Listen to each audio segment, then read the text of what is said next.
Councillor Wong. I'm here. Councillor Wyness. Councillor Carraw. I'm here. Councillor Chabot. Present. Councillor Chu. Councillor Demong. Present. Councillor Dollywall. Here. Councillor McLean. Here. Councillor Meehan. Here. Councillor Penner. Here. Councillor Pootmans. Here. And Mayor Gondek. I'm here. Thank you, Mayor. Thank you. Let's start with the land acknowledgement. I believe we're going to Councillor Wyness first. Thanks. The city of Calgary, where the Bow and Elbow rivers meet, was historically a place of confluence, where the sharing of resources, ideas, and opportunities naturally come together. Long before the Scottish settlers named it Calgary, the original name, Indigenous nations of this area had its own name for the land. In the Blackfoot language, we call it Mokinsis.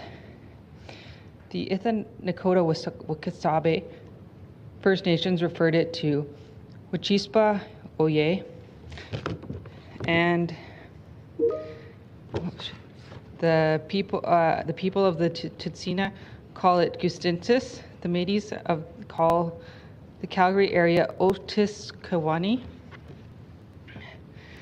We would like to take this opportunity to appreciate and acknowledge that we are gathered on ancestral traditional territory of the Blackfoot Confederacy, made up of Siksika, Piikani, okay, I'm trying my best with these names, Oska, Piikani, Piikani, Kainai First Nations, and Ithaq Nakota Wikasabe First Nations, comprised of Chiniki, Bearspaw, Goodstoney First Nations, Tsuut'ina First Nations. The city of Calgary is also the homeland to historic Northwest Métis and Ottawatomsquaw Métis government, Métis Nations of Battle River Territory, Nose Hill Métis District 5, Elbow Métis District 6, and we acknowledge all Indigenous people who have made Calgary their home. Thank you for that, Councillor Wyness. And you know what? All of us are learning the pronunciation, so thank you very much for putting the effort into that. We have a few remarks to start the day. First off, since 1951, Canadians in communities, schools, and workplaces, and even within the House of Commons, have come together to raise awareness about mental health. This year, National Mental Health Awareness Week is observed from the 6th of May to the 12th of May. The 2024 theme is Healing Through Compassion.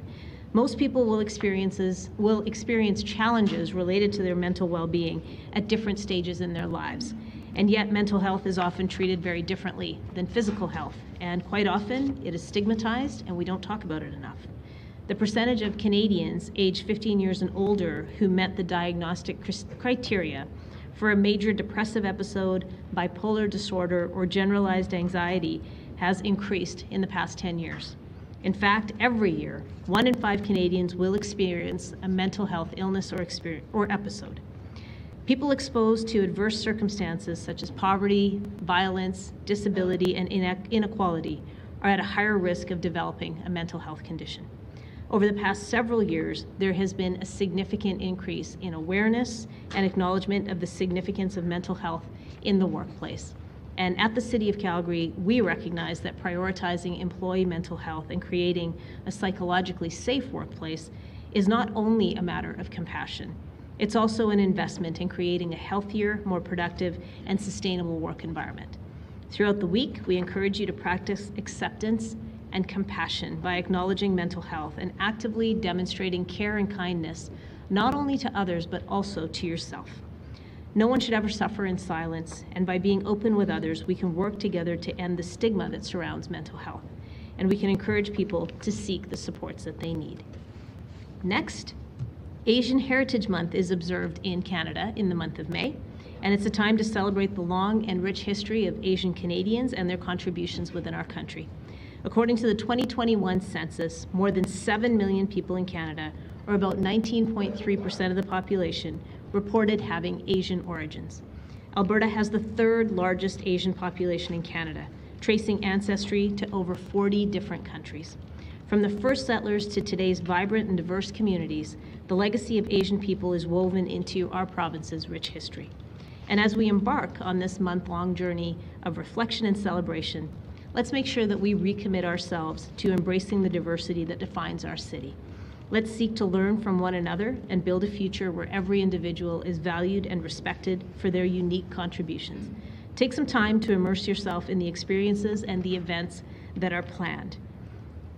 Zhou Shen Ti Jian Cheng Ping Ping Anan. We're wishing everyone good health and safety. And with that, I'm going to turn to Councillor Wong for some further remarks. Thank you, Mayor, and thank you for the Mandarin speech at the very end there. Everybody, every month of May, we celebrate Asian Heritage Month. And as Mayor indicated, that the Asian population across Canada, across Alberta, and across Calgary here is a very significant population here. It's a population that's consistent not only of the Chinese people, but also people of Southeast Asia and South Asia. And around the table today, you see 15 members of council, and we've got a good representation from the Asian population. What I really wanted to say is that last week we also now renamed Fort Calgary the Confluence, the historical meeting place, and that. And the very next day, the Chinese community also hosted their event at the Confluence. And the reason we do that is to be able to tell stories, stories about where we came from, where we are today, and where we're going to go. And when we talk about that, we tell those stories so that we around this room here today, especially for the young kids that are in the audience today, understand the history, the heritage, and culture of what Canada is all about.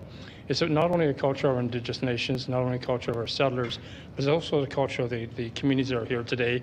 And with that, I'd like to say thank you for celebrating Asian Heritage Month with us, and to everybody in the audience, welcome. Thank you very much, Councillor Wong. Next, this week, from the 5th of May to the 11th of May, is also Emergency Preparedness Week. It's a national event that's supported by Public Safety Canada, and it is closely done with provincial and territorial emergency management agencies, Indigenous and non-governmental organizations, and private sector organizations who support activities at the local level. The 2024 theme is Be Prepared, Know Your Risks. This is a great opportunity for all of us to acknowledge the importance of emergency preparedness, and a very good reminder to review our families, communities, and businesses' plans, procedures, and level of readiness. When disaster strikes, everyone has a role to play.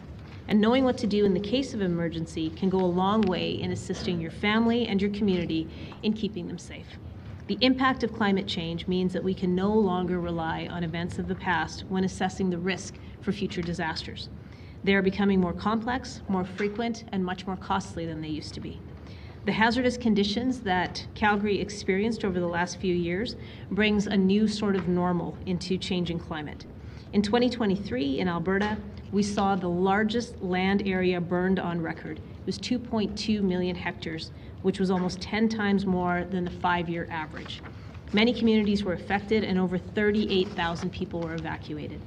Currently, many areas in our province are dealing with drought conditions, particularly in southern Alberta. Calgary Emergency Management Agency continues to support the city's climate resilience strategy by collaborating with the climate team on shared priorities.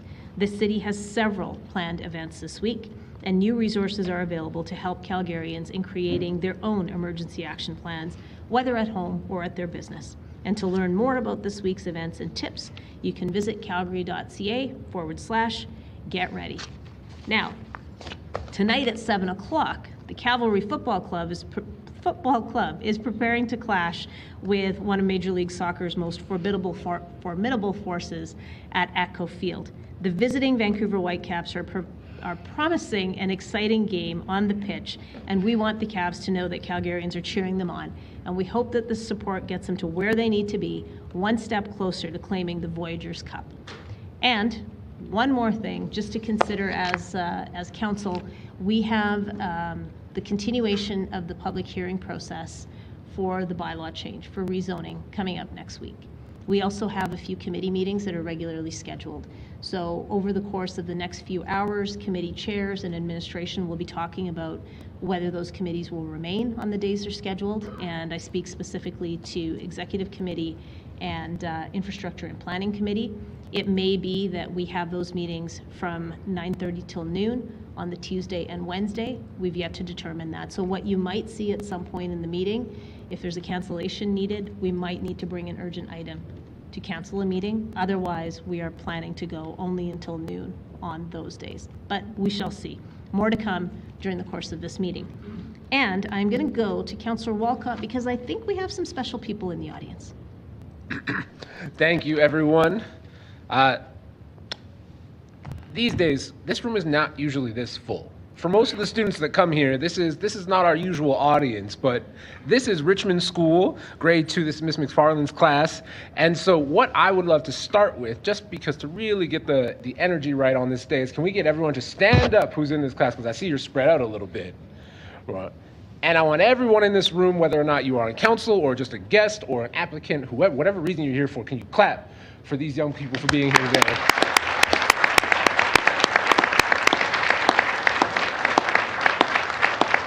Thank you. Now, normally I always forget to tell people that you can be seated now. So please take your seats. Thank you guys so much for being here. Right now, this is Richmond School, and the big question that they're working with is, how do I fit within my community? Which I think for council and for everything that we do in this space, to Councillor Wong's comments especially, that is the work of City Council, is answering that question. How do I fit within my community? So I'm looking forward to having that conversation with you this Thursday. So thank you so much for being here. Yeah, and I'm pretty excited because I think I get to talk to you either today? Yes, today. I'm excited about talking to you a little bit later today. So thanks very much for joining us. We are now going to question period. Let's go to Councillor Thaliwal, please. Thank you, Mayor. Good morning. Go Cavalry. This is about illegal signs once again. Ward 5 have expressed increasing concerns once again regarding the number of illegal signs throughout the area, especially signs that are non-compliance with our bylaw. They are 8x4s and so on along 60th Street. It's just like you can't even see an inch of dirt. Anyways, and I've been talking about this for the last 2 years. Currently, the issue has caused considerable frustration among the community, and they have reached out to our office. And my question is to operational services, given the recent amendments to the signage bylaw and the upcoming enforcement strategy, my understanding is planned for this spring. Could you please provide a timeline and update for when the residents of Ward 5 can expect to see reduction in this visual pollution by removing some of these illegal signs? Thank you. Thanks very much for the question. Indeed, this has been a long-standing problem. We did change our policy in Q4 of last year with a new direction to have mobility take over the removal of the signs. So we have moved through that transition. Q1 was focused on making sure that businesses and sign providers knew the new rules, the new enforcement regime that we were undertaking. We updated all of our web information and rolled out at the start of August or start of April a new SR request. So we get feedback from the public on those signs. To date, we have 178 service requests for issues with temporary signs. We have collected over 2,400 signs to date already this year, and will continue to do so. We are moving into away from education and into enforcement when we see repeat offenders. So you're going to see an acceleration towards that as our crews try to balance road repairs, spring cleaning. They are doing their best to try to get to those signs, especially ones around playground zones and on expressways. So as we move through the summer, you should see a significant change to the number of signs. There'll still be the legal ones out there, but we'll take quicker action and start leveling enforcement of those that are abusing the bylaw. Great, thank you for the update, and hopefully residents will see a significant change this spring, summer. Thank you, Mayor. Thank you. Let's go to Councillor Wong, please. Thank you, Mayor. This last Sunday, I participated in a community cleanup in Mount Pleasant for about 2.5 hours, and a lot of the comments and questions I was hoping to get was on housing. Surprisingly, it wasn't. The question I had most frequently from people who came to community cleanup was potholes, springtime potholes. So the question to GM Morgan, can you give us Calgarians an update as to where we are with our pothole program, not only on the streets but also on pathways? Thank you. Thanks very much for the question. Indeed, spring is a challenging time for road and pathway repairs.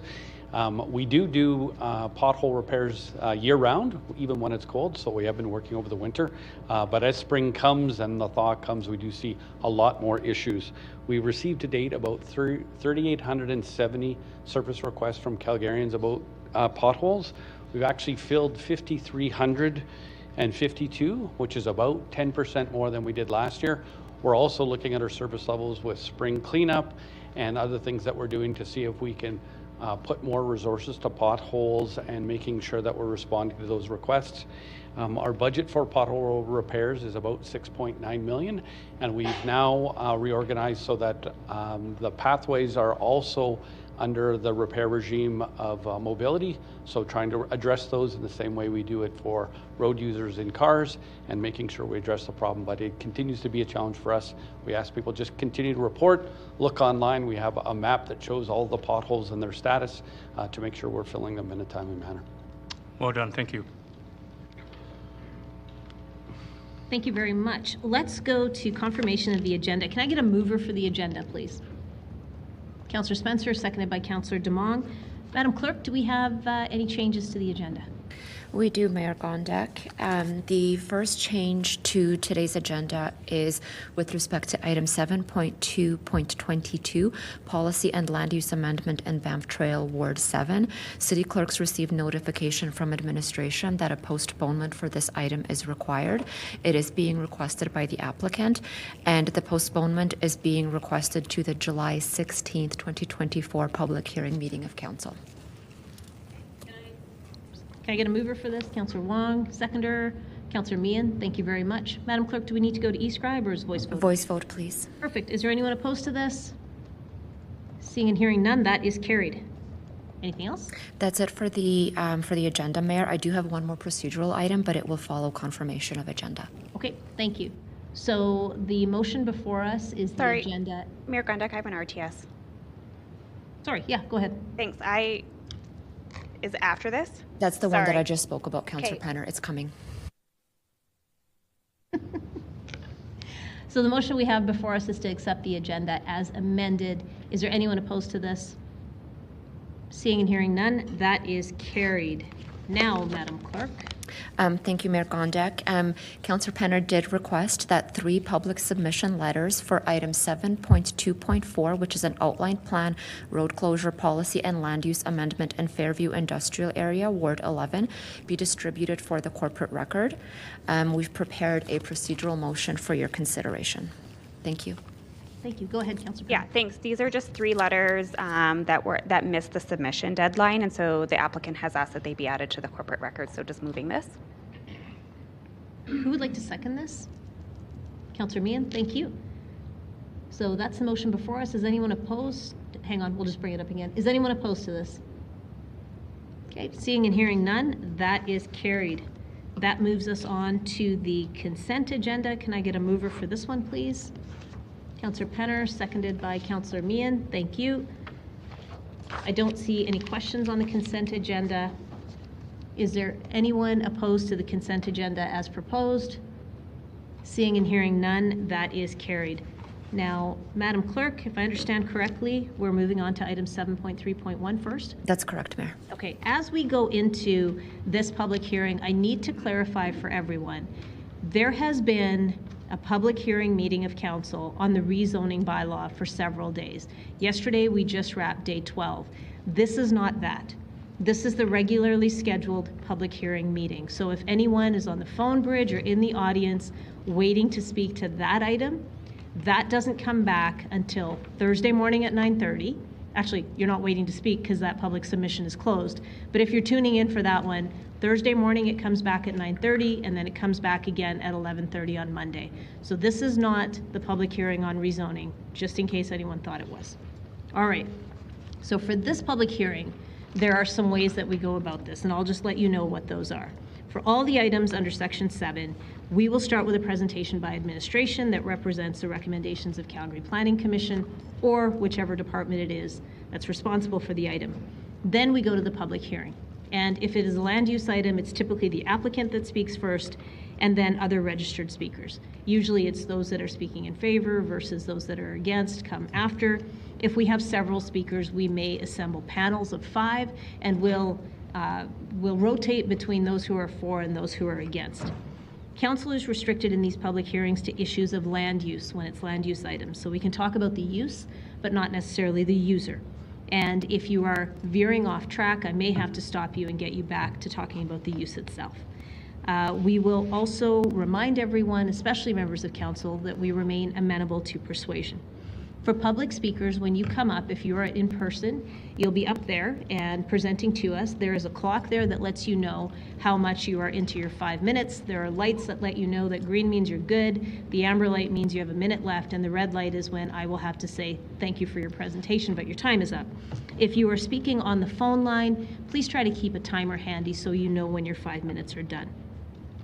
There is no ability to transfer your 5 minutes to somebody else. So you cannot assemble a panel of 5 and say that your whole 25 minutes is going to one person. Each person gets 5 minutes each. Let's see, once we finish with all of the speakers, then I close the public hearing on the item, and council is able to ask clarification questions of administration. Once those clarification questions are done, then we seek a mover and we get into discussion and debate. Now, the first item before us is not a land use item, so it is in fact the single use bylaw. It's item 7.3.1. This is to repeal that bylaw, so let's have whoever is ready with that presentation come on up.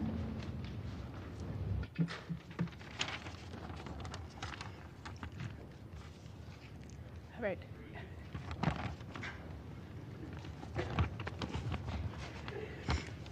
All right. Good morning, Mayor Gondek and members of council. My name is Melanie Cook. I'm the Manager of Business Strategy and Programs with Waste and Recycling Services. I'm joined in the chamber this morning by Leanne Bell, our Leader of Strategic Planning and Policy, Sharon Howland, our Leader of Program Management, as well as Julie Radke, our Director of Waste and Recycling Services, as well as other colleagues from administration. Would council like a brief presentation that provides an overview of the process to repeal the single-use items bylaw and the options available to council this morning? I think that'd be a very good idea. Okay, great. Okay, next slide, please. So to repeal bylaw 1H 2023, the single-use items charter bylaw, 2 consecutive weeks of advertising for the repealing bylaw with a notice of today's public hearing was required. The notice was published twice, both in the Calgary Sun and the Herald, February 13th and 22nd. Following that last day of advertising, a 60-day petition period began, during which members of the public could submit a petition for a vote of electors to determine whether the repealing bylaw should be passed. Additionally, members of the public could submit a letter, public opinion poll, or other written communication concerning the merits of the proposed repeal of the bylaw to the city clerk prior to the end of the petition period, which was April 30th at noon. If council chooses to give 3 readings to the repealing bylaw, the single-use items charter bylaw would immediately be no longer in effect. Next slide, please. So what are the options available today? If the bylaws, and just a note, if the bylaw is repealed, we'll continue to work with Calgarians, businesses, and organizations to continue to advance Calgary-specific approaches to waste reduction. Also, if the bylaw is repealed, some businesses may choose to keep bag fees or the by-request practices and processes that they have in place, and that would be their business decision to do that. And another note that the federal ban of single-use plastic items remains in effect. Plastic shopping bags, plastic straws, utensils, and plastic foodware items continue to be prohibited from being manufactured and imported for sale in Canada. If a councillor would like to amend the current single-use items bylaw or direct administration to bring back a new bylaw, there are 3 options available. If council does not want to repeal the single-use items bylaw, the first option is to add a second recommendation to amend the current bylaw. This recommendation would be voted on separately before the first reading of the repeal bylaw. If council votes to enact the repealing bylaw, there is an option to bring forward a motion arising to direct administration to draft a new bylaw. This would happen after the 3 readings and approval of the repealing bylaw. If at a later date there's renewed interest in addressing waste from single-use items through a new bylaw, a councillor could bring forward a notice of motion to a subsequent meeting of council. Any of these options would follow the charter bylaw process of the 2 consecutive weeks of advertisement of the bylaw and public hearing, followed by the 60-day petition period and public hearing like we're having today, where council would give 3 readings to a new or amended bylaw. All of that being said, administration is prepared to support Calgarians and Calgary businesses in whatever option is chosen today. Next slide, please. So with that, we recommend that Council consider giving 3 readings to Bylaw 2H 2024, which would repeal the single-use items charter bylaw. Thank you, and if you have any questions, we'd be happy to take them. Thank you very much for your presentation. I'm just waiting to see if there's any questions from Council. And I am not oh, yes, I see some now. Councillor Walcott, please go ahead. Thank you. Can you possibly just, I know that we're just talking about the bylaw itself here, so with respect to the timeline it would take to draft a new bylaw or an adapted waste reduction strategy, it was just kind of like 3 months plus minus. So what would that look like for you in a little bit more detail? Yes, my answer would be it depends, because we'd have to draft whatever that looked like. So that's the minimum. Leanne, I see. Yeah, the minimum would be 3 months, but I think what we'd really like to do is take some time to go back to Calgarians and businesses to engage with them to learn kind of where they're at and identify and sort of co-design some new measures to move forward with. So, you know, 3 months would be the minimum, but I don't think you get the best product at 3 months. So, what does, to follow up on that, actually, like what does that engagement process look like for you? I think there'd probably be multiple parts to it depending on who we're looking at, right? So we're certainly looking to continue supporting businesses that are champions in this area and learning from them about what ideas they have that could potentially ripple out. We'll also be looking to circle back directly with Calgarians on just waste reduction, what kinds of messaging resonate with them, what other education efforts we could pursue. So that's kind of, yeah, it'll sort of depend on who we're engaging with. Excuse me. Thank you so much. Can you remind me as well, just because to go into a little bit more detail with the policy? Councillor Walcott, I'm going to interrupt you for just 1 minute. It feels like we're getting into actual substantial questions rather than clarification. Oh, I guess that's not where we are. Yeah. So let me just ask, everyone who's in the queue, do you have questions of clarification or substantial questions? You're right. Yeah, because it's public. Because we still have to go to the public. Okay, thank you very much. Thank you. So we'll open the public hearing on this item. It is item 7.3.1. We have 4 people registered. First up, do we have Aki Kaplan? Hi. You can come on up right over there. There's a podium and a speaker. Thanks for joining us today. You've got 5 minutes. Okay. Please go ahead when you're ready. Good morning, Mayor Gondek and members of council. My name is Alka Kaplan, and I am in grade 8 at Alboya Junior High. I stand here today to encourage council to vote no on the bylaw. Why is this my opinion? It is very simple. Having to pay or having to ask for these single-use items makes you think twice before getting them. Do I really need 10 napkins for 1 hot dog? Do I really need a lid to carry my cup 5 meters to my table? Do I really need a bag for a burger that I will eat in the next 2 minutes? Let's be clear, none of these will be forbidden. My parents can still have coffee from a sippy cup. My friends and I can still get takeout. And if I'm having a particularly messy day and I do need those 10 napkins, I can get those too. All this does is encourage more of us to look for alternatives more often. This is beneficial for our beautiful city because it helps us use less resources and create less waste. Thank you for your time. Please vote no. Thank you very much for your presentation. I'm just looking to see if there's any questions for you, and I don't see any. So thanks very much for joining us today. Yep. You can grab your seat again. Thank you. Let's go to Helga Venthornot.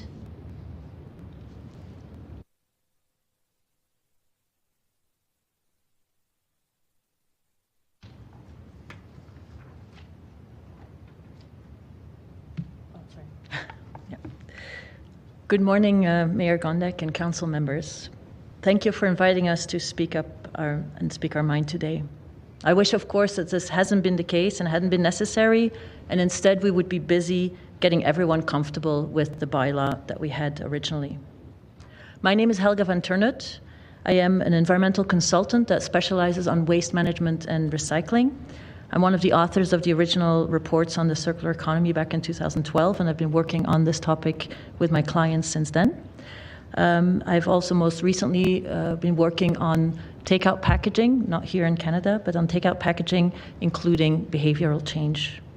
I work with governments at the local, national, and regional levels on their strategies for waste avoidance and waste divergence, as well as with consumer goods companies, packaging companies, NGOs, and so on. I speak to you today as a professional and as a citizen, as a mother, and potentially as a grandmother someday, but in any case, as a keeper of our earth for generations to come. Barely 3 weeks ago, the fourth session of the Intergovernmental Negotiation Committee to develop an international legally binding instrument on plastic pollutions, including on the marine environment, took place just a few provinces over in Ottawa. It brought together over 2,500 participants from governments, academia, civil society, the private sector, the UN, and other international organizations. I will spare you the tedious details of the negotiations, but one thing was clear. While there was not yet any alignment on how far interventions need to go and the scope of action, there was no doubt at all about the urgency and the necessity of action. And yet, in the meanwhile, we are back in this room questioning whether this bylaw is necessary, whether it is helpful, and whether it's feasible. It is necessary. 15 million single-use items are thrown into our garbage every week here in Calgary. It is silly to keep our landfills filling up when we're having an acute and long-term housing shortage. The repercussions of any ton of waste that we did not manage to avoid to go far beyond landfill space alone. The space, infrastructure, financial and other resources to collect, consolidate, transport, treat, and dispose of our waste are considerable. This is why we need urgently to move beyond plastics single-use items alone to all single-use items. And the original bylaw was an attempt to do so, or a helpful contribution. It is helpful. I mentioned that I work on takeout packaging and other waste-related projects that tap into behavioral change. And there's a growing insight in what drives people's behaviors and what entices them to change it. And this bylaw taps into, it complements this, for example, the Canadian regulation, which was a ban, which was a rule and a regulation, which is one way of doing it. It's quite harsh and quite hardcore. This one taps into offering material incentives on the one hand. You can avoid paying if you are changing your behavior. And also in what's called choice architecture. By simply asking the question, do you need this? Or for me to ask you the question, could I please have one? I'm already taking an additional step towards avoiding such use of items without obliging anyone. So it is helpful, and behavioral change science as well as projects around the world have confirmed that. And it is feasible. Like the Canadian level single-use plastics prohibition regulations, this bylaw focused on items where there is evidence it is found in the environment. It's often not recycled, and it already has available and viable alternatives, and that's really important.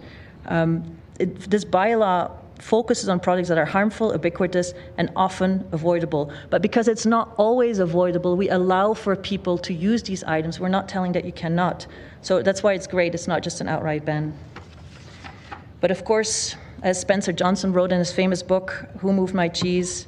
What you are afraid of is never as bad as what you imagine. The fear that you let build up in your mind is worse than the situation that actually exists. And I was a bit disappointed that the Council was not more contributing to offering that other important component in behavioral change, which is finding a social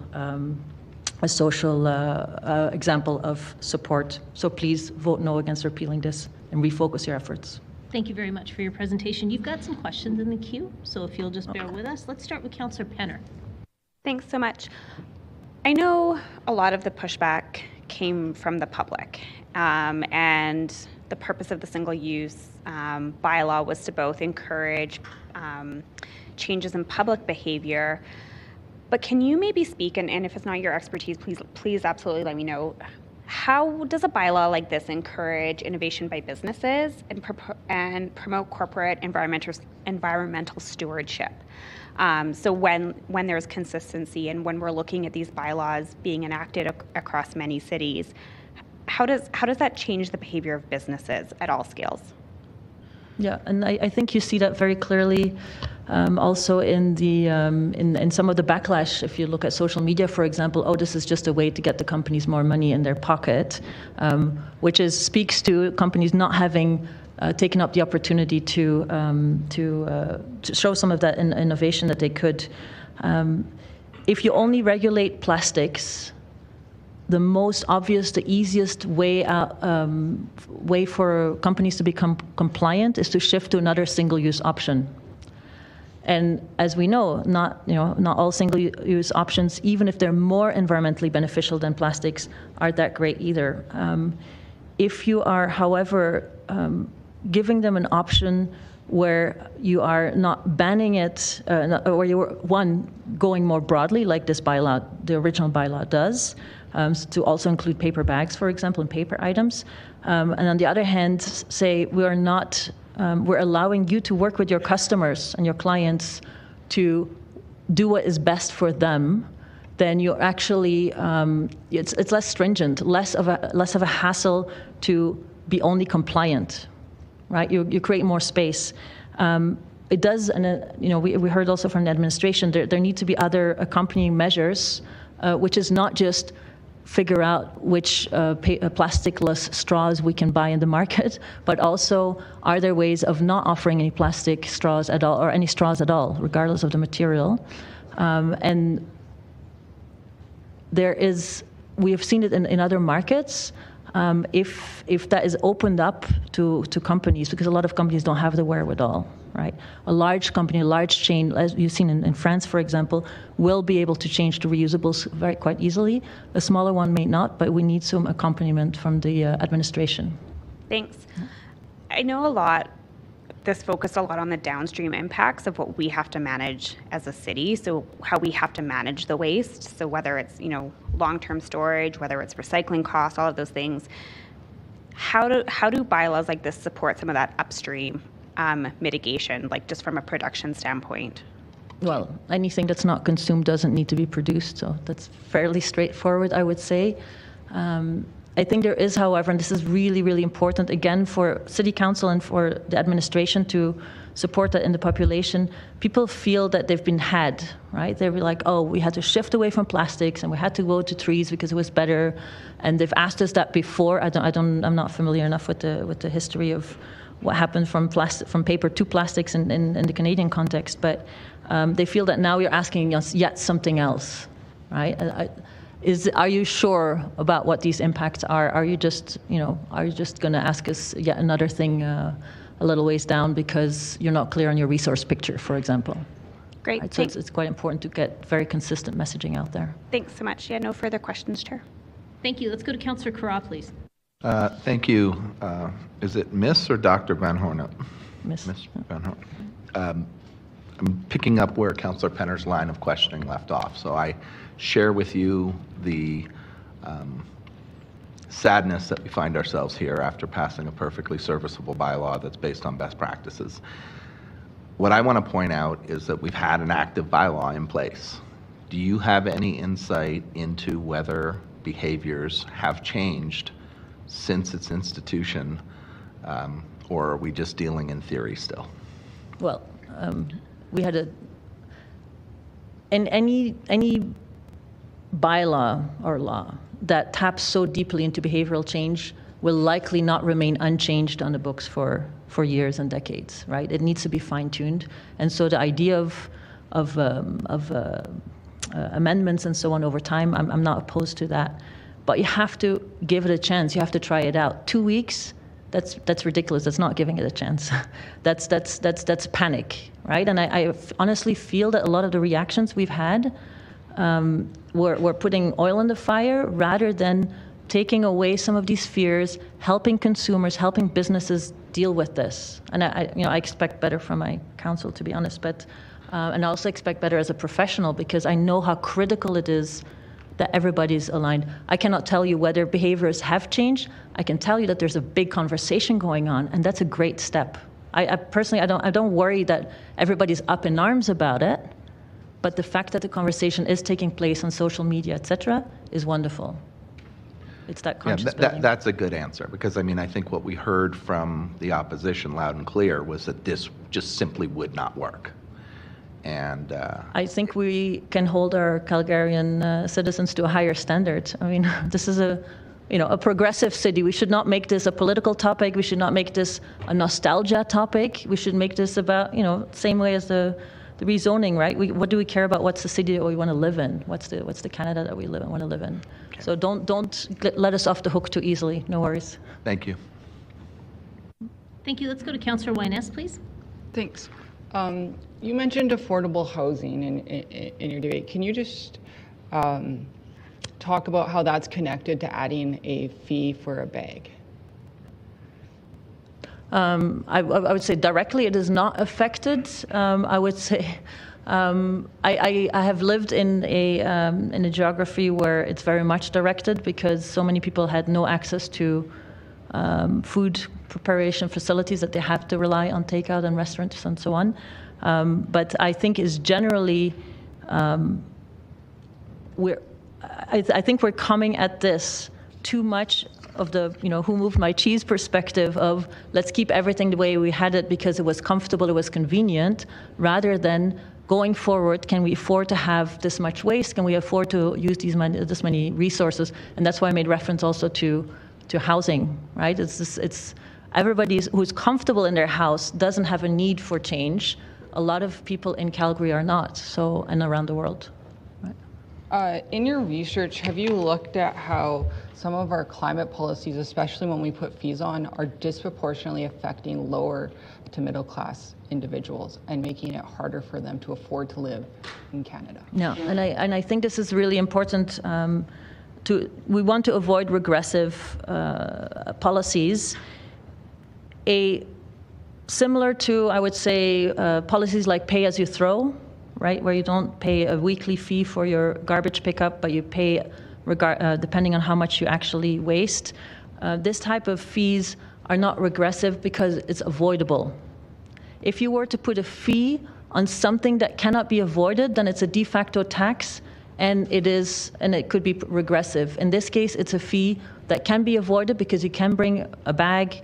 That's actually the only fee, right? I also want to correct a bit the public perception that there's a fee for napkins. There's not, regardless of what some councillors have mentioned in the press.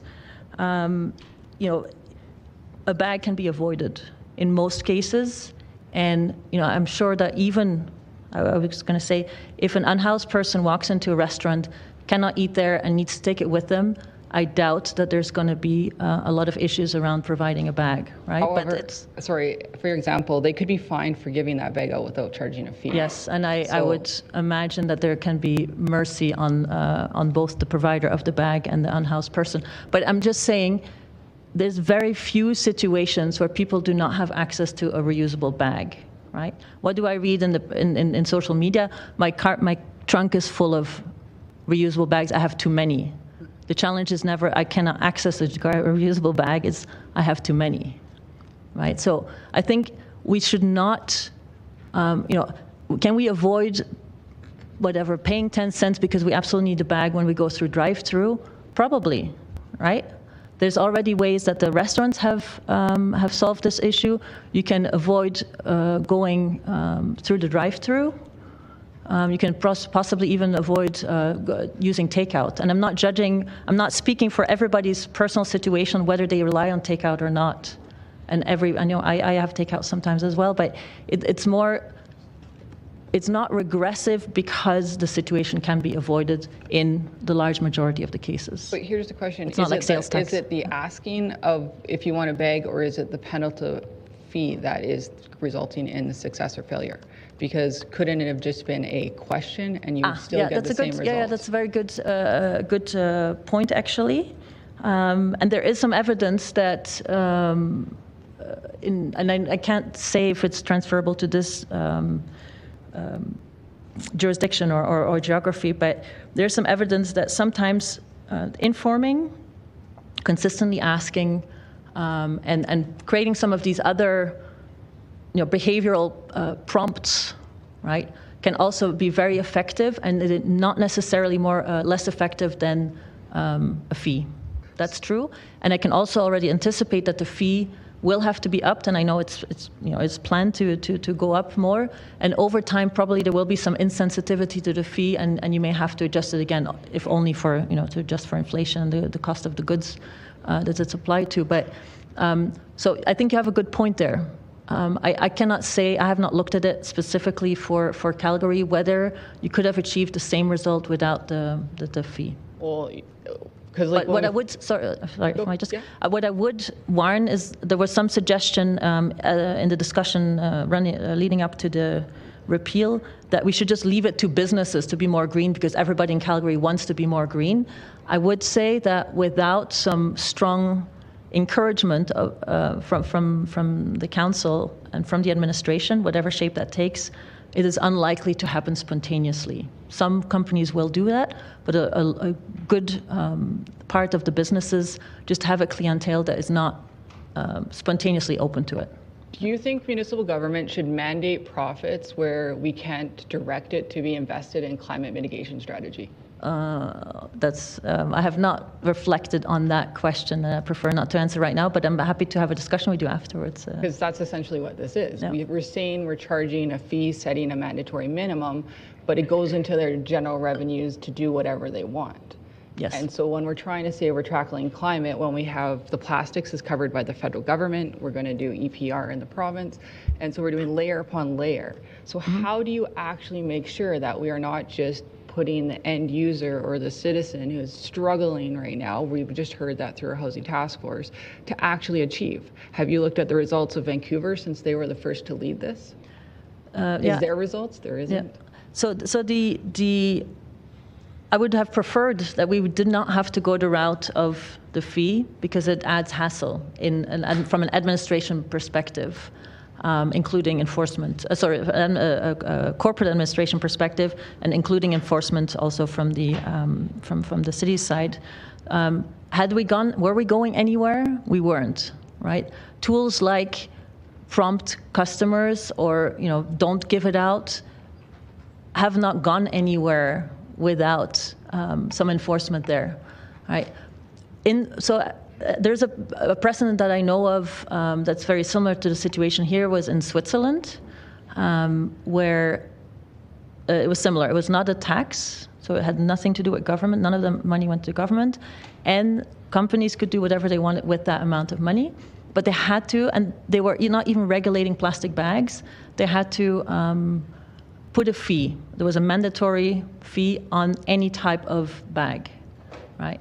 And there's a lot of initial, there's a lot of initial hesitance and fighting over it, right? And now people don't even think twice about it, right? And I know that Switzerland 10 years ago is maybe a much richer society as a whole, and there's a lot of people struggling right now in Calgary, but it's not, the fact that it's going to the companies doesn't make it different for the consumer. Do you know what I mean? And that's the point. Like, if we're saying this is a waste mitigation strategy where we're supposed to see diversion and less use, why has City of Vancouver, who is the first in Canada to do this, not published any results? You should at least have a quarterly result to show that a policy like this is effective. Yeah. So we're all copying a policy where no one wants to show even a quarter. Well, they've had it in effect long enough. Where Vancouver doesn't show it, but there's plenty of other jurisdictions around the world that do show it and that show the effectiveness of having a levy or a fee or whatever the mechanism is does bring down bag consumption. But when we look through this, we're seeing people state that, people stopped complaining, and that was a metric of success. People are just absorbing it into their daily life. If mandatory fees work for bags, when we first started charging for plastic bags, when we were saying plastic's not good for the environment, Why did we not see a reduction? It just became, I'm absorbing 10 cents into my daily life. So now we've just added an inflationary set point where we did see an increase, and yet consumers are continually just absorbing it. And then they're saying, I can't afford my rent, I can't afford food, I can't afford, because everything gets passed down to them at every stage of our climate mitigation strategy. Yet you can drive across the border and buy styrofoam or get a styrofoam cup or get a plastic bag. So we're not working globally. So how do we actually get there? I'm absolutely very much in favor of better harmonization between, for what's happening on this agenda across all of the levels of jurisdiction. I would also say there's an argument for not keeping that money with the companies or somehow bringing it back to the consumers, but it doesn't change giving the 10 cents a chance to see what impact it does have. I'm a bit baffled by the 2-week trial. So I would say then, instead of repealing it now, why don't we keep it and then have a plan to adjust the finance mechanism down the road? This is the fun part about government procedure. We're kind of at that point where to get it right, you have to repeal it. Okay. And so, because we're trying to solve a problem. I'm pretty sure that I saw on the flow chart that there is an opportunity to. Yeah, but we have to work with citizens to get it right, and then therefore to make those amendments. We have only been looking at an appeal. Councilor Wyness, I'm going to interrupt you I'm because I debating. think we're getting into Yeah. debate. Yeah. And if you have questions, that's great. Yeah, and my question is going to be, as a millennial who's been told we're in a climate crisis and frustrated by policies that are really ineffective, how can we actually make policy that would work? Like this is what you say you're investigating, and you look at the big politicians coming together to talk, and nothing's coming out of it. They're spending more carbon emissions to come together than solving the problem, and the little guy pays. So how do we actually make it work so that we have buy-in to solve something that is very important for our world? That's my question. I need to answer this now. If you can. I mean, my short answer would be this. I'm happy to share it afterwards, but it's kind of the 6 types of levers around behavioral change. And I'm assuming you're only talking about the behavioral change part, and we're not talking about decarbonizing the grid and decarbonizing mobility. No, we'll start with behavioral change and companies' participation in it. Yeah, so then I would say it is pulling all of these 6 types of levers. And what's known is that some of these levers, like rules and regulations, are for immediate decision making, including a financial penalty or incentive is for the immediate thinking, like the action in the moment. And then there's things like the choice architecture that pull in longer term behaviors and help us change over time. But I would say and I don't know enough of the history of how the original initiative around this came about, but to think through all aspects of the challenge. And to be honest, from the conversations I've had with administration, I think a lot of that is happening, and it may not have come to a bylaw yet, but is to think about what are the different waste streams and how far, if it's about climate agenda, how far do they affect the climate agenda or not, and in what ways, and then have a kind of a multi-year agenda around all of these different types of behavioral change, right? And what do we need to regulate versus what do we need to stimulate versus what do we need to, and is the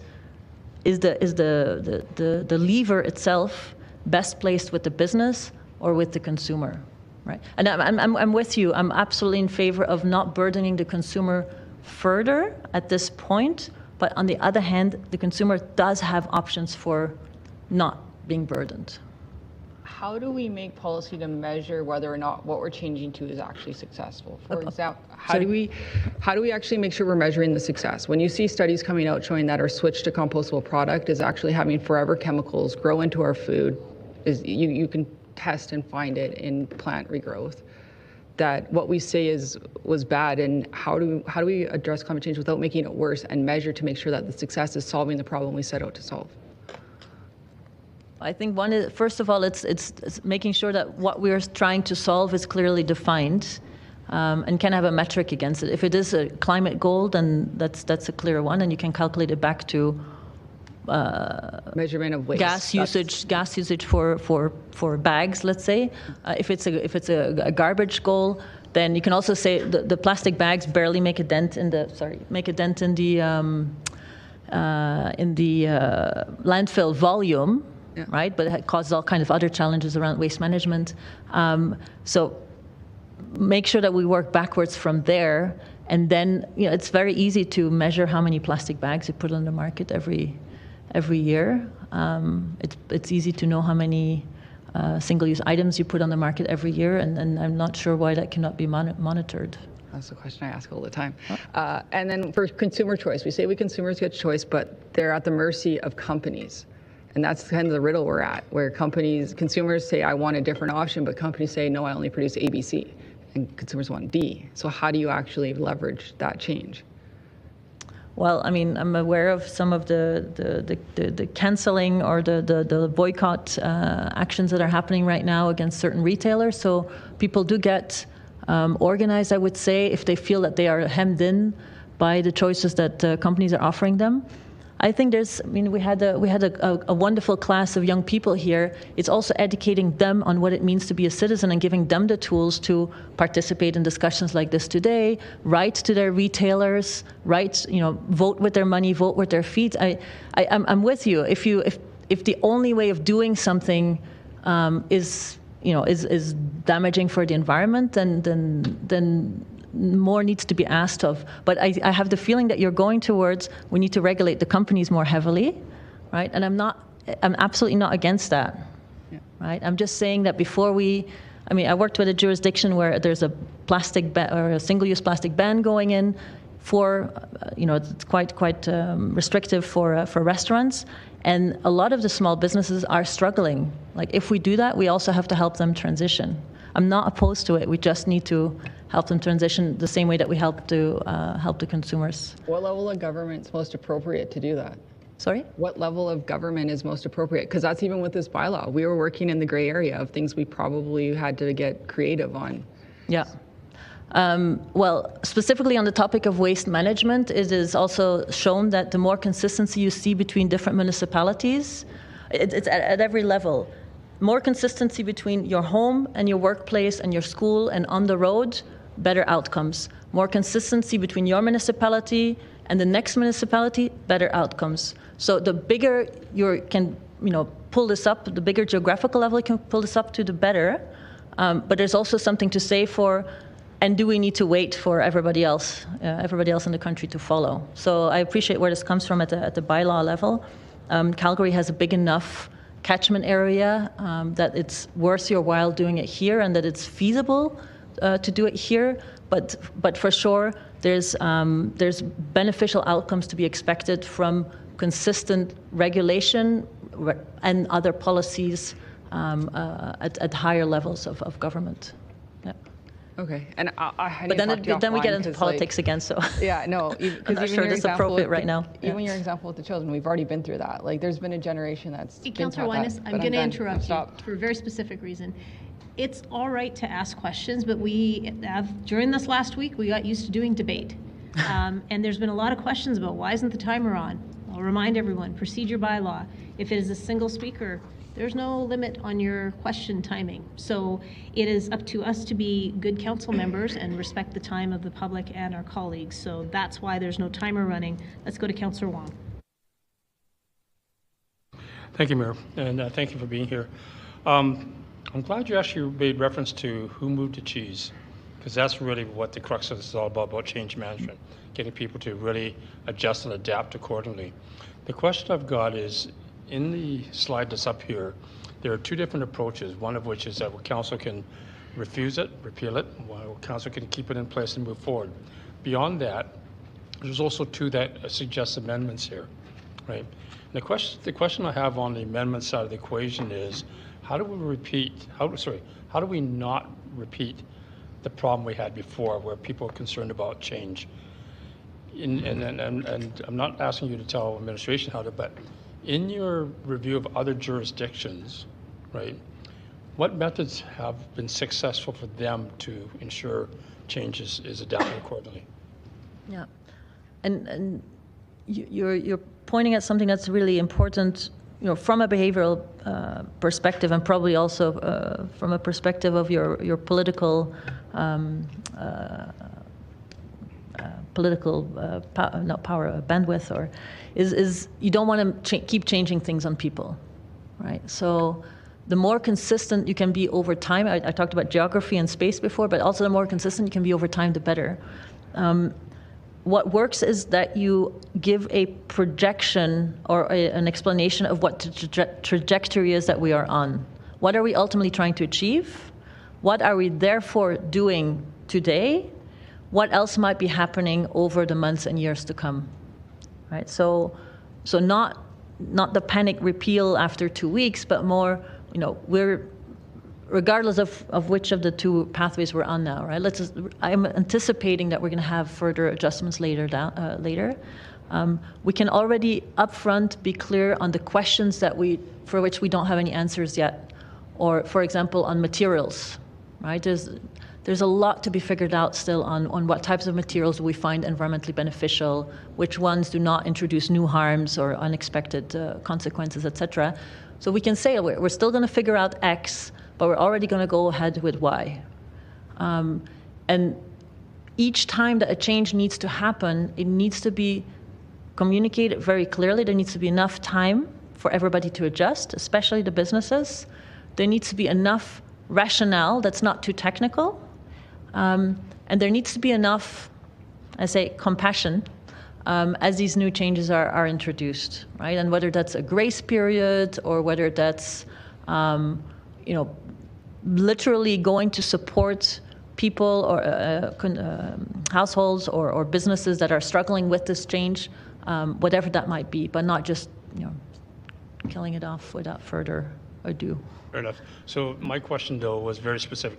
What jurisdiction around the world has successfully implemented it? Oh, like Hong Kong, for example. I can't know the number off the top of my head. And that, is that a national or a city? I mean, for all intents and purposes, it's like a city, right? So, and they could do it successfully, and they have seen that they have to adjust the value over time, though, because it kind of creeps back in. Yeah, that's one example. Yeah. Okay. That's good. The second question is around the approach of using a carrot versus a stick approach, incentivizing or penalizing, charging or rebating. Of those carrot stick approaches, do you think would get adoption of change better? Well, that's the whole psychology of, appreciating a loss versus appreciating a gain.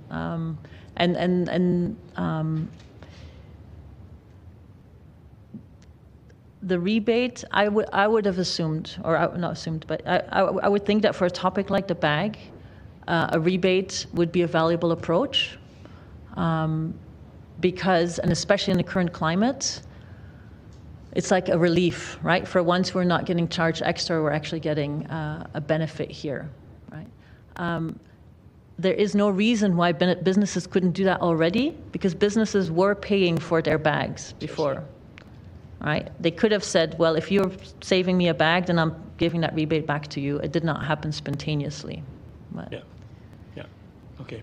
Traveling to Vancouver quite frequently, I guess what I'm saying is that a lot of times my mother will go to a restaurant with a Tupperware container, and as a result of that, the business, thanks for doing that. So that's what I'm trying to get is the carrot versus stick approach. Yeah. Okay. And there's a lot more potential for that, right? There's still a lot of single-use items that we're using, so we could definitely complement it with the carrot approach. Yeah. Right. Okay. The last thing is on the chart here, we're talking about shopping bags, particularly for retail, versus shopping bags for food services. Yeah. Right. And again, representing downtown and particularly a lot of the Chinese restaurants downtown. They get comments back to me saying customers are literally throwing things back at them, spitting at them, saying, why are you charging me for a bag, right? On that specific, on the food services, taking out food services, if we were not to do that, right, but continue with the rest of that, would that be okay? I ask you for my permission. No, I don't know the opinion. numbers. I don't know the numbers specifically on the food retail bags versus consumption versus other retail. I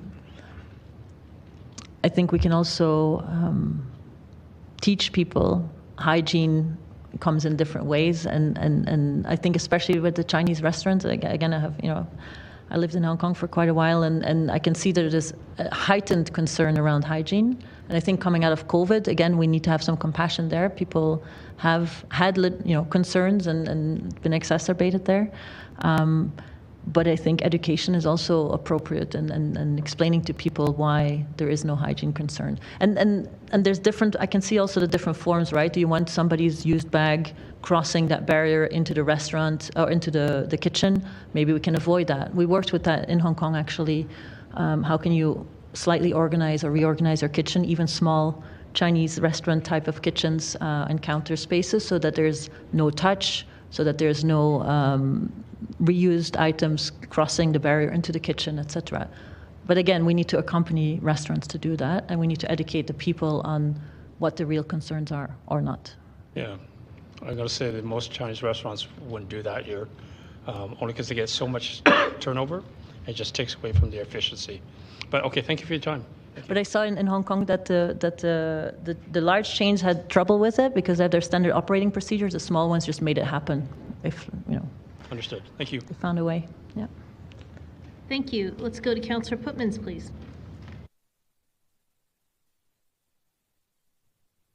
Thank you, Mayor. I was about to say my questions were asked and answered, but one occurs to me. You've covered over just about every conceivable thought I thought you could come up with in terms of adjusting for behavior. Is there anything that you could add beyond that? I think we've done everything that this administration could reasonably be expected to perform, but we ran into a brick wall of resistance.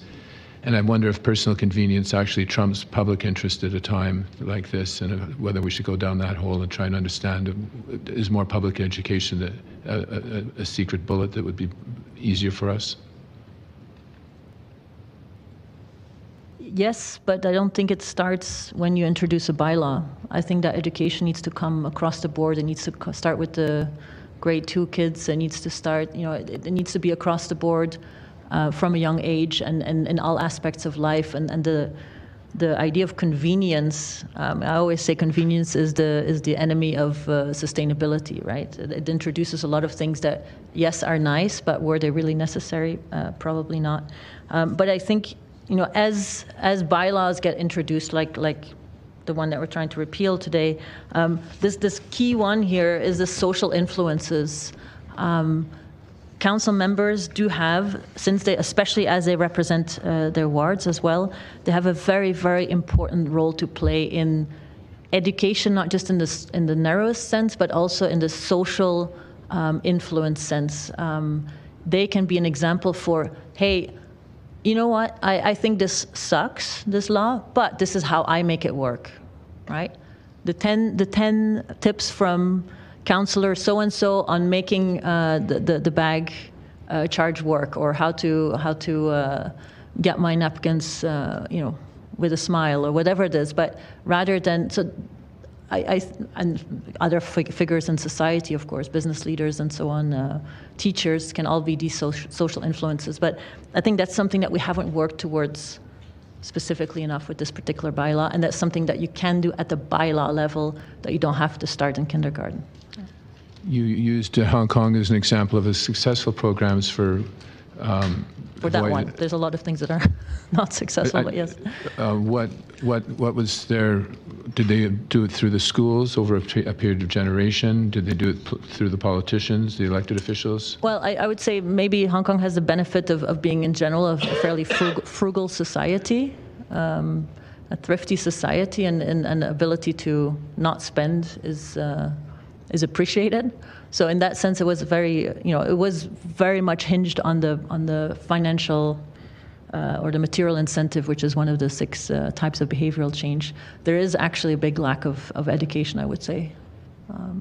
Right. I think Calgary is ahead in that sense, but we still cultivate behaviors in our families and our schools around consumption, around convenience that we could challenge.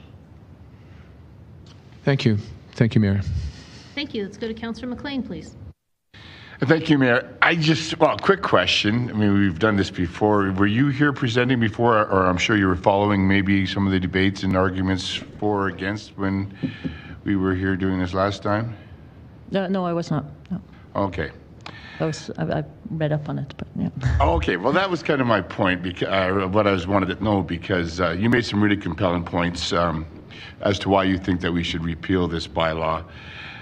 And we had many, many presentations in a long, lengthy debate, like I said, before and after, for why we should or why we should not. We heard from the side that wanted it repealed because they didn't want to have to ask for a napkin for the wings or a spoon for their soup, or they pay the option of 15 cents to pay that for your Big Mac and fries to come in a bag, or do I get it in a basket, or paying $1 or $2 for the grocery store when they're trying to pay their rent, and maybe they saw that as an extra tax or a profit.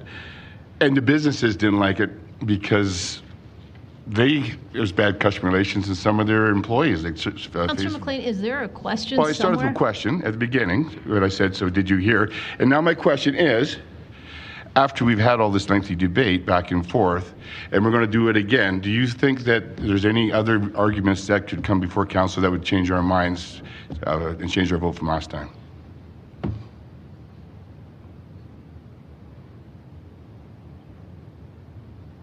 In a society that is so resourceful, both in terms of social capital, financial capital, even though we know that people are struggling right now, I think there's no excuse for not progressing on this topic, right?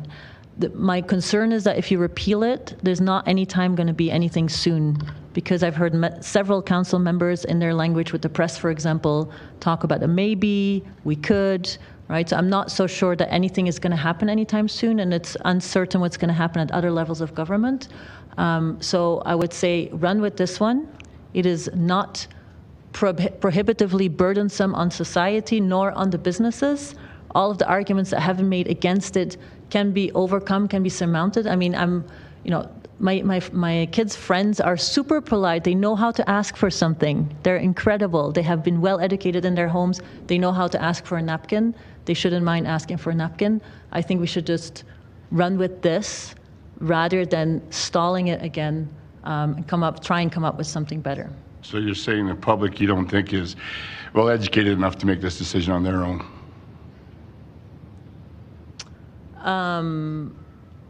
Is it about education only? Yeah. I mean, I don't think the public is going to shift as much as we will need to shift as a society in the next year or 3 on their own. Yeah.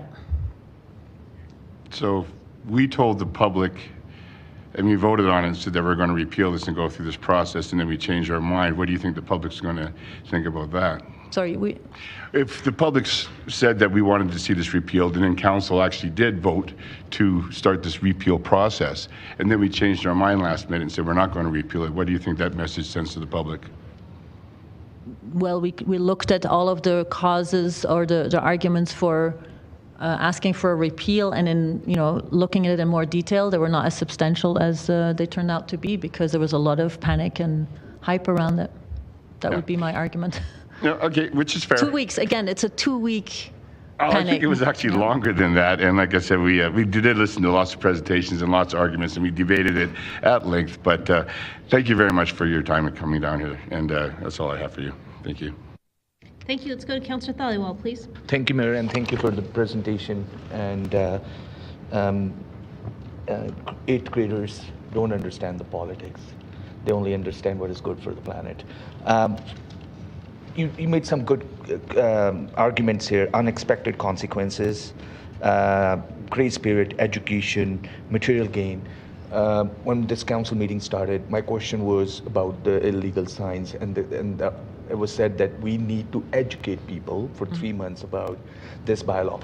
You think this bylaw could have been rolled out better to an education that something is coming down the road, so people are ready for unexpected consequences, because there are no consequences because they're expecting something is coming? Yes, so I would say there's always something to say for a stronger campaign as you introduce something that I think everybody knew was going to be controversial. But again, controversial is not unsurmountable. Yeah, so sure, yes, more could have been done. And again, maybe because I'm here today, but I'm putting a lot of that responsibility, not just with the administration, but also with our politicians, our council members, or everybody who is visible in society and spoke up on it, and also those that did not speak up on it at all, they could also have weighed in more. Okay, my last question, please, with your expertise. This is a bag, 15-cent bag, but the argument is sometimes, why do you need to have paid 15 cents for a bag when the burger is wrapped in a plastic wrap? Why aren't we not penalizing, put some consumption tax on it, on that? Why can't what is next? Hot pizza coming out of oven handed over to me without a box? Yeah, I can go back to the quote I had from Who Moved My Cheese, but yes, I would say yes, and not to give people the kind of the perspective that more and more regulation and burden is coming their way, but yes, it's a shame that we didn't have EPR before any of this, right? Because ideally, whatever happens at the city level would slot in with what happens from an EPR perspective. That's already, could already happen at at different levels of jurisdiction, but should have happened already. So we can't change that right now unless we put everything off, waiting for something that may or may not come. But I mean, making reference to the housing discussion, the one measure that was up for discussion is not solving the whole thing. We need multiple approaches, and not all of them are regulation, not all of them are financial, not all of them are incentive-based. We need it's behavioral change. It's what, with our kids, we do not do one single thing and hope it's going to work out for the rest of their life, right? We're pulling all kinds of levers every moment of the day and the week. So that's what we need to do with this type of policy. So appreciating a loss needs to be created before people start seeing that there will be consequences if they stay with this behavior. I think so, because we are not at a point in society or in kind of our evolution as a society that we see enough of the consequences yet. Thank you so much. Not of Thank our you, own Mayor. volition. Thank you. Let's go to Councillor Sharp, please. Thank you so much for being here. Really appreciate your outlook on all of this and what you had to share today, and your little guy as well. But I have to ask you a clarifying question. You keep saying 2 weeks.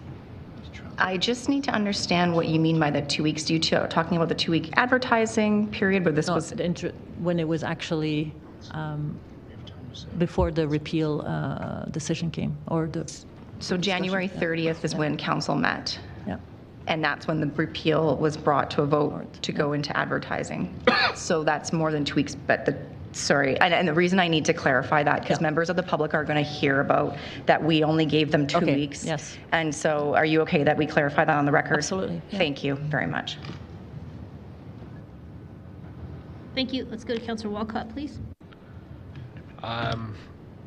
You've talked about the need to just let the process kind of be iterative. And so I was curious, from your perspective, we knew we had an amendment that didn't get through because it went full repeal after essentially 3 weeks before the notice of motion was put forward, right? So 2 weeks, 3 weeks, I think it's semantics. We didn't give the bylaw a month to even work before the motion to repeal it was put forward. But an amendment was brought forward to just simply look at adjusting some of the fees. And listening to this presentation, it's been really interesting because of your kind of jurisdictional scan experience with the different types of policies. Have there been what other iterations have you seen that might be worth considering as we look at potential amendments to these types of bylaws? You mentioned the inform versus the fee. Are there other iterations that you've seen in your understanding of the bylaws nationally, internationally? I would say the most frequent one would be an enlargement of scope, where you would start with a couple of items that are the least intrusive, if you want, hopefully still meaningful from a volume perspective or from a avoided harm perspective, and that then gets, with every iteration of whether it's a bylaw or a national law, get expanded. That's a very typical one, and that you see around the world, and that would entail discussions every single time, because it has often an economic interest behind it, but also because it's a bit of changing my framework every single time. But people, and then we talked before, can we trust the people of Calgary to do this on their own? People are also not disinterested and not uninformed, right? People get used to a certain format of legislation. So if you create this legislation with a certain scope and you expand it, people get the habit of it, of like, oh, this is how we deal with this type of problem. Right? I'm sure they wouldn't be too happy if you would start slapping a fee on every item out there, but that's a mechanism that is, I would say, quite palatable and quite productive.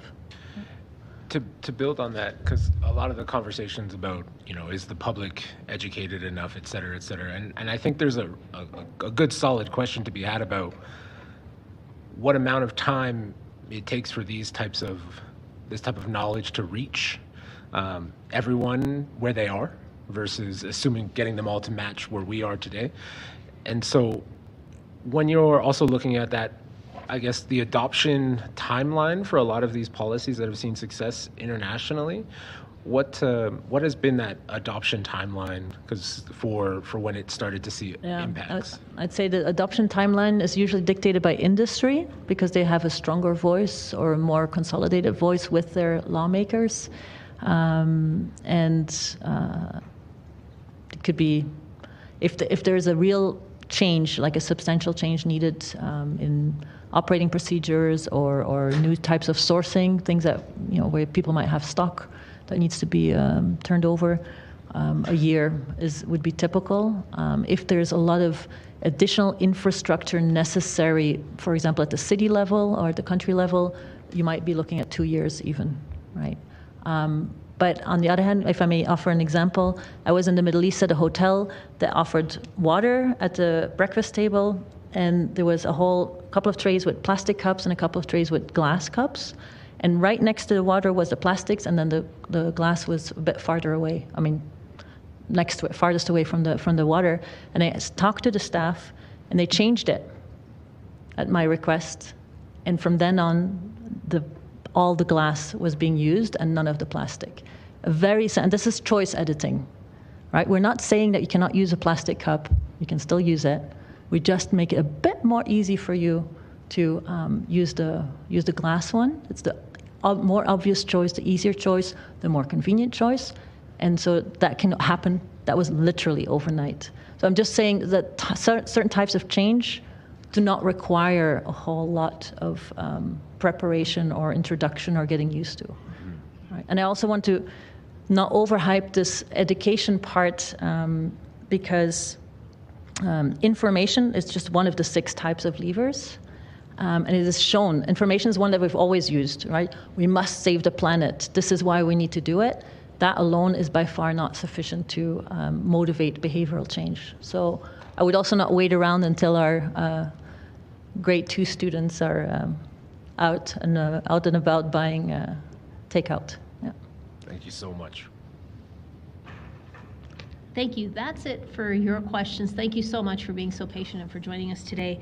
Let's go to the next speaker. Do we have Joe Vipond?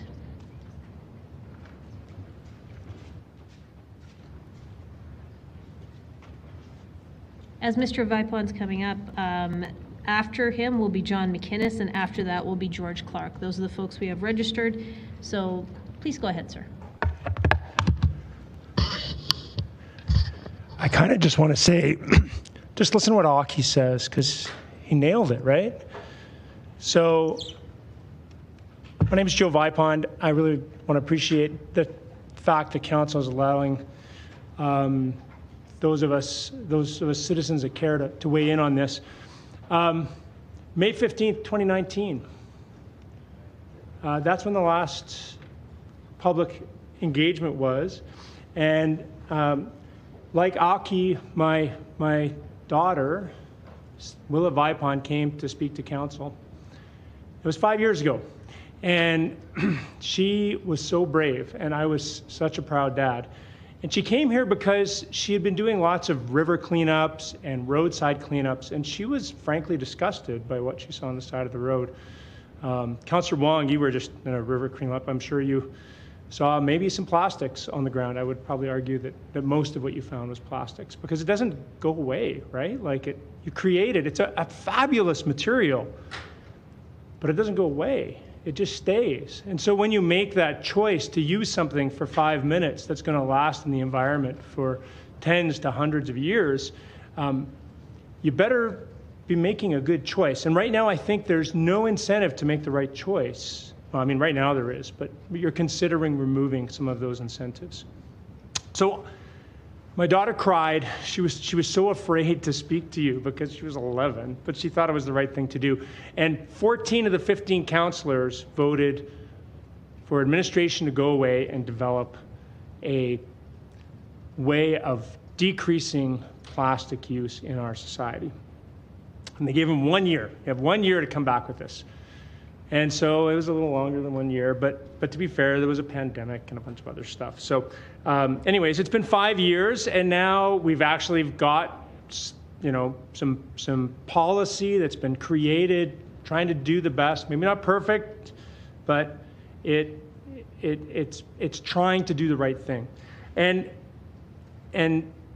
suddenly it comes out, and then there's the outrage machine. And the outrage machine is powerful, right? It's people that are organized, who can rally the troops and get people calling their councillors and saying, this shall not pass, this is not good. But it's not public consultation, right? When you say that citizens of Calgary have spoken, they haven't.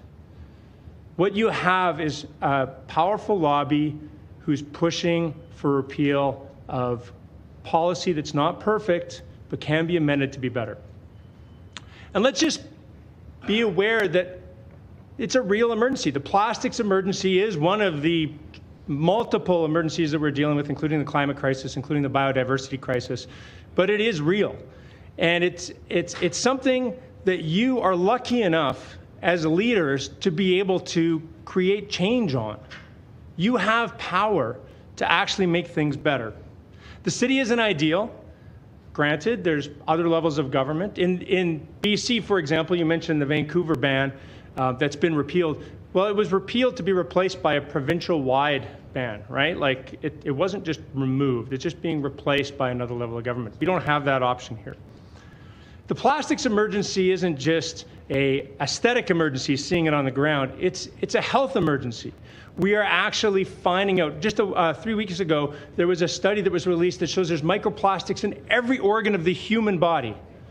4 months ago, there was a study that revealed that of 62 placentas examined, 62 or 100% had microplastics in it. So I just want you to look beyond the outrage machine and get informed policy advice from admin, from the University of Calgary School of Public Policy, from health providers, to create or to amend your policy so that it's better than what it is, and don't reject it because it's not perfect. I want you to be brave as my daughter was when she came up here, as brave as Aki was. And thank you so much, Aki, for taking the time. We can make a better planet, but only if we try. And this is a step backwards. Thank you. Thank you very much for your presentation. You have a question from Councillor Chabot. Thank you, Mr. Vipon, for being here. It's Dr. Vipon, actually. Thanks. I'm sorry. Dr. Vipon. Dr. Vipon. My apologies. You are aware, of course, that the single-use bylaw is not related to plastic, right? Please elaborate. We're not talking about plastic. It's about any single-use items, whether it's paper or otherwise. My understanding is the intent was to decrease the amount of single-use in predominantly plastic. No plastics. We've not used plastics for many years now. So the plastic bag 15-cent charge is not about decreasing plastic use? So the plastic bags was banned by the federal government. So this that was repealed by the Supreme Court. So yes, but we're still applying it municipally. This single-use bylaw is not related to the plastic use bylaw or ban. It's related to single-use items, period. Paper which include plastics. Well, we're not allowing plastics at all. And that was related to the federal legislation, which we've applied and upheld. So this is not that. My understanding is that plastics were included in this bylaw, but perhaps I'm correct. Maybe someone else can clarify. You made another assumption that this was based strictly on organized group that were haters, and from my experience, it's been everyone I've spoken to in the community, not organized groups. So I'm just trying to understand how you rationalize that this was all based on an organized group. I would suggest that if you want an informed assessment of what Calgarians think about this bylaw, that you would have to do polling in order to provide that and not rely on phone calls to your office. No, it's not phone calls. It's just generally me running into people and speaking to them in my community. I would suggest that to get good data, you have to go seek good data. Maybe a plebiscite. I know I'm not recommending a plebiscite. There are ways of getting information that doesn't include an expensive plebiscite. Okay. Plebiscite, we've determined it's not actually that expensive if you put it on with the ballot. $50,000 is what we were told. But why wouldn't you do a $10,000 set of polling on Calgarians? What's the advantage of a plebiscite? I don't know how valid that would be statistically. Well, unless we go to something more broadly. Neither you nor I are pollsters. I would suggest if you want an understanding as to what valid data you can get from enacting a poll, you would ask a pollster and not opine yourself or ask me to opine. Thank you. Yeah. All right. No, I think that's all my questions. Thank you.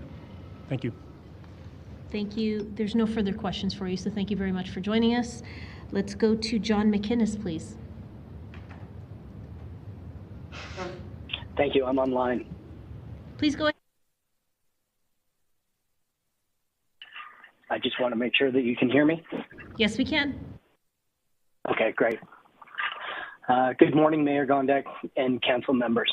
My name is John McInnes. I'm a born and raised Calgarian. I'm the founder of Earthware Reusables. We make reusable takeout containers for restaurants and other food services providers to reduce single-use items, specifically takeout containers. In 1951, DUI laws were introduced and people were extremely upset. After a hard, and here's an interesting quote that may be actually kind of funny now, but after a hard 12 hours of working, I should be able to have a few beers in my truck after work before I head home. This seems ridiculous now, but back then a lot of people agreed. In 1972, the deposit return for bottles was initiated. There were many protests and people were very upset. Today, we have one of the most successful deposit return systems in the world, with millions of dollars going back to Albertans and billions of pounds of waste being diverted from landfills or being garbage on our streets. The government held strong. In 1989, seatbelt laws came into effect. There were several lawsuits. A few people actually won, but of course the government held strong. Imagine where we would be today if we backed down on these social solutions. And single-use bylaws are a social solution. Many cities in Canada and around the world have these bylaws and have implemented them successfully, with lots of objections that have since died down. In Alberta, Edmonton's bylaws were initiated a couple of years ago. Still lots of people, I'm sure, somewhat upset, but they went actually further than the bylaws that we have. Not just bag fees, but also they have asked all restaurants, including quick service restaurants, to serve reusable cups in their establishments. The result of this is that these restaurants are figuring out how to do that, and they are actually creating a lot of jobs in wash facilities and things like that. And of course, Banff near us has gone much further with the same type of bylaws and introducing systems to the entire system for reusable cups, reduction of garbage waste, and those sorts of things. Anecdotally, this bylaw is working, and anecdotally is me. Now when I get a burger via takeout window, they just hand me the wrap burger and a napkin. For me, no bag is great. No condiments, which have actually been called no-use items, not single-use items, because if they never get used and thrown out, they're just garbage. Or cutlery I don't want. When I order delivery to my house, I don't get handfuls of condiments, napkins, and cutlery that I don't need. This bylaw is just the beginning of what can be achieved, stopping garbage and saving the city money in garbage processing fees. I support the single-use bylaw. I hope we continue with it. And if not, looking at amendments, I'd be happy to talk about those as well. Thank you. Thank you very much for your presentation. I don't see any questions for you in the queue, so thank you for joining us today. Let's go to George Clark, please.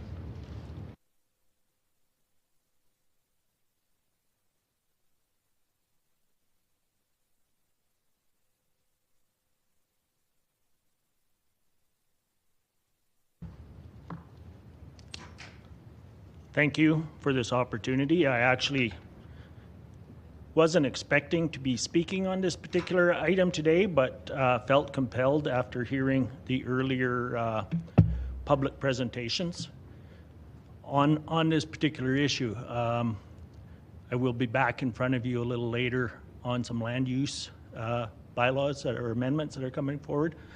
But on this particular issue, I've heard a lot of information trying to perhaps sway this council's opinion on this repeal motion, and I'm strongly in favor of repealing this and taking the entire issue back to the drawing board.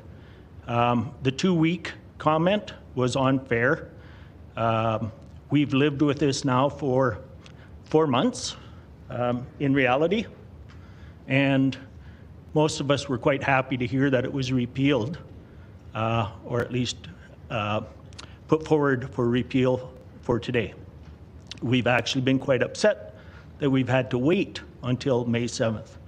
Because I don't know about yourselves, but when I take my grandchildren every so often for fast food in particular, and I get the fries not in a bag, unless I offer to pay the 15 cents, those fries come to us cold. And I don't know about you guys, but I really, really like hot fries, and so do the kids when they get that particular treat. They do not stay cold when they're not encased in a bag, and that could be even in a wintertime from the window to your car, or taking it home in your vehicle to consume at home. As far as the single-use items, this rush to move away from plastic has not been carefully analyzed, because the single-use items I'm seeing today are wood, but wood from where? And almost all of them, unlike the plastic utensils that we used to get, are put in a bag, an individual bag. So they have wrapping. Some of them with wrapping that you don't know for sure whether it's compostable or not. Some of them I'm seeing are even coming in plastic. So there's a real contradiction. Society isn't quite ready for this. And as far as the waste of those single-use items that some people have spoken to, totally incorrect. If you're a responsible consumer like myself and my family, and the way I've raised my children, the way I was raised, we reuse those items, believe it or not. Now, I know a lot of people might look down on that, but no, we wash and store those plastic utensils. We use them for our camping trips, and we keep them as long as we can. And when we do recycle them, we put them into the recycle bins that the City of Calgary forces us to pay for every year. And that's going to take me to, and I hope I get some questions because I got several points, the fact that with our recycling programs that we pay for, we are faced with sending that ultimately either to landfill if it does get into the garbage or into the recycling operations.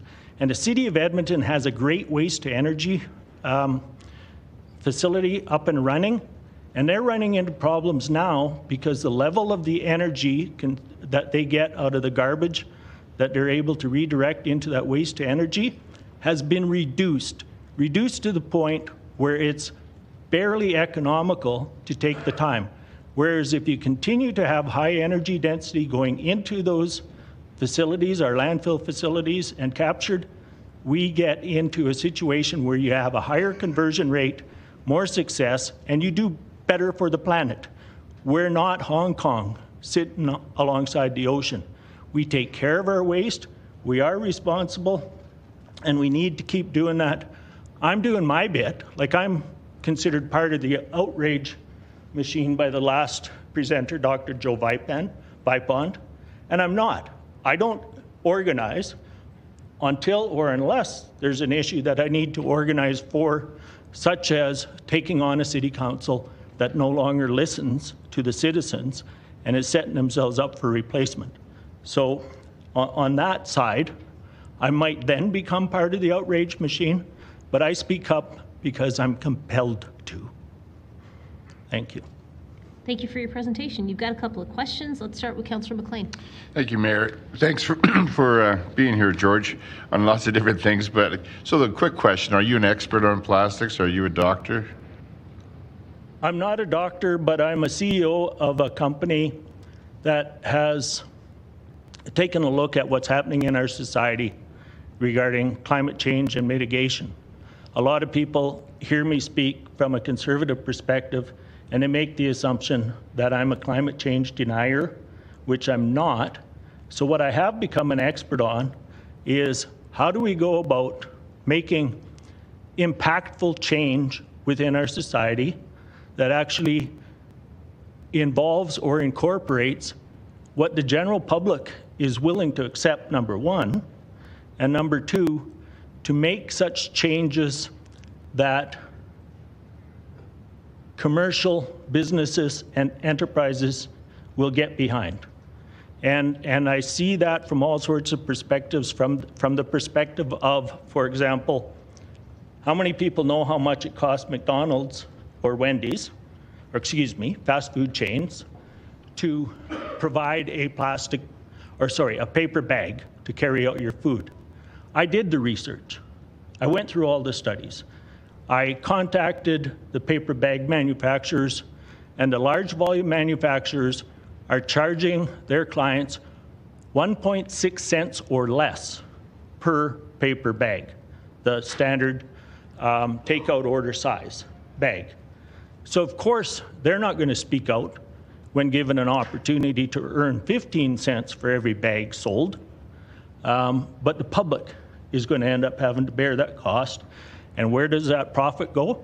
Directly to the profits of the big fast food franchisees.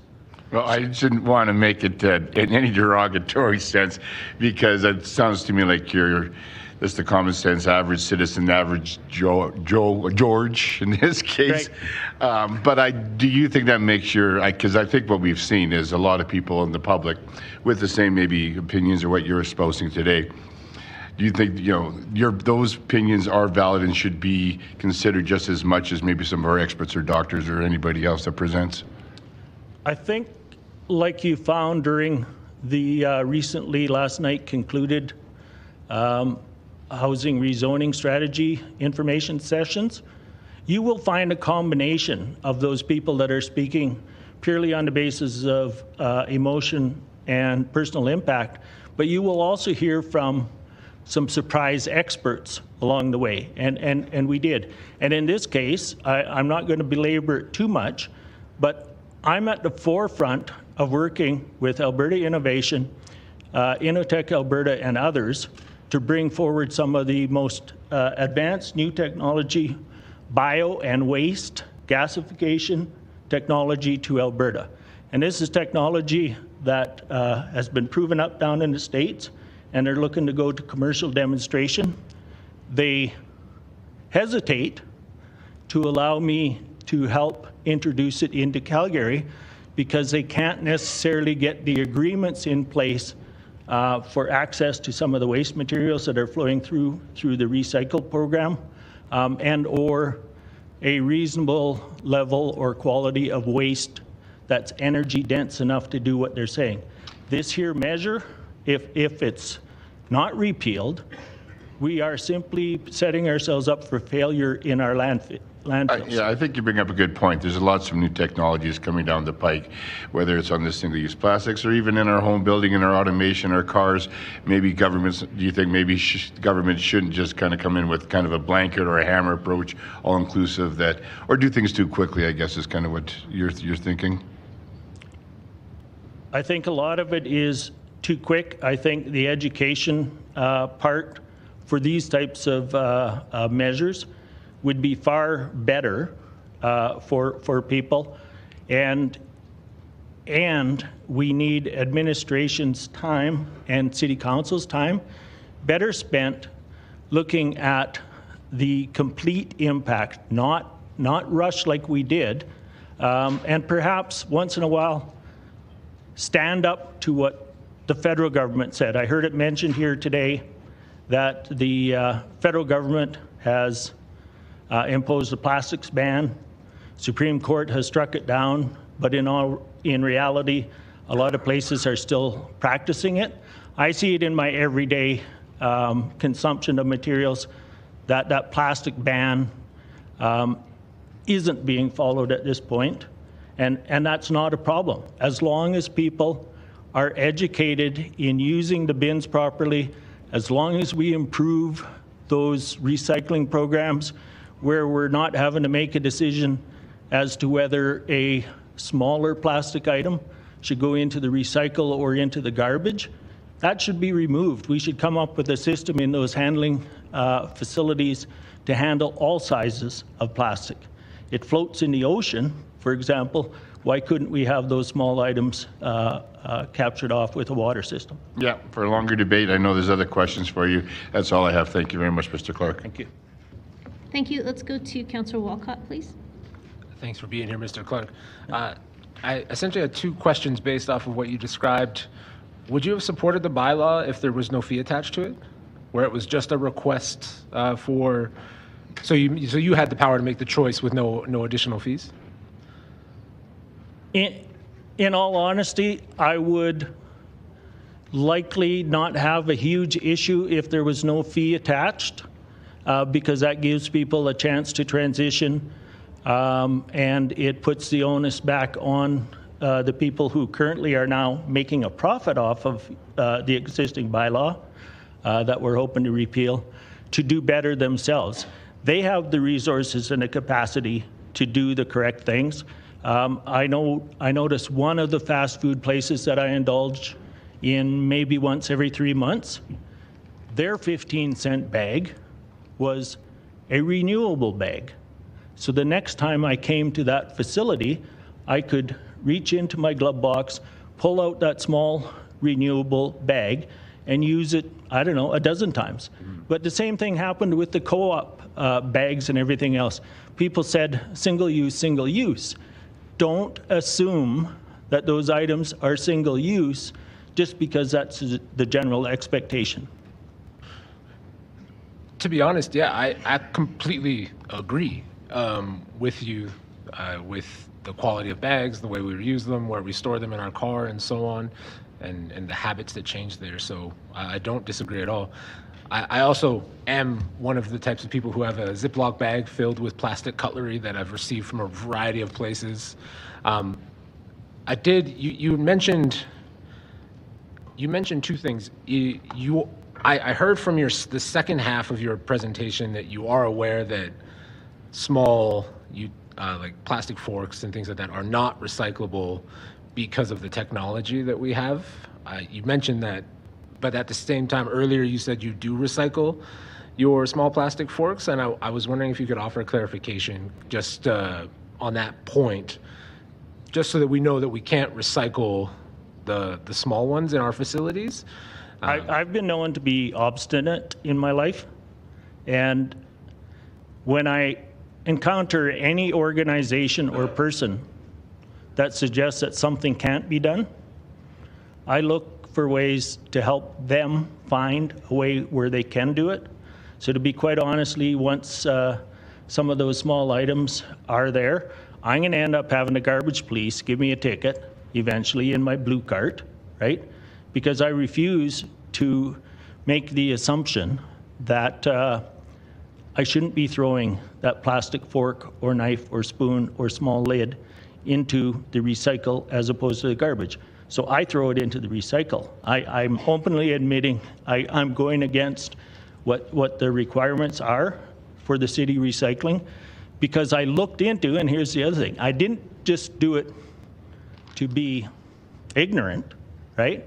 I did it because I looked into the cost of having consumers be able to take their small plastic items and amalgamate them into a larger piece of plastic that could be properly recycled.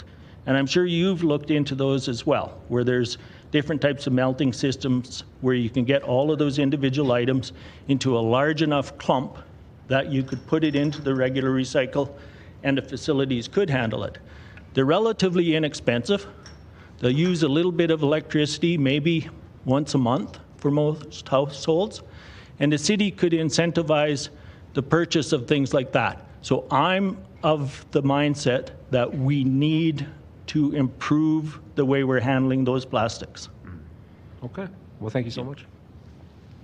Thank you. Let's go to Councillor Demong, please. Hi, Mr. Clark. You're commented that you're involved in a number of waste and recycling programs or encouraging said items. Have you heard of something called extended producer responsibility?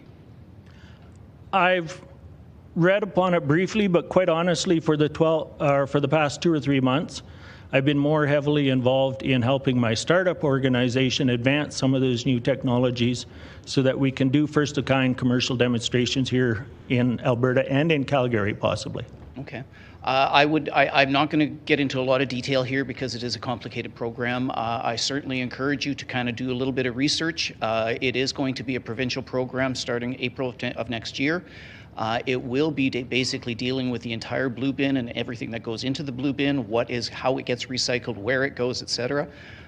These are areas that we want to get the highest and best use out of these materials rather than simply burning them if necessary. Not to say that that's not a legitimate location or option, but first and foremost, we want to be able to reuse as much as possible. So I would strongly encourage you, if you're going to be looking at what some of these new operational ideas that you have coming forward, as to what the recycle rate and what the recycled products are going to be happening with the EPR program. That's really it. Wasn't really looking for questions, just encouraging you to take a look at that. I actually appreciate the informational question because it does raise an issue that I would like this council to be aware of. In the newer technologies that we're developing, myself and others, I'm not unique in this initiative, the provincial government has done a very good job of encouraging innovation, much better than the federal government, for example. The federal government holds out long-range visions and then comes down and slams you with, this is how it's going to impact your taxes. The provincial government puts out programs like you're suggesting that actually encourage the development. And the gasification technology that we're bringing to bio and energy waste here in the province that I'm helping champion literally produces net negative energy, okay? I need to reiterate that. We're not, if we wanted to do net zero, we would simply burn our waste because it's already a carbon. I'm sorry. I appreciate where you're going with that. That's really not where I'm going with the question that I had asked. I appreciate your comments. It's a fascinating field, and I encourage you to get involved even more so than you are. I just wanted you to encourage you to take a look into the EPR programs and how that material is going to be taken care of by a pro as opposed to just being taken care of by municipalities. That's it. Thank you very much for coming. Appreciate that. Thank you. Let's go to Councillor Chabot, please. Thank you, Mr. Clark. I imagine that in your travels you've probably run into a few people. Have you met anyone that likes this single-use bylaw?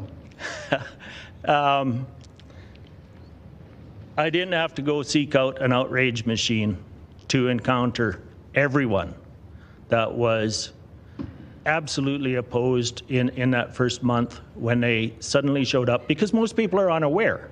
That's the issue that's before council when you do any new initiative.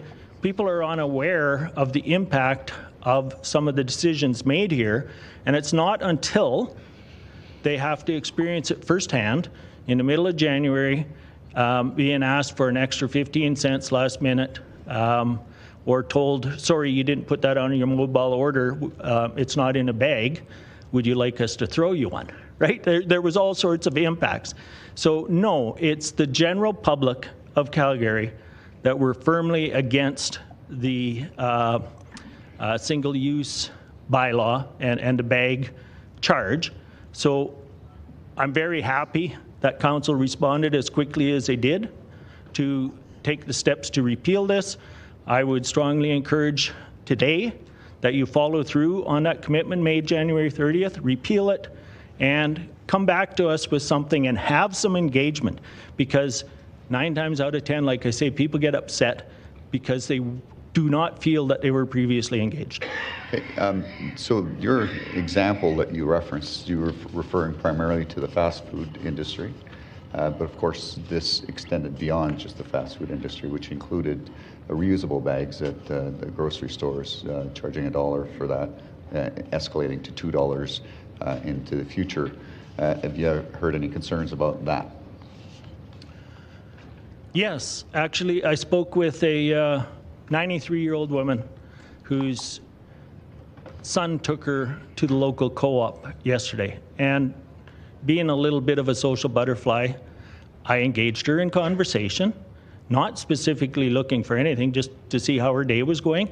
And she said, I always forget my reusable bag, so I'm probably going to have to buy a couple more bags. And I reached into my pocket and I gave her several of the compostable co-op bags, which the federal authorities or this municipal authority didn't stand behind, to save her that 45 cents. She was obviously a pensioner and challenging, and if she had to start digging into her pocket and paying $1 or $2, we can't forget those people. I mean, we're going to have to supply the food bins that they have with those bags, because that distribution or those food costs are already bad enough. We do not need these extra charges. Okay. Thanks for being here. No further questions. Thank you. That's it for the questions. Thanks very much for joining us. We appreciate your presentation today. That is it for the speakers that I have registered. So let me ask, is there anyone else wishing to speak to item 7.3.1? Okay, I'm not seeing or hearing anybody else, so I'll close the public hearing on this item. So we will go to questions of administration. I had a bit of a queue going, so we'll go back to that. Councillor Walcott, I had to cut you off, so please carry on with your questions. Thank you. Luckily, I did actually do a decent job of getting half of them out, so we're 50% of the way there. I was wondering, a lot of the questions and comments, and maybe this is just a useful time to go for clarification on the timeline. I'm wondering if it's possible, can you clarify the timeline about when the bylaw came into effect, when the notice of motion was moved, and so on, just so that we have a good understanding, especially with regards to some of the public commentary? Yes, through the chair, thank you for the question. So on the timeline, just to be clear, the bylaw came into effect on January 16th of 2024. The meeting of council where we were directed to go back to consider repeal was on January 30th. So that was a 2-week time frame in January when it was in effect before council directed us to move forward with considering repeal. And then just for clarification as well, how many years of work went into getting us to January 16th? Well, actually, one speaker mentioned a start of previous and early council direction in 2019. There was a bit of a pause due to the pandemic, where some of that work was paused. The report came back with the strategy and the proposed bylaw in 2022, and through 2023, education and other efforts were made, and then the bylaw came into effect in January 2024. Thank you so much. Do you guys mind bringing up the slide with the flow chart? So assuming the decision in front of us is straightforward right now, it's really the big question is what comes after it. So let's assume that, like, let's say it doesn't get repealed. This is where my question comes in. Does that mean that you would look toward this? Today is not the day to bring amendments if the bylaw doesn't get repealed because of the recommendation. And so let's say it doesn't get repealed, it stays in place. What does the amendment timeframe look like? I will start answering this question and may call upon some of the experts on the procedure if needed. So what you're proposing, I believe, is the bottom box. Yes. The single-use items bylaw stays in place. So if that were to stay in place with no further amendments directed, it would stay in place as is. Council could direct administration to bring forward bylaw amendments. Now, if those came forward as exactly for today, what they would be, then the time frame would be at least 3 months. If there is work to go back to bring forward amendments, that would take that longer period of time that was spoken to earlier in terms of there would need to be work to go back, determine what those amendments should be, and those would need to be brought forward again. Is there anything you want to add? And if I can just add to what Director Radke was saying, the amendments have to be brought and follow the same process as the original bylaw. So it would have to be advertised for 2 weeks in a row, and then there's a 60-day petition period that have to be observed, just in the case, as in the case of the repeal bylaw before you today. Could there, when you're thinking about just building on that here, have you already done some of the internal reflections on what some of these amendments could be, given that I know the comment was made that you want to go back out to community, you want to have that conversation as well. But has some of that work already happened internally about here's how we think we can improve based off of the feedback that came fast and furious in January? I think going back to the conversation at the council meeting in January, we certainly understand that there are elements of this that did not resonate well with Calgarians, and we have some sense of what those are. And I think that the feedback that the council members received reflected that as well. So I think from that perspective, yes. We haven't done any formal reach out or engagement because of the process that we've been going through on considering repeal. So we've observed that process and have not done any further work on that since that time. Well, if we were to go with the top box, the top single-use items bylaw is repealed, 3 months to get to a new bylaw, but likely longer would be preferred because you're not starting from scratch, but you're going out and you're doing a significant amount of work to ensure there's that universal support as best as possible. I had asked the question, I know there was a conversation, it's like, 3 months is like minimum. You would have a preference for much longer. In the event that someone decides to bring a notice of motion in the near future, would you be thinking a year? So thank you for the question. It's a great question. I think the 3 months is really speaking to that process that Mr. Swin mentioned around the advertisement period and the opportunity for that feedback.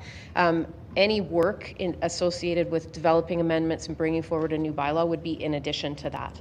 So it would be in a longer time frame that we would be looking to bring something like that back. Perfect. Separate from the single-use items bylaw, I was curious about other innovations that are happening with waste management. If it's possible to maybe just shine some light on any other like technological innovations that might also be necessary in a similar time frame to kind of get us to a desired waste reduction outcome. So, for example, like was mentioned, significant investments in sorting machines, et cetera, right? That type of waste innovations.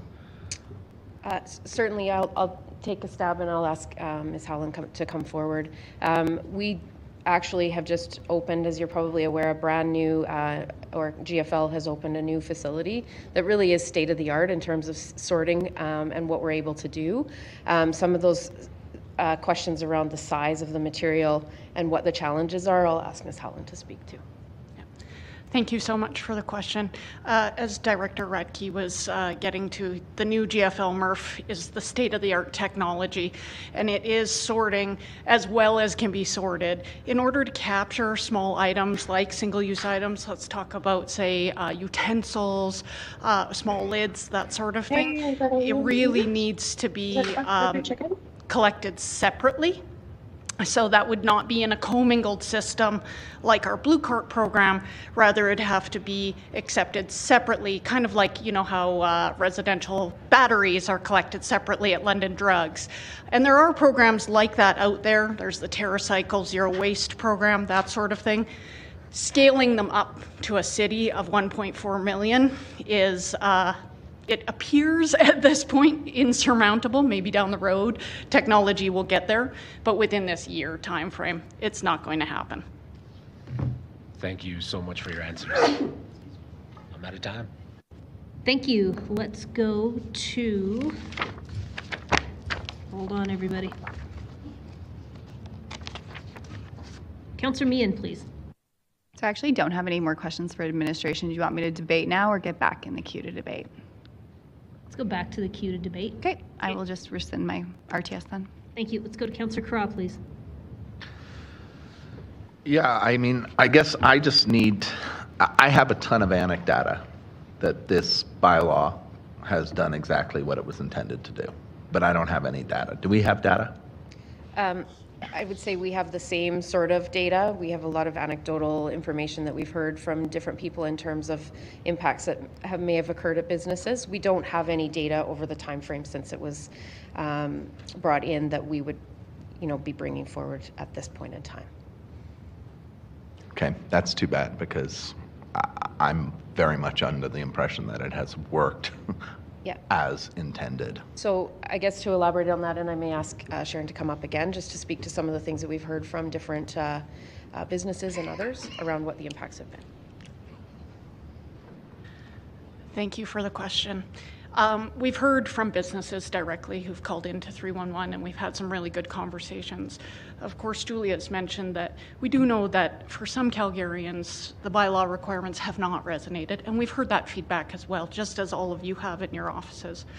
But I've spoken to a number of businesses that are surprisingly pleased with how the bylaw has gone for them. So, for example, a liquor store owner in Ogden, just talked to him again last week.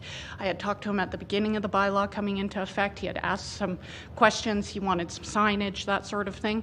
And he called to update me to say that he went from using 2,000 plastic bags prior to the bylaw, and of course the federal regulation had come into effect a month before our bylaw, to now using 100 paper bags per month. And that his customers in the period since January 16th realized that they could indeed carry their bottle of wine or six-pack to the car without a bag. So it was just really good to receive that feedback. And for him, and I think that I heard this repeatedly from businesses, is, he was one of the businesses that was in support, and not every business is, but he is concerned about the repeal impacting him because he would like to continue to charge the fee, but he's worried about his competition down the street not charging the fee and him losing customers over there. Yeah. Thank you. Okay, let's go to Councillor Wong, please. Thank you, Mayor. I have two questions, and I guess the first question is around the food services industry. And the food and services industry, as you heard me ask a question of one of the public speakers, food services industries that I've dealt with here is that they're having difficulty getting people to accept that. In other words, customers are coming up and saying, "Are you kidding me?" Da, da, da. Have we engaged them since relative to their, if I can use the term, social psychological challenges? Yes, thank you for the question. I think, again, we are aware of those challenges that businesses have been facing. As the repeal process has gone forward, we have been awaiting the outcome of that and respecting sort of that process so that we have not been out doing a lot of active engagement on the bylaw that was being contemplated for repeal. Okay. So, as I also asked the question of going through your chart here and going through possible amendments, whichever path we take, what would be the process you would take to ensure that the food services industry and the customers and patrons understand, again, what the desired outcome is and the path to get there. I think regardless of the outcome of today, there's lots of opportunity and learnings around where people are at and what they understand about waste reduction, and where more effort is needed in terms of that education piece, and how we can help support businesses and Calgarians to be thinking about waste reduction in a different way. So I think regardless of the outcome, that's definitely something that we've seen and that we'd like to continue to do. Okay. My last question is again around plastic bags. And these are homeowners themselves are using your plastic bags largely as liners for their garbage cans, and then taking out, now without the plastic bags, they're going to the stores and buying plastic bags to do that. How do we mitigate that? Well, so I guess just to reiterate around plastics specifically, the federal government has banned plastics and its use. That would not change regardless of what happens with the bylaw or the city's single-use items reduction strategy. Okay, but we didn't ask the question, what prevents people from going to the co-op and buying plastic bags for waste? Yeah, again, right now, that's the way that the federal government's regulations and ban has been set up, is that they're not allowed to use it at the till, but they have not banned them in the garbage bag section of the store. And so that is what people can continue to do at this point in time based on what the federal government has set out. So the challenge, of course, is that people will pay for those plastic bags versus getting them at a grocery store, and either way, they still come to landfills. That's correct, yes. Thank you. Thank you. Let's go to Councillor Penner, please. Thanks so much. I want to pick up a little bit on where Councillor Carra was going. I think he asked some of the questions I had. Had a motion to repeal not come like almost immediately after we implemented it, what were the what plans did we have to measure waste reduction? Like, would we have embarked on that had the repeal not come? I will just call up one of my colleagues here to answer that question.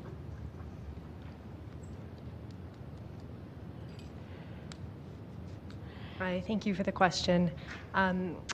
There are multiple ways that we would measure success. The first and foremost being our waste composition studies that we do periodically. In fact, we've now got a program where we do them annually, and so that would look at these types of the prevalence of these types of materials in all three streams, so garbage, blue cart, and green cart, as well as an opportunity to look at waste composition and litter cleanup materials as well. So that would be the primary one and would give us the strongest data. We'll also look at customer or like citizen research surveys that we do. So we have some baseline data around that, around people's perceptions and their behaviors, and we could repeat that to see how that changes over time. And there are other things we can do on a more voluntary basis. For example, as Sharon was mentioning, businesses can voluntarily report counts and that kind of thing that can give us some insights into how things are going. Thank you. Great, thanks. My only other question, we hear a lot about consumer education. For as long as I can remember, the City of Calgary has been doing education programs on reduction and diversion. So how long have we been doing education programs on reduction and diversion, whether it be blue cart or green cart or other measures about waste reduction? School programs, the gamut of things that we do. So Calgary's community recycling depot program, they were green bins in the grocery store parking lots. That started in 1991, if you can believe it. And that's really when Calgary's recycling education commenced and diversion education commenced. Blue Cart launched in 2008, and at that time, a lot of money and effort was put behind educating Calgarians about diverting properly, and we've continued to do that since 2008. We have a robust communication and education program, everything from mass media campaigns to in-school education and school tours at our facilities. Right. So I guess, is it fair to say we've been progressively implementing measures for waste reduction for over 20 years? I would say that is fair to say. I would also say that on diversion, which is around the carts and putting things in the right places, there have been great strides and great acceptance, and Calgarians have really embraced it. Waste reduction is sort of another level to that, where we're looking at being more mindful of what you're actually putting into those waste streams. And so that's the next steps, and the single-use items and other waste reduction strategies really speak more to that. Thanks. I'm just going to go back to data really quickly. Did we collect, or did we go back and review any data about calls that came in through 311 about this bylaw specifically, and then how has that changed over time in the 4 months it's been implemented? I'll start, and then we could speak to specifics, but we know that information came in through 311, but it also came in through the councillors' offices, and so there was a lot of feedback early on, which has reduced over time as things have changed in terms of the repeal being considered, and as well as time passing. Okay, thanks. I don't have any other questions. Thank you. Let's go to Councillor Sharp, please. Thanks. Do we have any baseline data on measuring and determining if we've reduced any of the amount of waste? Since January? Yeah. So since January, again, as the repeal process began, we sort of have been more sensitive to how we are approaching that, knowing that the repeal was being considered. So as we said, there is information that we've received from businesses anecdotally and citizens anecdotally, but not an aggressive push on collecting data, again, because the repeal process was being considered. Okay, thank you. And then maybe GM Morgan, I'll get you to weigh in, just because we're talking about timelines, and you mentioned it's greater than 3 months, but it could take longer. Are we looking at a year, like July 2025? Thank you for the question. I think what's important and what you heard from the team was that we engage with the public, we engage with business. That takes time, and we would want to make that investment so that what we came back with would resonate with the community. So I would say at least a year to do it right and to make sure we're in alignment, and what we brought back to council would be supported by the community. Okay, well, timeline's interesting. Thank you. Thank you. Let's go to Councillor Thaliwal, please. Thank you, Mayor. My question is, you said this whole started in 2019. So what was the genesis of bringing such a bylaw? So to clarify, in 2019, Council gave administration direction to develop a single-use items reduction strategy. And with that, then in 2022 came the strategy as well as the proposed bylaw that was approved at that point in time. And this strategy was when there was no federal program? That's correct. So now, yeah, sorry. Yeah, so our bylaw, again, the City of Calgary's bylaw was specific to single-use items regardless of material. So whether that be plastic, paper, wooden forks, those kinds of things, the bylaw did not distinguish about the material. So this was not, the City of Calgary bylaw would not impact the federal ban, and so that's the real distinction there, and that's why this bylaw stood on its own, really, and separate from what the federal government brought into effect last year. So my question is, how effective you think it would be if we have other jurisdictions coming in? I heard from Councillor Demong, something coming down from province may not directly affect this, but we have federal. How important is it to keep our bylaw if we have other jurisdictions? I think to answer that question, I would say that generally speaking, in best practice, each level of government has a role in waste reduction, and you can see that with what the federal government is doing and what extended producer responsibility is coming in with the provincial government, as well as waste reduction and diversion efforts that we're doing here at this municipal level.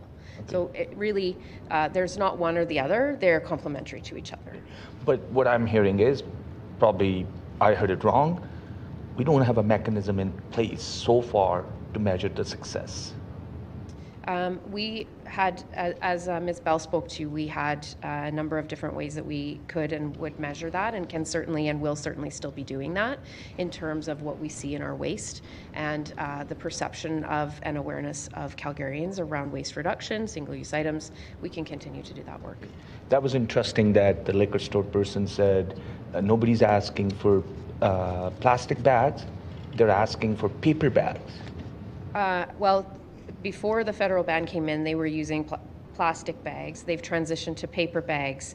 And since then, they've seen that reduction as people are more thoughtful about whether or not they need a bag for a charge. So the paper bags. Material had to do with their choices and what was available to them.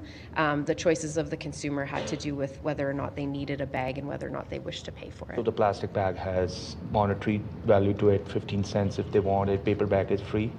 I think because the federal ban came into effect last year, before the bylaw came into effect, the bylaw, he would speak to what he was utilizing last year, and then the reduction to 100 bags about a month was more after the bylaw came into effect. And that's paper bag, Yeah. free of cost. Yeah. But our bylaw is saying McDonald's bag or any fast food bag, which is small, little bag, they got to pay 15 cents. Again, the primary container did not apply, but an extra bag to carry the materials, similar to what you would see at retail or at a liquor store, was what it applied to. So it's that secondary carrying mechanism. Okay, great. My last question, really last question. We had an expert talk about, and some of the points really resonated with me. And one was the unexpected consequences. That if we had done some education piece up front to get people ready, and there was another speaker who talked about it, you think we would have been better, like more successful in a way to educate and then say this is coming, this is all of our collective responsibility, not making it political, not calling it plastic ban when it's single use? Yes, I think that's a really fair question, and I think that, as we mentioned, that is what we've heard, and what we feel is that there's always opportunity for more education, and ways that we can do that differently, and that would be part of what we will do going forward. Is what does that need to look like, and learning from what we've seen, what would that need to be? Okay, great. Thank you for answering all the questions. That's it for me, Mayor. Thank you. Before I go to the next person in the queue, I'm just going to ask Council, can I get your general consent to finish this item before we take our lunch break, please? Anyone opposed to that? All right, let's keep going. Councillor Chabot, please. Not too many questions. Do we have baseline data information prior to January 1, i.e. how much of it, that waste stream is going into the organics program versus how much is going into the garbage, general garbage? Yeah, those were some of the things that we spoke to around the waste composition studies and things that we've done in the past to identify not only how many of them, but where they're going. So we do have some of that information that we would have and can use and will use to compare to in the future. Okay, when I asked this question previously, I thought I was told that we didn't have a lot of baseline data specifically to be able to do some quantifiable, measurable results.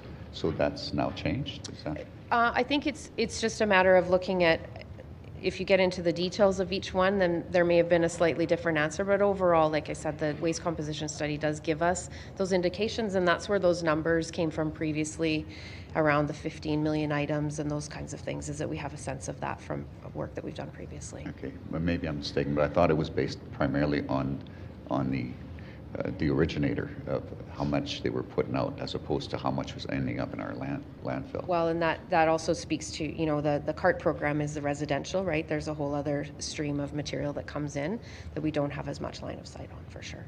Right. Okay, if we do repeal this bylaw, is there still plans on moving forward with a waste reduction strategy? Yes, so this bylaw is one mechanism that we can use in terms of encouraging waste reduction, but it doesn't preclude that direction and that desire to have waste reduction be part of our ongoing work, and so we would, of course, continue that. All right, so there's still lots of work, good work that you could do regardless. All right, thanks. No further questions for me. Thank you. I don't see any other questions in the queue for administration, so I'm looking for a mover for this item. I see Councillor Meehan in the queue for that. Yeah, thank you to everyone who has, all my colleagues, their questions, all of the speakers. This is an interesting conversation, and I think when we really get down to so much of what we do here at the city, whether it's this conversation, whether it's the rezoning conversation, it is around balancing the spectrum of individual preferences and individual solutions up to collective solutions. And I think people exist in various points along that continuum, and I think that you can also get people to shift which is what we have to do as a society when we come together, and as a local government, we work on collective solutions. I think interest in collective solutions is lower than it's ever been as a result of a number of factors, and fatigue from COVID, from the pandemic, from a number of other things. And so I think the tolerance amongst certain members of the public, certainly for imperfect solutions, is quite low. I originally, when we had this discussion at the initial repeal in January, I had an amendment that we never got to see, but all my colleagues knew about it, which was to exempt fast food from the bylaw, which is where we were hearing the vast majority of concerns. And we never really got there because council decided to repeal it in full, because there wasn't a general feeling that iterating forward was the right way. There was a desire for a clean slate.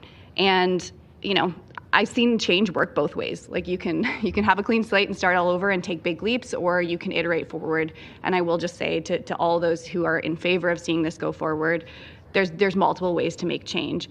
I also will say that, like, I think sometimes there's success in failures, because it actually got several of you to come out and speak in favor of it, which we didn't hear really anyone speaking in favor of it in January. And it's engaging people in the local democratic process. I don't agree with all of the things that some of my colleagues said, that this isn't a success in any way. Like, I have even seen changes in my own behavior when I go. I think even if we had not even brought in an amendment around fast food, we probably could have seen and encouraged the big producers, like for French fries, for example. I'm sure over time they could have adapted their packaging to cover the French fries so they could stay warm and these things. Like, I think that there were many of possible ways we could have iterated forward on this. But that was not the decision of council in January, and I think the message has been sent out really clearly that we're scrapping this and we're starting again. I look forward to seeing some political leadership on this, especially from folks who have real passions around it, like Councillor Jamong with extended producer responsibility. Councillor Wyness has a lot of ideas and thoughts about how this could go forward, and I think that is truthfully what it needs. I think the idea of throwing it back to administration and asking them to keep trying to find a way forward is something that I think we need some leadership at this level in order to make this a reality. So, you know, I am a little bit sad to see it fully repealed and not iterate forward, because that would have been my preference. But like I said, I think there's multiple ways to bring about change. And given what we've communicated to the public, I think that we are in a position now where we are going to be starting again. And I look forward to the leadership of some of my colleagues in bringing that forward, and look forward to supporting them. So with that, I'm moved. Thank you. Can I get a seconder for this, please? Councillor Wyness, thank you. Let's go to Councillor Spencer, please. Thank you, Mayor. I really believe the intention of this work is very noble. We need to get this figured out. This is an egg we need to crack in our community. The habits that we have as a community shape the world around us. And we were just talking about this over here as this was starting. What we're talking about is convenience. And at times, convenience is quite costly. The more that we shape our lives around shaving times off commutes, making sure that we don't have to use foresight on various habits throughout the day, actually have tangible downstream impacts to ourselves and to our children and to future generations. So I do believe this conversation is incredibly important, but to say that this bylaw didn't land well is an understatement. There was a firestorm of feedback, and from places I was not expecting. I remember looking on social media and seeing some of the folks in the community that were weighing in on the conversation. These are people that I'd come to respect in their ability to look at municipal policy issues and come down with really nuanced positions on the trade-offs that we debate around this horseshoe on a regular basis. Folks that I genuinely, I learned from, folks that I learned from were weighing in on this and going, this was not the right path forward. I do believe we really strongly considered businesses in this approach. We did our due diligence in our work to engage with the business community and how it would impact them, and we figured that part of it out really, really well. But where we failed probably was around the impacts of things like frontline service workers. We probably failed to really fully consider the timing and the ancillary factors that feed into all of these larger conversations about how we move a society forward, the politics of the day do impact these conversations. It unfortunately became a lightning rod. It is not a piece of work that we need to expel completely. It is a piece of work we need to, as Councillor Meehan said, take back to the drawing board, do better consultation, and get this right. The councillor that led the repeal, I remember when this was first before us, challenged her a little bit on, like, are you actually going to move this forward out the other side of this? And she looked at me and nodded. So I joined my voice to Councillor Meehan's and saying that, like, if we do this today, this is not where the conversation ends.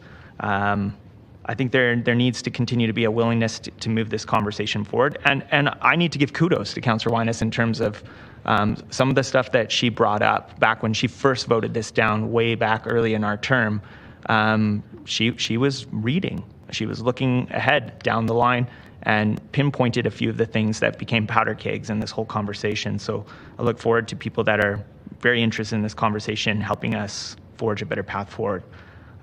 Because the process is quite similar for how this moves forward, I will be voting for the repeal, but that doesn't mean that the conversation stops here today.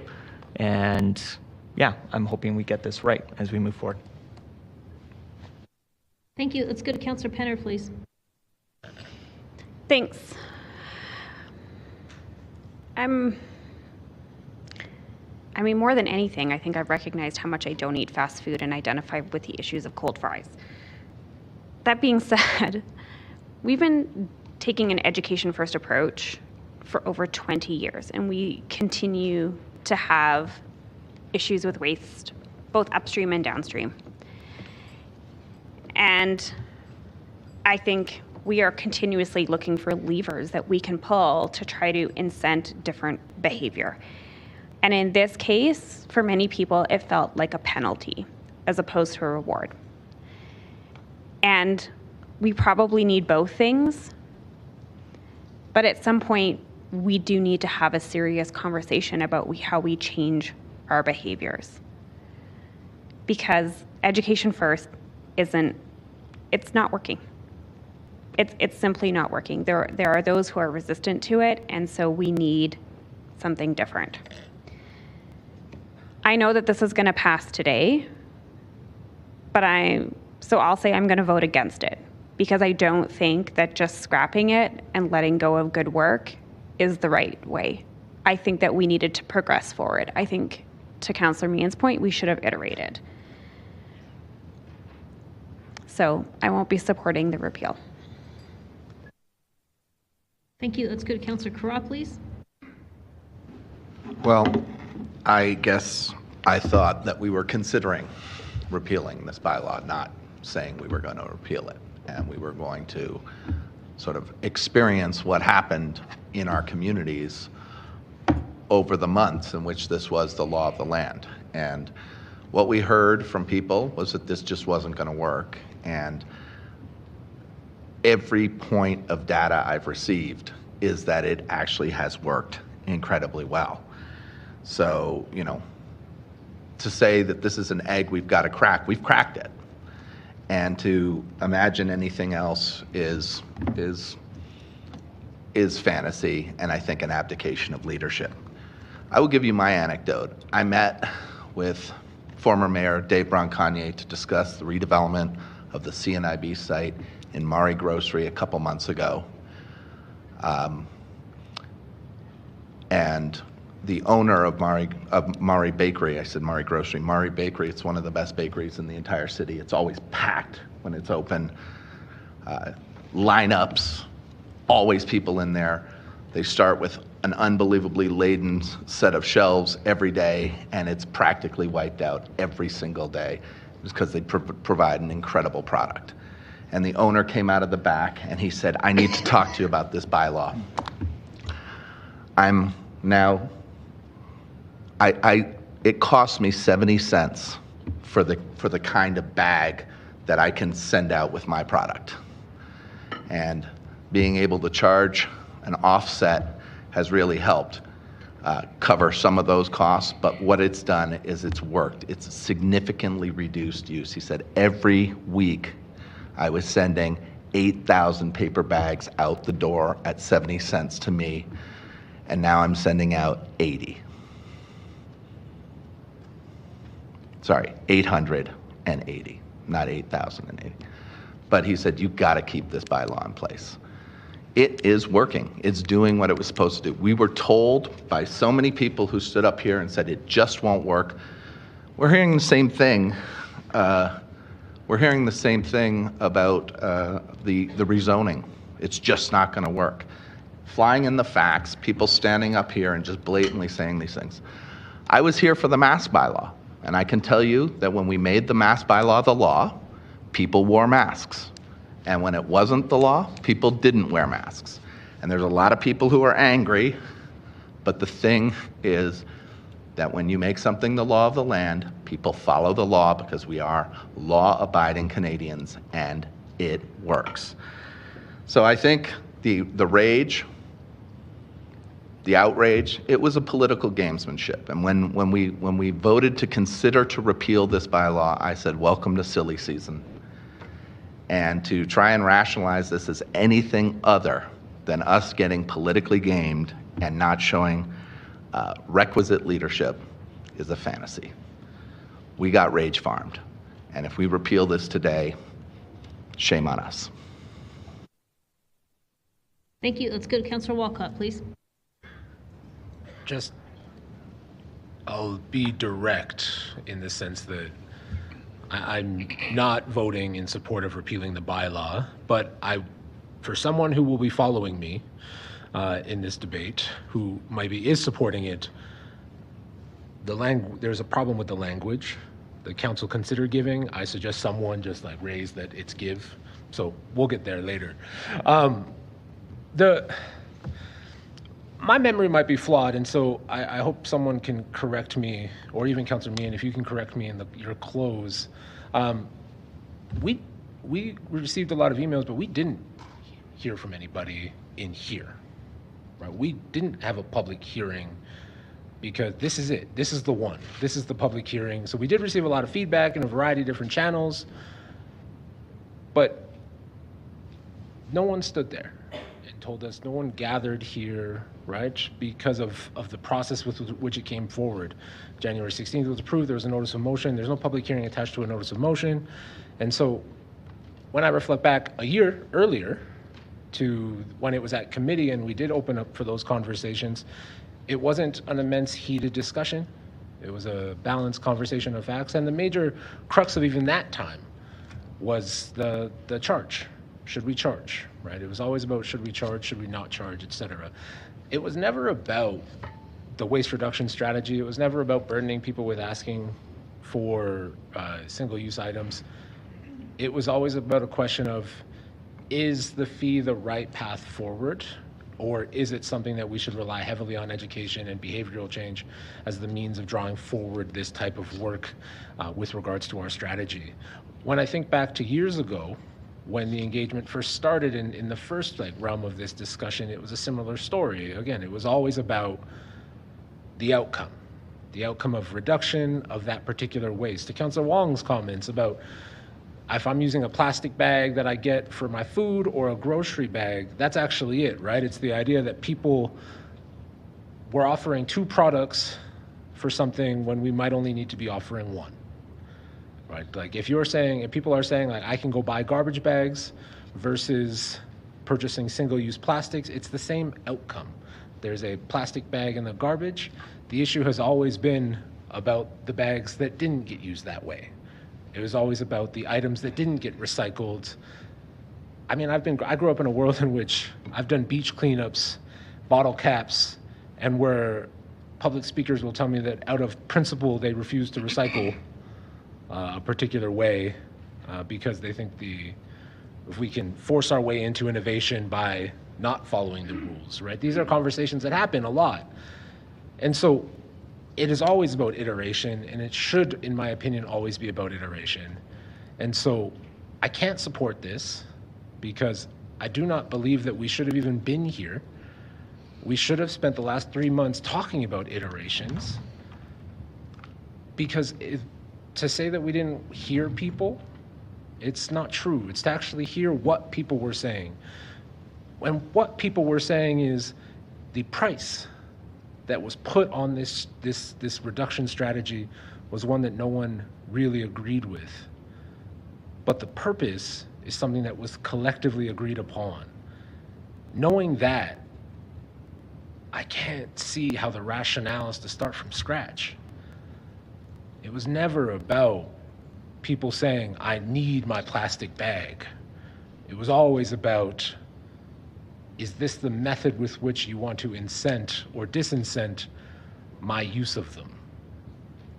And so I don't want to support this. I don't plan to support it. I will be voting against it. And I hope that everyone else is not resigned to supporting it either, but I hope that we are actually committed to the iterative process, knowing that if this bylaw exists tomorrow, that someone should be bringing a notice of motion to direct immediate amendments to it in the same way that was suggested and planned in January that did not go through, because we can still reduce waste and hear our constituents. It doesn't have to be an absolute abandonment. It always could have been simply just being responsive versus hyper-reactive. So I can't support this. Thank you. Let's go to Councillor Sharp, please. Thank you. Just, it was a good point that Councillor Walcott had made about consider. So if Councillor Meehan, you're okay with removing consider and to be amended out of the motion on the screen. To get into my debate, I don't think it's necessary for me to rehash all the debate that we held back in January on this issue. First, I'm just going to say thank you, administration, for all your continuous hard work and meeting with all the teams throughout this couple weeks when we've been kind of focusing on the rezoning. A couple things that basically boils down to this. Calgarians spoke loud and clear. They don't support the bylaw that's in place. They're not convinced, and neither am I, that this bylaw is actually accomplishing what it was supposed to do. You know what? We get things wrong once in a while. We're human. But we do need to admit that something isn't working when Calgarians are clearly telling us it isn't. And to Councillor Carra, I did get a lot of phone calls. I did get a lot of emails, and those were shared with administration. To Councillor Walcott, this is being pushed through during a time of rezoning when the whole city is focusing on one thing. So let's give Calgarians also the benefit of the doubt they can't maybe show up for both public hearings. I keep hearing, we signed up for this. I sure did. I signed up to represent Calgarians and bring their voices to the horseshoe. I will continue looking for ways to reduce waste, but an approach that's actually an inconvenience, like Councillor Spencer mentioned, convenience, inconvenience. People and punishing them for unavoidable things, like a bag for food through a drive-through, is clearly not the right approach. So I'll be voting in favor of the repeal today. Thank you. Let's go to Councillor Winus, please. Thanks. I just need clerks to make sure that... Can you give me 1 second? Because Councillor Sharp raised something. So are you making an amendment, Councillor Sharp? So I was just saying Councillor Councillor Walcott made a good point by saying that council consider. I think the word consider needs to be removed. If Councillor Meehan would accept that as a friendly, like giving needs to be changed to give. And give, yeah, sorry, the language needs to change in there. It's a substantial enough change that I don't think it can be a friendly. Is that fair, Madam Clerk, or you can weigh in? Thank you, Mayor Gondek. My recommendation here would be, despite it being friendly, I would still look for general consent. Just give me one moment. I had the motion at my fingertips. A member making the motion after debate on a main motion has begun may, with general consent, make minor changes to the wording or agree to a minor change proposed by another member. So in this case, Councillor Meehan moved the main motion. Councillor Sharp is now making a minor change, but the procedure bylaw does require with general consent.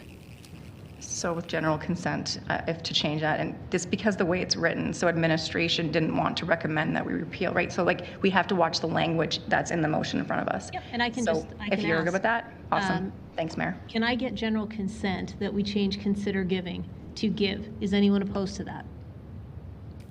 Okay, then that is carried. We will amend this. Councillor Winus, thanks for understanding. Please go ahead. Thanks. Yeah, okay, where to start with this?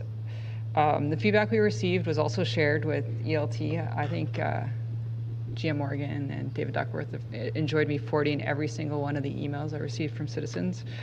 To Councillor Walcott's point about people speaking up, by the construct of City Hall, we leave out the ability of many Calgarians to have the time in their day to come speak up that this impacts. We even talked about this with when we're doing zoning. There is a privilege to council, there is a privilege to working at the city that sometimes blinds us to the struggles of the everyday citizen. And we may think, oh, it's only 25 cents, it's only 15 cents, but to a lot of people that's a big deal. And it has to be factored into how we manage climate. Yes, and climate change disproportionately affects those that are lower income earners. And so how do we balance the need of our community and our country and our city to actually tackle the problems we've set out to solve?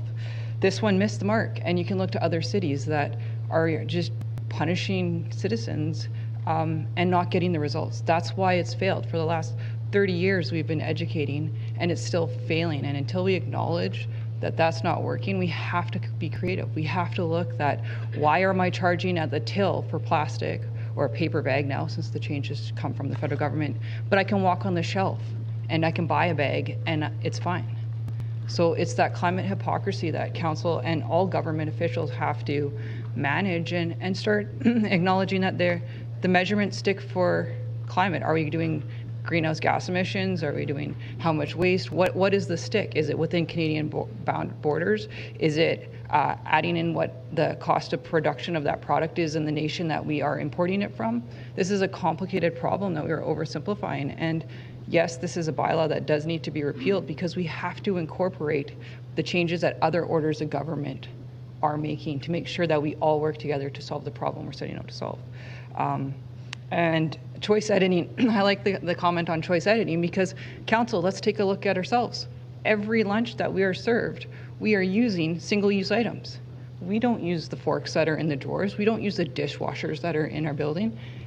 Yeah, but you're still using the single-use fork there, Spencer. So let's start looking at our own, what we can change within our entire organization. When ELT orders lunch, do you guys use the utensils and the dishwashers in this organization? Wager a bet, no. So let's start looking in the city of Calgary and make those changes so that we can lead Calgary and not just penalize them with a financial fee. Thank you. Let's go to Councillor Wong, please. Thank you, Mayor. Again, I want to say thank you to Councillor Meehan for putting forward the recommendation and also for acknowledging it's the food services industry that I'm most concerned about as well. But more importantly, I think it's important that we remember why we're here as council, and that is, both governance and accountability. And when we do that, I think most people ask us, are we doing the right things? And doing the right things certainly is taking care of the environment, taking care of our lands, and taking care of the waterways and everything else. But the second thing we're also asked to do is, are we doing it the right way? And doing it the right way is, I think, what the greatest challenge has been. What we heard in January and what we've been hearing since then is, have we done it the right way?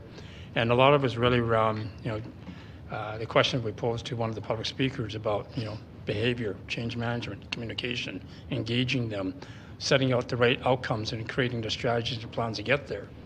So therefore, it's not just going back and repealing this and coming back with an administration, coming back with something new, but coming back with a new process to come back with something new. I think that's what's most important. We heard that loud and clear over the course of the last 3 weeks about housing. I don't think anybody disputes that housing affordability, housing availability, and housing crisis is wrong. They know that. Its question is, have we done the right process to get to the right answer? So for that reason, I support repealing this, but at the same time challenge the administration to create the process to bring back the right bylaw. Thank you. Thank you. Let's go to Councillor Chabot, please. Yes, I'm going to support repealing this bylaw as I did when I went to committee and as I did when I went to council for a number of reasons, because I didn't think this was well enough thought out, and the costs associated with it I didn't think would result in a significant reduction in waste. While I do think there's some great initiatives to try and reduce our reduction, it is not lost on me that the public's opinions on this were completely negative, and it wasn't just about the fast food outlet. The assumption that somehow all Calgarians are waited on bated breath to see what we're going to discuss and take every opportunity they can to come to council, I think is a misbelief from members of council. Prior to getting involved in politics, I had no interest in coming to City Hall to speak at council, let alone go into committee. So the idea that somehow every Calgarian is waiting to see what we're going to do or what we're going to discuss, I think is a false belief. However, Calgarians are quick to let us know when we put in place some rules and regulations that they're completely against. And the same thing applies with our tax increases. When we approve tax increases, they certainly are quick at letting us know when they disapprove of our decisions.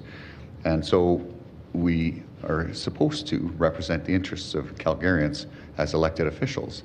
I, for one, believe to be a good leader, you must be able to listen to the citizens and try to respond to some of the needs, whilst also considering what's in the best interest of the municipality as a whole.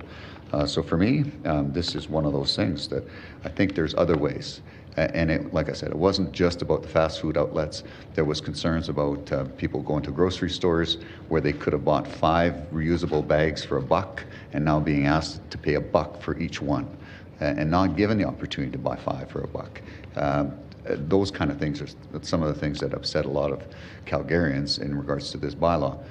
Do I think there's a way forward? Yes, I do think there's a way forward.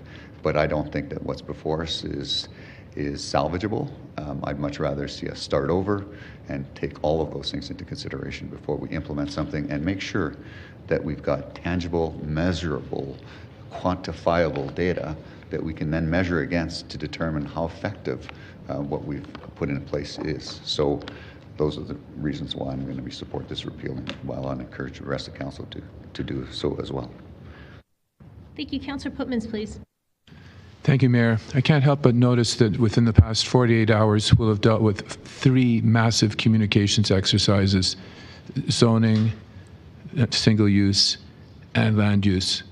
All of them involve the city having to communicate as effectively as it can to 1.4 million people, as effectively and as fairly and as judiciously as possible. And I think that the information this morning from the expert on single use is so true. We have to get involved with the schools. We have to get involved with educating people. I think land use throughout the city, similar exercises, perhaps not through the schools, but to understand the work we're doing as a communications exercise, I think can't be overestimated enough. And I think some of the people preoccupied with operating these programs more effectively, terrific. They don't go anywhere unless they're effectively communicated. Thank you. Thank you. Councillor McLean, please. Thank you, Mayor. People are just getting really tired of politicians and experts telling the uneducated masses what to do, that we know best, and if you don't like it, well, that's just too bad. We know the vast majority of Calgarians do not like this single-use items bylaw for many reasons. They think it's overreaching. They think it's ridiculous. Yes, we all care about the environment, and we can all take steps to do what we can, but I will be voting to repeal this bag bylaw, and I encourage my colleagues to do the same. Let the people know that we've been listening and that they've been heard. Thank you. Thank you. I don't see anybody else in the queue. Over to you. Well, actually, I need to do one thing before we close. We didn't ask administration about their thought on the change, so I do want to offer that opportunity. Whoever would like to weigh in on that. Thanks. I can. So are you looking from a legal perspective or from a business perspective? Whoever is going to speak. It doesn't matter to me. Let's go to law. This is not actually a legal question, just a procedural one. The wording of administration's recommendation was deliberate. My colleagues in Waste didn't want to be seen to be recommending the repeal. That's why the word considered was added. However, I think Councillor Sharp was alive with this issue. I know Councillor Wyness was as well. And the amendment to Councillor Meehan's initial motion by general consent fixed that, not fixed, but clarified the intent. So what's being debated here is to give 3 readings, assuming that Council goes that direction. 3 readings would follow. Does that help? That's good clarification. I think there might have been a misunderstanding about why it said consider and not give, and that lets us know that administration didn't necessarily want to make this call. Okay, thank you for that. Now over to you to close, Councillor Meehan. Yeah, thank you everyone so much for your debate. And I am supporting this repeal because it was made clear in January that that was the decision of council. That was what was communicated out. And certainly people are expecting a repeal. There's been a few comments, challenging administration to do better. And I would just offer that I think that challenge extends to this council as well. I want to thank administration. It's hard to be the face of a lightning rod issue like this, and so I appreciate your professionalism through those tough times.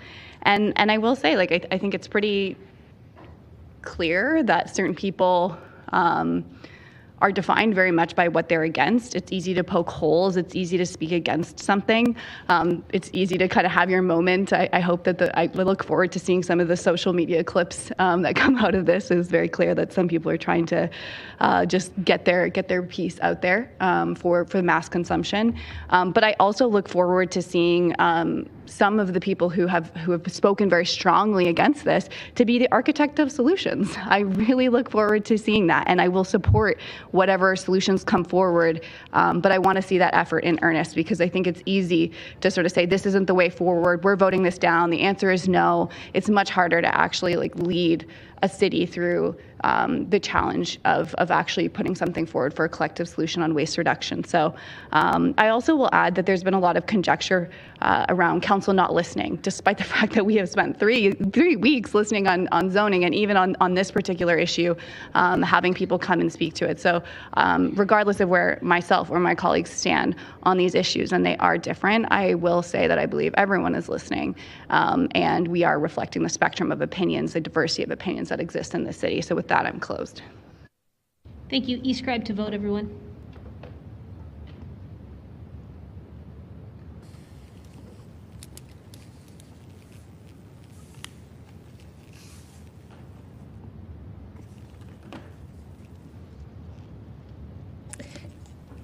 Councillor Pootmans, your vote, please. Yes. Thank you. Councillor Wong, your vote, please. Yes. Thank you. Councillor Sharp, your vote, please. Yes. Thank you. Mayor Gondik, all the votes are in. Thank you. Could you display the results, please? That is carried 12-3 with Councillor Walcott, Councillor Penner, and Councillor Carra voting against. First reading of bylaw 2H 2024. Anyone opposed? Councillor Carra is opposed. Councillor Penner is opposed. And that is carried. Second reading of bylaw 2H 2024. Anyone opposed? Councillor Carra and Councillor Penner are opposed, and that is carried. Authorization for third reading of bylaw 2H 2024. Anyone opposed? Hearing none, that's carried unanimously. Third reading of bylaw 2H 2024. Anyone opposed? Councillors Carra and Penner are opposed, and that is carried. With that, everyone, we will. Oh, yes. Question, Councillor Penner. Yeah, can I make a motion to amend the lunch recess to 1 hour so that we come back at 1:30? Anyone have any issues with that? General consent to do that? Opposed? Okay. Would you like to make a motion, Councillor Penner, or just go with the standard? No, I'd like to make a motion, please. Okay.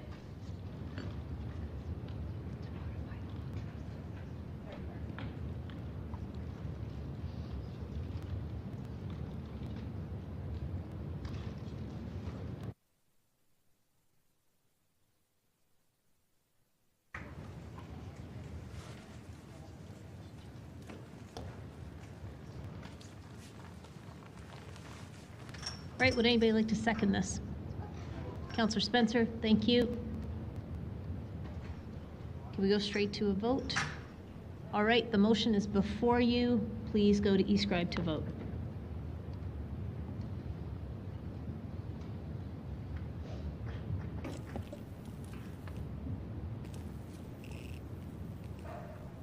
Councillor Pootmans, your vote, please. Yes. Thank you. Councillor Wong, your vote, please. No. Thank you. Councillor Sharp, your vote, please. Yes. Thank you. Mayor Gondik, all the votes are in. Thank you. Could you display the results, please? That is carried 9-6 with Councillors McLean, Chu, Demong, Wong, Chabot, and Carra voting against. We will be back here at 1:33.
Hi, everybody. Welcome back to the public hearing meeting. Mr. Clerk, roll call, please.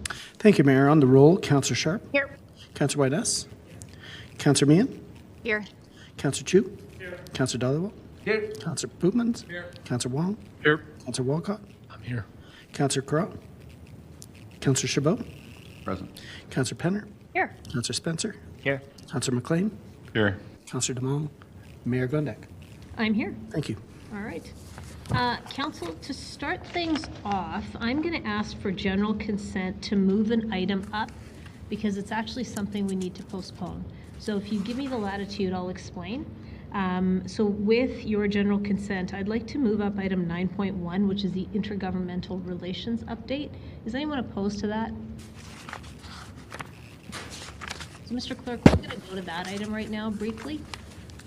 Just so everybody knows, we need to actually do a postponement on this item. We need to postpone it to the May 28th meeting because it's something that we can't hear today. It is something that we have to wait till the end of May for. So the way to do this is to have someone move the original motion, and then we have the postponement following that.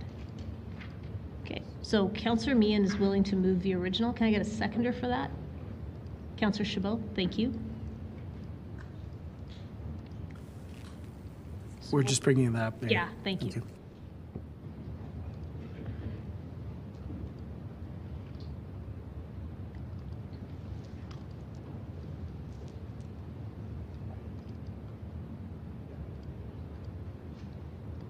All right, so the original motion is, okay, so this is the postponement, right?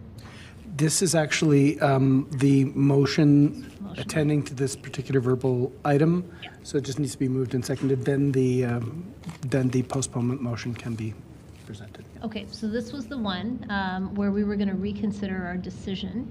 And it was made public what it was. It was for the low-income transit passes. We had made a decision out here publicly about what to do. We were bringing this back today to see if we needed to change that decision. But because we have nothing formal yet from the provincial government, it doesn't make a lot of sense to weigh in on this. So the proposal is to postpone this until the 28th of May.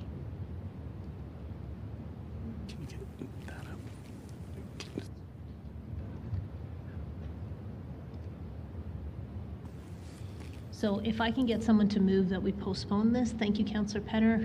Councillor Walcott to second it. Perfect. I don't see anybody in the queue for discussion or debate, so let's just go to eScribe to vote, please.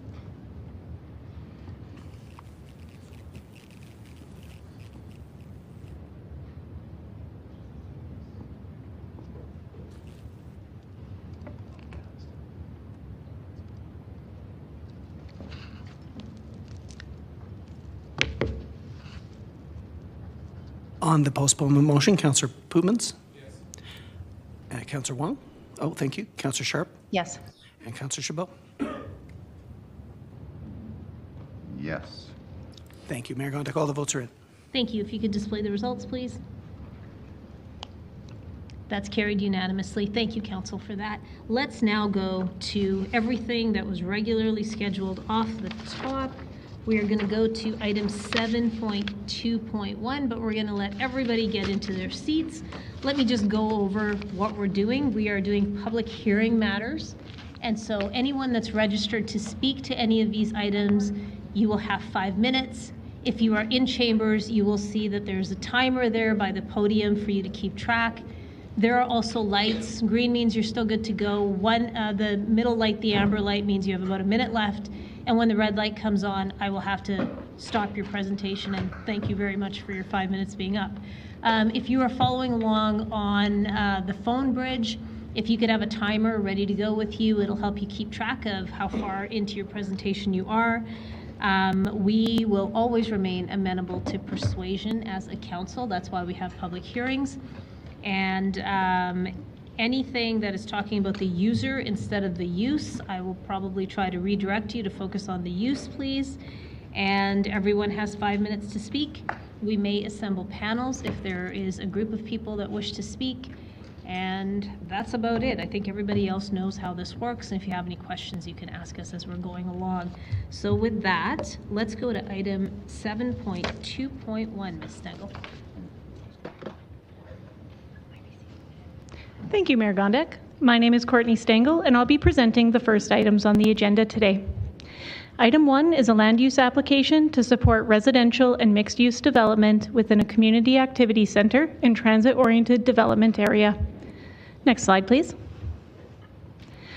The recommendation before Council is to give 3 readings to proposed bylaw 33P 2024 for the amendments to the Barlow Area Structure Plan, and to propose bylaw 149D 2024 for the redesignation of 10605 24th Street Southeast and 10610 18th Street Southeast from the Industrial Business or IB District to the Multi-Residential High Density Low Rise or MH1 District, the Multi-Residential Medium Profile or M2 District, and the Mixed Use General MU1 District. Next slide, please.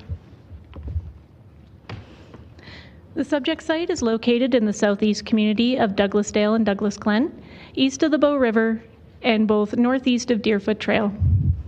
The subject site is located approximately 350 meters south of the future Quarry Park Green Line Station, which will be located along 24th Street.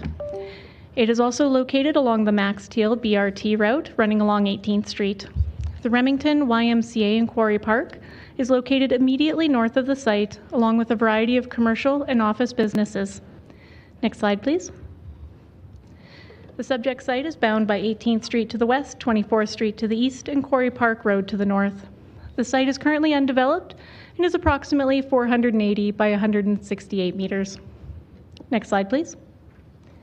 Surrounding development is a mix of uses. Low-density residential is to the southwest, with multi-residential apartments and row house buildings located to the west and south.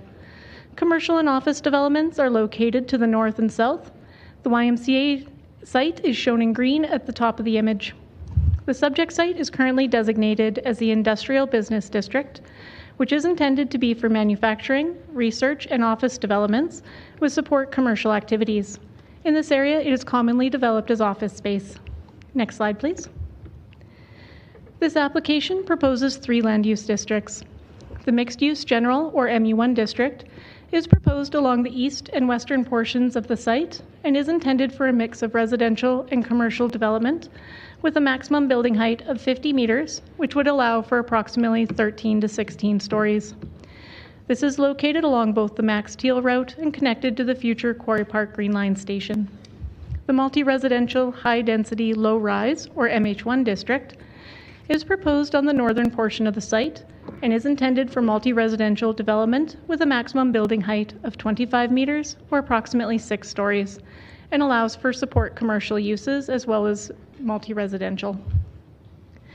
The multi-residential medium profile, or M2 district, is proposed on the southern portion of the site and is intended for multi-residential development with a maximum building height of 16 meters, or approximately 4 to 5 stories. The arrangement on the site allows for a transition of higher intensities along the corridors to lower intensities in the interior of the site and along the adjacent parcels. Next slide, please. This land use application was reviewed along with an associated outline plan, which was approved at the March 21st Calgary Planning Commission meeting and can be seen here. The outline plan also shows a future road, Quarry Park Crescent, as well as a future multi-use pathway along the southern boundary of the site.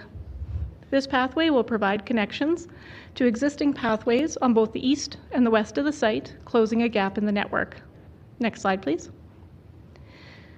The Barlow Area Structure Plan provides policy direction for this area and requires both a textual amendment and a map amendment to categorize the site as residential from the previous industrial classification. The residential classification also allows for support commercial options within these districts. Next slide, please.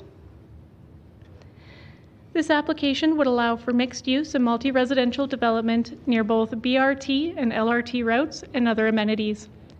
It is in alignment with the ASP as amended and the MDP, which classifies the site as being part of a community activity center. Calgary Planning Commission recommends that Council give 3 readings to the proposed bylaws. Thank you, Mayor Gondek. Thank you very much for your presentation. Let's open the public hearing on this item. It is 7.2.1. Do we have Ben Lee?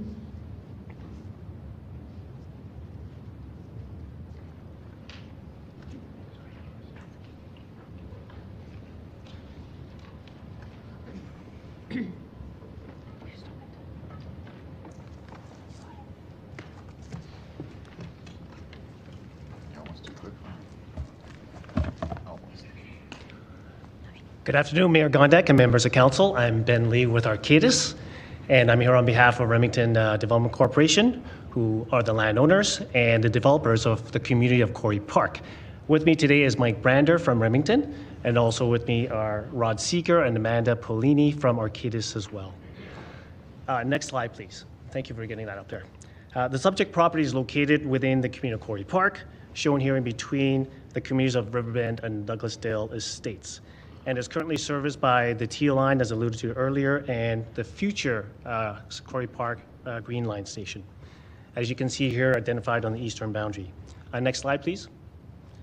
More specifically, it's an approximately 20-acre site in the southeast corner of Quarry Park, identified here in red, and is well connected to the major arterials and the aforementioned, again, BRT and future LRT system. We refer to this site as Quarry Rise South. Next slide, please. Quarry Park, just as a bit of background, was comprehensively planned to be a complete community where residents can truly live, play, and work without leaving the community by integrating significant amount of high-quality office space. And our last analysis that we did indicated approximately 30% of the people that live in Quarry Park actually work in Quarry Park. So this proposal will enable that continual enhancement to that percentage and hopefully further solidify Quarry Park as a complete, inclusive community. Next slide, please. Now, Quarry Park includes a robust range of uses, as you can see, and the subject site identified here in the southeast corner is currently designated for high-end offices as indicated. Now, with the downturn in the office market in Calgary, coupled with the current housing crunch, which we've weathered 12 days of, Remington is proposing to pivot these lands to respond to the changing market realities. Next slide, please. And you'll see again in the southeast corner how it's blended. This coupled with the anticipated green line that's coming down, altogether presents an opportunity to strategically convert this office space to a mixed-use residential village, and to help better balance the number of homes with the number of jobs in Quarry Park and optimize upon the Green Line LRT. Next slide, please. Now, this is being achieved by redesignating the subject parcels from IB to the 3 districts that Ms. Courtney Stengel has well eloquently identified. So I won't go into that any further. I'll just jump to the next slide. And I'll just quickly talk about the public realm aspects of Quarry Park and the fact it was designed with strong connectivity across the entire community through a range of accessible pathways and sidewalk systems, and integrated with a variety of high-quality public amenities and open space, as this diagram starts to kind of dissect and showcase. So similarly, Quarry Rise South will establish similar connections to the broader system that is accessible and legible to the broader public, and connect to key amenities such as the Bow River you see along the west. There's a number of parkettes that line that gateway into that Bow River Park. The 18th Street pedestrian underpass that little image gives you a snapshot of. The rec center, the Y that was mentioned, and also the future Green Line LRT station. Next slide, please. So in summary, this application serves to facilitate a thoughtful transition of existing, oversupplied, high-class office space into a comprehensively designed, mixed-use residential village. This proposal will seamlessly integrate with the surrounding area, diversify the range of uses within Quarry Park, adjacent to the LRT, and better optimize the site, again, as a TOD area. And furthermore, or lastly, this development aids in addressing the current housing and affordability crisis in Calgary by providing additional housing supply and purpose-built rental units. Next slide. So at this point, we respectfully request Council's support for this application and the ASP amendments before you. And we're happy to answer any questions you may have. Thank you. Thank you very much for your presentation. I don't see any questions for you in the queue, so thanks very much for taking the time to join us today. Thank you very much. Let's go to Braden Lebowski, please.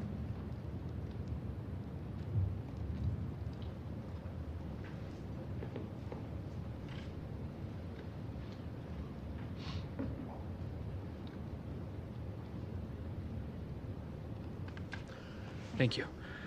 Good morning, Mayor Gondek and members of council. My name is Braden Lebowski, and I'm a planner at Township Planning and Design, Inc., and we represent Eco Recycling and Energy Corporation. We are here today to support the application of Remington's lands before council, and we will work with Remington to ensure that they can achieve their highest and best use on the site moving forward. This application aligns with Eco's intention to redevelop the 87 acres that they hold into a transit-oriented development supported community, and we look forward to aligning with the mixed-use TOD vision of Quarry Park and that of the future Green Line investment that it brings. Thank you very much. Thank you very much for your presentation. I don't see any questions for you in the queue, so thanks for joining us. Is there anyone else wishing to speak to item 7.2.1? All right, then I will close the public hearing on this item. I'll see if council has any questions for administration. Not seeing any, so I'll go over to you to move it, Councillor Penner.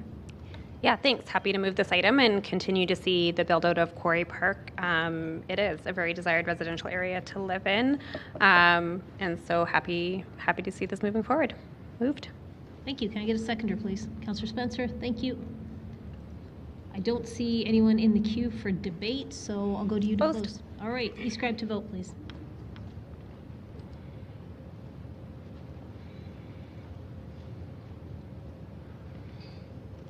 Queued up.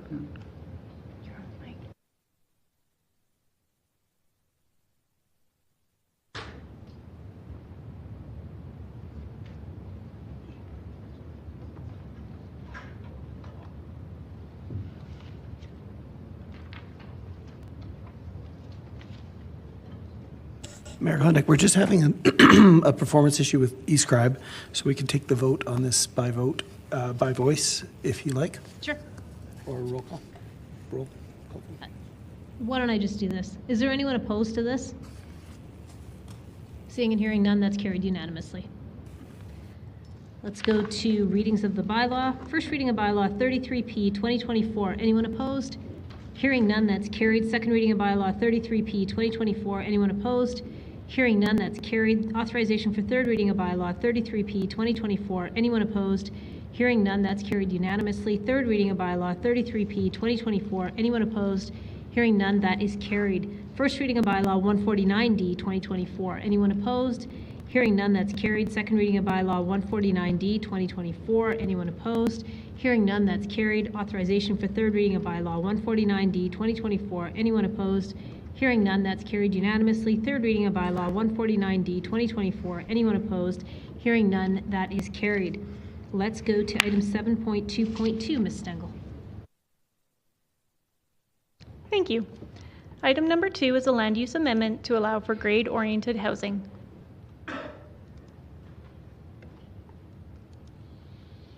Next slide, please. The recommendation before Council is to give 3 readings to proposed bylaw 134D 2024 for the redesignation of 813 67th Avenue Southwest from the residential contextual 1-2 dwelling or RC2 district to the housing grade-oriented or HGO district. Next slide, please. The subject site is located in the community of Kingsland, south of Glenmore Trail, west of McLeod Trail, and east of 14th Street, the Glenmore Reservoir, Heritage Park, and Rocky View General Hospital. Next slide, please. The subject site is located mid-block along 67th Avenue Southwest and is developed with a single detached home and a rear garage with vehicle access available from both the lane and from a curb cut along 67th Avenue. Future vehicle access is anticipated to be from the lane only. Next slide, please. Surrounding development is a mix of low-density single and semi-detached homes, shown in yellow and orange, and multi-residential homes such as row houses and apartment buildings, shown in brown. The subject site is currently designated as a residential contextual 1-2 dwelling or RC2 district, which allows for single detached, semi-detached, duplex homes and secondary suites with a maximum height of 10 meters or about 3 stories. Next slide, please. The proposed housing grade oriented or HGO district allows for a variety of housing forms that may be attached, stacked, or clustered in grade-oriented configurations in a form and scale that is consistent with low-density districts. The maximum building height is 12 meters, and the maximum floor area ratio is 1.5. Next slide, please. The Heritage Communities Local Area Plan is the guiding policy for this site, which identifies the area as being part of the Neighborhood Connector Urban Form category and being within the low modified building scale category, which allows up to 4 stories. This meets the location criteria within the HGO district. Next slide, please. This application proposes a modest increase in alignment with the Heritage Communities Local Area Plan. Calgary Planning Commission recommends that Council give 3 readings to the proposed bylaw 134D 2024. Thank you. Thank you very much for your presentation. Let's open the public hearing on this item. It is 7.2.2. Let's go to Lee Wang, please. Good afternoon, Your Worship and Councillors. My name is Lee Wang. I'm from Horizon Land Development and Consulting Inc. This lot is categorized as neighborhood collector under Heritage Communities Local Area Plan with building scale of up to 4 stories. The proposal aligns fully with this local area plan. In addition, the surrounding development are mixed of single detached or semi-detached or low-rise apartment. So the proposal also fit with the community contact. With all those, I hope Councillor can support this project. Thank you. Thank you very much for your presentation. I don't see any questions for you in the queue, so thanks for making the time to be here today. Is there anyone else wishing to speak to item 7.2.2? I don't see or hear anyone else, so I'll close the public hearing on this item. Let's go to questions of administration if you have any, Council. I don't see any. Over to you to move, Councillor Penn. Yeah, happy to move this local area plan compliant file and ask for council support. Thank you. Can I get a seconder, please? Councillor Meehan, thank you. No one in the queue. Over to you to close. Closed. Thank you. E-scribe to vote, please.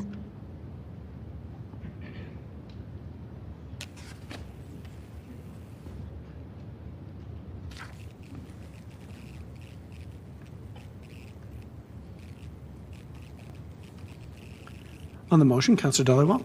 Yes. Councillor Wong? Thank you. And Councillor Sharp? Yep. Mayor, all the votes are in. Could you display the results, please? Thank you. That's carried unanimously. First reading of bylaw 134D 2024. Anyone opposed? Hearing none, that's carried. Second reading of bylaw 134D 2024. Anyone opposed? Hearing none, that's carried. Authorization for third reading of bylaw 134D 2024. Anyone opposed?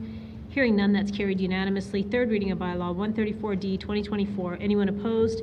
Hearing none, that is carried. Ms. Stengel, 7.2.3, please. Thank you, Mayor Gondek. Item 3 is a land use application to allow for a self-storage facility in a commercial area with rules to facilitate additional at-grade commercial uses. Next slide, please. The recommendation before Council is to give 3 readings to proposed bylaw 154D 2024 for the redesignation of 7810 McLeod Trail Southeast from the Commercial Corridor 3 Secor 3 District to a Direct Control or DC District based on Secor 3. Next slide, please. The subject site is located in southeast Calgary in Fairview Industrial between McLeod Trail and the Red Line and Canadian Pacific Kansas City Rail Line. Next slide, please. The parcel is irregularly shaped due to its location between McLeod Trail and the rail lines. The site is accessed from a service road that connects with McLeod Trail to the north and 78th Avenue to the west by running under the McLeod Trail overpass. There is no direct connection to McLeod Trail at this site. The site is currently developed with a commercial building and surrounding parking and is highly visible from McLeod Trail. Next slide, please. Parcels on the east side of the rail lines are developed with light industrial uses with low-density residential homes beyond. Parcels along McLeod Trail are a mix of commercial businesses or multi-residential apartment buildings. A variety of park spaces are also in the vicinity. The subject site is currently designated as the Commercial Corridor 3, C-Core 3 district, which allows for mid-scale retail and commercial businesses, with medium to large eating and drinking uses allowed as well. The site has a maximum floor area ratio of 1.0 and a maximum height of 12 meters, or about 3 stories. Next slide, please.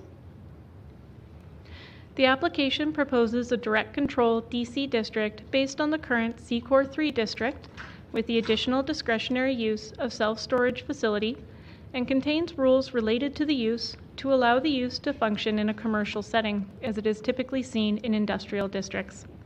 The application proposes to increase the height from 12 meters to 20 meters, which would allow for approximately 5 to 6 stories. The FAR would increase similarly to 1.8 from the current 1.0. The proposal is in alignment with the Heritage Communities Local Area Plan, which envisions grade-oriented commercial developments in this area. Next slide, please. This application proposes an increase in intensity and an additional storage use near commercial, residential, and industrial users, and is in alignment with the local area plan. Calgary Planning Commission recommends that Council give 3 readings to the proposed bylaw 154D 2024. Thank you. Thank you very much for your presentation. Let's open the public hearing on this item. It is 7.2.3, and we have Grant Mahalshin, please.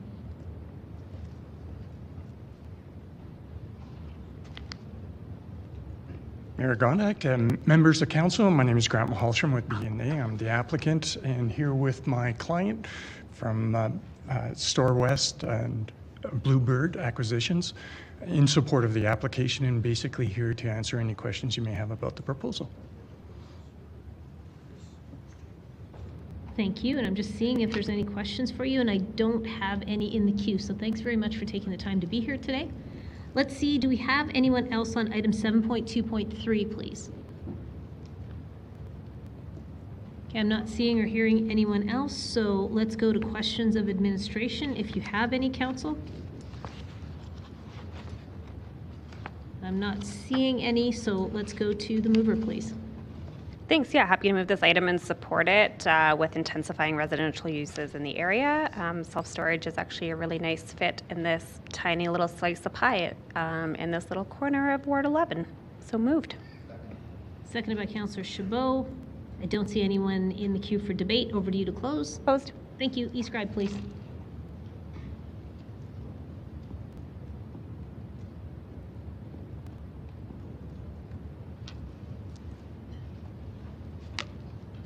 On the motion on screen, Councillor Poopmans. Thank you, Mayor. All the votes are in. Thank you. Could you display the results, please? That's carried unanimously. First reading of bylaw 154D 2024. Anyone opposed? Hearing none, that's carried. Second reading of bylaw 154D 2024. Anyone opposed? Hearing none, that's carried. Authorization for third reading of bylaw 154D 2024. Anyone opposed?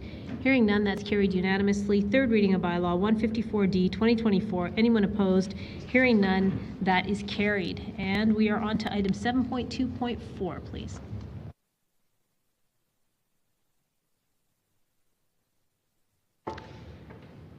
Good afternoon, Mayor Gondak and City Council. My name is Wallace Leung, Senior Planner and File Manager for this application.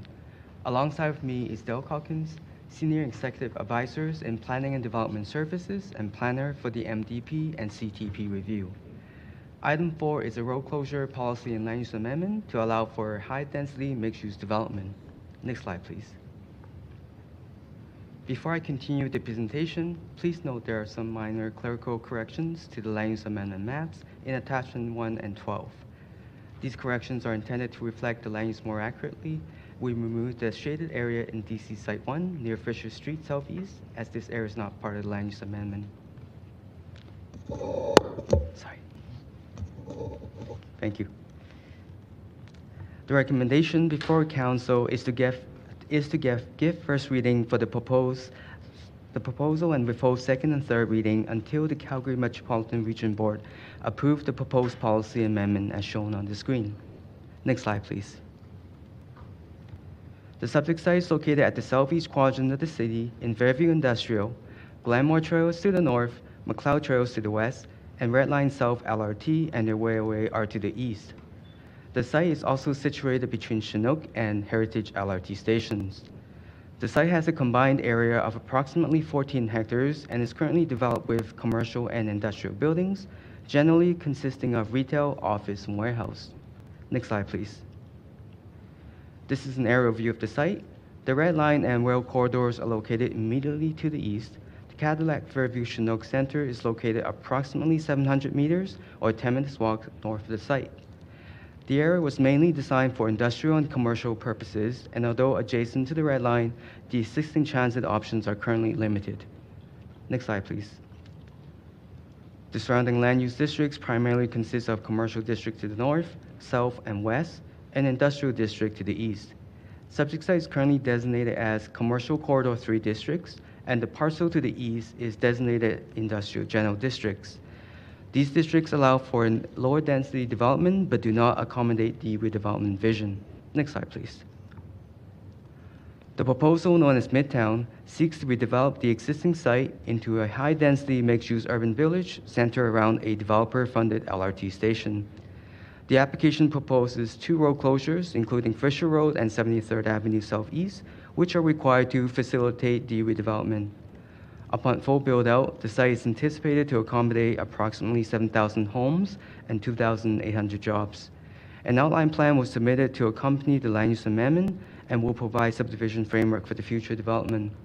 The outline plan was recently approved by Calgary Planning Commission on March 25, 2024. Next slide, please. To support the future transit-oriented development, Midtown features 4 new street network connections to improve the local and surrounding traffic movements, and provides many local pathways for pedestrians and cyclists, including a new north-south active mobility connection along the spine of the site. A central park will also be provided for residents, workers, and visitors to promote community gathering. Next slide, please. The proposed direct control district is divided into 5 sites. DC Site 1 and 2 are based on the mixed-use active frontage MU2 district. Given the site's close proximity to the future LRT stations and McLeod Trail, DC Site 1 and 2 will serve as a gateway into Midtown and is anticipated to support high levels of commercial activities. DC Site 3, 4, and 5 are based on the mixed-use general MU1 districts and provide flexibility to allow for commercial or residential uses at grade. The DC supports high-density development with a range of maximum floor area ratios and building heights. Prior to the provisions of LRT stations and affordable housing units, the maximum FAR is 2 and the building height is 20 meters. The Special Purpose School Parks and Community Reserve SSPR district is intended to accommodate a public park centrally located within the planned area and is to be dedicated as municipal reserve. I will now pass the presentation to my colleague, Dale Calkins. Thank you, Wallace. Next slide, please. Multiple policy amendments are required to advance the Midtown Station application. The proposal is on lands currently identified by the Municipal Development Plan and Calgary Transportation Plan for industrial development only. As such, amendments to the MDP and CTP maps, particularly Map 1, Urban Structure, are required to identify the site as a community activity center. The recently approved Heritage Communities Local Area Plan must also be amended, given the site is currently identified as a comprehensive planning site. Amendments are proposed to the local area plan to align with the proposed community activity center typology and to provide built form categories that are consistent with the Midtown application. Policy amendments are also proposed, which will guide the development of future buildings, streets, and public spaces. These will support Midtown's vision for a mixed-use, pedestrian-focused, and transit-oriented community. Next slide, please. Midtown represents a remarkable opportunity to provide Calgarians with improved options for more affordable and sustainable living within the established area. Nonetheless, there are risks with such a unique proposal that administration has strived to mitigate. First is that the application is not aligned with Calgary's strategic growth framework and our priority to grow in areas well served by existing infrastructure. Establishing Midtown as a priority growth area is likely to draw demand from existing areas that are already approved in service for significant intensification, which may affect the timely build-out of those areas and delay return on investment for both developers and the city. This risk cannot be fully mitigated since it is not possible to determine where exactly Midtown may draw demand from, but the possible benefits of Midtown may well outweigh this risk. Second is the risk of significant development occurring without the necessary infrastructure to support it, principally an infill LRT station, which the developer proposes to fund and construct through this application. Development of the proposed ultimate densities and heights cannot occur without this station. Administration is confident we have mitigated this risk by tying the ultimate densities and heights to provision of the LRT station, as well as the provision of 10% minimum affordable housing units through local area plan policies, direct control rules, and outline plan conditions. Next slide, please. As such, and for the reasons outlined in the report, Administration and Calgary Planning Commission recommend approval of the recommendation shown here. Thank you for your time. Administration and the applicant are available to answer any questions. Thank you very much for your presentation. Let's open the public hearing on this item. It is 7.2.4, and we will go to Ben Lee again, please.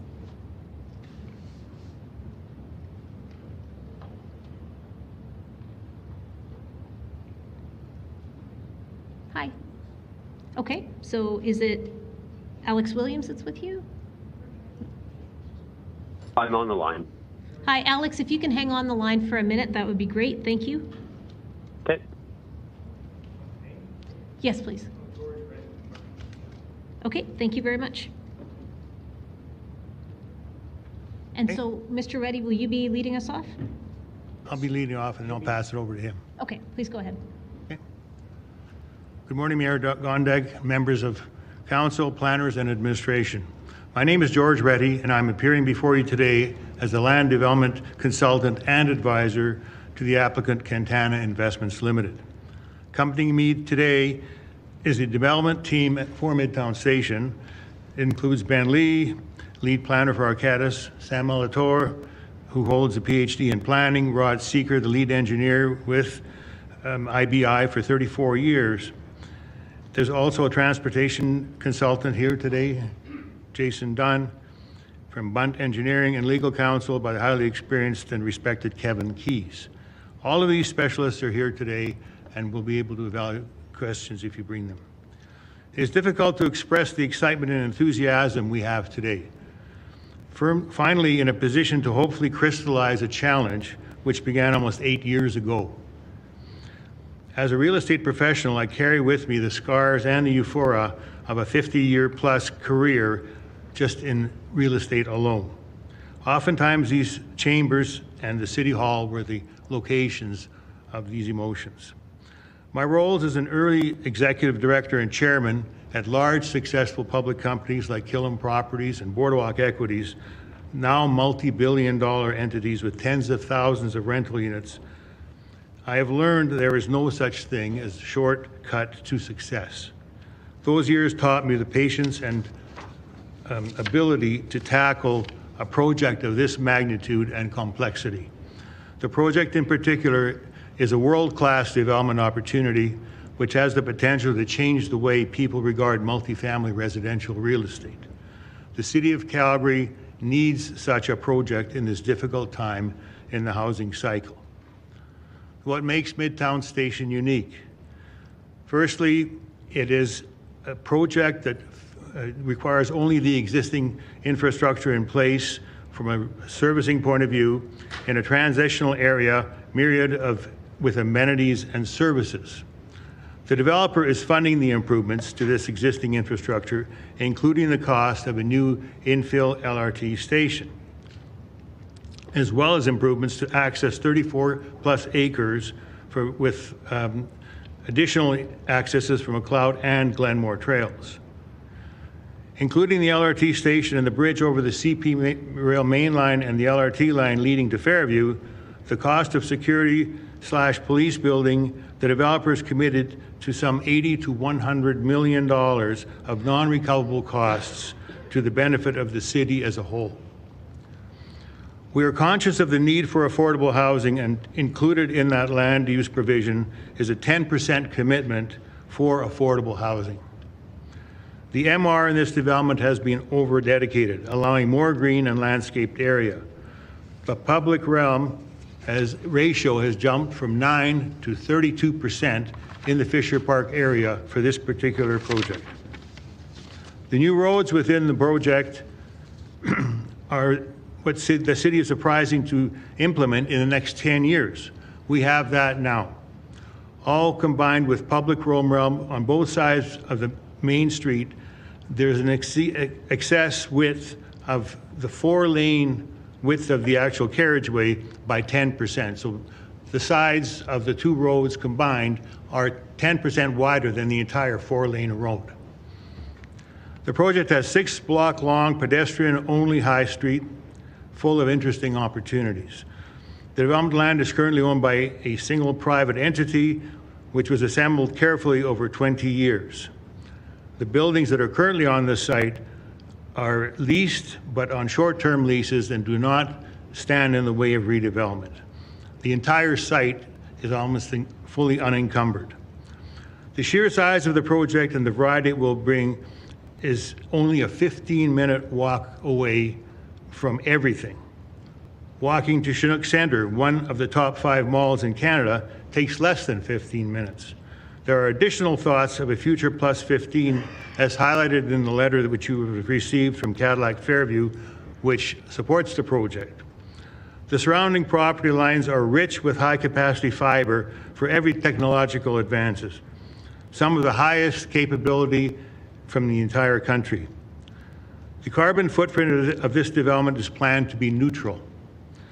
This is what the city needs now and the future density where it needs to be. Thank you. You're just at time, so thank you very much for your presentation. Okay.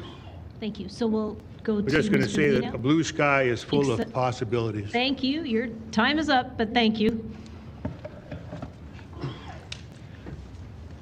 Good afternoon, Mayor Gondek and members of council. I'm Ben Lee once again, and I'm elated to be presenting on behalf of our team regarding Midtown Station, a city-shaping and transformative transit-oriented redevelopment project in the right place at the right time. Next slide, please. A little bit repetitive, but this contiguous 34.5-acre site is in a central city location on the west side of the Red Line LRT and was thoughtfully assembled specifically for this opportunity. Next slide. The single ownership provides certainty and foundations for a comprehensive visionary redevelopment concept and includes significant investment, as George alluded to, in infrastructure, underscored by our new LRT station. Next slide. So this provides as a catalyst for more innovative redevelopment projects across the city near transit stations and demonstrates the entrepreneurial collaboration that's possible between the city and the industry. This quickly provides an illustration of the connective public realm and mobility assets in the site. And it's going to set the stage for the next slide that I think Wallace already showed, that starts to showcase some of the different connective aspects of this plan, including a pedestrian overpass across the LRT and CPKC tracks, connects to Fairview, and also, as already identified, a central active mobility spine that is car-free. Next slide, please. Another significant mobility enhancement is a new all-turns intersection and multimodal gateway into the Midtown community, enabled by the strategic closure and realignment of the existing 73rd Avenue on the east side of McLeod. This landmarks a welcoming southern entry into the community, image on the right, and serves as a positive catalyst for transforming McLeod Trail into a more ped-friendly urban main street. The cross-section on the left represents the off-street, or the complete streets approach that was applied to every street and includes spaces for bikes and generous pathways on every street on both sides where there are none today. Next slide, please. This is just a larger rendering that was offered earlier looking northwest, but just note the build form. You have higher forms in the south around the LRT station, higher to the north, but it's lowered profile in the middle to create a more residential character. Next slide, please. But from this angle allows me to quickly identify the conceptual vision for the integrated LRT station. So when you get off the LRT station, you feel like you've arrived somewhere. It's a destination with a sense of place. Next slide, please. On the right, this is a vision of the landing and security detachment area on the Flint Road side to provide a safe and secure connection, especially important that we heard from the Fairview residents. Next slide. This is now looking from the other side, looking northeast across the site, and gives you a better angle of the central park and the pedestrian spine and how its lower profile allows sunlight penetration into it. And next slide, please.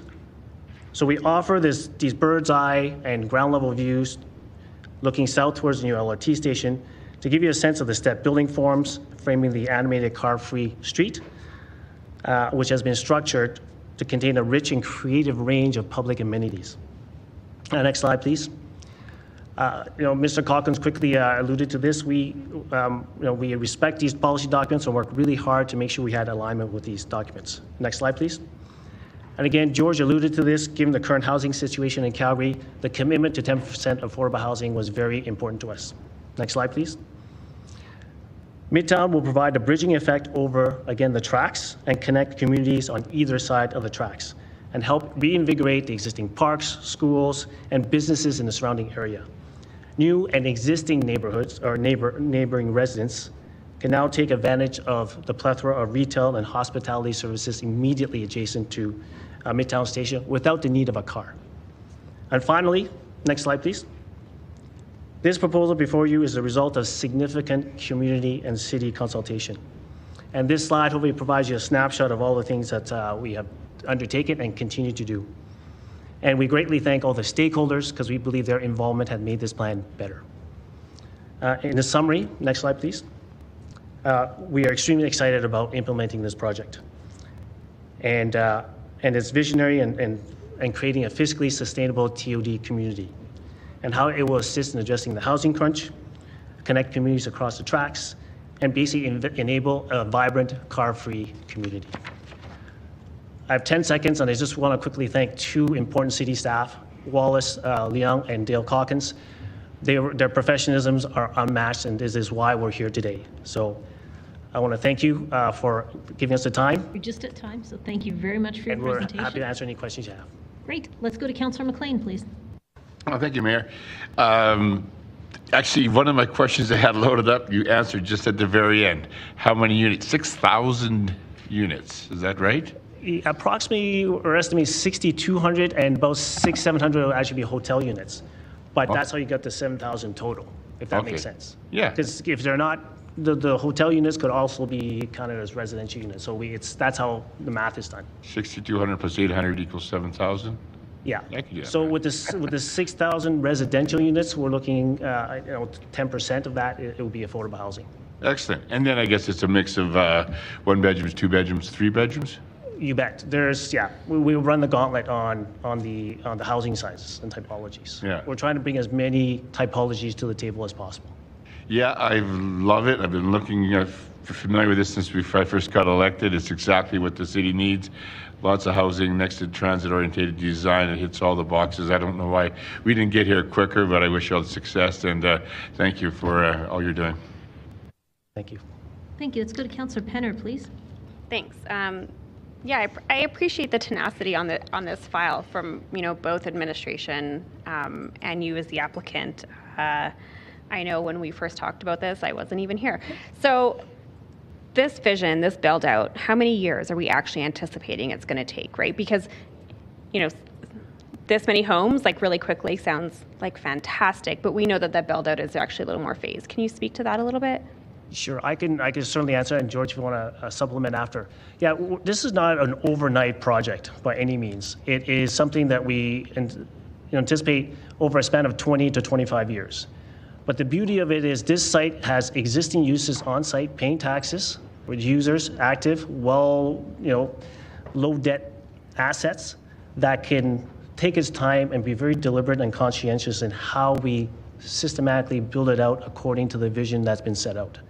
So that's why earlier when I said this is the right place at the right time, the economic status of the land and the contiguous aspects of it really sets up well for something exactly like this over a period of time.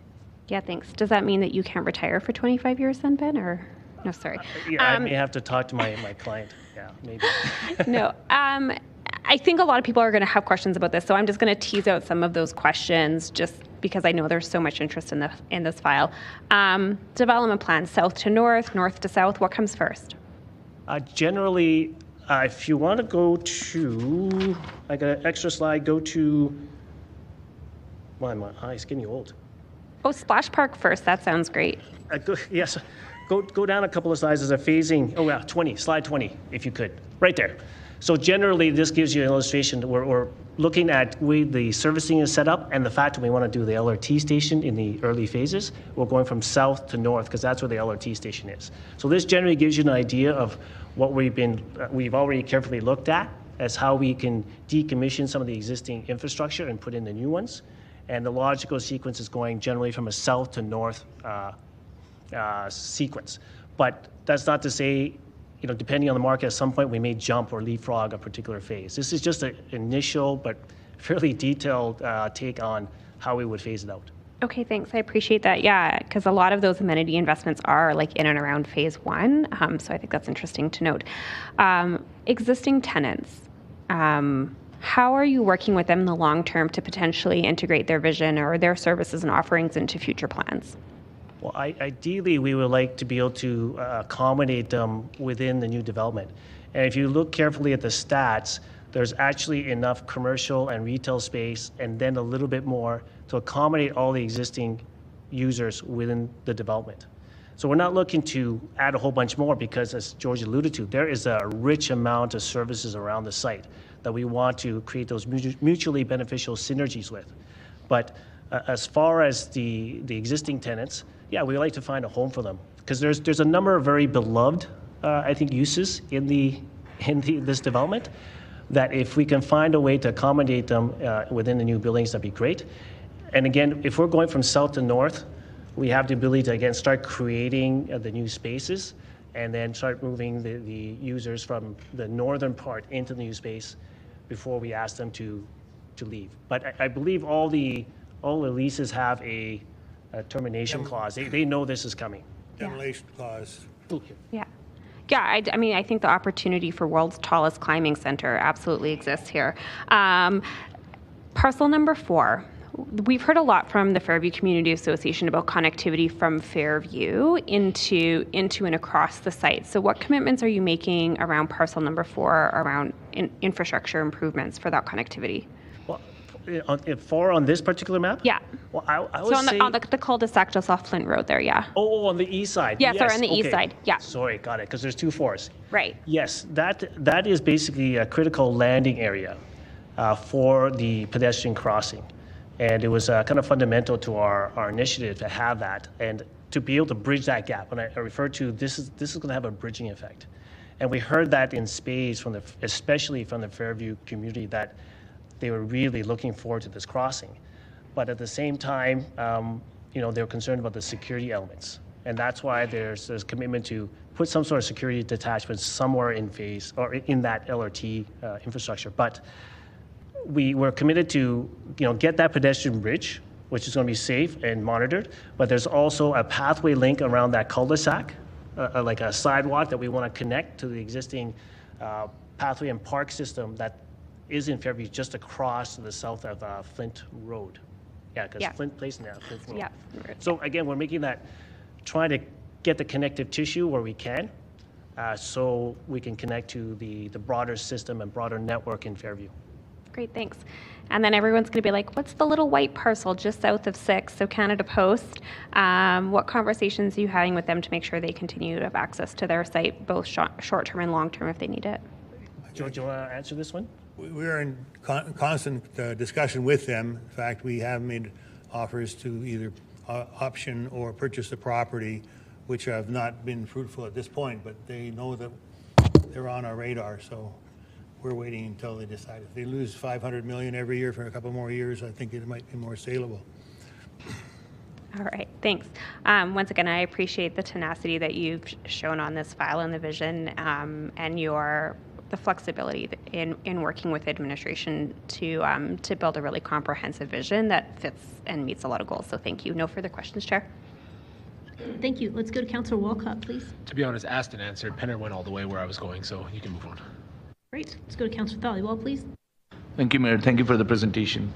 Your whole vision is dependent on the infill station. Intensity that's the serious part of it. Yeah. Exactly. And this is, I don't know if this is a DP question. I don't think it's a DP question because land use is contingent upon the vision, which is that station. is it station going first? And then everything? And how close are you to the vision that station will be in place in next 5 years? The station is going to be part of the first 2 buildings that are being built. And it's actually the galleria of that platform is between those 2 buildings. So while we're building those 2 buildings, we'll be building the station. And we can't even occupy that building. We can't get an occupancy permit from the city until the station is completed. Okay. So that's the surety that they have that the station will be built. Because it's going to be part of the foundation between the LRT station and those 2 buildings are going to be interconnected. Okay. But if I may, just to set the proper expectations, to get the LRT station in place, there's a number of key infrastructure upgrades that we need to do as well. So, the first things you'll see in the ground are going to be those infrastructure improvements, right, to facilitate that happening. But the occupancy for the building is still going to be tied to that LRT station. Okay. So with all this, what is the timeline that you see yourself looking at? Well, there's still a lot of things that have to be done, which we couldn't do until we at least got the entitlement to get the zoning. That's the first part. But we also now, every single building that's projected, including the LRT station, needs a development permit. And so we have to, once we have this clearance, then we can move to the next step and be able to start preparing more detail and start with development permits for the first 2 buildings and the LRT station. Okay. My last question, and then administration. I have more questions.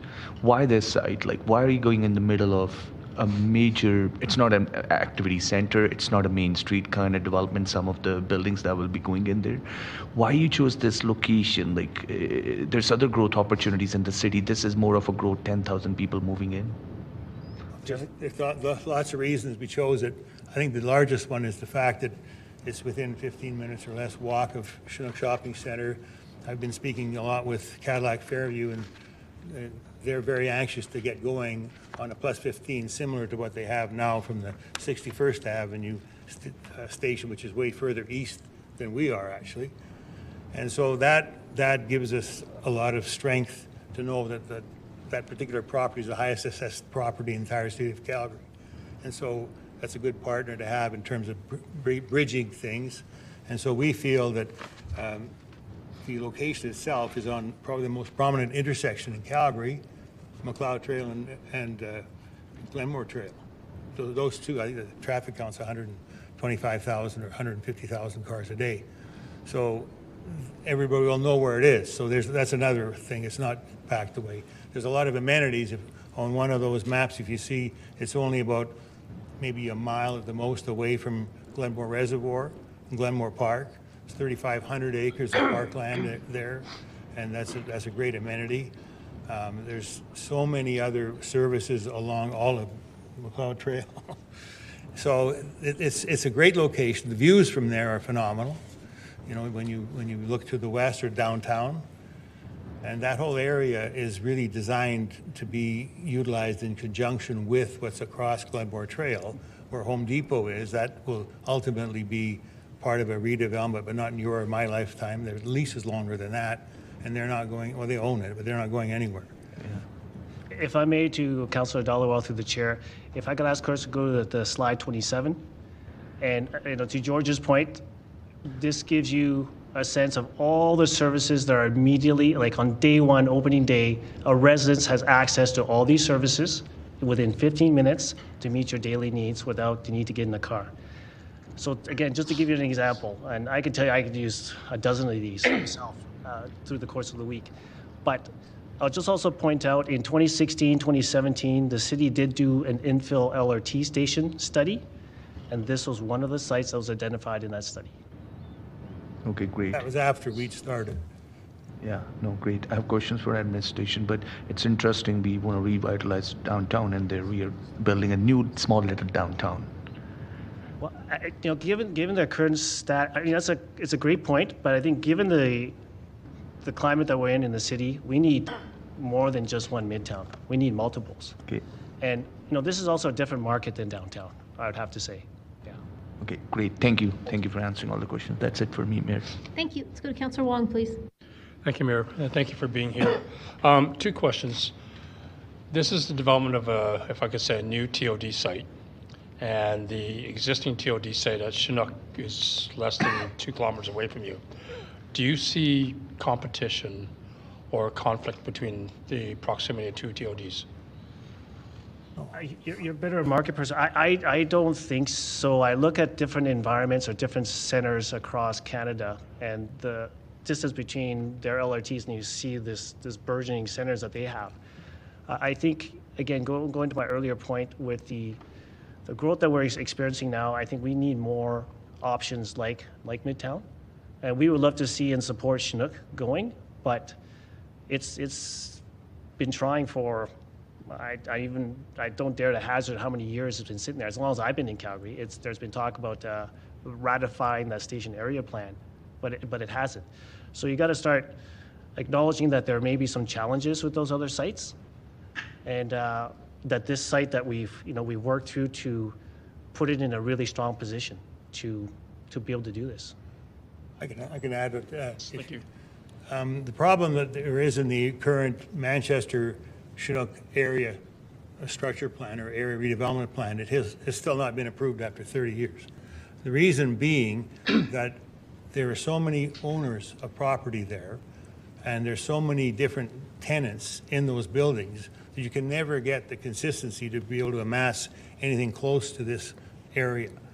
The owner of Midtown Station saw the potential in this property, slowly bought all those buildings up one at a time or two at a time to the point where basically owned the whole thing.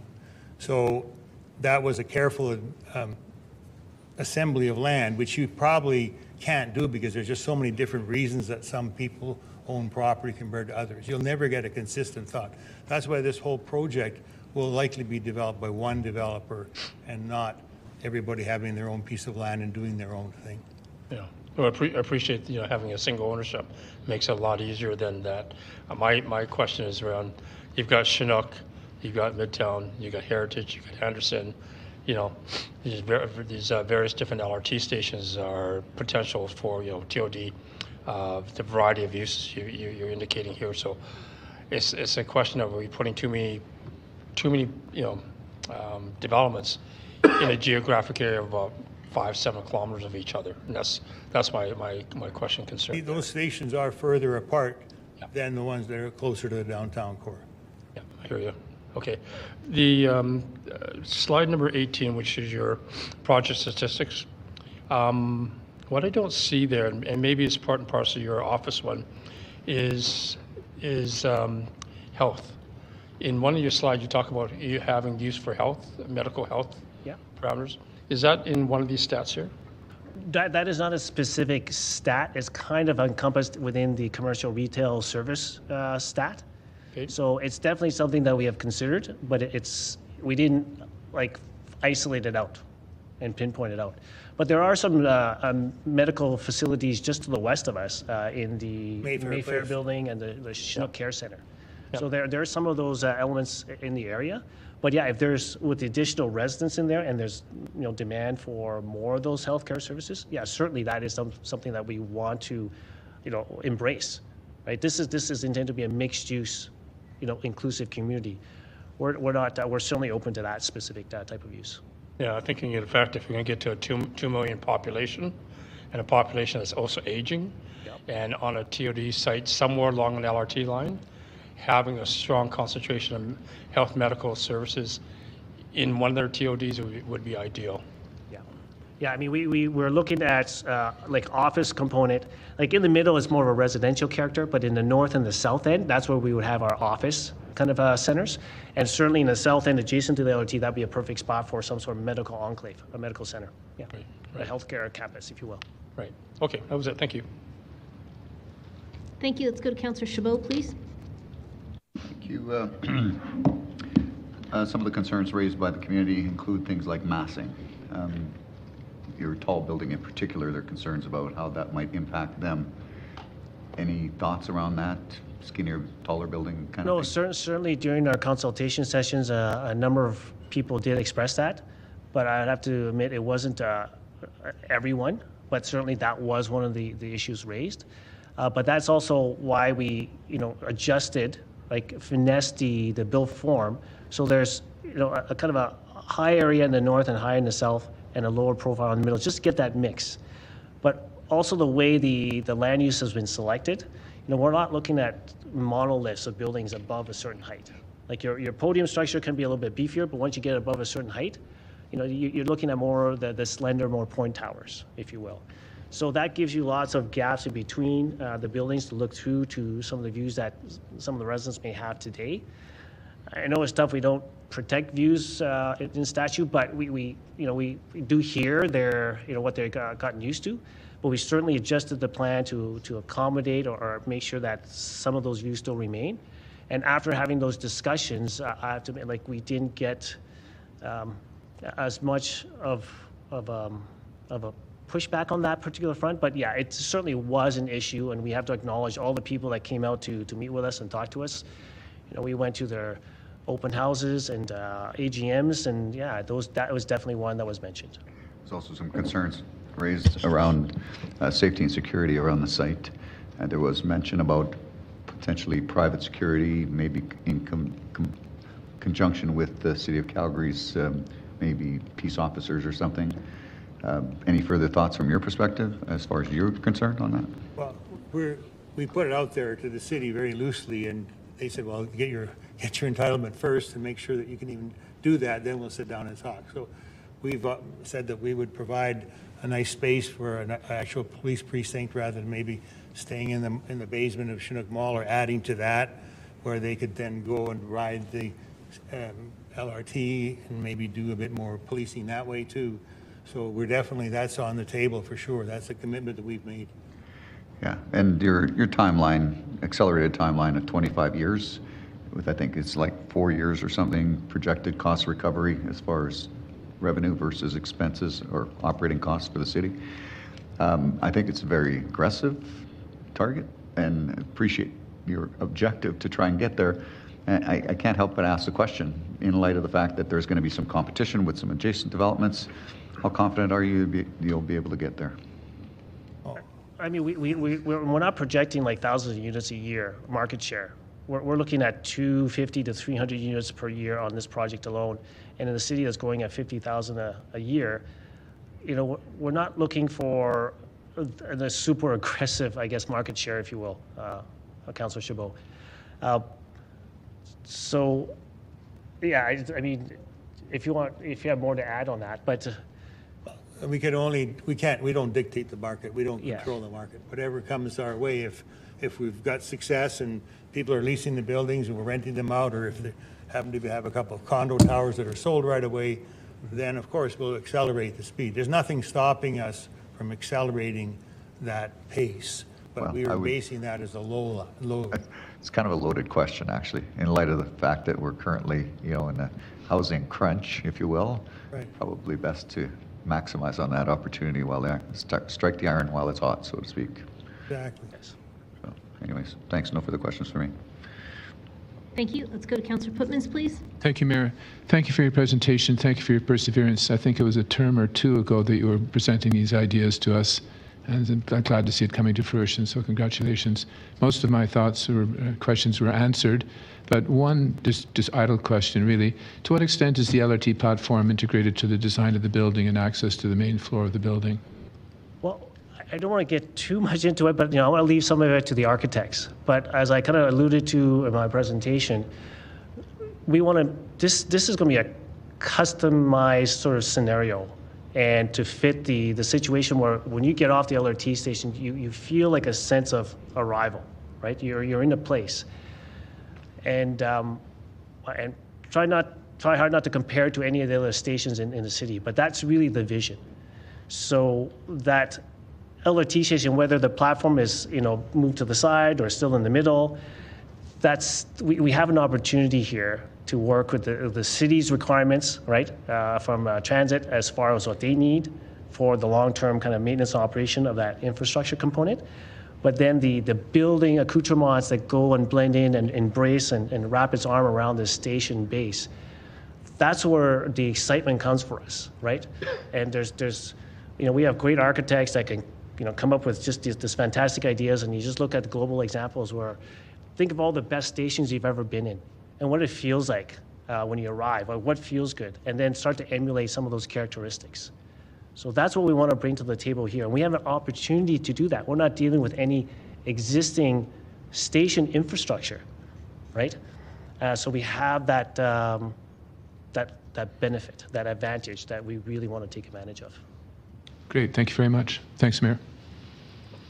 Thank you. I don't see any other questions in the queue for you, so thanks very much for taking the time to join us. Thank you.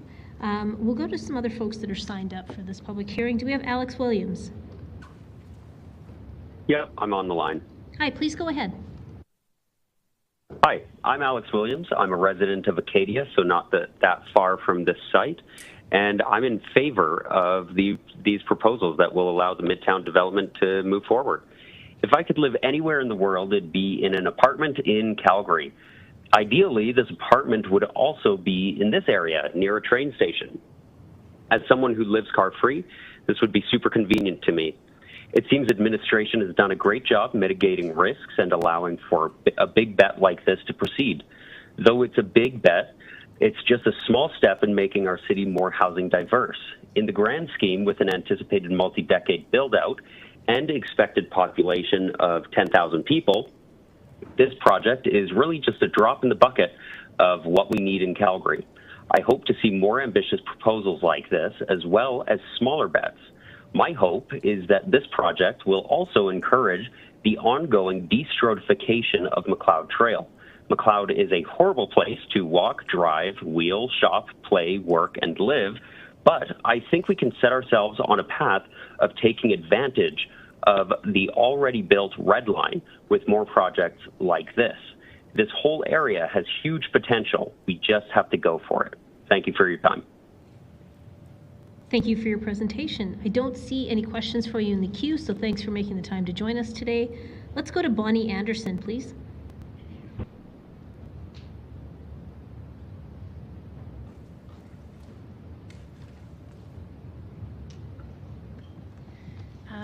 Good afternoon, Mayor Gondek and members of council. My name is Bonnie Anderson. I'm a municipal planning lawyer at Denton's, and I'm here speaking on behalf of the landowner to the south.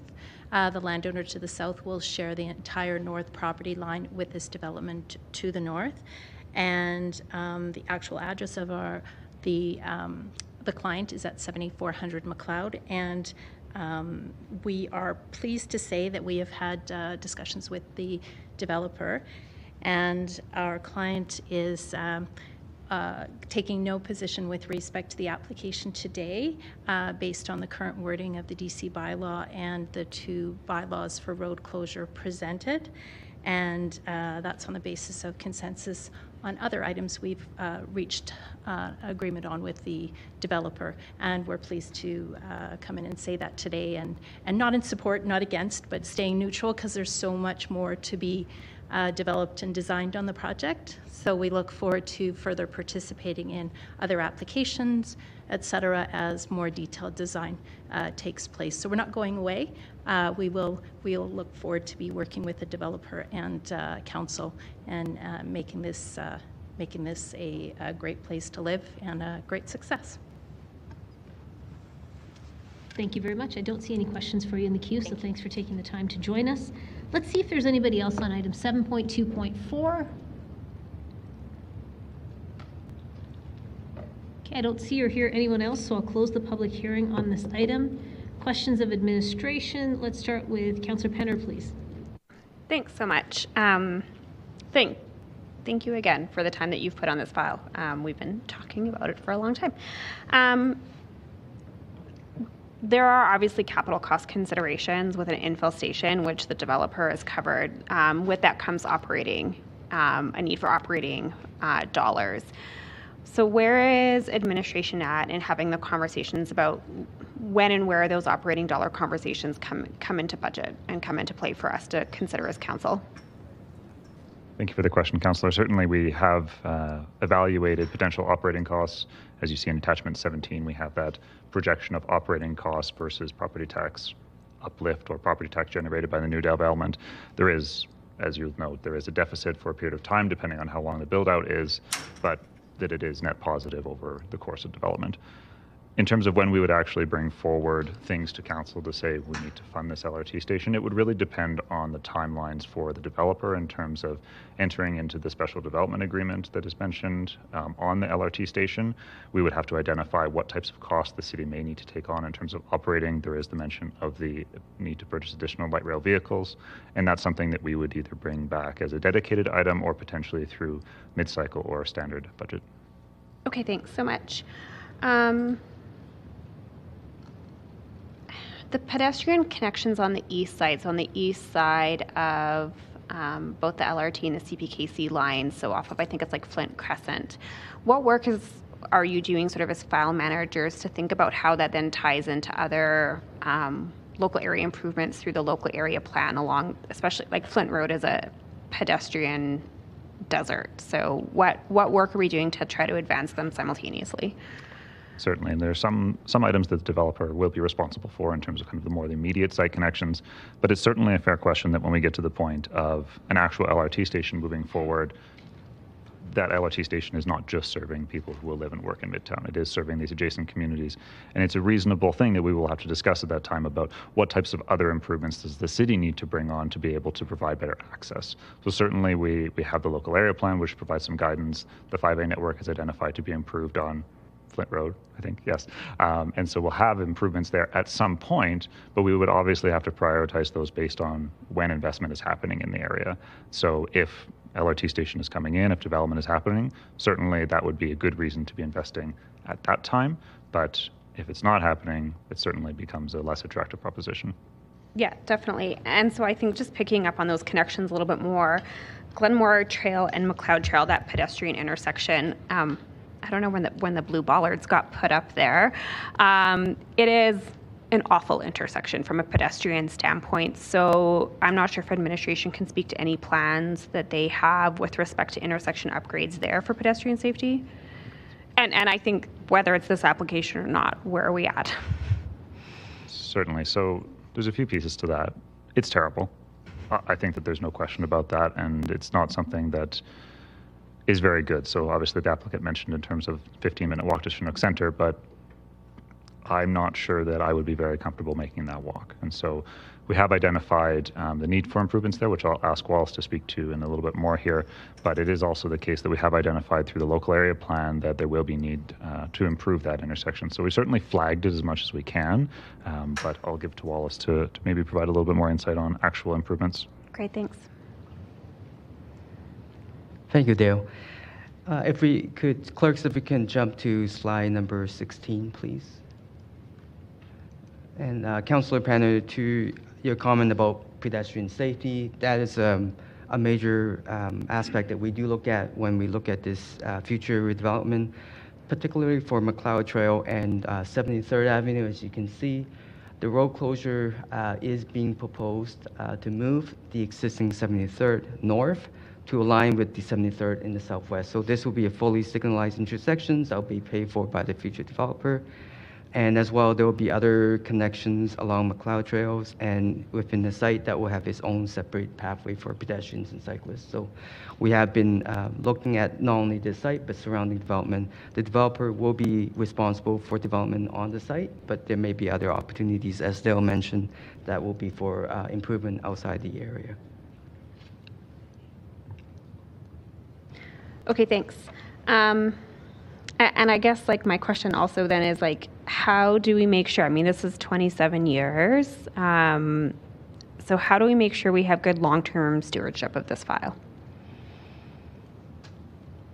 I think there's a few pieces to that. Of course, we do have the Heritage Communities Local Area Plan where we will have specific policy direction for what we're looking for in terms of public realm outcomes, the mobility network. We do have the approved outline plan, which provides very clear direction for what types of streets are to be created for this area. But yes, there is some uncertainty. I think that that's fair to say in terms of how this entire area will build out. McLeod Trail, the gentleman, Mr. Williams, mentioned on the call, he would like to see it de-strodified. And for the benefit of council, strode is where you have trying to move lots of vehicles, but you're also trying to make a nice street where people can actually access local destinations. And McLeod Trail tries to do both of those things, and it does it very badly. And so certainly it's something that we've identified through the local area plan as a need to improve that space. But that is a longer term, bigger picture conversation when it comes to also the other developments that are happening in that area. We are seeing quite a bit of interest in this location, and so the developers will be providing benefits, but certainly it's important for the city to steward this as a main street, because it is identified as one in the municipal development plan, and to make sure that we are investing in that area if and when development is occurring. Great, thanks. I don't have any other questions for administration. Thank you very much. Let's go to Councillor Spencer, please. Thank you, Mayor. Obviously, this is a large project, pretty important to the future of our city, a little bit precedent setting. When you contemplate the work that's been done and the milestones that you've achieved through this project, how are you archiving that? And to what degree has the TOD team here at the city been involved in the conversations and to be involved in the debrief moving forward? Thank you for that question. It certainly has been a very unique experience, I think, for the city. This is a very unusual project, coming forward and doing a developer-funded and constructed LRT station in association with a high-intensity transit-oriented development community in an area that was never intended for that type of purpose. So it has taken longer. We have had lots of challenging conversations, but we really tried to focus these last couple of years on the collaboration with the applicant. And that's gone, I think, extremely well.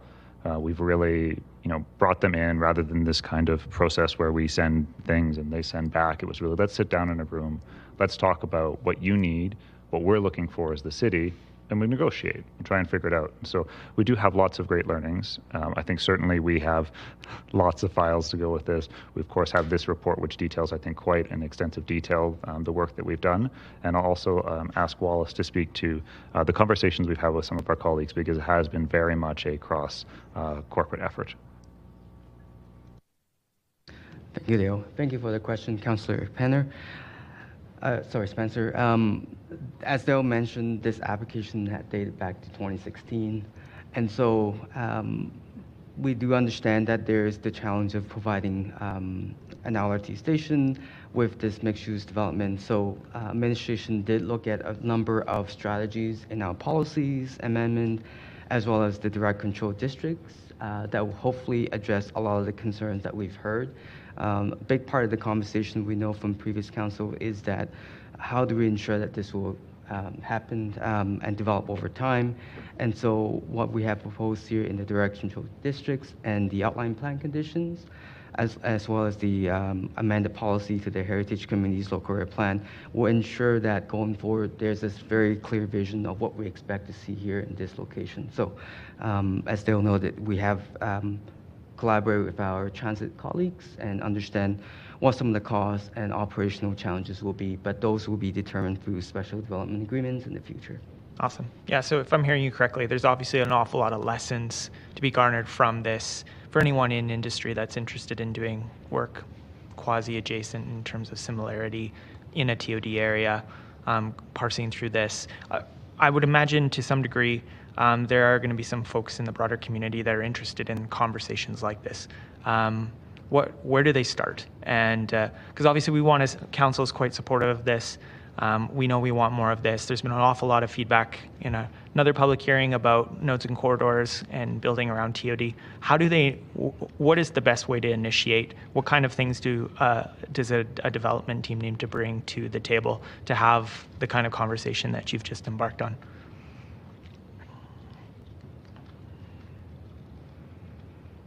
And certainly, I think that there were definitely good learnings for the applicant and for administration. I think that administration now will be better prepared to handle applications similar to this. I don't think we're going to get very many applicants proposing to build LRT stations for us, but certainly of this kind of intensity and these kinds of more unusual situations.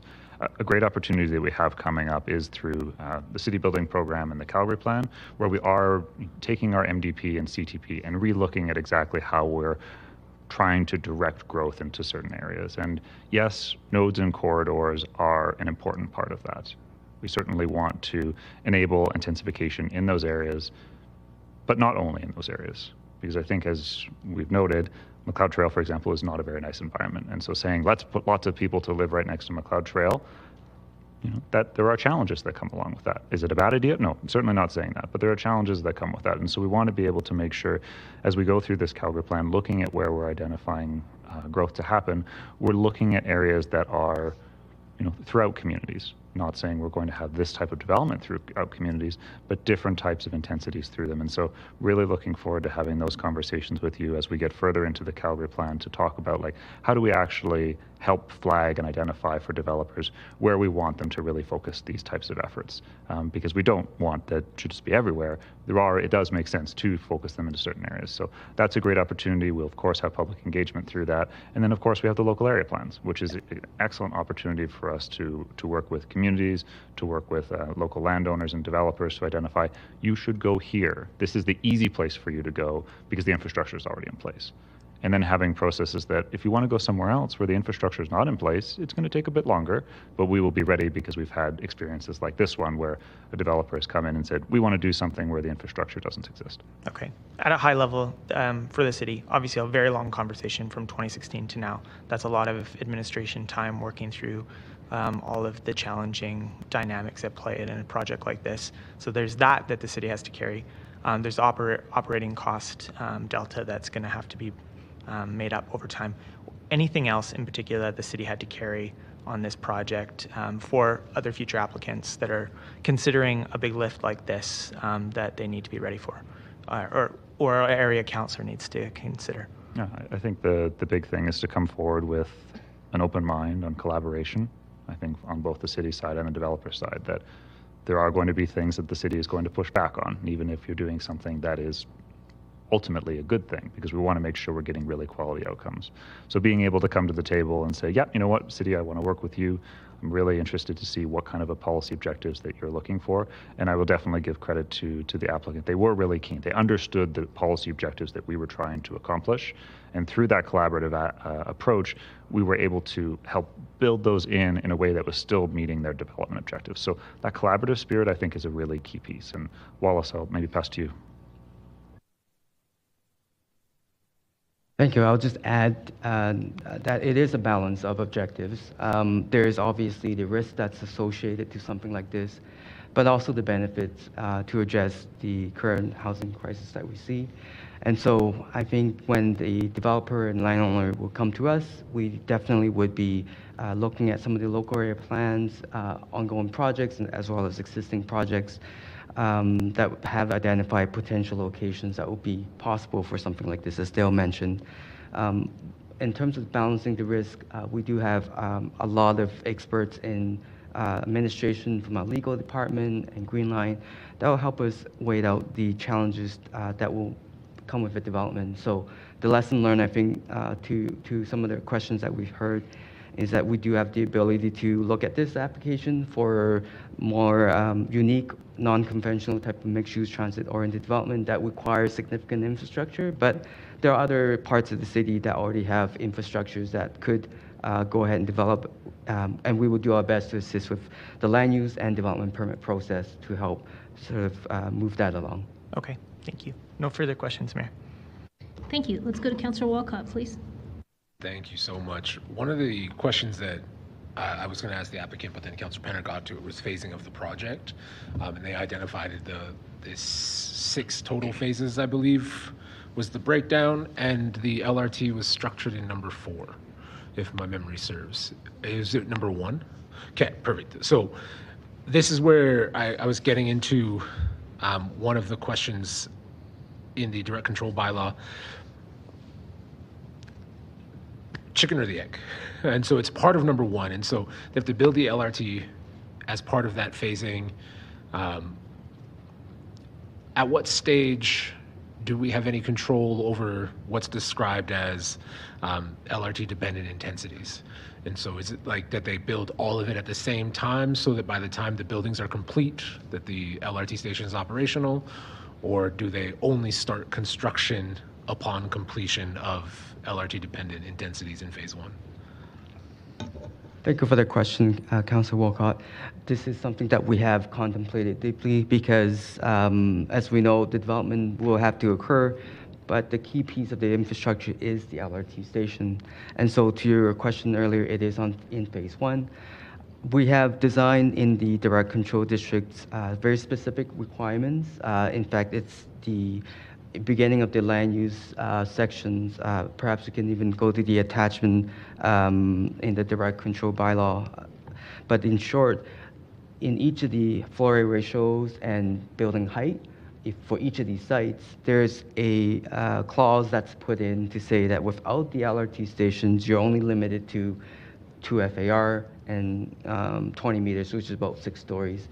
And if the development were to come in and there isn't a LRT stations provided, we wouldn't be able to go to that maximum density. And so we have built in that into the direct control bylaw, as well as the outline plan conditions that speaks to requiring a special development agreement to be provided in the first phase.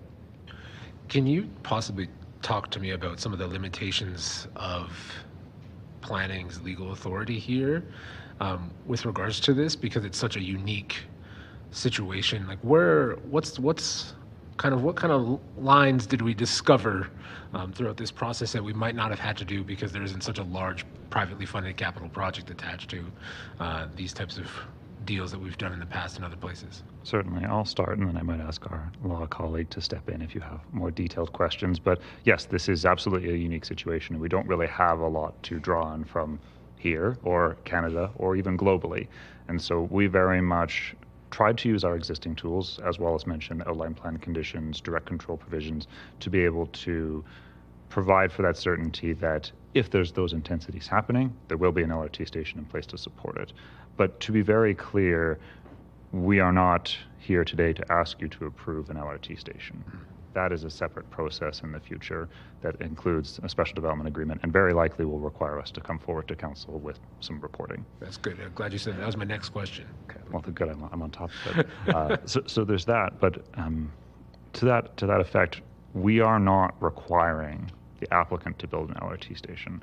And that's a really key piece to that. We are not coming forward and saying, applicant, you must provide an LRT station and able to be developed to develop here.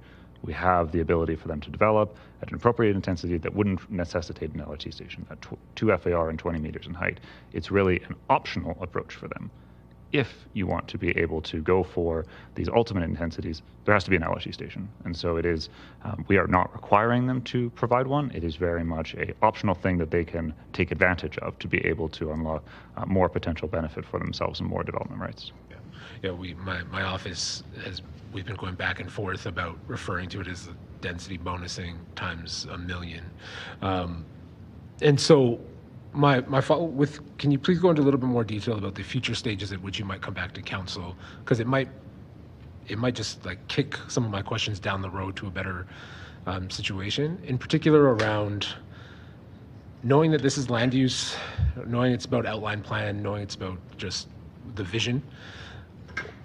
Walk me through the other opportunities that we might be back at council to talk about some of the more in particular risks that have been identified in this application. In particular, of course, the risks around the LRT station is the one that we're all the most concerned about. When do we think that might come back to have a different type of conversation?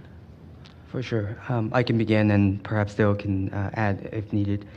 Very simply put, there will be additional opportunities for council to come back to bring to council for to look at this again. Currently, the land use before you today is simply providing an option for higher density development. So if developer does not build the LRT station, council wouldn't need to see this again, and there's no impact whatsoever.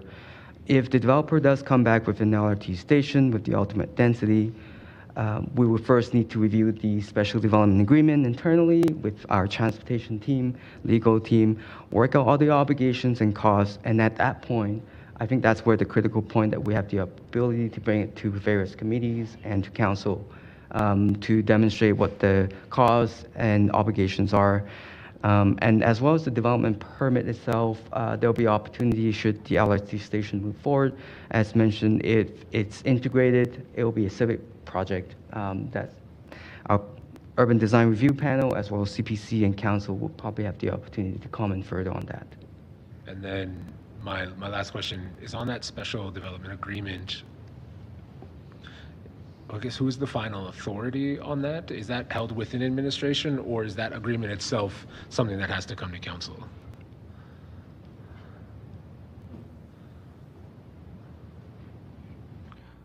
development agreements are something that are done within administration. We wouldn't be bringing a special development agreement to council, but that doesn't mean that we would just go forward and decide, yes, we're building an LRT station. That's, I think, is something we would want to bring back to Infrastructure Planning Committee to make sure the council is fully aware of all of the pieces that are required for that. And as I mentioned to Councillor Penner when she was asking about the budget, we would most likely have to be also coming to budget for additional pieces that the city may need to be providing that support the LRT station, not the actual LRT station capital construction itself, but the potential that's identified in the report in attachment 17 about additional light rail vehicles. So there's definitely opportunities for additional touch points. And we would be very keen to go through those if and when that happens. Okay, thank you so much. Thank you, Council. I need to ask, would you like to finish this item before we break, or are you interested in having the break? Okay, so I'm going to ask, is there general consent to finish this item and then have the 30-minute break? Is there general consent for that? I'm seeing that, so let's keep going with this. Let's go to Councillor Wong, please. Thank you, Mayor. Similar question I put to the applicant and I'll put to yourself, and that's with regards to TOD developments, Chinook, this one, Heritage onwards. Has that been taken into consideration as to potential complements or conflicts? Certainly, Councillor Wong, and I think that that's one of the big pieces there that I mentioned in the presentation about the importance of strategic growth and the risk for intensifying in too many areas. And that's certainly one of the main considerations that we've had in terms of risk throughout this entire application, is that this development will also be competing for similar market demand. And we don't regulate competition, but we do want to make sure that development proceeds in an orderly manner, which is making efficient use of existing infrastructure. So it certainly is a risk that we flag that the Chinook area, just to the north, the major activity center, there could be a potential drawing of demand from that area. It was asked about the downtown. I think Councillor Dhaliwal asked that. That's also a risk that we identified, that if we're looking at significant intensification, it would be nice if it was, focused in the downtown. But ultimately, the answer is that we don't ultimately control that. We can certainly flag for council that there are risks associated with spreading, a certain amount of butter over more bread. But we also recognize that this developer has come forward with a very large single parcel. They've come forward in an area which we've identified to say this is an appropriate place for an infill LRT station. And so we've come forward with this recommendation of approval because we do believe that there is opportunity for that, but certainly being mindful that there is a risk. This is not one of those reports where we come forward and say, everything is perfectly fine, council. This is good to go. We want to make sure that you're aware of those challenges and those risks so that if you agree that this is the right thing to do, you're fully aware of those challenges. Okay. I've been advised that TOD report's coming to community development in a couple of weeks. Will this be part of that report? Do you know? I don't know the answer to that question. I don't know if any of my colleagues who are here would know that. Okay, fair I'd enough. say probably not. We'll wait till the 22nd then. Thank you. I can weigh into that, Councillor. That report that's coming is tied to the housing strategy, so this project would not be a part of that. Okay. Let's go to Councillor Meehan, please. Thank you, Mayor, and thanks so much to the applicant and to administration for coming together on this very big TOD play. It's fascinating, especially given our recent conversations in rezoning. It's a lot of not that, do this instead, and city building is very much walking, talking, chewing gum, spinning plates and flying a kite all at once. So I guess the questions I have, Councillor Walcott actually got most of the way there on the questions about the special development agreement. But I had a question about the risk profile and the very different sort of timelines that you've laid out for full build out. The applicant is saying, we could do this in 25 years, then you have a couple different scenarios that are much longer. But my question is, those are all predicated on like a complete vision, as opposed to let's say some of these phases just never manifest. And so was that something that you contemplated? Certainly, yes. So when we did that analysis of the operating cost versus property tax uplift, we looked at those three different scenarios. So there's the 4-year, the 6-year, the 13 years in terms of being able to recoup that delta between operating costs and property tax. As you say, that's very much predicated on the development proceeding along those lines. It's certainly possible, based on the uncertainty of Calgary's market, that a few buildings get built and then nothing happens for years. We've certainly seen that all over Calgary for decades. So that's a risk, and certainly that is possible.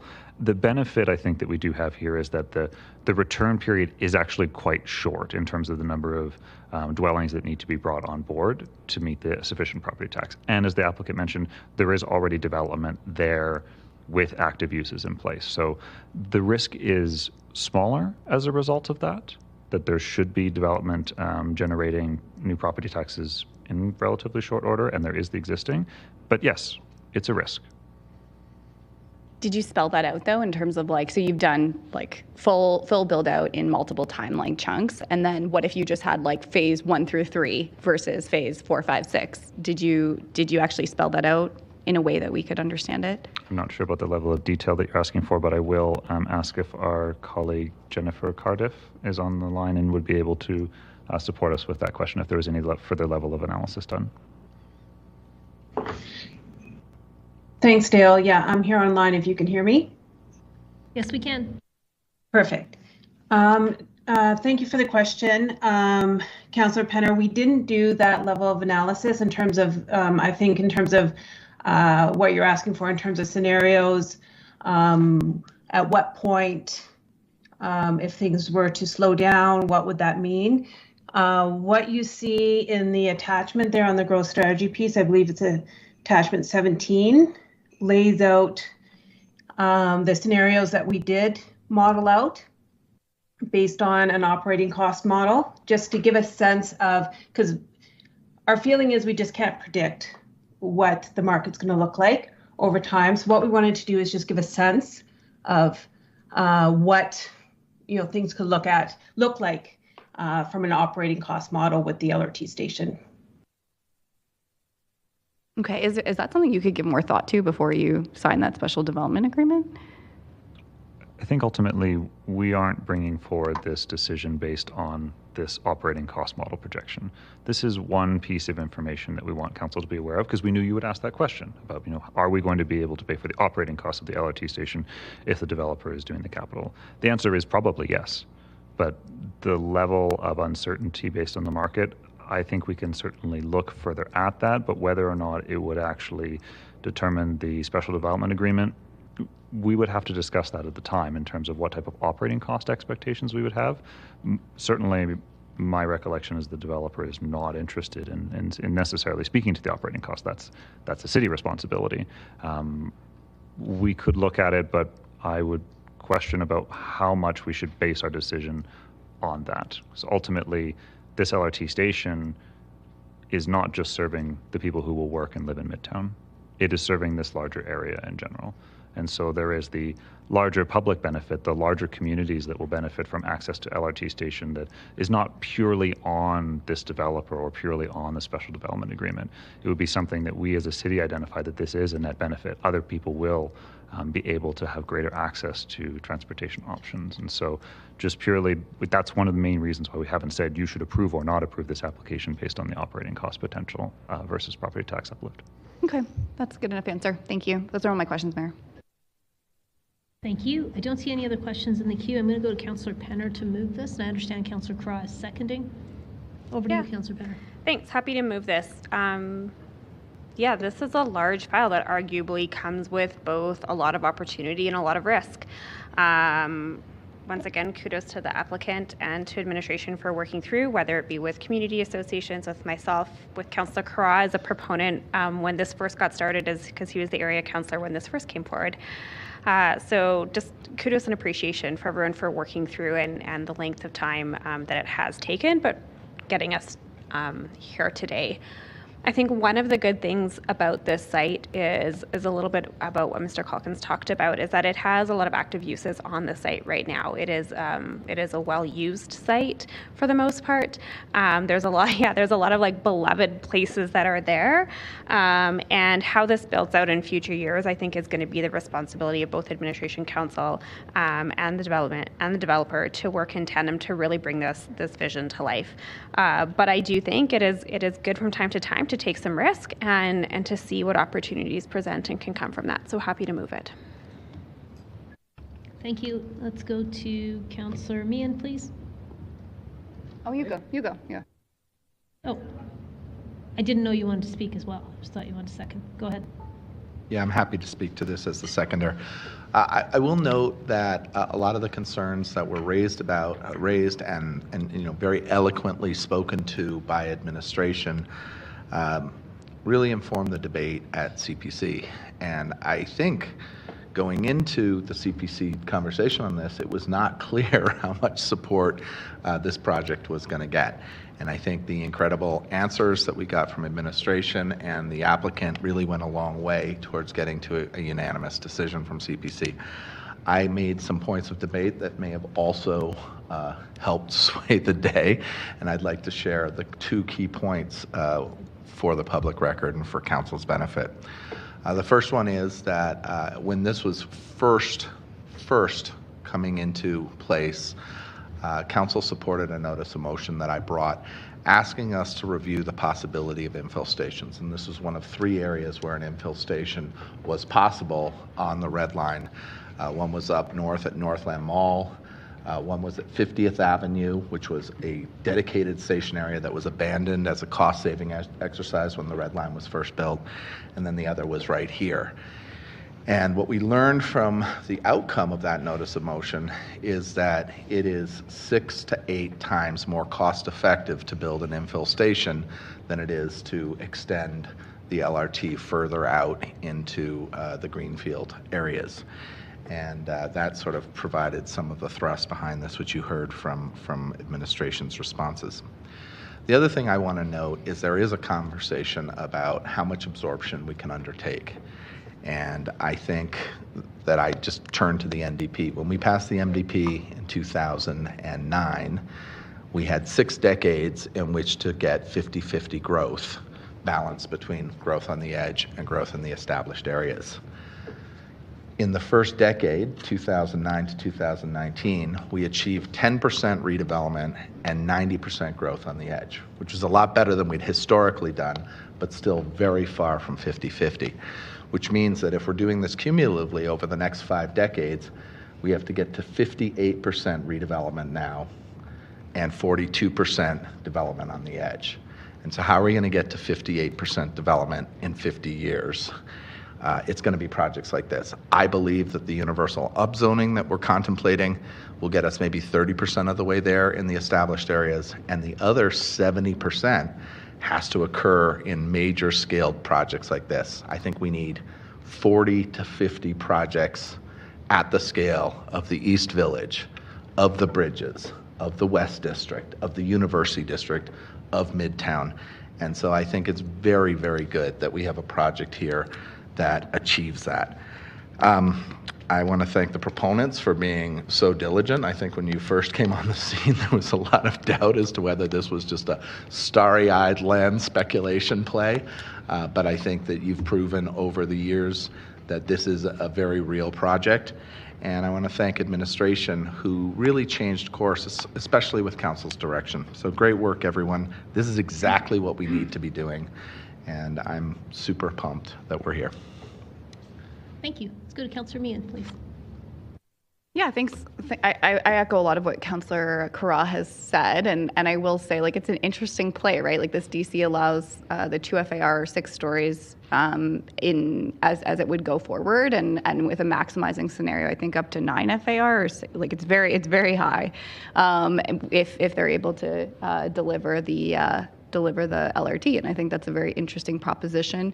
But it's going to be development here, irrespective of kind of what comes forward, and I think that that's a direction we need to go. And kudos to everyone involved, because I think these things, there's a lot of risks and probabilities and negotiations that have to go on, and that's not easy. But I really appreciate everyone coming to the table and bringing this forward, and we'll see where it goes. Thank you. Let's go to Councillor Wong, please. Thank you, Mayor. Thank you, Councillor Carra, for putting forward that secondary statement. Took a lot of what I was going to say as well. I think the thing that I'm concerned about, and I said through my questioning, is making sure they have the right balance of growth in both what complements and what conflicts with the area. The other thing I was going to say is that, again, I understand that we, through the housing strategy, we'll be bringing forward reports about TOD opportunities for residential growth and everything else as such. But the other part I think we also need to recognize in TOD sites is it's not just residents. It's the opportunity to have employment. It's the opportunity to have life and social interaction and medical care and everything else.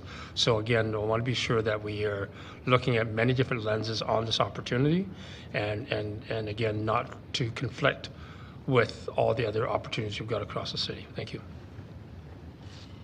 Thank you. Let's go to Councillor Spencer, please. Thank you, Mayor. As I reflect on this, I really, what I'm struck by is how intense this is. This is a lot of work. All of you did an awful lot. So to the applicants, thank you very much for the vision, for the commitment, for sticking with it all the way from start to finish, and showing this kind of commitment to the city and a willingness to invest in the city. It's super encouraging.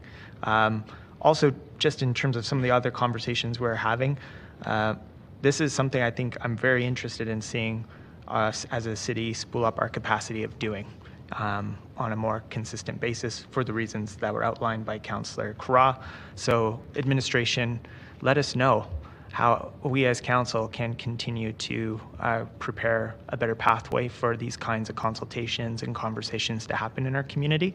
Because I know Councillor Wyness wants to upzone all the TODs across the entire city for these kinds of projects. But obviously there's a lot of moving parts and factors in each and every one of these projects. So thank you to everyone. I'm excited to vote yes on this. Thank you. Let's go to you to close, Councillor Penner. Yeah, thanks. There's been a lot that's been said. So a couple things. McLeod Trail, McCrowded Trail, however we want to call it, it is a main street, and it is the main street. Where I will say I think it is the main street that can demand and support some of the highest, most intense uses of all of the Main Street policies. And a lot of that is going to be about figuring out those east-west connections, but it is very much also about the uses that are new and emerging along that corridor that weren't traditionally envisioned when the city was first built, right? Large format car dealerships. I even think about something like the large format big box stores that are there. It is getting better, but I think this sets the stage for what is best. And so to have a super high intensity use being proposed here is what we are looking for. One thing I want to give a big shout out from the very first concepts that I saw to where it is now, the inclusion of much better green spaces, pedestrian corridors, the walkability and the connectivity has come a long way. And I think it has been not only an evolution of planning growth here within the city, but an evolution of planning growth in the city, sort of like writ large, about what kind of opportunities we want to see. So I think knowing that LRT supports high use, whether it's this station or whether it's going to be Chinook to the north or Heritage to the south, this actually sets a bar for other TODs to level up to.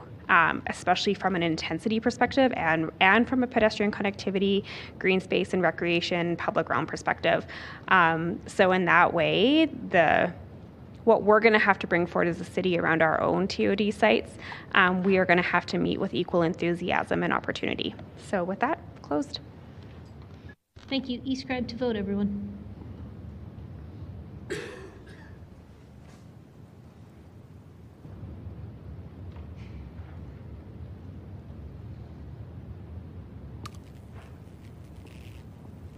On the motion on screen, Councillor Wong. Thank you. Councillor Sharp. Yes. Thank you. Councillor Kara. Yes. And Councillor McLean. Yes. All the votes are in your worship. Thank you. If you could display the results, please.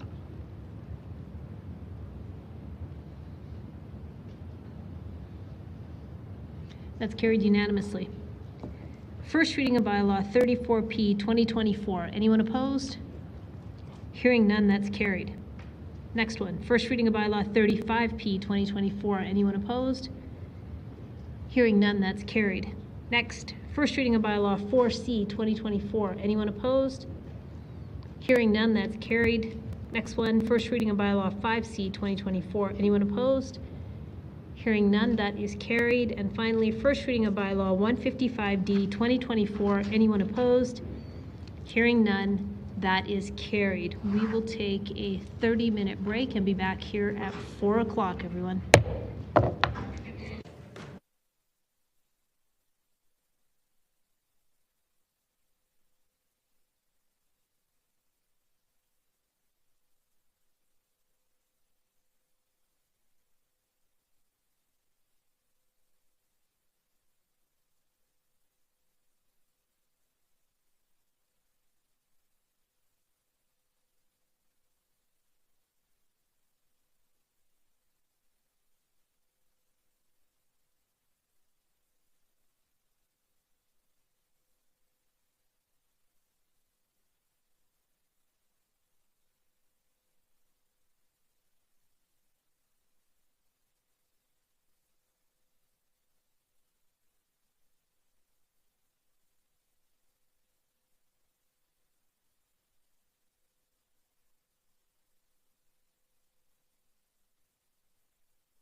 Good afternoon, everyone. Welcome back to public hearing. Mr. Clerk, roll call, please.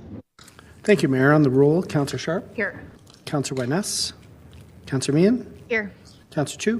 Here. Councillor Dollywell. Councillor Pootmans. Here. Councillor Wong. Councillor Walcott. I'm here. Councillor Carra. Councillor Chabot. Present. Councillor Penner. Here. Councillor Spencer. Councillor McLean.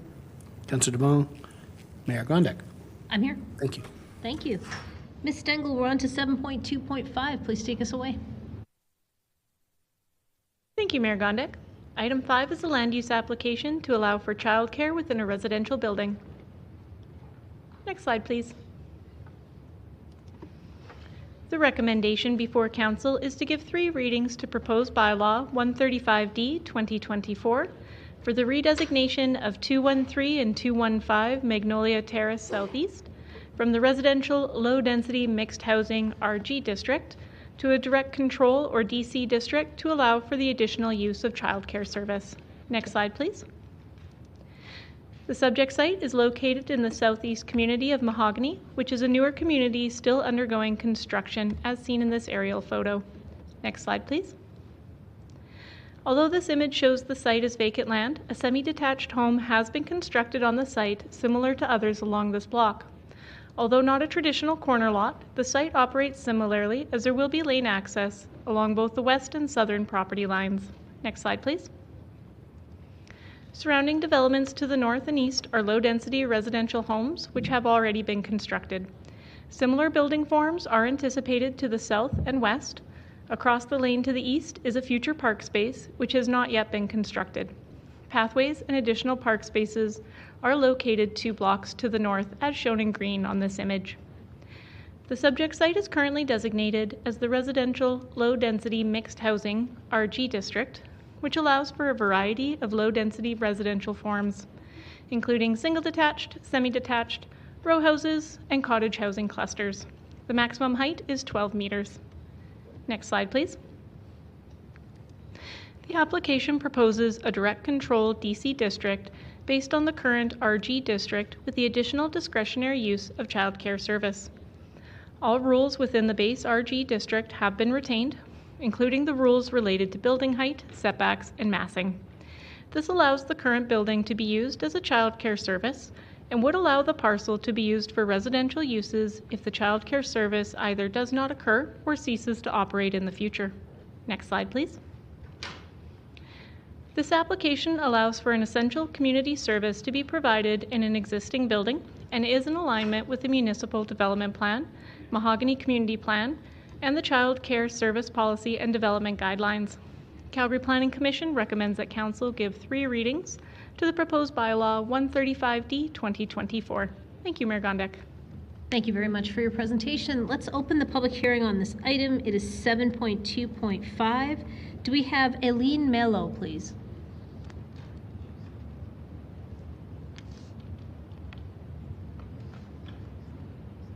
Do we have Eileen Mello on the line? All right, do we have anybody else wishing to speak to item 7.2.5? All right, seeing and hearing no one, I will close the public hearing on this item. We will go to questions of administration if there are any.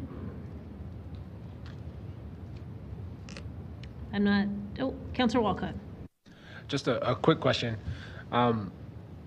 The additional use of childcare services, is there, as again, this seems like something that might end up coming up in the future land use bylaw as being adjusted as part of RG. Is that something that we could expect, or is this something that we might expect to continue to see, which is DCs to accommodate? That is something that will be reviewed through the future of the land use bylaw. At this stage, with the districts that we have before us, the direct control is the mechanism. Perfect, thank you.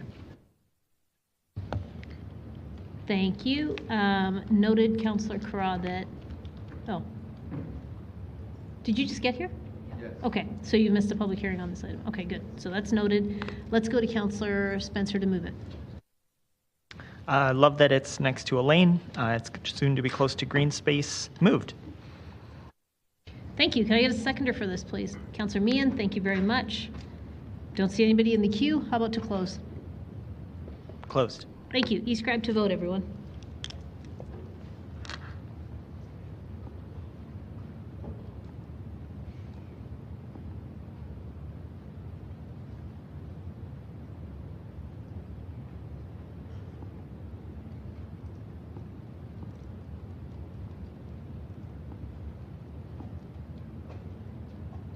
Mayor Gondek, all the votes are in. Thank you. Thank you. Could you display the results, please?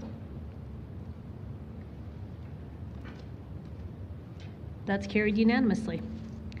First reading of bylaw 135D 2024. Anyone opposed? Hearing none, that's carried. Second reading of bylaw 135D 2024. Anyone opposed? Hearing none, that's carried. Authorization for third reading of bylaw 135D 2024. Anyone opposed? Hearing none, that's carried unanimously. Third reading of bylaw 135D 2024. Anyone opposed? Hearing none, that is carried. Let's move to 7.2.6, Ms. Stengel. Thank you. Item 6 is a land use application to adjust land uses in an area to support new community development in Alpine Park. Next slide, please. Before I begin my presentation, I would like to note that there is a clerical correction to the recommendations. The word district has been added after the words multi-residential, high-density, low-rise, and has been adjusted within the report. The recommendation before Council is to give 3 readings to proposed bylaw 152D 2024 for the redesignation of a portion of 15153 37th Street Southwest from a direct control district, multi-residential, high-density, low-rise MH1 district, and the residential low-density mixed housing RG district to the RG district and a DC district. Next slide, please. The subject site is located in the community of Alpine Park, which is south of the city limits and east of Sutina and Stony Trail. As can be seen here, the area is currently undeveloped and is undergoing stripping and grading to allow for new community development. Next slide, please. The subject site is part of the area that has begun to undergo stripping and grading and is currently vacant as shown here. Next slide, please. Land use has been approved in the area through previous outline plan and land use application. Lands north of the site are anticipated to be a school site, labeled as SSPR on this image, with lands to the west designated for low-density residential building forms, and lands to the south and east as multi-residential districts, which would allow for a variety of building forms, including row houses or apartment-style buildings. The subject site also includes a direct control district, which is based on the residential low-density mixed housing district, with additional rules to allow for small-scale lots with rear lane access and minimal rear yard setbacks. Next slide, please. This application proposes 2 land use districts. The proposed direct control district is similar to the existing DC district. It is based on the residential low-density mixed housing RGM district, although the location has been amended on the site, and it would now wrap around the site along the western portion. The change in area necessitates a new direct control district. This DC is intended to still accommodate street-oriented residential development on small-scale lots with rear lane access and minimal rear lane setbacks. The proposed residential low-density mixed housing RG district allows for a variety of housing forms, such as single-detached, semi-detached row houses and cottage housing clusters. The maximum height is 12 meters. The proposal is in alignment with the neighboring area to the west. Next slide, please. This land use application was reviewed along with an associated outline plan, which was approved at the March 21st Calgary Planning Commission meeting and is the image on the right.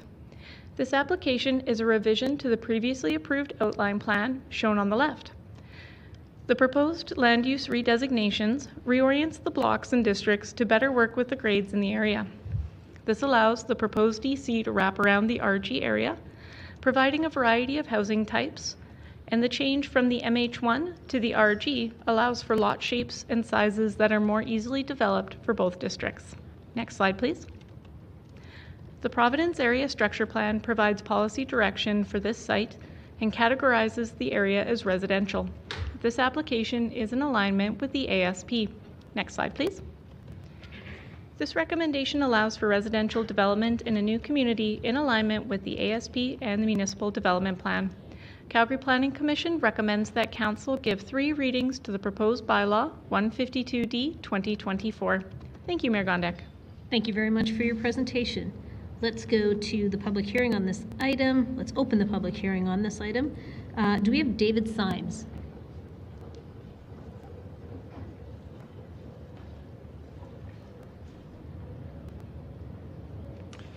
Good afternoon, Mayor Gondek, members of council. My name is David Symes from Stantec as the applicant, and I have Tara Steele from Dream with me as well as the landowner developer, and we're here to respond to any questions council may have on this file. Thanks for joining us today. I'm just looking at the queue and I'm not seeing any questions on this one. So thank you both for being here. Great. Is there anybody else wishing to speak to item 7.2.6? Seeing and hearing no one else, I will close the public hearing on this item. Are there any questions of administration? Not seeing any. Let's go to Councillor McLean to move.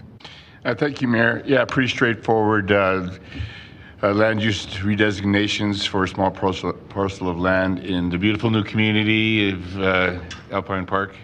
Pretty straightforward. Lots of new housing forms to be approved, and look forward to them being built. And yeah, pretty straightforward, and hope you can all support. Seconded by Councillor Chabot. Do you need to weigh in as well? No? Okay. I don't see anybody else in the queue. Over to you to close, Councillor McLean. Closed. Thank you. E-scribe to vote, please.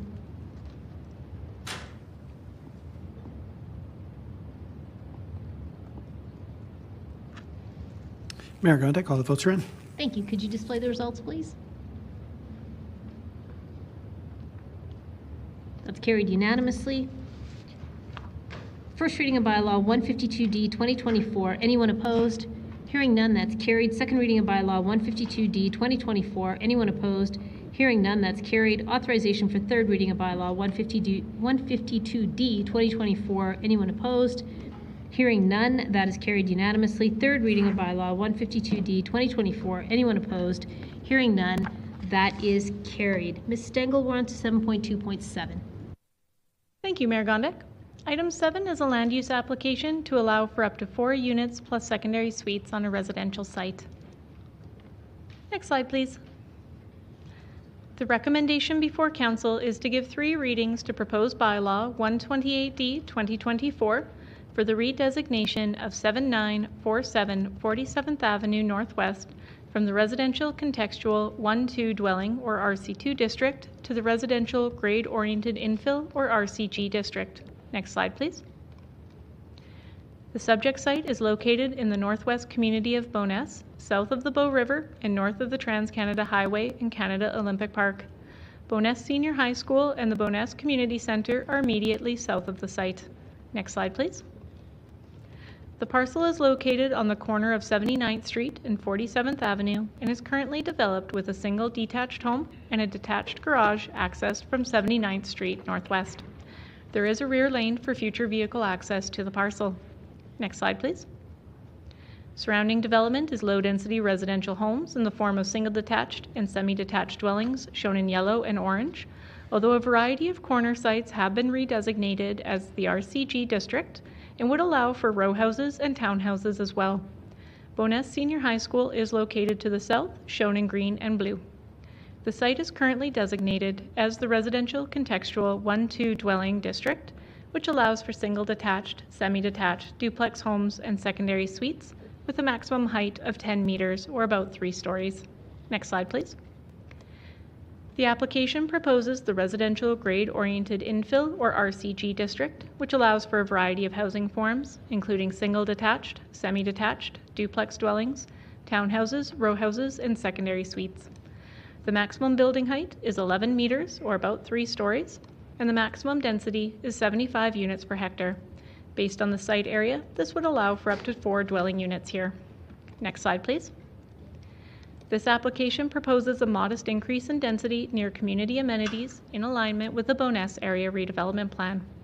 Calgary Planning Commission recommends that Council give 3 readings to the proposed bylaw 128D 2024. Thank you, Mayor Gondek. Thank you very much for your presentation. Let's open the public hearing on this item. It is 7.2.7. Do we have Sarah Karamiaval?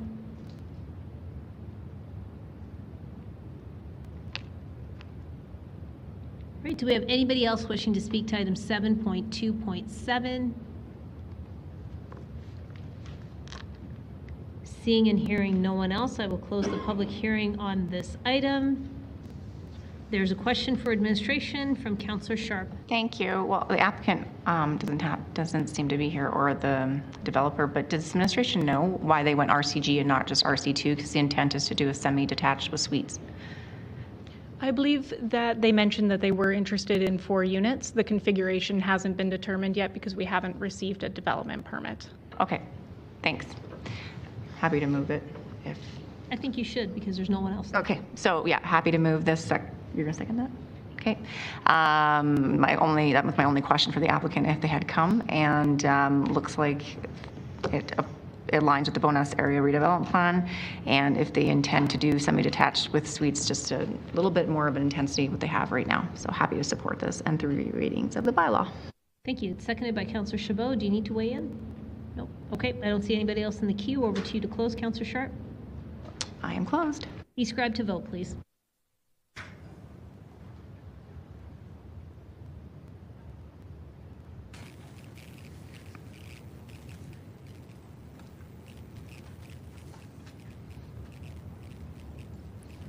Councillor Pootmans on the vote on screen. Yes. Thank you. Councillor Wong. Yes. Thank you. Mayor Gondek, all the votes are in. Thank you. Could you display the results, please? It is carried unanimously. First reading of bylaw 128D 2024. Anyone opposed? Hearing none, that's carried. Second reading of bylaw 128D 2024. Anyone opposed? Hearing none, that is carried. Authorization for third reading of bylaw 128D 2024. Anyone opposed? Hearing none, that's carried unanimously. Third reading of bylaw 128D 2024. Anyone opposed? Hearing none, that is carried. Ms. Stengel, let's go to 7.2.8. Thank you, Mayor Gondek. Item 8 is a land use application to allow for up to 4 units on a residential site. Next slide, please. The recommendation before Council is to give 3 readings to proposed bylaw 136D 2024 for the redesignation of 7347 35th Avenue Northwest from the residential contextual 1 dwelling or RC1 district to the residential grade-oriented infill or RCG district. Next slide, please. The subject site is located in the northwest community of Bowness, south of the Bow River and north of the Trans-Canada Highway and Canada Olympic Park. An elementary school for kindergarten to grade 9 is immediately south of the site. Next slide, please.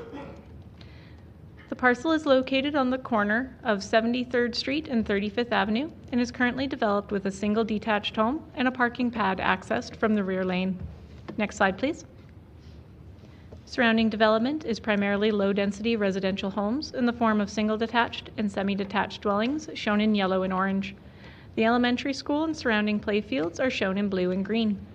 The subject site is currently designated as the residential contextual 1 dwelling or RC1 district, which allows for single detached dwellings and secondary suites with a maximum height of 10 meters or 3 stories. Next slide, please. This application proposes the residential grade-oriented infill or RCG district, which allows for a variety of housing forms, including single-detached, semi-detached, duplex dwellings, townhouses, row houses, and secondary suites. The maximum building height is 11 meters or 3 stories, and the maximum density is 75 units per hectare. Based on the site area, this would allow for up to 4 dwelling units here. Next slide, please. This application proposes a modest increase in density near community amenities in alignment with the Bowness Area Redevelopment Plan. Calgary Planning Commission recommends that Council give 3 readings to the proposed bylaw 136D 2024. Thank you, Mayor Gondek. Thank you very much for your presentation. Let's go to the public hearing on this item. Let's open the public hearing on this item. It is 7.2.8. Do we have Tara Erutea? Hello, yes, that would be me. Hi, please go ahead. Hi, I'm calling to speak in favor, obviously I'm the applicant of this application. I believe that this is in line with what City Council wants for this community, for the community of Bowness, and it is a modest increase in density. And we hope that by developing this property, and we will offer a more diverse range of housing for this community that is very well loved. And especially given that it's walking distance from schools and amenities, that we would be able to attract families to live in this building. So, yeah, that's why we're doing this. Thank you very much for your presentation. You have a question from Councillor Sharp. Hi, Tara. Thank you so much for being here. Just a couple questions for you. There is opposition from the Community Association. Concerns of safety in this area is predominant, and we and myself and the community know that very well. And this is a corner, and I know it's a corner lot, but how many units are you intending to put on this parcel? We're intending to put 4 units, and a couple of them to have secondary suites. So up to 6? On the parcel. Yes. Okay, and have you spoken to the communities, like in the neighbors adjacent to this parcel yet? We have actually. We've engaged the community and the neighbors adjacent to the parcel. They did express some concern with regards to parking as, one that comes up, as well as garbage and garbage enclosures, whether or not that would be something that would be cluttered close to them. And we discussed how that would be contained, as the alleyway is quite large, and we would make allowances to make sure that that wasn't something that was an issue for them.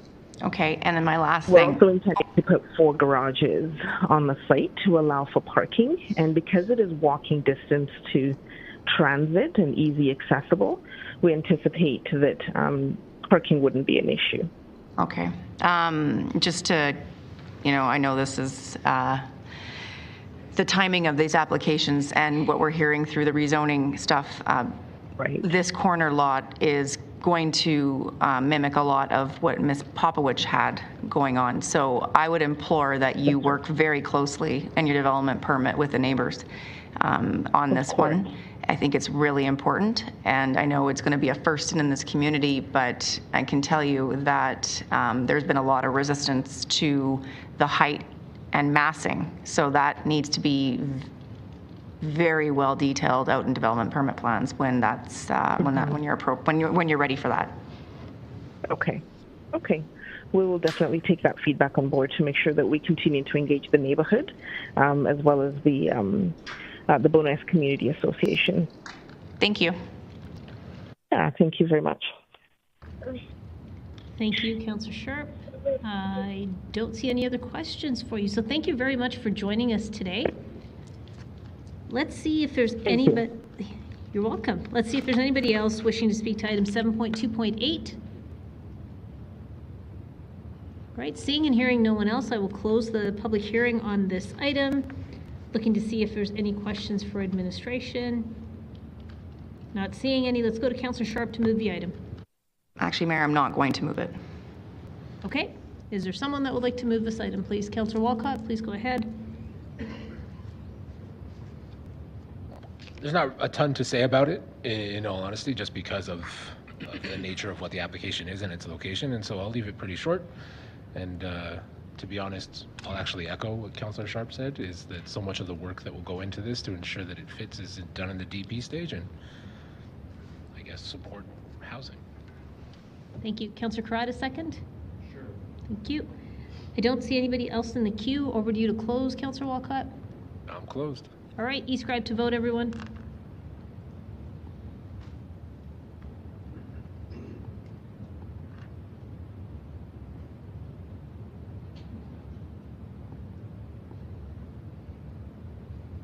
Mayor Gondik, all the votes are in.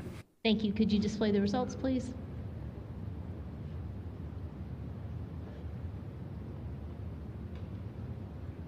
This is carried 9-4 with Councillor McLean, Councillor Chu, Councillor Sharp, and Councillor Chabot voting against. First reading of bylaw 136D 2024. Anyone opposed? Sean Chu. Councillors Chu, McLean, Sharp, and Chabot are opposed, and that is carried. Second reading of bylaw 136D 2024. Anyone opposed? Same division of councillors are opposed, and that is carried. Authorization for third reading of bylaw 136D 2024. Anyone opposed? Hearing none, that's carried unanimously. Third reading of bylaw 136D 2024. Anyone opposed? Same division of councillors opposed, and that is carried. Let's go to 7.2.9, please. Thank you, Mayor Gondik. Item 9 is a land use application to allow for up to 4 units plus secondary suites on a residential site. Next slide, please. The recommendation before Council is to give 3 readings to proposed bylaw 130D 2024 for the redesignation of 7412 34th Avenue Northwest from the residential contextual 1-2 dwelling or RC2 district to the residential grade-oriented infill or RCG district. Next slide, please. The subject site is located in the northwest community of Bowness, south of the Bow River and north of the Trans-Canada Highway in Canada Olympic Park. An elementary school for kindergarten to grade 9 is immediately east of the site. Next slide, please. The parcel is located mid-block along 34th Avenue and is currently developed with a single detached home and a garage accessed from the rear lane. Next slide, please. Surrounding development is primarily low-density residential homes in the form of single detached and semi-detached dwellings shown in yellow and orange, with some multi-residential development shown in brown. The school and surrounding playfields are shown in blue and green. The subject site is currently designated as the residential contextual 1-2 dwelling or RC2 district, which allows for single detached, semi-detached duplex homes and secondary suites with a maximum height of 10 meters or 3 stories. Next slide, please. The application proposes the residential grade-oriented infill or RCG district, which allows for a variety of housing forms, including single-detached, semi-detached, duplex dwellings, townhouses, row houses, and secondary suites. The maximum building height is 11 meters or 3 stories, and the maximum density is 75 units per hectare. Based on the site area, this would allow for up to 4 dwelling units here. Next slide, please. This application proposes a modest increase in density near community amenities in alignment with the Bowness Area Redevelopment Plan. Calgary Planning Commission recommends that Council give 3 readings to the proposed bylaw 130D 2024. Thank you, Mayor Gondek. Thank you very much for your presentation. Let's open the public hearing on this item. It is 7.2.9. Let's go to Lee Wang, please. Thanks, Your Worship. This is Lee Wang. I'm speaking in support of this application. This is a mid-block lot in the community of Bowness. We plan to build cottage cluster style housing here with a duplex in the front, a shared yard, and another duplex, followed by a 4-car garage. The reason why we apply RCG here are the following. First of all, this lot is along a main collector road, being 34th Avenue. 34th Avenue serves as a major connection point to Trans-Canada and Sassy Trail. Secondly, it has convenient public transit. There are a couple of bus stops within 180 meters of the site. Thirdly, amenities in the area. There are schools, parks, and Bow River shopping centers within walking distance. Over the years, COP area has become a hotspot for all kinds of business, including pubs, restaurants, and shops to establish.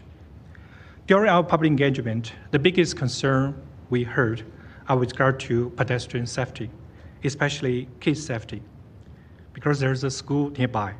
We recognize this is an important issue, but we feel confident that because this is a 30-kilometer speed zone, and there are pedestrian crossing sign and also pedestrian crossing light in the area, all those together should work as a safeguard to this very important issue.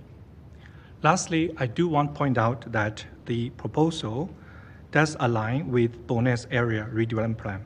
With that, I conclude my presentation. Hope councillors can support this. Thanks. Thank you. You have a question from Councillor Sharp. Hi, thanks for being here. Just to reiterate, how are you configuring the parcel? We plan to build cottage cluster style housing with a duplex in the very front, and a shared yard, 20 feet shared yard, and another duplex in the back, followed by a 4-car garage. So you're talking about 4 units and then 4-car garage? Yeah. Okay, no suites. I have to interrupt for a minute. That's a DP issue. Number of density? Density? You're asking what the configuration is. Okay, I'm just figuring out number of units. Okay, we'll move on to the safety of the park, the road. So the safety of the road, obviously you know how much I've shared with you about 34th Street. It is not a good place for kids to be, and you have, we have talked about that in the community, and you have made sure that, regardless of how many units we're putting in on the parcel, that you're going to comply with the school and make sure that this parcel is right in the middle of kind of where that crosswalk is. How are you going to work with the school in making sure that kids' safety with the more people living on that street are compliant? Thanks, Councillor Sharp. I think this is a very important issue. My office is also not far away from this specific place. I walk there quite often. From my personal experience, from the 30 kilometer zone sign is actually way over to the west side of this specific site. So normally the car will from before that is actually, there are a couple of 30 kilometer zone sign. There's a very limited place in this area. It's actually 50 kilometers. Majority of that is actually 30 kilometer zone. And then when we get to here, there's also very clear traffic crossing sign on both sides of the road. There's a traffic light right here. I think city has done a lot of work in this area to ensure the safety of kids here, but it is a very, very important issue. From our builder perspective, what we can do to work with the school and the community association is, if we use this as a rentable property, we need to put a lot of emphasis to our future renters about the importance of driving slow here and paying attention to pedestrian safety. So this is what we would definitely do, because I personally really care about this area.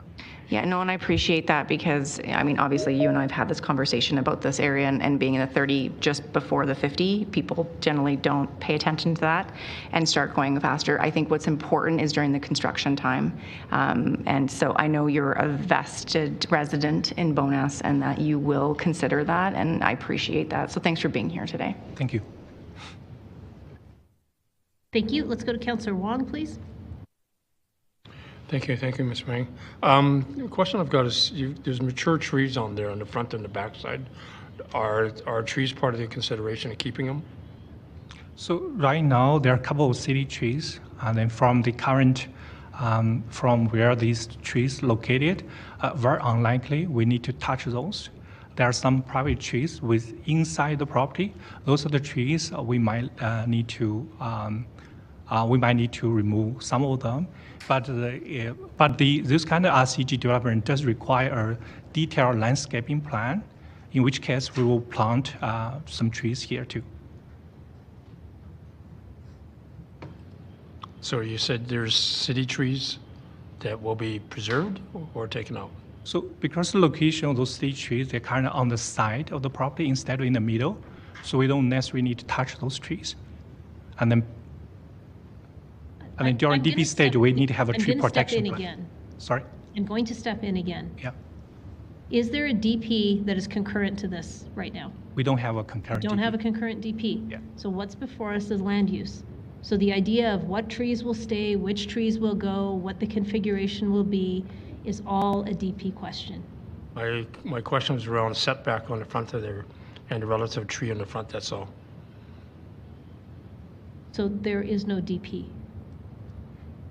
Okay, thank you. You're welcome. Let's go to Councillor Chabot, please. Sway. So based on the RCG and the size of your lot, that would allow you to have 4 primary units and 4 secondary units? Yes, correct. And the parking requirement for that is 4 parking stalls, is that correct? Correct. Okay, that's all the questions I had. Thank you. Thank you. Thank you. That's all the questions for you from council. So thank you very much for joining us today. Let me see if there's anybody else wishing to speak to 7.2.9. Right, seeing and hearing no one else, I will close the public hearing on this item. If there's no questions for administration, let's go to Councillor Sharp to move, please. Thank you. Thank you, Mr. Wang, for being here. I think it was really important that you showed up for this item and had the conversation about the safety in the neighborhood.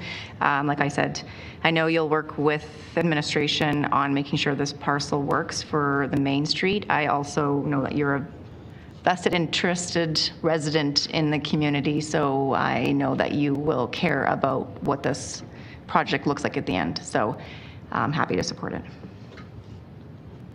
Thank you. Can I get a seconder, please? Councillor Walcott, thank you. Let's go to Councillor Carra, please.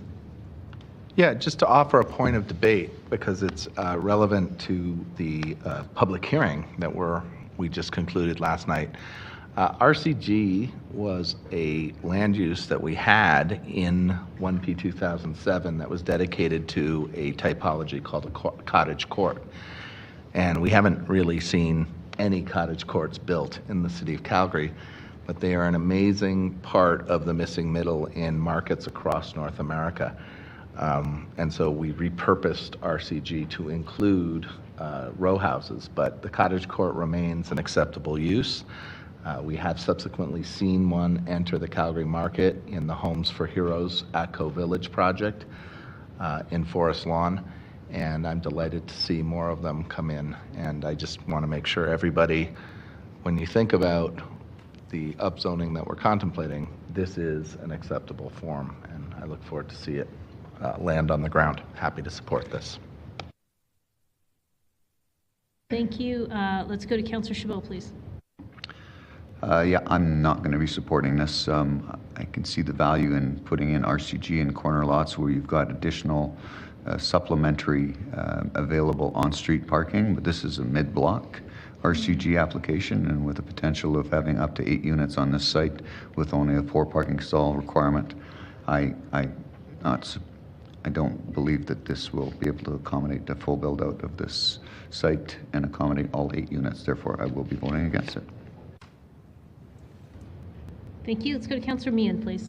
Yeah, I'll just add, I'm happy to support this one. It's on a fairly major road thoroughfare there, and it's got a lane, and I think this area is going to benefit from that redevelopment, and some good questions from the area councillor, and so I'm just happy to lend my support. Thank you. Councillor Walcott, please. Thank you. I just wanted to maybe comment, maybe try and take one last shot at swaying Councillor Chabot. Just one more chance is that to be concerned about the abilities for the parcels to accommodate the 2 units directly to the west, or to the east, I guess, depending on my map. I can't tell, it's upside down. East are actually 2 4-unit blocks.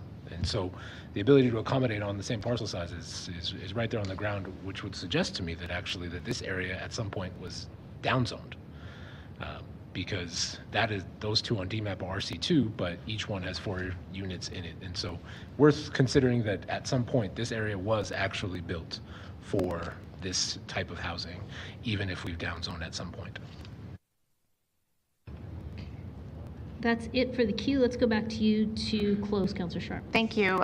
Thanks to Councillor Harrod to talk about the cluster and the cottage. I think it'll be important. This is quite the street. If you guys have been down there, it's got a fancy traffic circle that administration helped out with a couple of years ago.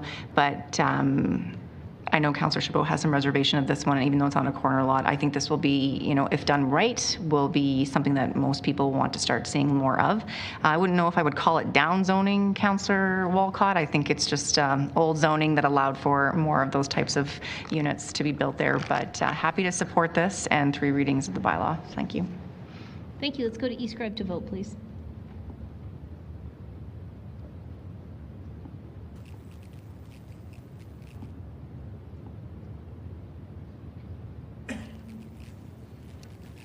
Mayor Gondek, all the votes are in. Thank you. Could you display the results, please?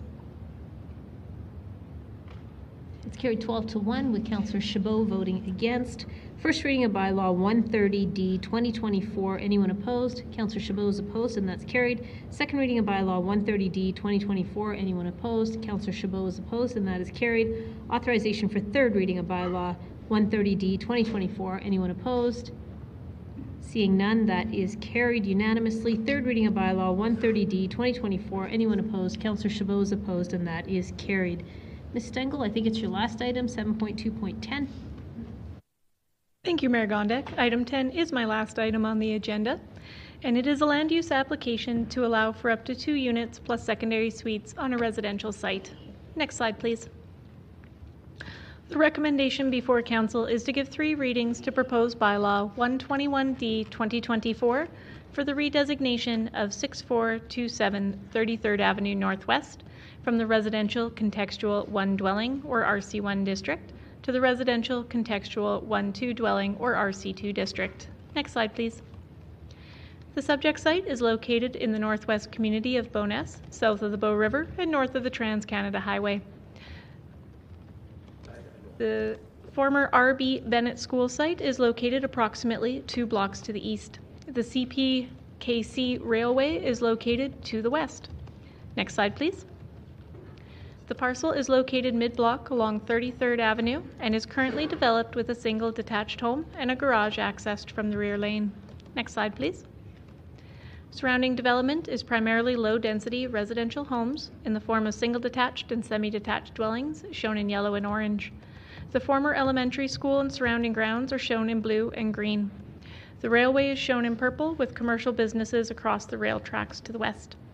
The subject site is currently designated as the Residential Contextual One Dwelling or RC1 district, which allows for single detached homes and secondary suites with a maximum height of 10 meters or 3 stories. Next slide, please. The recommendation proposes the Residential Contextual 1-2 Dwelling or RC2 district, which allows for single detached, semi-detached, duplex dwellings and secondary suites. The maximum building height would remain at 10 meters or about 3 stories, and the maximum number of units would increase from 1 to 2 units plus secondary suites. Next slide, please. This application proposes a modest increase in density near community amenities in alignment with the Bowness Area Redevelopment Plan. Calgary Planning Commission recommends that Council give 3 readings to the proposed bylaw 121D 2024. Thank you, Mayor Gondek. Thank you very much for your presentation. Let's open the public hearing on this item. It is 7.2.10. Do we have Jeannie Gartley?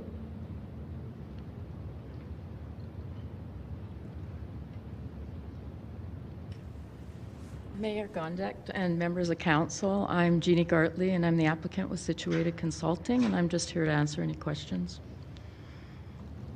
Thank you. I don't see any questions for you in the queue. Thanks very much for being with us today. Let's see if we have anybody else wishing to speak to item 7.2.10.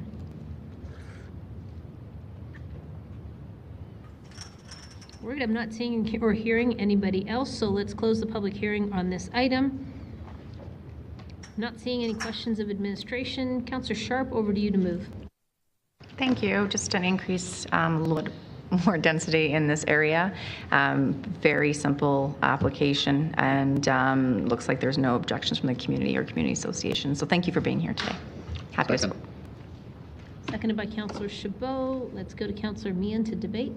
Yeah, I'll just offer, like, the only thing I don't like about this is how much it pains me to see that, like, an application like this kind of gets as much, and granted, there's a different level of questioning from councillors, but, like, as much council time as something like Midtown, which we saw earlier. And I think it just speaks to, like, a broader change that we need within the city of, like, what we put our time and attention to, a very significant density. You know, we were talking about 45 stories in some of those compared to this is a RC1 to RC2. So, I mean, happy to support, but really generally feeling like this is not the ideal system. So that's it.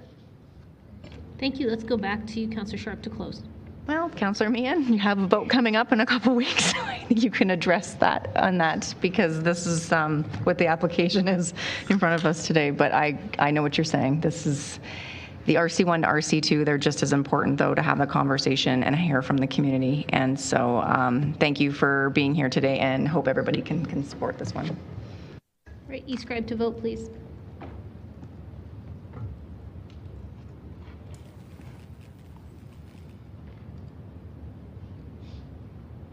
Mayor Gondek, all the votes are in. Thank you.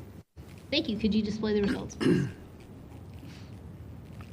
That's carried unanimously. First reading of bylaw 121D 2024. Anyone opposed? Hearing none, that's carried. Second reading of bylaw 121D 2024. Anyone opposed? Hearing none, that's carried. Authorization for third reading of bylaw 121D 2024. Anyone opposed? Hearing none, that's carried unanimously. Third reading of bylaw 121D 2024. Anyone opposed?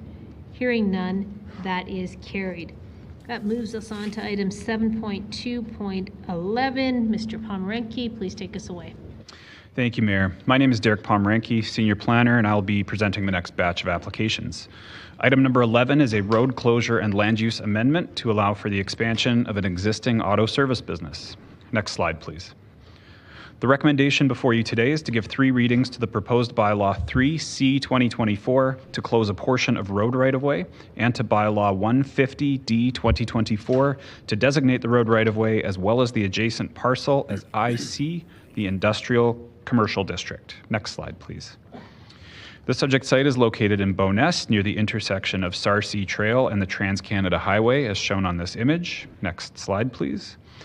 The property shown here on the screen is the titled parcel to be redesignated. It's currently a grassy area and a surface parking lot which serves the auto shop immediately to the right. That landowner wishes to expand the business towards 69th Street on the left. Next slide, please. To do that, they're also looking to purchase the area indicated here, which is city-owned road right-of-way that we have deemed surplus to our needs. To allow for consolidation with the adjacent parcel, both the road right-of-way and the adjacent parcel need to be designated under the same land use designation. Next slide, please. Surrounding land uses are direct control districts, which support light industrial and large format commercial developments, such as a Rona to the south and a superstore to the north. The subject site is currently designated as a DC district based on the old I-2 General Industrial District, which allows for automotive service uses. Next slide, please. This application proposes to redesignate both the existing parking lot and the road right-of-way to IC, the Industrial Commercial District. This district also accommodates light industrial uses, including auto service major, and would not change the site's maximum height or floor area ratio. Next slide, please. In closing, this application would allow for light industrial uses in a contextually appropriate area. Calgary Planning Commission supports the application and recommends Council's approval. Thank you. Thank you very much for your presentation. Let's open the public hearing on this item. It is 7.2.11. Do we have Myrna Bellier?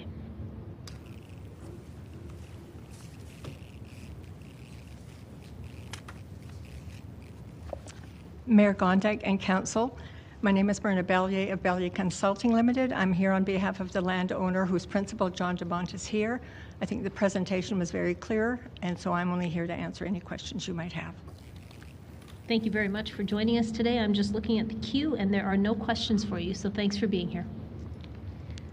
Let's go to Alex Dehane, please, or Alex Dane, sorry. You're close enough. Good evening from Montreal. Hello, Mayor Gondek and council members. I'm the property manager for Rona out of Montreal, and I take care of all Rona stores in BC, Alberta, and part of Ontario. Rona is a little bit concerned. We don't oppose the transfer of the land. It's just the part that says road closure where we are concerned, because from 69th Street, we have about at least 20 trailer trucks, or up to 20 trailer trucks that go in onto our lot because it's just not just the Rona store. We also have a distribution center there that supplies the Rona and Rona Plus stores in the area. So we have trucks going in on 69th Street and going out in a straight line. They have no way to, the way our lot is configured, our lumberyard is configured, they have to go out in a straight line, and they go out onto 68th Street.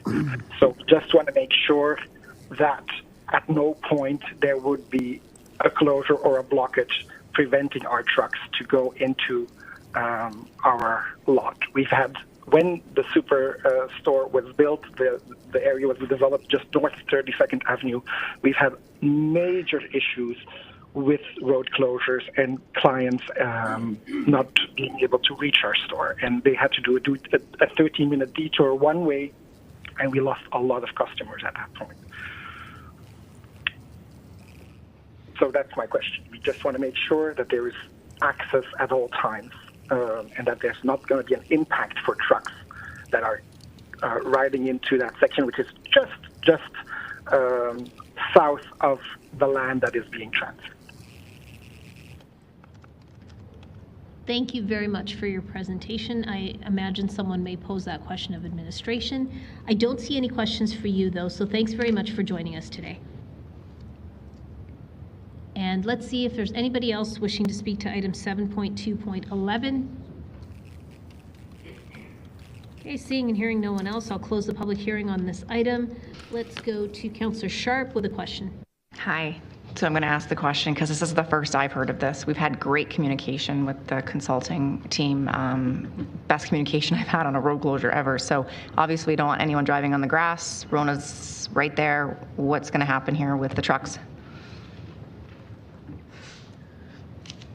Shane LeBoussier, Development Engineering. So this is really an application to sell and purchase excess road right-of-way that is not being used as carriageways. So the streets in the area will remain as is, And in terms of development, when they occur in the area, we always work through our detours team and mobility operations to ensure that there's still access maintained for businesses and all of that. Certainly closures do occur through the detours process, but it is an operations item, and certainly something that I can let that team know, because the intent is never to, what we heard with the Rona, to make it difficult for those trucks to get in.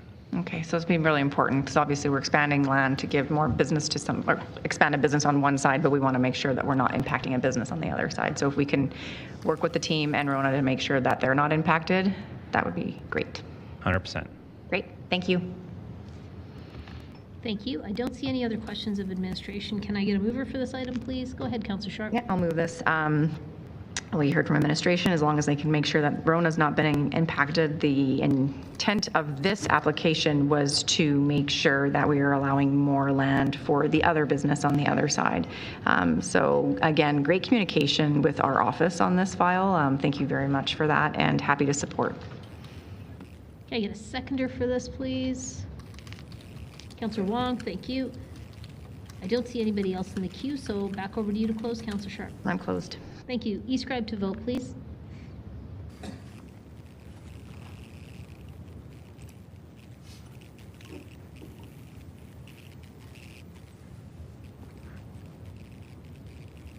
Mayor Gondek, all the votes are in. Could you display the results, please?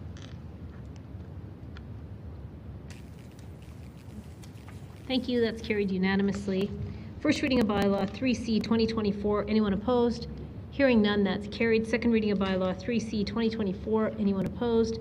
Hearing none, that's carried. Third authorization for third reading of bylaw 3C 2024. Anyone opposed? Hearing none, that's carried unanimously. Third reading of bylaw 3C 2024. Anyone opposed? Hearing none, that is carried. First reading of bylaw 150D 2024. Anyone opposed? Hearing none, that is carried. Second reading of bylaw 150D 2024. Anyone opposed? Hearing none, that's carried. Authorization for third reading of bylaw 150D 2024. Anyone opposed? Hearing none, that's carried unanimously. Third reading of bylaw 150D 2024. Anyone opposed? Hearing none, that is carried. Mr. Pomeranke, let's go to 7.2.12.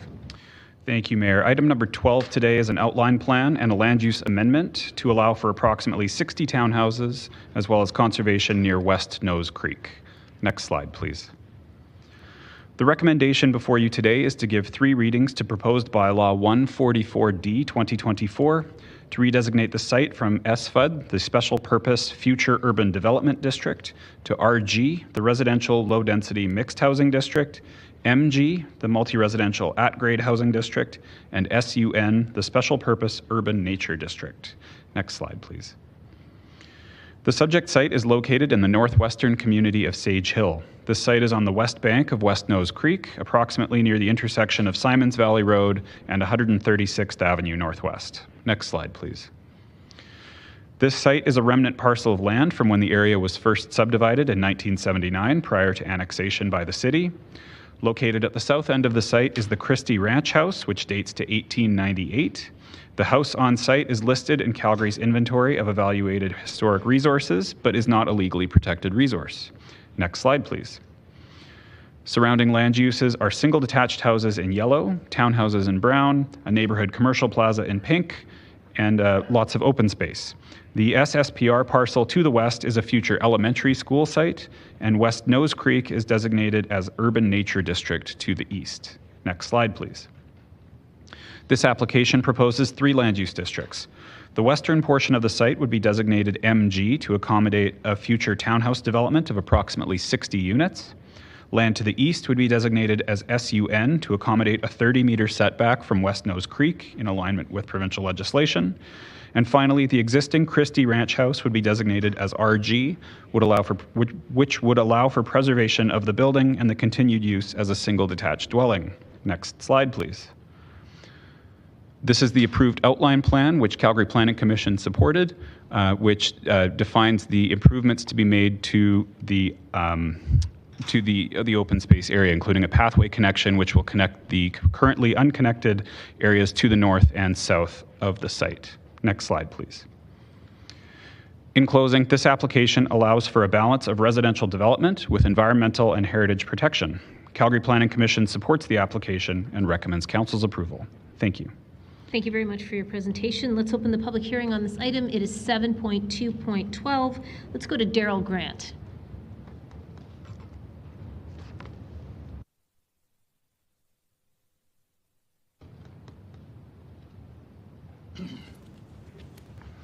Good afternoon. Thank you, Mayor Gondek and council members. I do have a presentation, if it could be put up, please. My name is Daryl Grant. I am a planning consultant acting on behalf of the landowner. The subject property, and much of this has already been mentioned, but the subject property was not part of the surrounding development at the time it was redesignated. The landowner at that time chose not to participate. Simons Valley Community Plan, which is before you, identifies these lands as both residential area and conservation area. There's the red circle, sort of middle upper part of the plan. It is at the outline plan and land use redesignation stages where defining these lines so that these two uses can occur. Slide 2, please. The conservation area, also known as the environmental reserve, is defined in two ways here. The 30-meter setback from the top of bank of West Nose Creek and the floodway line defined by the province in collaboration with the city created after 2013, whichever was the greater of the two lines. Slide 3, please. For your consideration, approval of this redesignation will properly define the public open space for public use currently privately owned and technically inaccessible to the public. It will complete a regional pathway linkage from the city's service road in the north to the playground area in the south. It will permit the widening of 30th Street northwest to augment the future road to accommodate local traffic. Supports MDP growth initiatives, rehabilitates some of the damage done on the reserve area. Future residents will have access to the local retail at 136th Avenue, at Simons Valley Road in the southeast or southwest, where there will also be a future transit route as a result of a recent land use approval to the west of Simons Valley Road, opening up 136th Avenue. Additional population will serve to provide purpose to envision a school in the community located across the street. Slide 4, please. The former Christie Ranch home will remain in situ. The improvements to this building were made to complement the sandstone texture of the original house, and I must say it was beautifully done. Conclusion. The technical background work associated with this joint outline plan land use redesignation application assisted in defining a line between the public open space and developable land. This action aligns with the City of Calgary's need to accommodate growth by sensitively intensifying vacant parcels while providing aid to the city's affordable housing issue. That concludes my presentation. Thank you. Thank you, Mr. Grant. I don't see any questions for you. I'll just give everyone a quick minute. Okay. No questions. Thank you. Next on our list, we have Maureen Elko.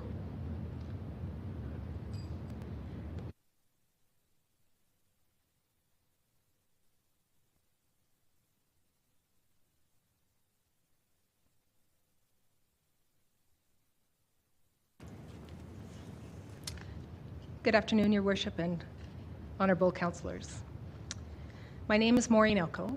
I have a graduate degree in public health and environmental health. I live in the northwest community of Evanston, and I sincerely hope to convince you all today to help us save the naturally treed green space that borders the protected Nose Creek. This will be music to your ears. As a community, we are not opposed to development. Next slide, please. Immediately north of this parcel, we already have side-by-side bungalows, 5-story multifamily buildings next to 3-story row housing. Next slide, please.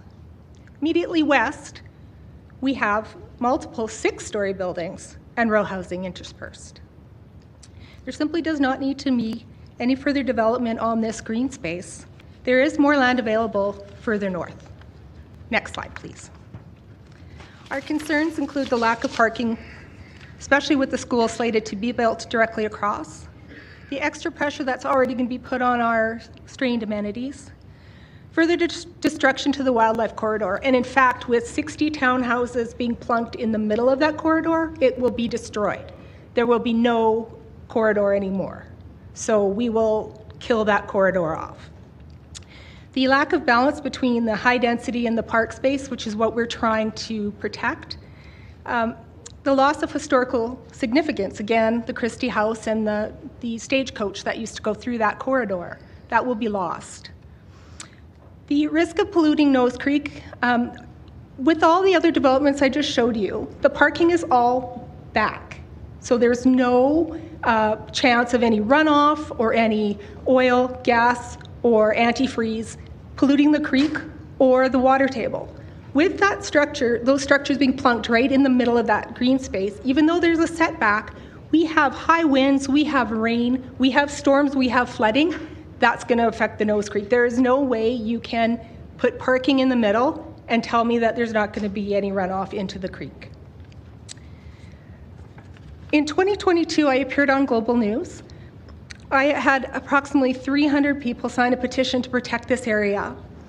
At that time, the developer with that application was supposed to complete a biophysical impact assessment, and rather than complete that, they pulled their application. So I'm just wondering if that would be something that should be done before this is even considered. Next slide, please. The positives of a green space, of course. The green space is also situated between 144th Avenue on the north and Simons Valley Parkway and Stony Trail on the south. And both are and will be high volume traffic areas. As we know, carbon is neither created nor destroyed. So rather, carbon changes form, hence forming our carbon cycle.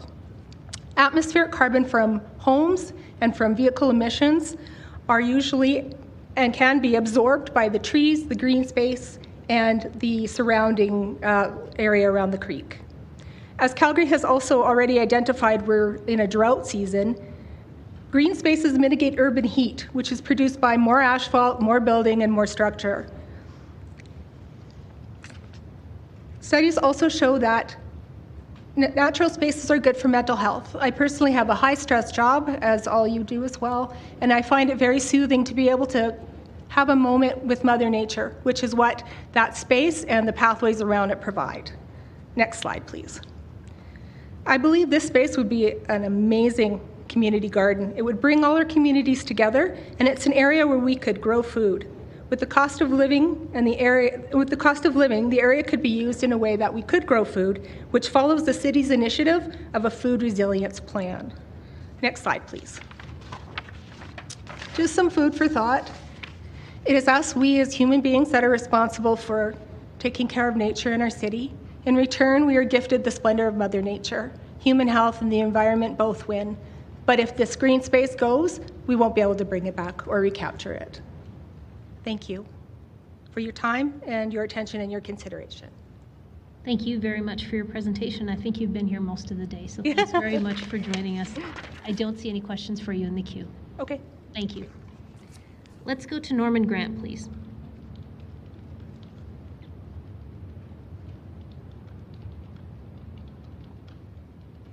Do we have Norman Grant?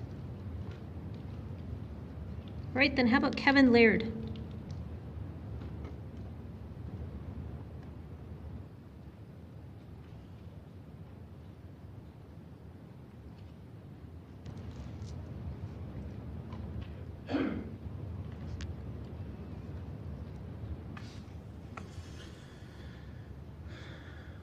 Good afternoon, Mayor Gondek and council members.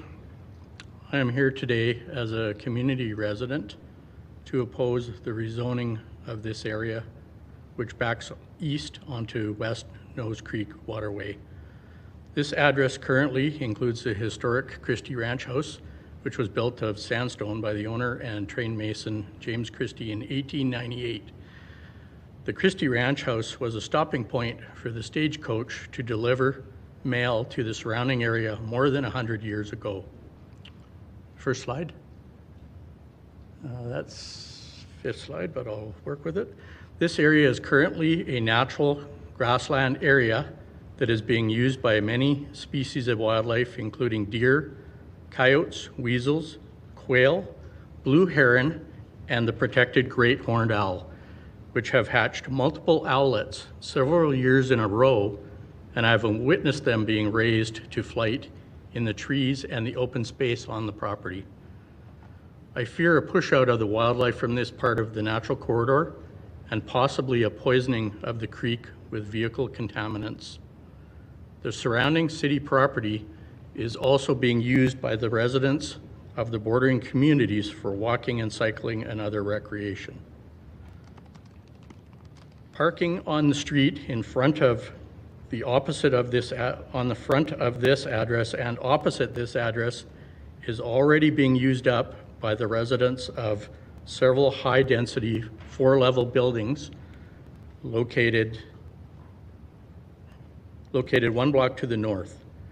Brownstone-style condos also already exist along 136th Avenue to the south of the sports field, kitty corner to the Christie Ranch House. 30th Street and 136th Avenue are the only parking access on the west side of the sports field, as there is no parking on Simons Valley Road. A proposed school is set to be built on the sports field directly across to the west of this rezoning proposed development, which will also increase stopping issues in the area. The City of Calgary could possibly acquire the undeveloped portion of the land through a purchase or trade and preserve it as a natural park with the current existing birch and fir trees, with an acknowledgement to the history of the Christie Ranch House, and/or the space could be turned into a community garden for food and the planting of some additional trees that we are lacking in the area, and protect West Nose Creek and the wildlife using the area along the environmental benefits, along with the environmental benefits. Thank you. Thank you very much for your presentation. You have a question from Councillor Meehan. You know what? I think he just answered it right towards the end, but because I was going to say, if you don't support this development, would you support any development? But I think you got there by saying you actually would rather see the city repurchase this land. I think this space is special, and it's different from any other area that's being developed right now. It's currently grassland that borders onto the water here, and I think once that's gone, it's gone for good, that portion. And we've got Glacier Ridge nearby, and I would encourage them to do their development in Glacier Ridge where we're not losing this space that's being used by the communities surrounding it.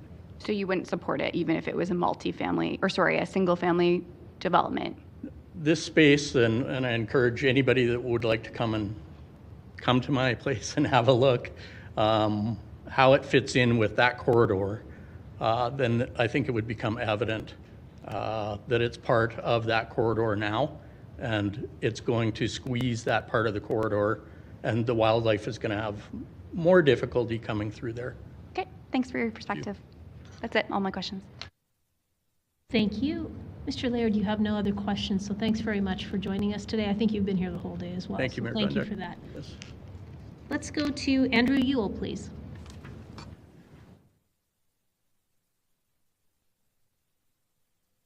I think I have a presentation as well. Perfect.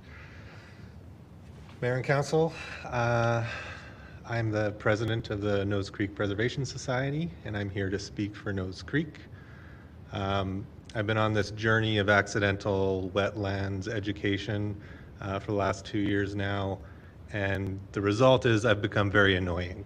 I've been annoying to my family, my friends, my coworkers, this council, developers, and I am annoying, but I'm annoying because I'm annoyed. And today I'd like to invite all of you to be annoyed with me, and hopefully be uncomfortable enough to find ways to help us support this development.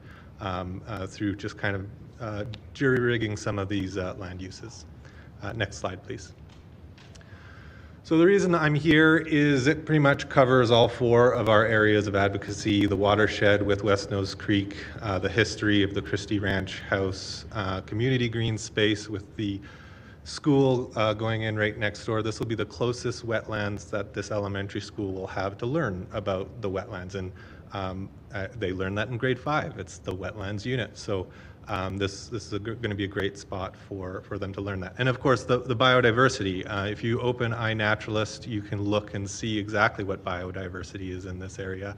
Beavers, the owls, tiger, salamander, the brown trout are actually coming back to West Nose Creek, so that's very important to us. Next slide, please. But today I'm just going to focus on the watershed. It is a massive watershed. The area of the Nose Creek watershed is larger than the total area of Calgary. It starts up in Madden and it works its way down. So the West Nose Creek starts up in Madden and comes down through this area. If you are a councillor with a northwest or northeast ward, your ward touches this watershed in one way or another.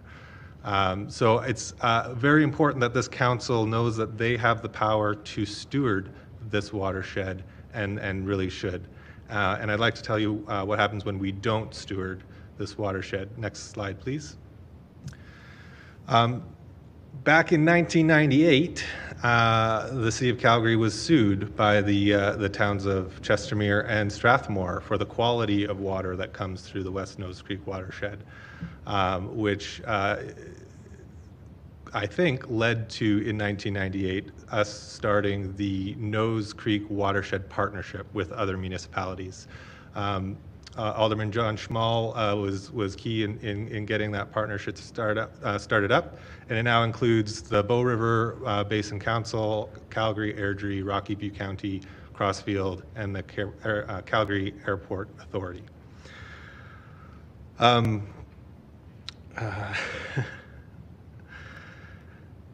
So next slide, please. So as a partner, the City of Calgary has agreed to 60-meter setbacks on the West Nose Creek. And as this was discussed, it's only 30 meters on this parcel. So it is including the floodway. So I took the map of the Alberta government flood hazard maps, and so we're including the floodway as SUN in this, but we are not including the 100-year flood fringe in the SUN land designation. If we could move the SUN to the flood fringe line, that's something that Nose Creek Preservation Society could support. And so that's what we're trying to do here. Next slide, please. Bottom line is our guidelines that we agreed to with the Nose Creek Watershed Partnership with the other municipalities are just guidelines. There's no policy to support those guidelines. So the 60-meter setback that it should be is not really supported by policy. In fact, the developer could probably use the 18 meters 1970 setback if they wanted to, because there is no City of Calgary policy that is pushing them to use the 60-meter setbacks that the City of Calgary agreed to with the Nose Creek Watershed Partnership. And so what we're trying to ask you today is to move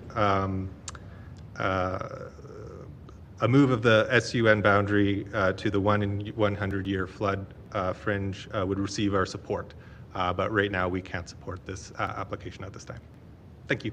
Thank you very much for your presentation. I don't see any questions for you in the queue, and thanks for being, oh, wait, we do?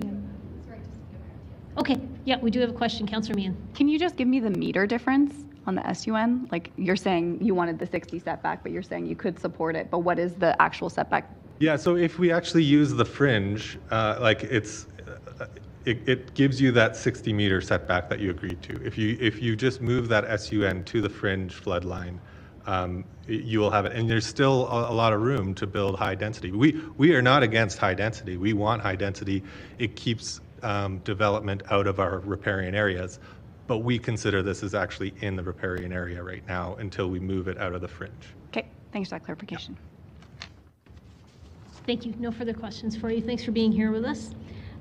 Let's see if we have Dwight Boehm on the line, please.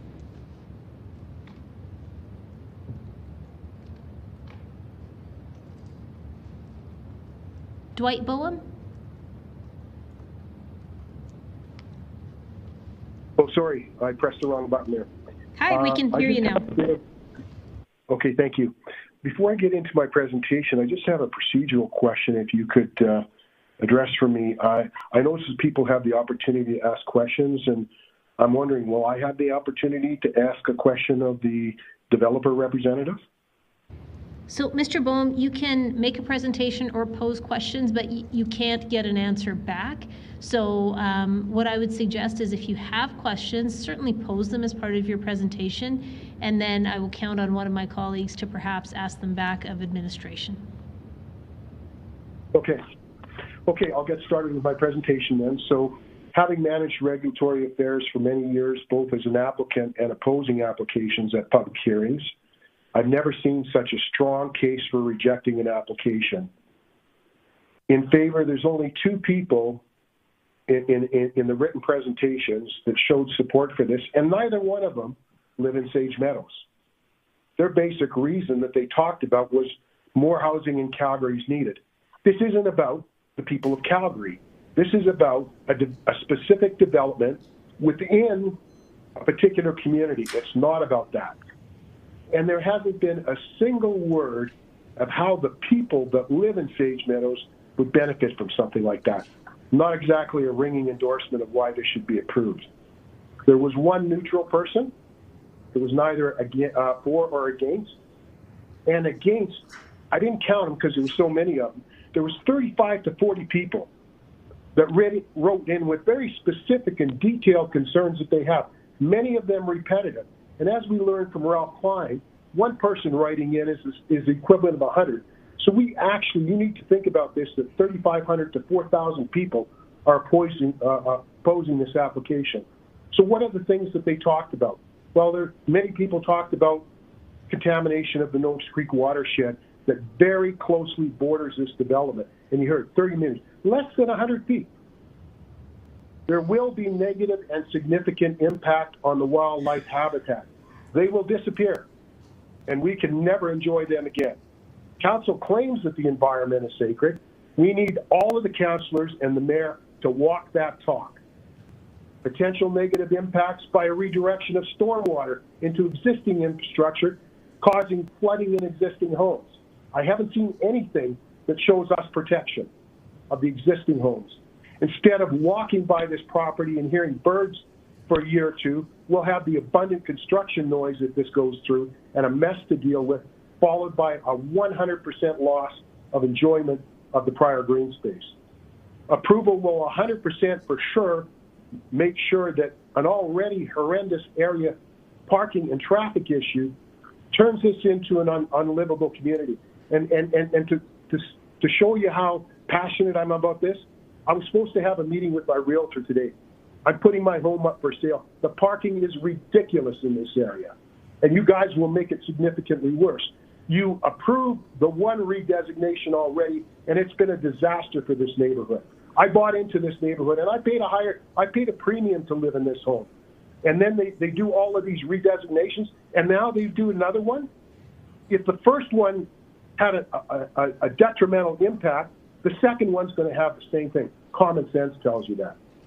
And there will be significant negative impacts on the property values. And I haven't heard any councillor talking about the discount that we're going to get on our taxes. In addition, there's hundreds of cars per day that are going to have to travel now through a very busy playground and potentially a schoolyard in the future to access these homes. And we don't know how many of these new residents or visitors would like to get to their destination 10 seconds earlier so they can speed, or they're reading a text as they drive past. In simple terms, a children's playground and adding this type of car traffic simply do not mix, period, end of story. And approval would show that council's willingness to compromise safety for dollars and for developers. As I already mentioned, All of the residents who've lived here in the past 10 years have been impacted by the prior multifamily change of use application that was previously approved. It doesn't fit in this area, and it doesn't work. And you are going to take a community that used to be good and now has gotten worse, and it's going to be unlivable if you approve this. I promise you that. I promise you. And for anybody that doesn't live in this area, come out and we'll show you what goes on at 8 and 9 o'clock in this neighborhood with the parking and everything else. So your choice is clear. You can listen and reject this development request, knowing for certain that you will be destroying a community and possibly have blood on your hands, because if one of these new residents runs over or kills one of the children that's playing in that area, in this high traffic area, when they run out from between all of these parked cars that we've heard about in front of that development as they run to gather up their errant soccer ball. Kids don't think about traffic, they think about their ball. So you can ignore that Mr. overwhelming Boehm, evidence. Mr. Boehm, you're just at time, sir. You're just at time, so thank you for your presentation. You do have a question, though, from Councillor Chabot. Okay. Okay. Mr. Boehm, you mentioned something in your submission. You said, and maybe I misheard you, but you said that you'll lose the use of this green space. Yes, there's going to be houses there. Okay, but this is private property, right? No. We'll use the enjoyment of this green space. We can walk by now and hear the birds. We won't be hearing the tap, tap, tap of construction guns or somebody revving their engine or having loud noises coming from their cars and stuff like that. Okay. There's going to be the noise pollution, all of the other stuff that goes along with its development. And it doesn't belong there. As other people have already pointed out very clearly, I could throw a stone that there's a lot better places that can do it. And the applicant talked about affordable housing. I think that that's a fantasy. But if he wants to prove me wrong, how much are they going to be selling those homes for? Don't give me that garbage about affordable housing unless you can tell me that it is going to be affordable. Because most of the redevelopment I've seen is not cheap. And trust me, because of me moving out in this area, I have been looking at the property values. Okay, so in your opinion, a preferred option would be to do what? A preferred option would be to not develop that special and sacred environmental place. Like I say, I hear you guys all the time talking about the environment and how you're stewards and things like that. Talk is cheap. This is the moment that you have to act on that by saying there's protected. Like the other lady pointed out, I could throw a stone to lots of places around here that you could develop and put this development. There's lots of options. It does not have to be there. Okay, it's being there because somebody knows that they can make a ton of money off it. So are you? That's the only reason they want that property. So are you suggesting a similar thing that was recommended by a couple other presenters, and that be that the city acquire the site? Is that what you're saying? If the person that owns it right now doesn't want to be generous and leave it for the enjoyment of the people of this community, then yes, I think that's really the only option that we have to preserve it, is the council. And again, I hear these stories all the time about $500 million we got for the Calgary Flames. Don't tell me we do not have the money to buy this little green space so that not just the people from this area, but all over the city can come and enjoy it. As I tell you, when those owls nest, as other people have talked about, people come from all over the city, and even some people from out of town, just to watch those owls in the trees. Okay, thanks. No further questions. Thank you very much. There's no other questions for you, Mr. Boehm, so thank you so much for taking the time to join us today. Is there? Okay. Thank you. Is there anyone else wishing to speak to item 7.2.12?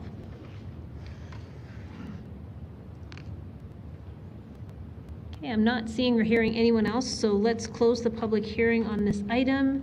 Do we have questions of administration? Let's go to Councillor Meehan, please. I do have a few questions.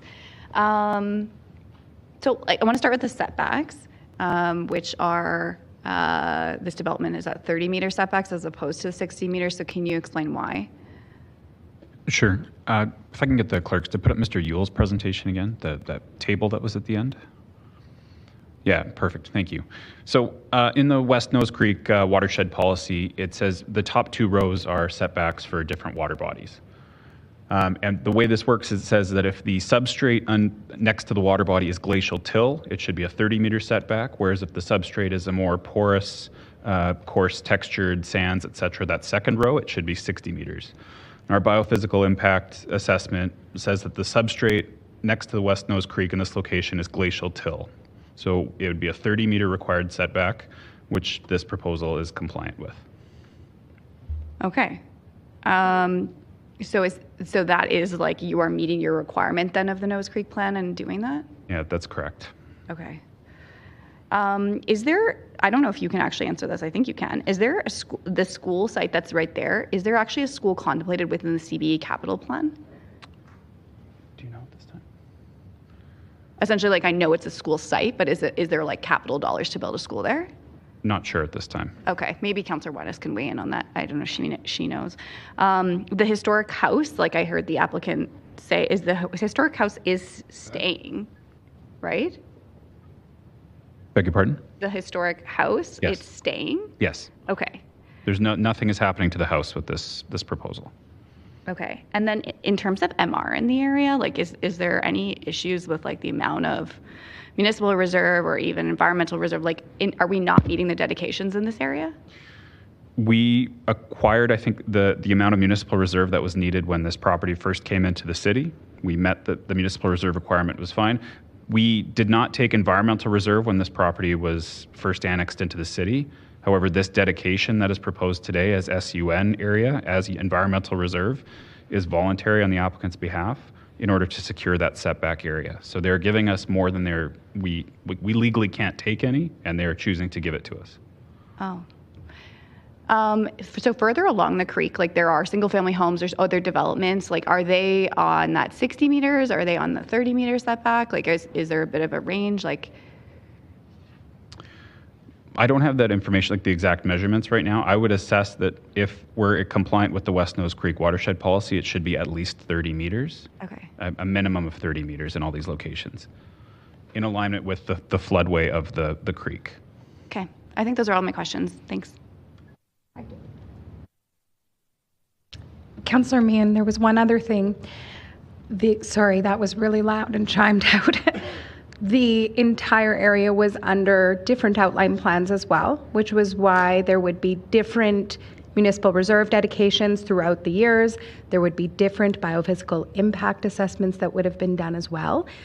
So that's why for this one in particular, we did recommend and receive, review, and approve a biophysical impact assessment, which was specific for this, but that setback, as Mr. Pomeranke was talking about, would have been done through those existing outline plans that had previously been approved.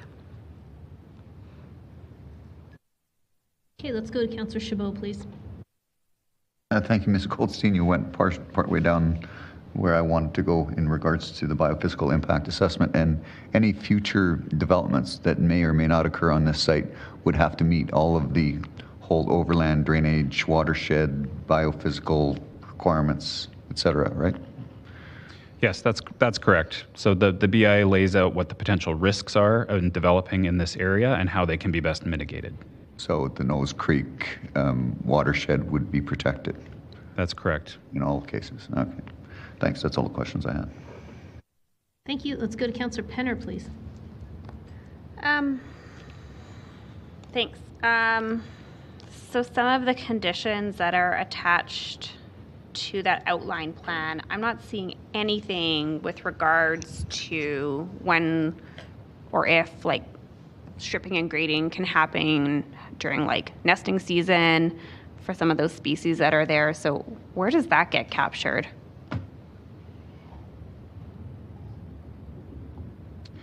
Those types of considerations are captured in this biophysical impact assessment. Like we understand that that's an important consideration. It is not listed as a condition of the outline plan. However, the applicant will be required to get a development permit to strip and grade the land.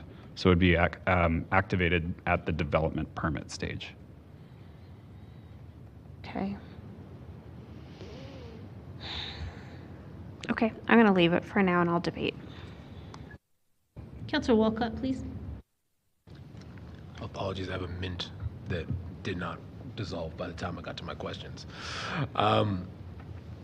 So one of the presenters brought up the flood fringe, and in particular, I don't, because as the presenter mentioned, if you're not really a northern councillor, I don't have very much experience with West Nose Creek.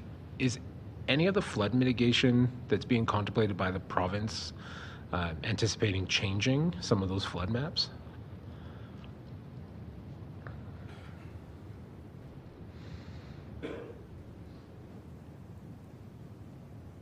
Nina Nagy with Development Engineering. I'm not sure, but I don't believe in this area. I think most of the flood mitigation that is being contemplated is for downstream of Bow River, not this far north. Yeah, that's what I thought, but I don't know the riverbed familiar enough, so I thought I'd ask. Okay, thank you so much. Okay, I don't see any more questions of administration. Can I get a mover for this item, please? Okay, do you want to open? No, it's good. Thank you. Move. Great. Can I get a seconder, please? Councillor Chabot? Thank you. Councillor Meehan for debate.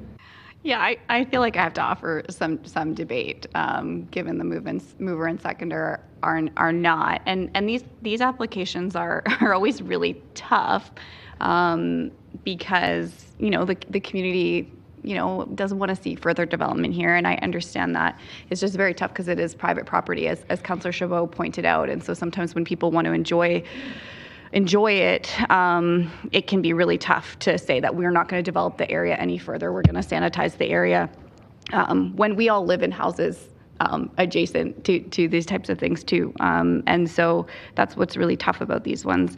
The Community Association, I read their letter. They don't have an issue with it. The thing I was most concerned about was the setbacks, because I agree with Mr. Yule that if we've agreed to certain standards, then we have to live up to them. But if in that policy we are meeting the requirement, then it's hard to reject it on the basis of that, simply because we have policies, and that sets a tone as to what developments we allow in different places. And so to force people to go above and beyond that on this sort of parcel by parcel basis, as opposed to something broader, is actually very hard to do, and it becomes a bit unfair. So, notwithstanding all of the concerns of the community, which I feel are valid, and I tried to ask some good questions, but the answers are there. So I will be supporting this application.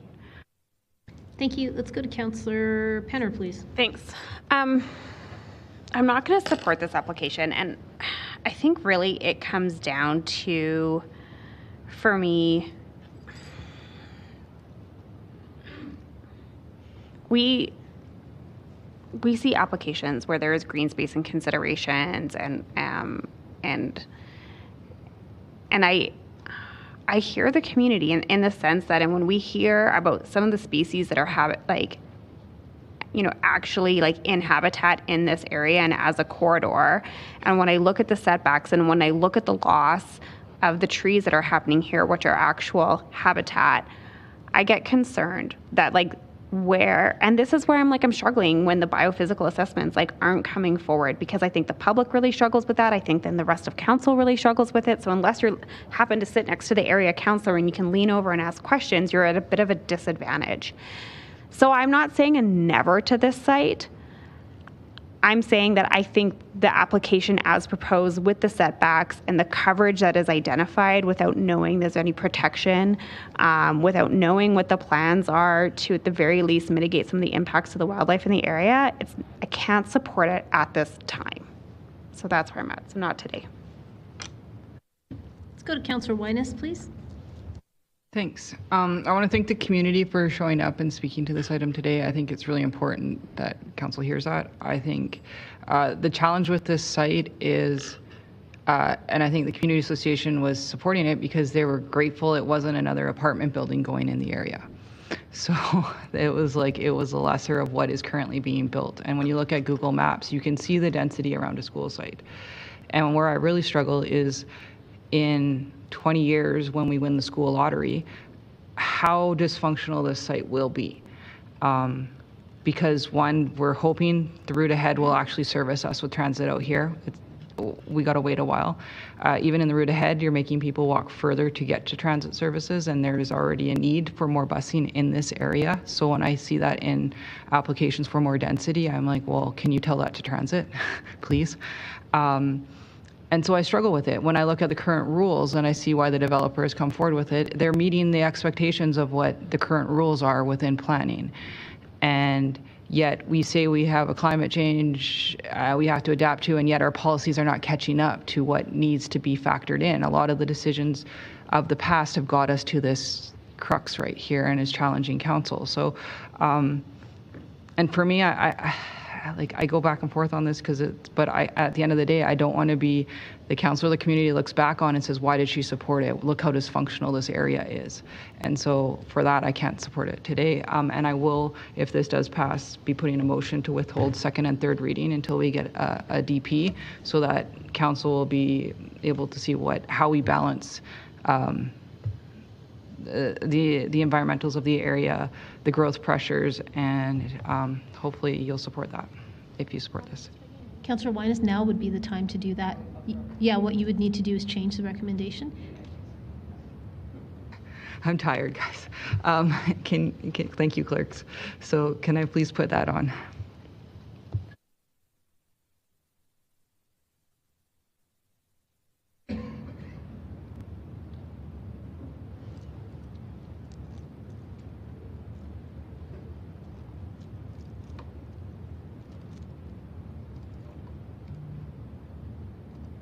Do you need to add anything else to that, Councillor Winus? And then just, yeah, I'll stop there. Thanks. Can I get a seconder for that? Councillor Penner, thank you. Councillor Chabot, I know you're in the queue for debate for the main, but not for this. Is there anyone wishing to debate this? Okay, back over to you to close, Councillor Winus.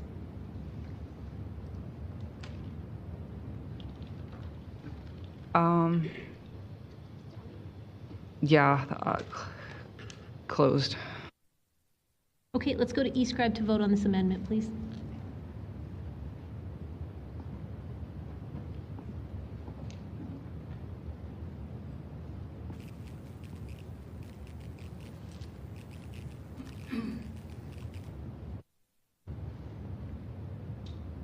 On Councillor Winus's amendment, Councillor Wong. Thank you. Councillor Sharp. Oh, I'm sorry. Thank you. We'll mark her absent. Thank you. And Councillor Carra. No. Mayor Gondik, all the votes are in. Could you display the results, please? That is carried 11-2 with Councillor Chabot and Councillor Carra voting against. So we have the amended motion before us, and I'll go to Councillor Chabot. Yes, thank you, Mayor. The application that's before us for a land use change is from a homeowner or a landowner who's looking to do something with this site. And of course, having consulted with the community and the community association voiced their position. Of course, lots of adjacent homeowners also voiced their concern. There was a suggestion that the city should acquire these lands for the protection of green space. And I have to tell you, there are so many places in our city where we are deficient in green space, and that we just don't have the funds to actually accommodate those areas that are currently significantly deficient in green space. The center city in particular is so deficient in green space that if we're going to acquire any green space to accommodate the needs of the citizens, it would be in some of those areas that are currently deficient. This area is not deficient. We've already heard from administration that a biophysical impact assessment has been done and that it will be accommodated through development, which is why I actually didn't support withholding second and third reading. Not that I'm not sympathetic with the community's needs, but then again, you have to also take into consideration that in order for a land transaction to take place, you have to have a willing seller and a willing buyer. The only other option for the City of Calgary to acquire lands is through expropriation. Expropriation has very specific rules associated with it, in that there must be a demonstrated municipal requirement to expropriate those lands. Not a need or not a want, but a requirement. So we'd have to get the landowner to be willing to sell. And I can tell you from my experience in having to acquire lands and or expropriate lands from an unwilling seller, that typically the city would have to pay much higher than the actual value of the lands to acquire it, or go through a very lengthy expropriation process, of which the landowner is entitled to hire the best lawyers possible, only if you can demonstrate that there's a municipal need. Anyways, I sympathize with the community. I think the fact that they're willing to dedicate more than is required for environmental reserve is why I'm supporting this application to move forward. And at the end of the day, I don't know that the second and third reading is going to accomplish anything more than what's currently before us. But that said, I'm obviously at this point I'm going to vote in favor of the amended motion, but I would have voted for the motion unamended as well, just to be clear. Thank you. Let's go to Councillor Walcott, please. Thank you. Yeah, to be honest, actually, I was really appreciative of my colleagues today on this one, just because I wasn't sure in so many different ways. So between some of the very pointed questions from Councillor Meehan that really got to the crux of the distance from the creek itself, and to Councillor Wyness's commentary around what does the future of the site look like and what is the density that's going to be proposed here. I think like the space that I ended, and why I just say that this is an interesting compromise, is purely because I've always been loath to take land that has already been identified for development and move it to a protected status versus taking protected lands or lands that are identified through annexation as parks or other green space and moving it to places that will develop. And I think that's kind of the key difference here, that at least is why I'm supportive of the amendment, and the decision that's in front of us is I have a hard time looking at land that was always supposed to be housing of some kind and development of some kind, and then saying that we should not do it, especially when there are so many areas on the edges of our city that were once pure green fields that were annexed and became housing. And so in this particular space, as long as it aligns with the particular policies that are in place, which administration says it does, and as long as the future development permit comes through and is going to continue to work with Councillor Wyness's office, I think I have to lean on the side of supporting today. Thank you. I don't see anyone else in the queue, so I will go back to Councillor Chu to close. Close. All right, e-scribe to vote, everyone.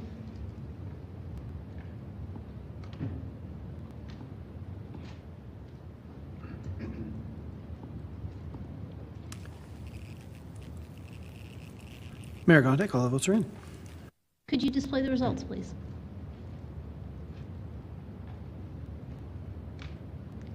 That is carried 12-1 with Councillor Putman's voting against.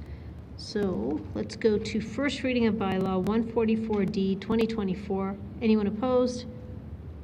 Hearing none, that is carried. That takes us to item 7.2.13, Mr. Pomeranke. Thank you, Mayor. Item number 13 is a road closure and land use amendment to support a proposed townhouse development. Slide 2, please. The recommendation before you today is to give 3 readings to proposed bylaw 2C 2024 to close a portion of road right-of-way, and to bylaw 124D 2024 to designate the area as M1, the multi-residential low-profile district. Next slide, please. The subject site is located in the northern community of Panorama Hills, near the intersection of Harvest Hills Boulevard and Stony Trail. This site is the former road right-of-way for Center Street. Next slide, please. The site is undeveloped and is intended to be incorporated into the property adjacent to the east. These parcels are among the last remaining redevelopment sites in Panorama Hills. Next slide, please. The property to the east, 67 Panatella Square Northwest, is also proposed to be redesignated to the M1 district to allow for the construction of 28 townhouse units. That redesignation received first reading only in 2022, with second and third reading being withheld until a development permit is ready for approval. That development permit is almost ready for approval, and the bylaw tabulation will be coming forward to Council for second and third reading at the end of May. This road closure area would be consolidated with the adjacent parcel should Council grant third reading on both sites. Next slide, please. In closing, this application allows for the sale and use of city-owned land in alignment with the approval on the adjacent property. Calgary Planning Commission supports the application and recommends Council's approval. Thank you. Thank you very much for your presentation. Let's open the public hearing on this item at 7.2.13. Let's hear from Mike Borkrystal, please.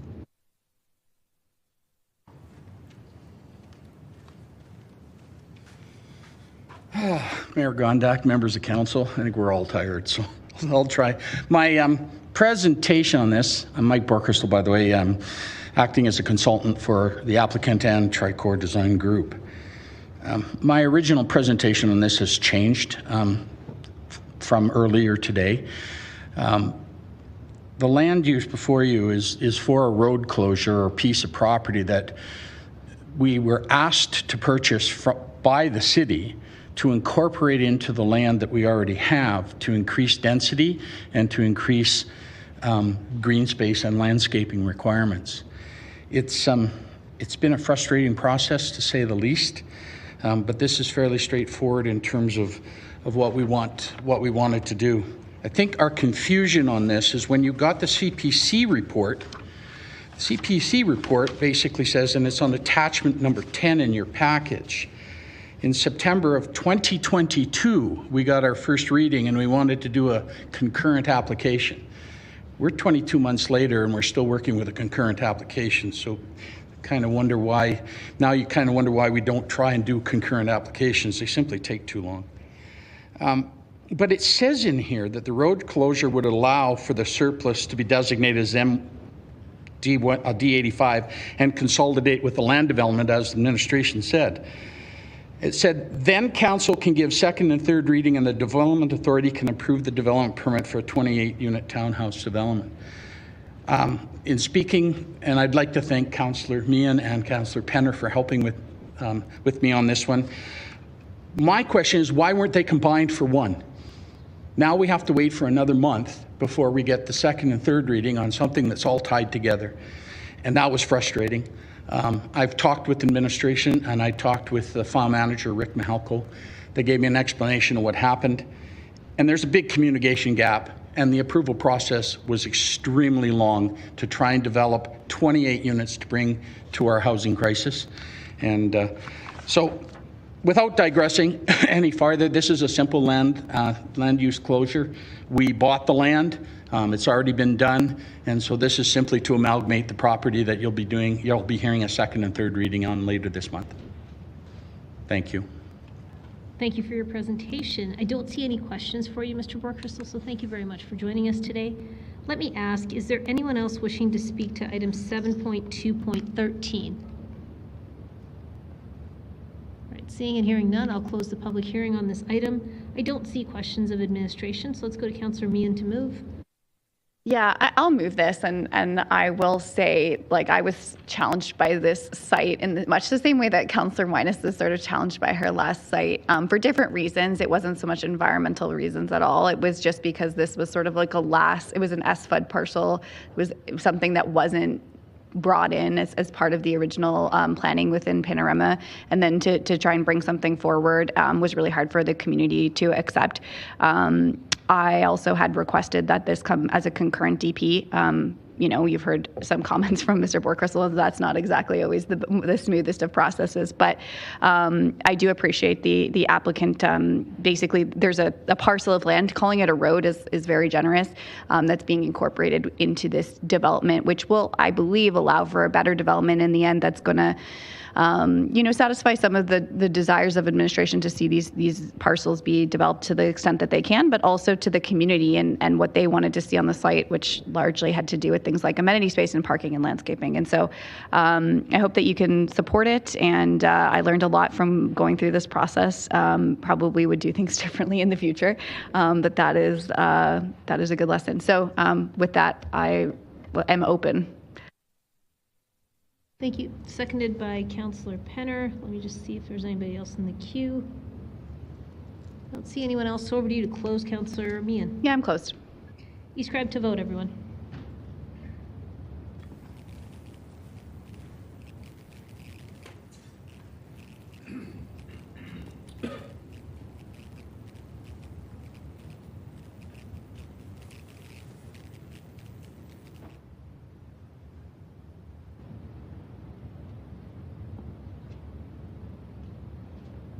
Councillor Pootmans, your vote, please. Yes. Thank you. And Mayor Gondek, all the votes are in. Could you display the results, please?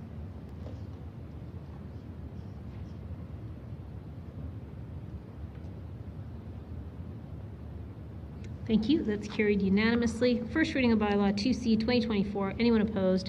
Hearing none, that is carried. Second reading of bylaw 2C 2024. Anyone opposed? Hearing none, that's carried. Authorization for third reading of bylaw 2C 2024. Anyone opposed? Hearing none, that's carried unanimously. Third reading of bylaw 2C 2024. Anyone opposed? Hearing none, that's carried. First reading of bylaw 124D 2024. Anyone opposed? Hearing none, that's carried. Second reading of bylaw 124D 2024. Anyone opposed? Hearing none, that's carried. Authorization for third reading of bylaw 124D 2024. Anyone opposed? Hearing none, that's carried unanimously. Third reading of bylaw 124D 2024. Anyone opposed? Hearing none, that is carried. Council, I'll ask your permission to get through one item, so we might have to delay the 6 o'clock standard break time. Anyone have any trouble with that? Great, thank you. So 7.2.14, Mr. Pomeranke. Thank you, Mayor. Item number 14 is a land use application to allow for up to 5 row house units plus secondary suites. Next slide, please. The recommendation before you today is to give 3 readings to proposed bylaw 126D 2024 to redesignate the site located at 632 26th Avenue Northeast from RC2, the residential contextual 1-2 dwelling district, to RCG, the residential grade-oriented infill district. Next slide, please. The subject site is located in the inner northeast community of Winston Heights, Mount View, at the intersection of 6th Street Northeast and 26th Avenue Northeast. The site is 2 blocks east of Edmonton Trail and Urban Main Street and part of the primary transit network. East of the site is the top of a hill which slopes down towards the Winston Golf Club in the Nose Creek Valley. Next slide, please. The site is currently developed with a single detached dwelling and a detached garage. Because the site does not have a rear lane, vehicular access is off of 6th Street to the east. Next slide, please. Surrounding development is characterized by a mix of single and semi-detached development under the RC2 district. There are also 2 parcels designated MCG, 1 block north of the site, which have been developed with 2 large semi-detached buildings. Next slide, please. This application proposes to redesignate the site to RCG, which would allow for a range of low-density housing, including row houses and townhouses. The maximum building height is 11 meters, and up to 5 dwelling units could be placed on the site, plus secondary suites under the maximum density. However, because there is no rear lane, future development of the site may need to consist of row houses stacked above drive-under garages. Next slide, please. In closing, this application allows for a moderate increase in density in alignment with the North Hill Community's local area plan. Calgary Planning Commission supports the application and recommends Council's approval. Thank you. Thank you very much for your presentation. Let's open the public hearing on this item. It's 7.2.14. Back to you, Mr. Borkrystal.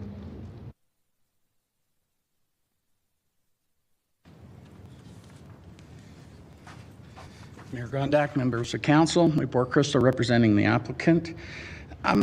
Fairly straightforward RC2 to RCG, except it's not normal because we don't have a lane on this particular one.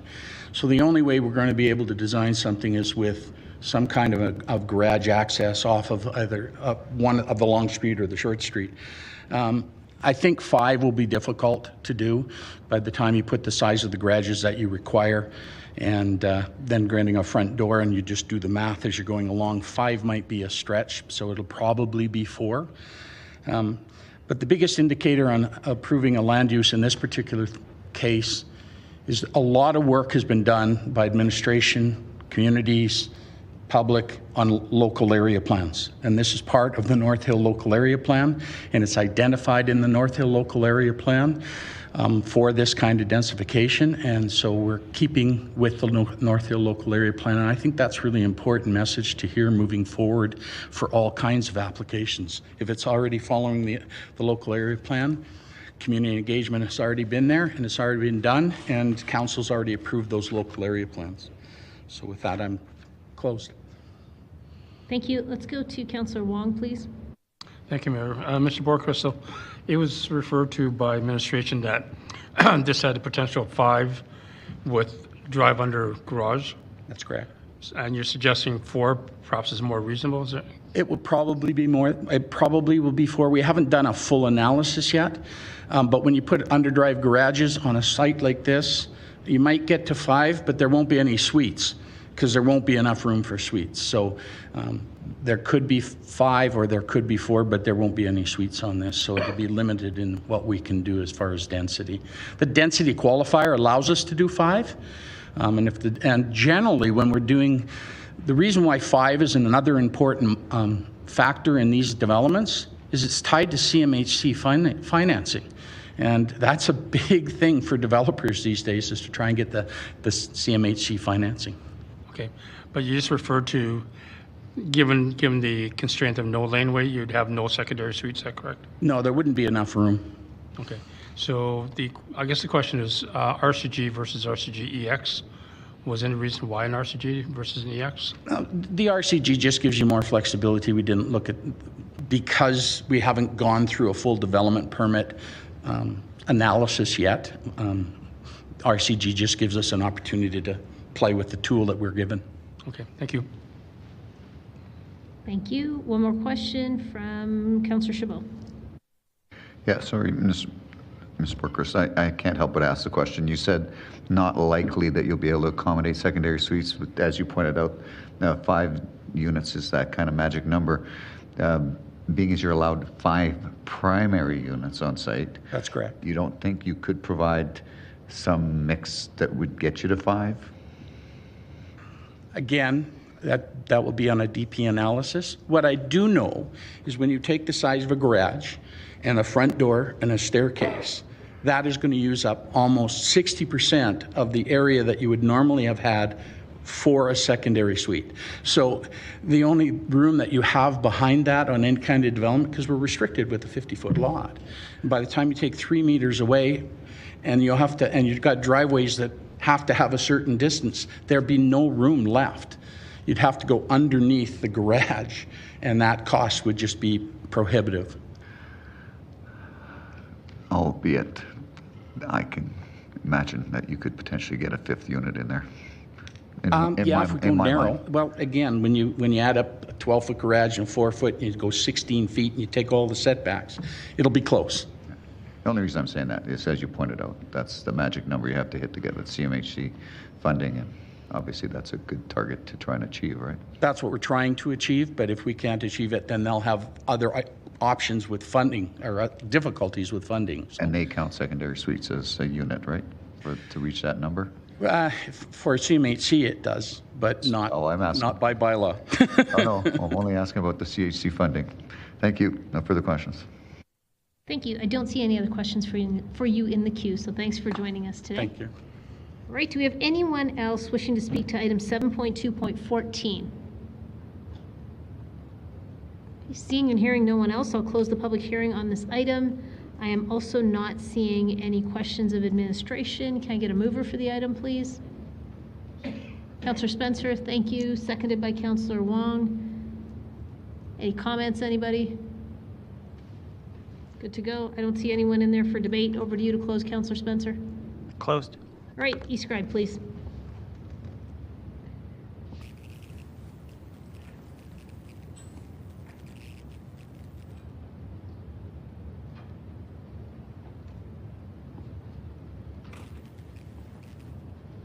Mayor Gondek, all the votes are in. Could you display the results, please? That is carried to 12 to 1 with Councillor Chu voting against. First reading of bylaw 126D 2024. Anyone opposed? Sean Chu. Councillor Chu is opposed, and that's carried. Second reading of bylaw 126D 2024. Anyone opposed? Councillor Chu is opposed, and that's carried. Authorization for third reading of bylaw 126D 2024. Anyone opposed? Hearing none, that's carried unanimously. Third reading of bylaw 126D 2024. Anyone opposed? Councillor Chu is opposed, and that is carried. With that, everyone, we will take our break. We will be back here at 7:15.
Hi, everybody. Welcome back to public hearing of council. Mr. Clerk, roll call, please.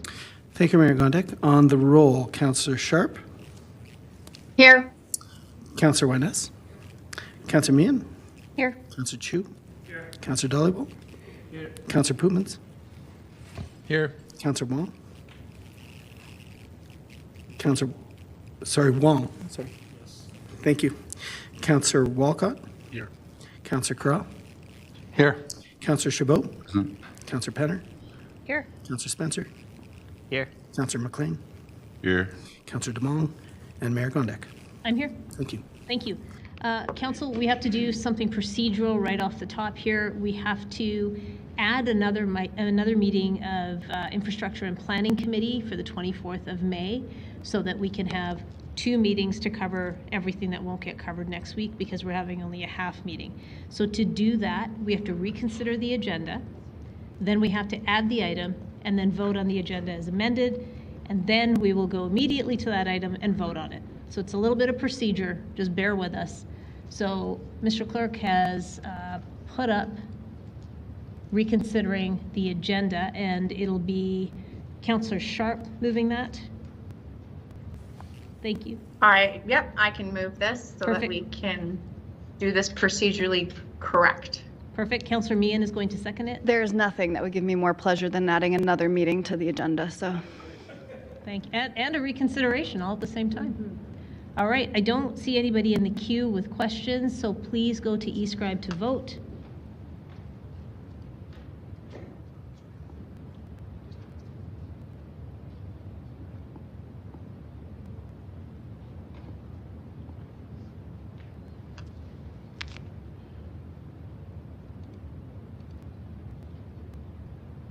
Mayor Gondek, all the votes are in. Thank you. Could you display the results?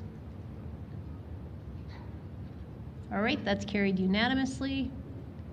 So Councillor Sharp has an amendment to add. Is that the way we're doing this? Yes, add a procedural request to schedule the regular meeting of IPC on May 24th. Councillor Sharp, anything to add while you're moving this? No, just thanks for everybody for responding for quorum, and that if we're diligent, we may be able to get it all done next week and we won't have to have this one, but we'll see. Perfect. This is seconded by Councillor Meehan. Thank you.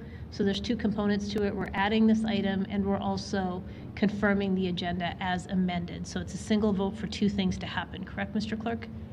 Correct, Mayor. All right. So everybody eScribe to vote.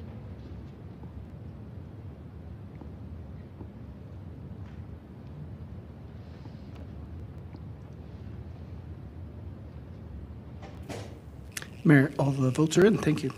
Thank you. If you could display the results. That is carried unanimously. So we have reapproved the agenda as amended with an item added. I'm going to bring that item forward now. Councillor Sharp will be moving that item to add the IPC committee to council agenda. Councillor Meehan will be seconding it.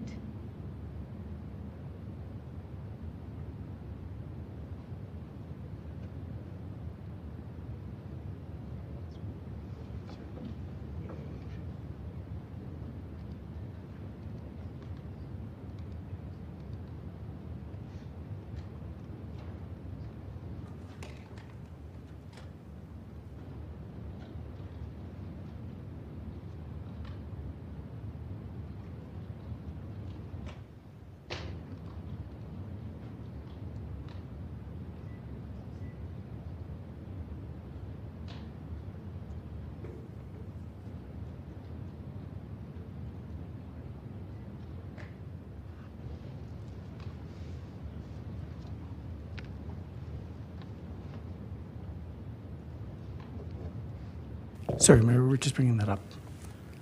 Great. So there it is on the screen before you, everyone. eScribe to vote, please.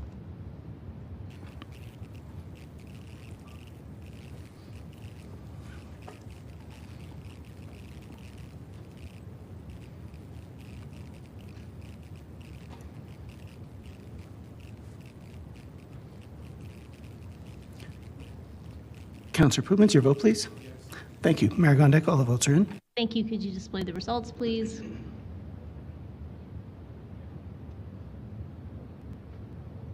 That is carried unanimously. So we have a new meeting of Infrastructure and Planning Committee scheduled for 9:30 a.m. on the 24th of May. Thanks for your patience, everyone, on that one. Let's go back to our regular queue. Mr. Pomeranke, I believe we are on 7.2.15. Thank you, Mayor. Item number 15 is a land use amendment to allow for up to 8 single detached houses, which may include secondary suites.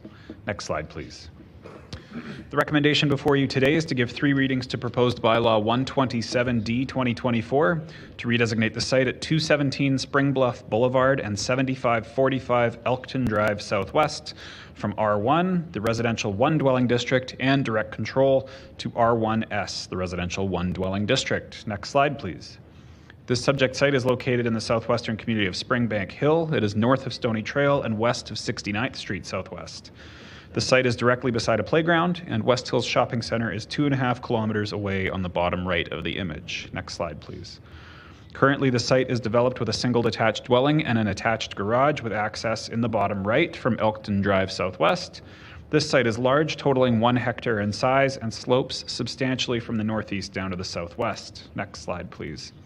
Surrounding development is almost entirely single detached dwellings with newer semi-detached under construction across the street. Most of the site is designated as a direct control district from 1996, which is intended to accommodate half-acre lots, which would permit up to 5 units on the site. Next slide, please. This application proposes to redesignate the entirety of the site to R1S to allow for single detached with secondary suites.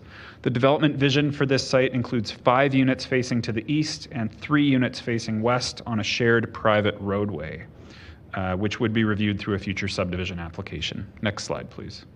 In closing, this application would allow for development consistent with the area structure plan as well as its surroundings. Calgary Planning Commission supports the application, recommends council's approval. Thank you. Thank you very much for your presentation. Let's open the public hearing on 7.2.15. Do we have John Cazole, please?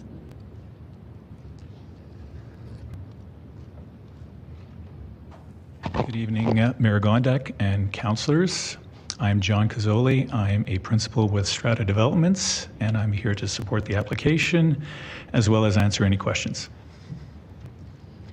Thank you very much for joining us today. I don't see any questions for you in the queue, so thank you for being here.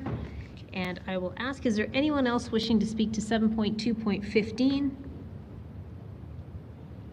Seeing and hearing no one else, I will close the public hearing on this item. I'm looking to see if there's any questions of administration. Councilor Putman, do you have a question? Thank you, Mayor. Yes, through the chair to the legal department, please. One of the concerns of a neighbor is that he'll be losing his view of the mountains, and I was wondering what status that has at law.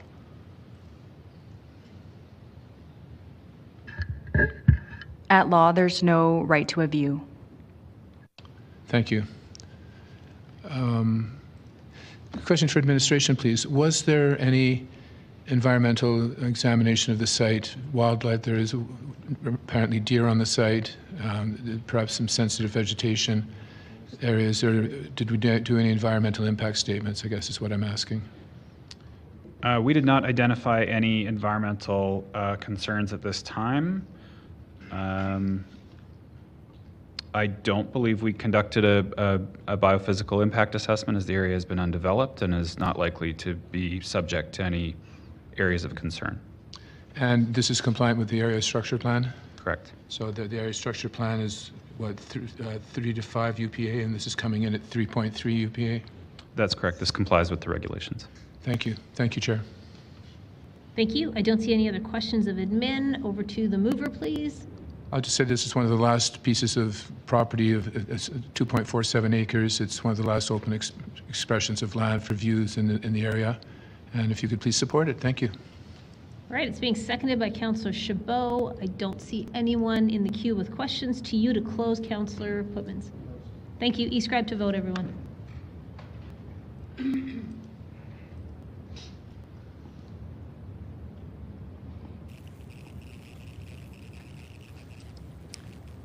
Councillor Bootman, is your vote, please? Yes. Thank you. Mayor, all the votes are in. Thank you. Could you display the results, please? That's carried unanimously. First reading of bylaw 127D 2024. Anyone opposed? Hearing none, that's carried. Second reading of bylaw 127D 2024. Anyone opposed? Hearing none, that's carried. Authorization for third reading of bylaw 127D 2024. Anyone opposed? Hearing none, that's carried unanimously. Third reading of bylaw 127D 2024. Anyone opposed? Hearing none, that is carried. Mr. Pomeranke, we are on to 7.2.16.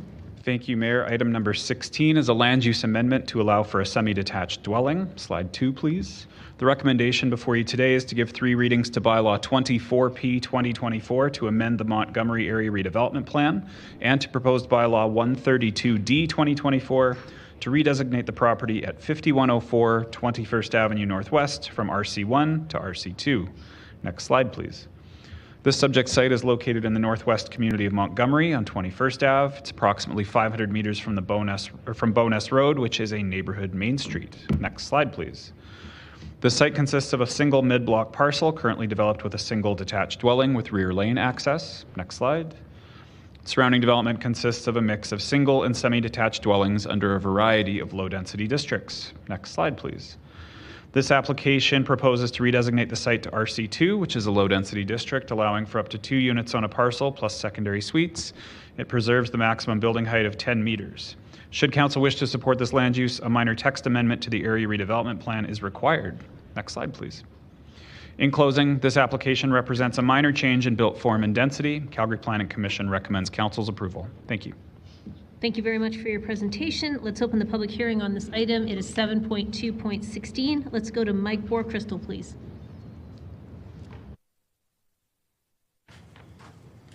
Mayor Gondak, members of council. Fairly straightforward, but I want to point out on this particular one, through our extensive outreach program that we did, we received a lot of opposition to our original application of RCG, including from the ward office. So in speaking with the community and the ward office, we reduced it back to an RC2 rezoning, and that's what's before you today. So I wanted to make sure that that you heard that we are listening when we do these kinds of applications to the community and to the ward office. Thank you. Thank you. Councillor Wong has a question for you. Thank you, Mr. Borcrystal. Did you, subsequent to the change from RCG to RC2, have an opportunity to talk to the community association? We sent a letter to them, and they were, because there was R2 already on the street, like primarily half of them, they were good with the R2, not the RCG. Great. Well, thank you for your consultation with them. Thank you. Okay. Thank you. There's no further questions for you, so thanks very much for being here. And let me ask, is there anyone else wishing to speak to 7.2.16? Okay, I don't see or hear anyone else, so I'll close the public hearing on this item. I'm not seeing any questions of administration. I'm going to, oh, there is one. Okay, yes. Yeah, just a quick one. I'm trying to understand the rationale around the amendment in the area redevelopment plan, or the area structure plan, ARP, sorry.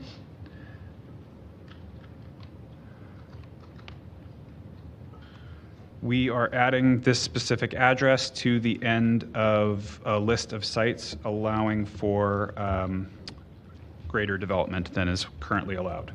It says exempt sites. Can you try to understand the reasoning or the wording specifically? It says in policy R4, the end of the sentence, add the following address, 5104 21 Avenue, to the list of exempt sites. I'm just looking this up to confirm before I give you an answer that might not be true. I think Ms. Goldstein might have an answer.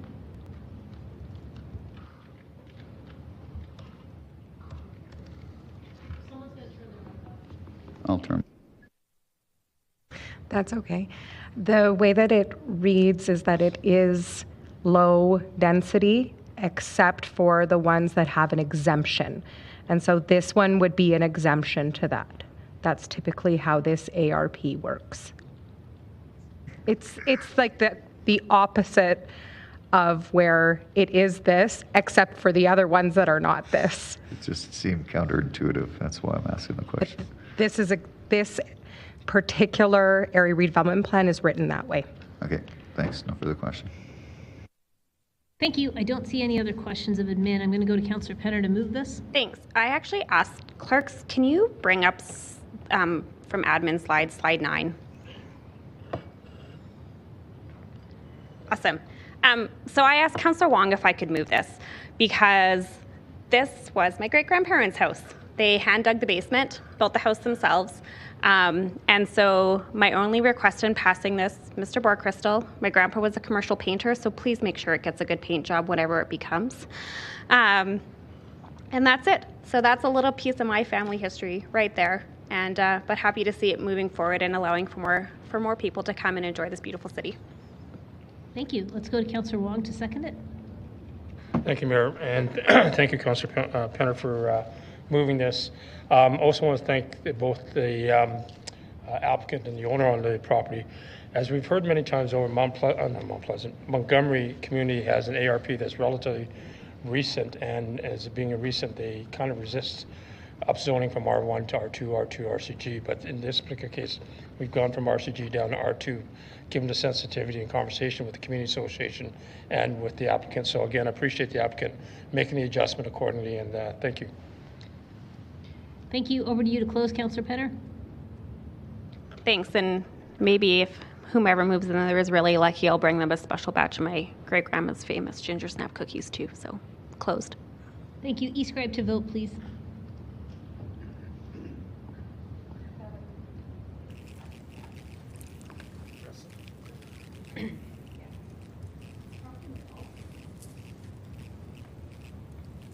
Councillor Pootmans, your vote, please. Thank you. Thank you. Councillor Meehan, your vote, please. Yes. Thank you. Mayor, all the votes are in. Thank you. Could you display the results, please? That is carried unanimously. First reading of bylaw 24P 2024. Anyone opposed? Hearing none, that's... Councillor Chabot is opposed. That is carried. Second reading of bylaw 24P 2024. Anyone opposed? Councillor Chabot is opposed, and that is carried. Authorization for third reading of bylaw 24P 2024. Anyone opposed? Hearing none, that's carried unanimously. Third reading of bylaw 24P 2024. Anyone opposed? Councillor Chabot is opposed, and that is carried. First reading of bylaw 132D 2024. Anyone opposed? Hearing none, that's carried. Second reading of bylaw 132D 2024. Anyone opposed? Hearing none, that's carried. Authorization for third reading of bylaw 132D 2024. Anyone opposed? Hearing none, that's carried unanimously. Third reading of bylaw 132D 2024. Anyone opposed? Hearing none, that is carried. Mr. Pomeranke, 7.2.17. Thank you, Mayor. Item number 17 is a policy amendment and land use amendment in Parkdale to allow for 6-story mixed-use development with affordable housing. Next slide, please. The recommendation before you today is to give 3 readings to proposed bylaw 29D 2024 to amend the Parkdale Neighborhood Activity Center Area Redevelopment Plan, and to proposed bylaw 143D 2024 to redesignate the property at 3416 3rd Avenue Northwest from Direct Control District to MU1, the Mixed Use General District. Next slide, please. The subject site is located in the inner northwest community of Parkdale. It's about 10 minutes downhill from the Foothills Hospital. This site is on the primary transit network for future high-frequency connections to the west and is a 3-minute walk from the Bow River Pathway. Next slide, please. The site is currently vacant and sits at the southwestern corner of the Neighborhood Activity Center, oriented along Parkdale Crescent. This site is a city-owned parcel that has been deemed appropriate for affordable housing redevelopment in alignment with the housing strategy. Next slide, please. Surrounding development is a mix of single and 2-story commercial buildings, as well as 2-story multi-residential buildings southeast of the site. North of the site is multi-residential development, including a 3-story senior center directly adjacent to the north. Single and semi-detached dwellings surround the site. Next slide, please. This application proposes to redesignate the site to MU1, the mixed-use general district, which allows for multi-residential development that may have commercial uses at grade facing busier streets. As proposed, this district offers a maximum floor area ratio of 4 and a maximum height of 28 meters, which would accommodate a 6-story building. Next slide, please. Should council wish to support this land use, amendments to the area redevelopment plan would be required. These amendments would allow for MU1 on the site, would allow for up to 6 stories of building height, and would no longer be requiring a transit shelter to be integrated into the building. As we plan for future transit service along this corridor, this amendment would grant administration the flexibility to move the transit stops as needed. Next slide, please.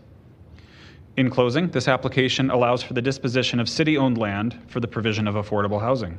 Furthermore, the proposed district allows for an appropriate height and building form along a busy street. Calgary Planning Commission supports the application and recommends Council's approval. Thank you.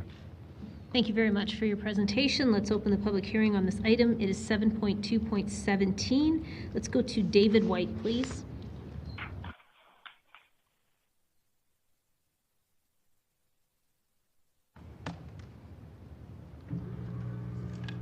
Good evening, Mayor and Council. My name is Dave White, Principal of Civic Works. I think the clerk has for distribution an updated outreach summary. It's the same information essentially as on the public record. It was just missed in terms of a submission that had been shared. We are the applicant on behalf of the City of Calgary, who has an agreement with Liberty Housing Organization through the city's non-market land sale program, allowing for applications for land use redesignation and development permit on these lands. Next slide, please.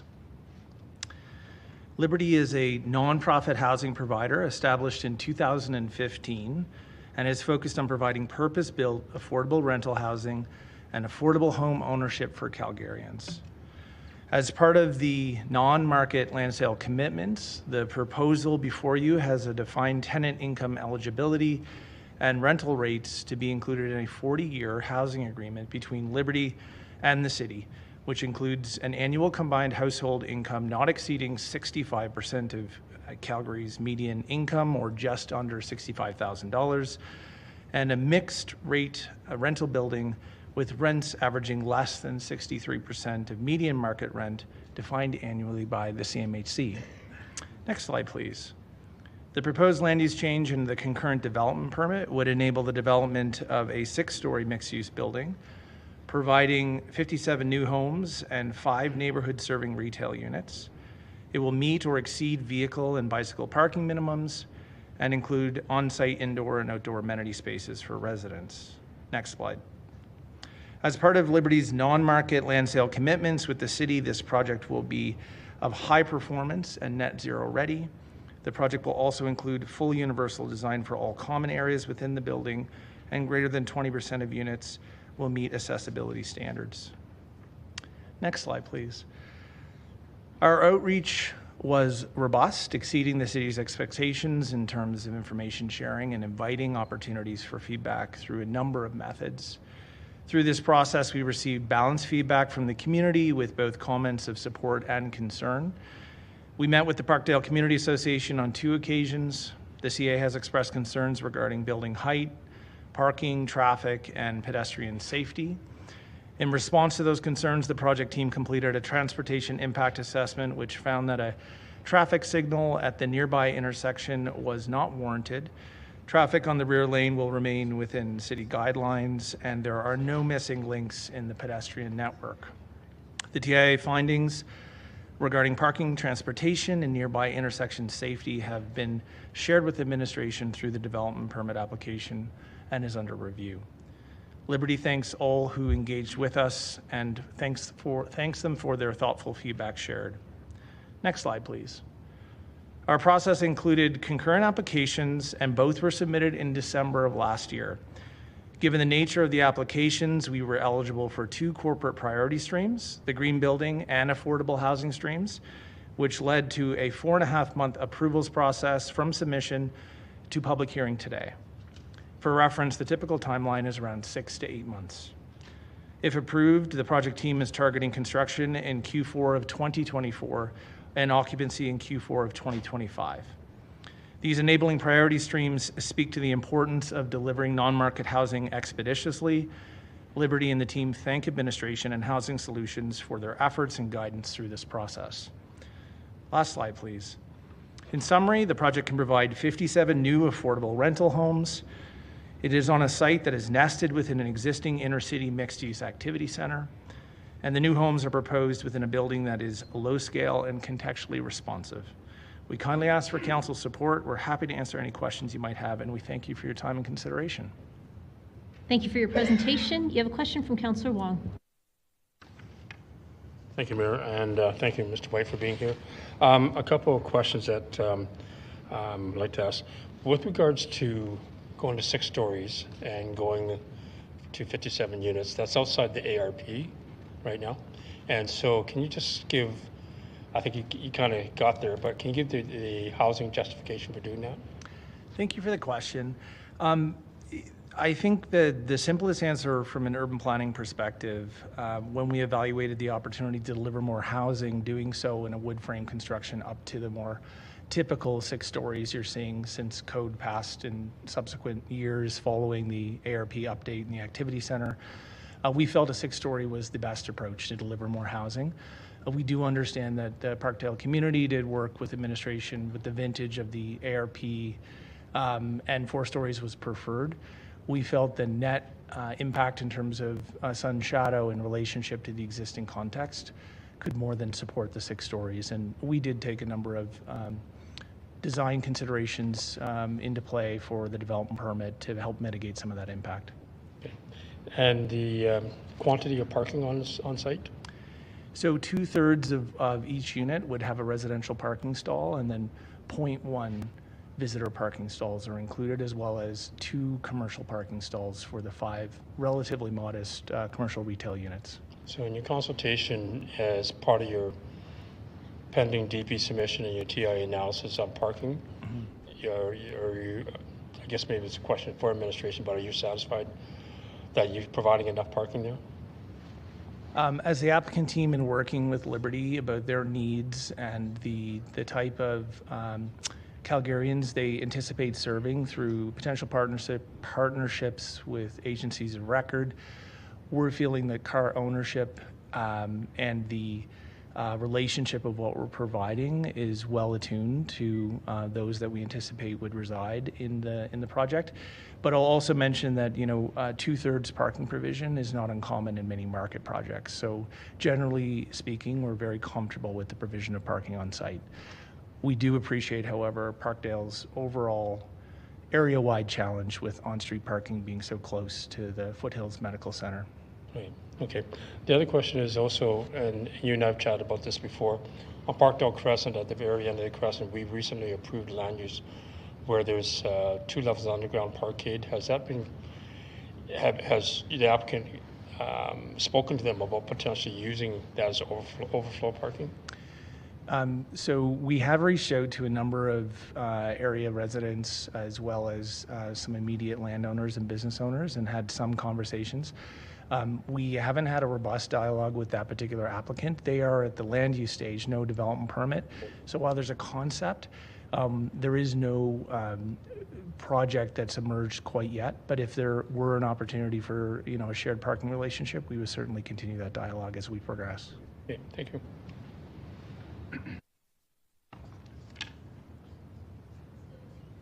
Let's go to Councillor Thaliwal, please. Thank you, Mayor. My question is, you just said net zero. It could be a DP question, but I just want to understand, how can you say from a land use perspective it will be a net zero? So net zero ready would be the project. So there's a commitment as part of the non-market land sale for 50% or greater savings in energy and emissions for this particular building, its systems, its envelope.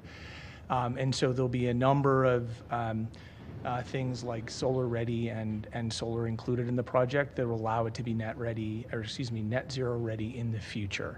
But it would be an exceptionally high performing, from a climate resiliency perspective, building for its typology. So it's an exciting, challenging and capital intensive commitment, but it was one that Liberty was willing to make along with the accessibility standards. Okay, so the current land use, you're going to benchmark that? This would be, the 50% savings for energy and emissions against the code, 2017, the building code. Okay. For an otherwise baseline building of a similar type.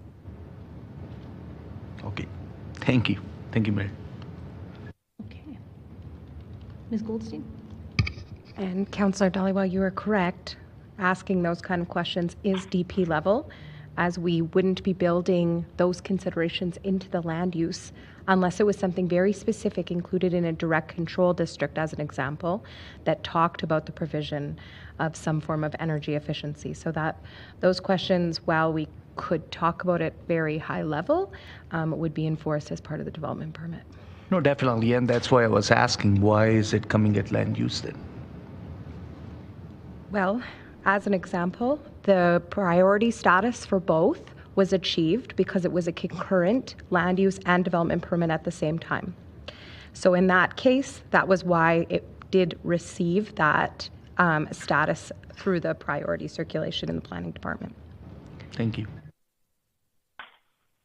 Thank you. I don't see any more questions for you, so thank you very much for joining us today. I'm going to go to the next person in the queue. Do we have Lisa Rollins?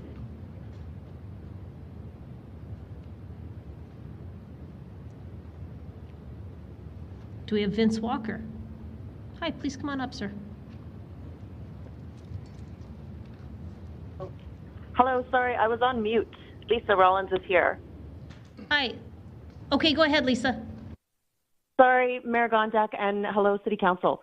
So as mentioned, I am Lisa Rollins. I live at the Lorraine, which is 118 34th Street Northwest, which is directly adjacent to the proposed Village Block project. I did attend the project's digital information session on January 17th and had previously submitted my opposition to the project to the city on January 10th. However, I noticed that my submission was not included with today's agenda, so I'll share my concerns now. Number one, multi-residential building saturation. So this project is proposed in Parkdale, which already includes greater than 7 multi-residential units within a 2 square block radius. Project proponents should consider this project for another part of the city, one which does not already have a high ratio of multi-residential to single-family dwellings. Number two, safety concerns. I think some of those have been mentioned, but this particular intersection at 34th Street and 3rd Avenue can't handle the significant increase to vehicular and pedestrian traffic due to both residential and business activities proposed that would be associated with the project. There have been multiple injury accidents, including a fatality in 2023, due to the traffic congestion associated with existing businesses and residences. Number three, unreasonable land use change.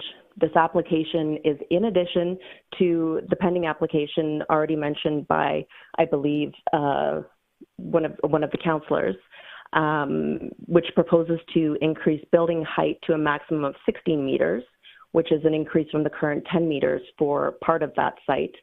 And it also would not require an amendment to the Parkdale Neighborhood Activity Center Area Redevelopment Plan. So if that project were to be approved, it includes multiple properties. It will further increase the density of housing in this 2 square block radius. And it's not reasonable for neighboring residents at the Lorraine to accommodate further projects of this kind. 4, building height issues have already been mentioned. This proposed project, the website indicates that it would require, I quote, a minor amendment to enable a 6-story building, end quote.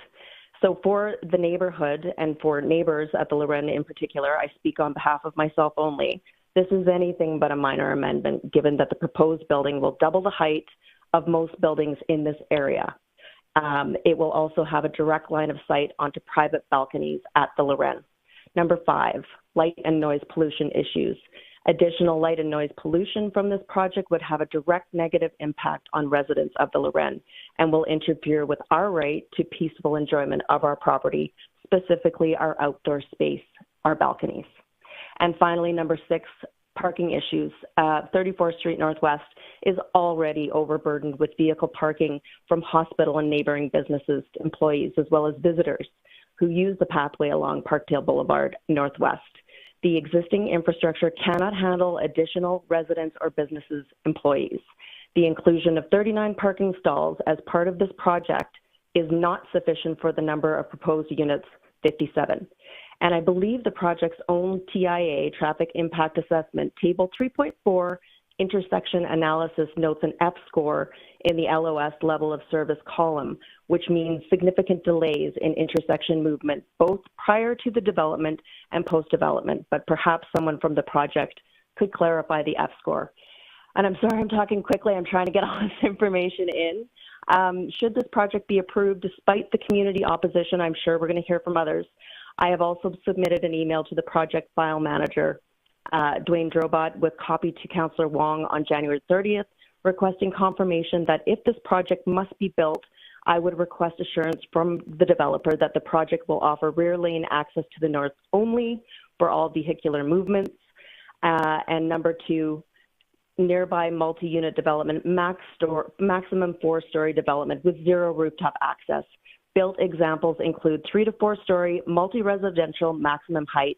The scale of development being proposed is not appropriate and would not complement the scale of the existing surrounding area. Thank you. Thank you very much for your presentation. I don't see any questions for you in the queue, so thanks very much for joining us today. Let's go to Vince Walker now, please.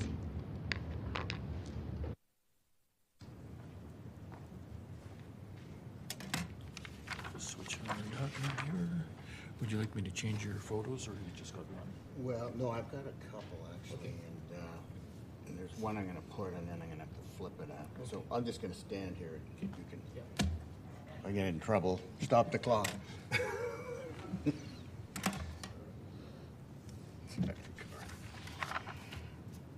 Okay, so I'm Vince Walker speaking for the Parkdale Community Association. I'd like to direct your attention first to the Planning and Development Service Report to CPC.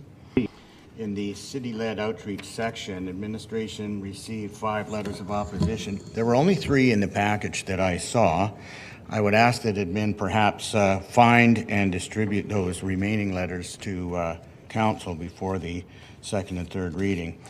In paragraph 3, it talks about the Parkdale response, talking about our issues with the violation of the ARP, no reasonable on-street parking, restrictions, loading zones, pedestrian safety. Well, what's not in here are some of our real concerns, and that is that if you look at this map here, this here is the Liberty Housing Project. This here, the JHA, is the John Hallett Architects Project. This is a 3-building project with 60 units. This is a 57 unit. This one covers about almost half of the block face of the Parkdale Crescent, and this covers approximately half of the street frontage of that side. This is what I call critical mass. So the community is looking now to say, look, we have critical mass here. We want to see our neighborhood center developed. So let me introduce you to, this is our Parkdale Neighborhood Activity Center, and this, our ARP, sorry. And in here, there's a number of suggestions. We're talking about widening sidewalks, putting in extra crossings, road closures onto 3rd Avenue, et cetera, et cetera. There's several scenarios with lots of recommendations that we've been trying to get this node developed for a long time. Now let's superimpose on that John Hallett's proposal, and look, it's starting to take quite the shape of what we're actually looking for in this node. Now let's also take a look at the infrastructure. So if you look here, this is the alleyway around the developments. This alley is partially paved with potholes. This alley is partially paved with potholes. This entire alley is a pothole disaster. This here is no longer residential housing. It's actually the Bellagio, a multi-family apartment building. These are the areas we're looking at getting developed. Our key point here being we want to see infrastructure go with this. If we look at the South Shaganappi Communities Area Plan, Policy CUF5, Parkdale's Crescent Center is identified as a future development of the Neighborhood Activity Center by the city or with the city.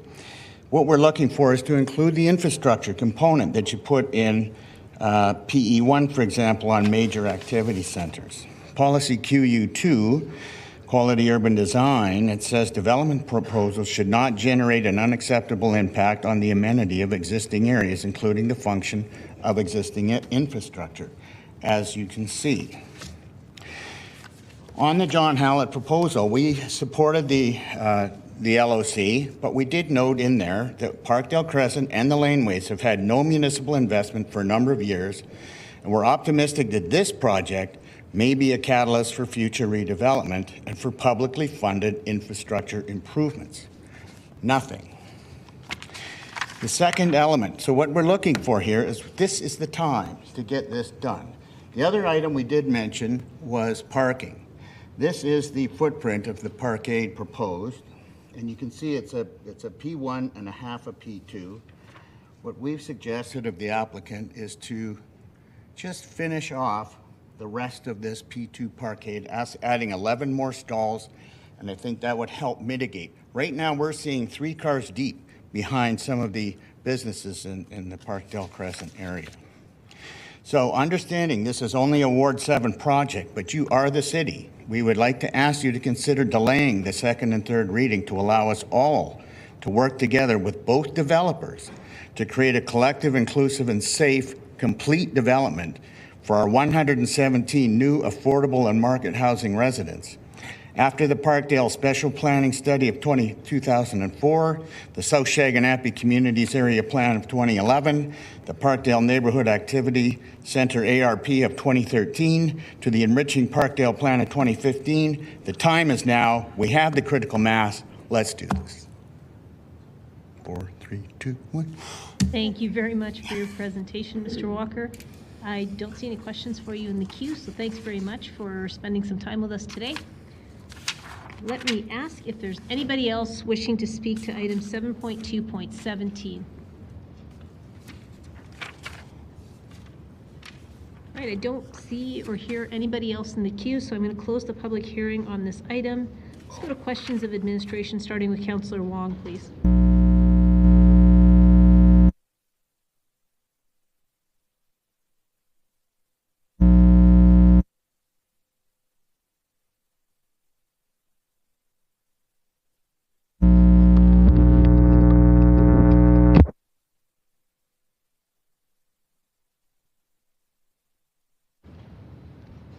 Oh, wasn't that good before?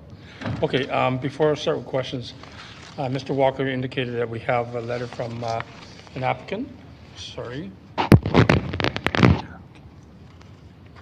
A letter from a constituent that never made it to our official records, so I'd like to ask that that be accepted to the official record, please.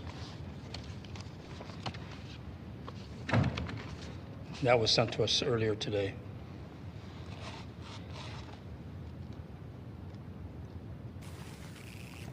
Mayor Gondek, we can certainly take those, and we're prepping them for distribution. Council should give general consent for that distribution to receive them for the corporate record. Council, do we have general consent to accept these letters for the record? Anyone opposed? Not seeing any. Thank you. Thank you, Mayor. Thank you, clerks. Questions from administration. Several questions or comments were raised by the Community Association. I'm going to walk you through some of those as well. The first one is with regards to parking, and again, the requirement for parking in the area. Given there's 57 units and 37 parking stalls, is there a requirement to provide 57?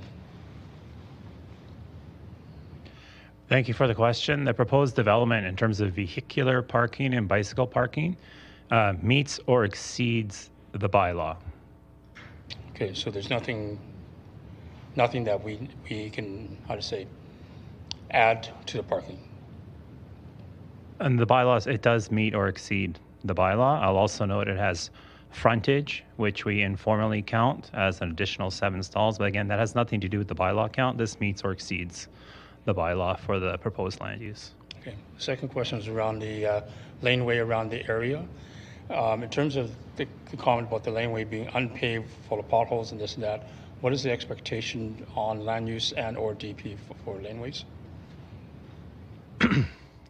So at this point, when you have an existing gravel laneway and there's potholes, which this time of year, as you were asking GM Doug Morgan earlier, there are potholes everywhere during the freeze-thaw cycle, and this includes with gravel. So it's a call to 311, and we send out our graders to fill that in and put it back to a kind of a regular gravel surface. If one wanted to pave a lane, you'd have to do it through a local improvement bylaw, which requires, I believe it's 2/3. It could be my math. I have to find that one out. But of adjacent neighbors have to agree to it, and then it goes on the tax roll to be paid off by adjacent neighbors. We do some paving sometimes when there's rollout bins into the lane, and that's to ensure that we have a smooth, flat surface for rollout bins to be picked up by our waste and recycling services. Given the density of residents in that area, not only this development, but the development north of it and the proposed development at the north end of the cul-de-sac, would that not generate more traffic volume and therefore more erosion of that laneway? There's an opportunity to explore that through the development permit process. And if out of that development permit process we do identify what's the recourse on having that lane paved, I know you talked about doing a local improvement. Is there a way to make that part and parcel of a development condition? That would be difficult because there'd be many parties that would be benefiting from that lane paving, including all of those businesses, which is why the standard procedure is to get that 2/3 to 75% of people to agree to it so that everyone pays for that benefit. Okay, and it's not something you can do at the land use stage either. No, that is a DP issue. There are cases where some developers are willing to do it through negotiation with administration and the community association, et cetera. It really does depend on scope and scale and context. Okay. But we do explore those options. Okay. The other comment which was with regards to the height. The ARP has a 4-story height, and this has gone to 6 stories. We're going to a 6-story situation here. Is this unusual for this type of area community ARP? Given the current state of planning policy right now, we would say that 6 stories is appropriate is at the upper level of what we would expect for a neighborhood activity center. This would be the maximum. Okay. Given that the ARP was initially 4 stories, going to 6 stories, and therefore the differential of the number of units in there, one of the constituents in this letter that you just received here speaks about ensuring that those additional units are not imposing additional parking requirements. Is that something we can do? I wouldn't think that that's something that we can do. As Shane mentioned, we're looking at the parking provision for the building overall, and what's being provided for the total number of units matches what we would expect. So, the traffic impact assessment, I know Civil Works talked about it, but with regards to 3rd Avenue and the crosswalks, literally crossing 5, if not 6 lanes getting across the street and getting to the transit stop going eastbound. Is there no justification to put a crosswalk or any sort of signalized crosswalk there? So there is a pedestrian activated overhead pedestrian corridor to allow you to cross the road there when a pedestrian wants to do that. That was put in, I want to say 5 or 6 years ago, due to the safety concerns, and we monitor that all the time. We're quite happy with the improvements that has made. We did, through this process with the applicant, look at a full traffic signal. At this intersection, it was not even close to warranting that compared to other parts in the city. I will note that intersection works for all vehicular movements at a level C, B, or A, except for during the PM peak trying to turn left out of there. There's just no opportunity to do that, and drivers would have to go to an actual signalized intersection to use that. But the other movements, for all the other times of the day, for all the other days of the year, work within a C or better level of service. But that being said, we know when we looked at the 5 Parkdale Crescent application not too long ago, we are working directly with our mobility operations team to continue evaluating this area. It is a cluster that we're keeping an eye on, and we've gone through many options with both those applicants and internally, so we can keep monitoring this and plan for its future.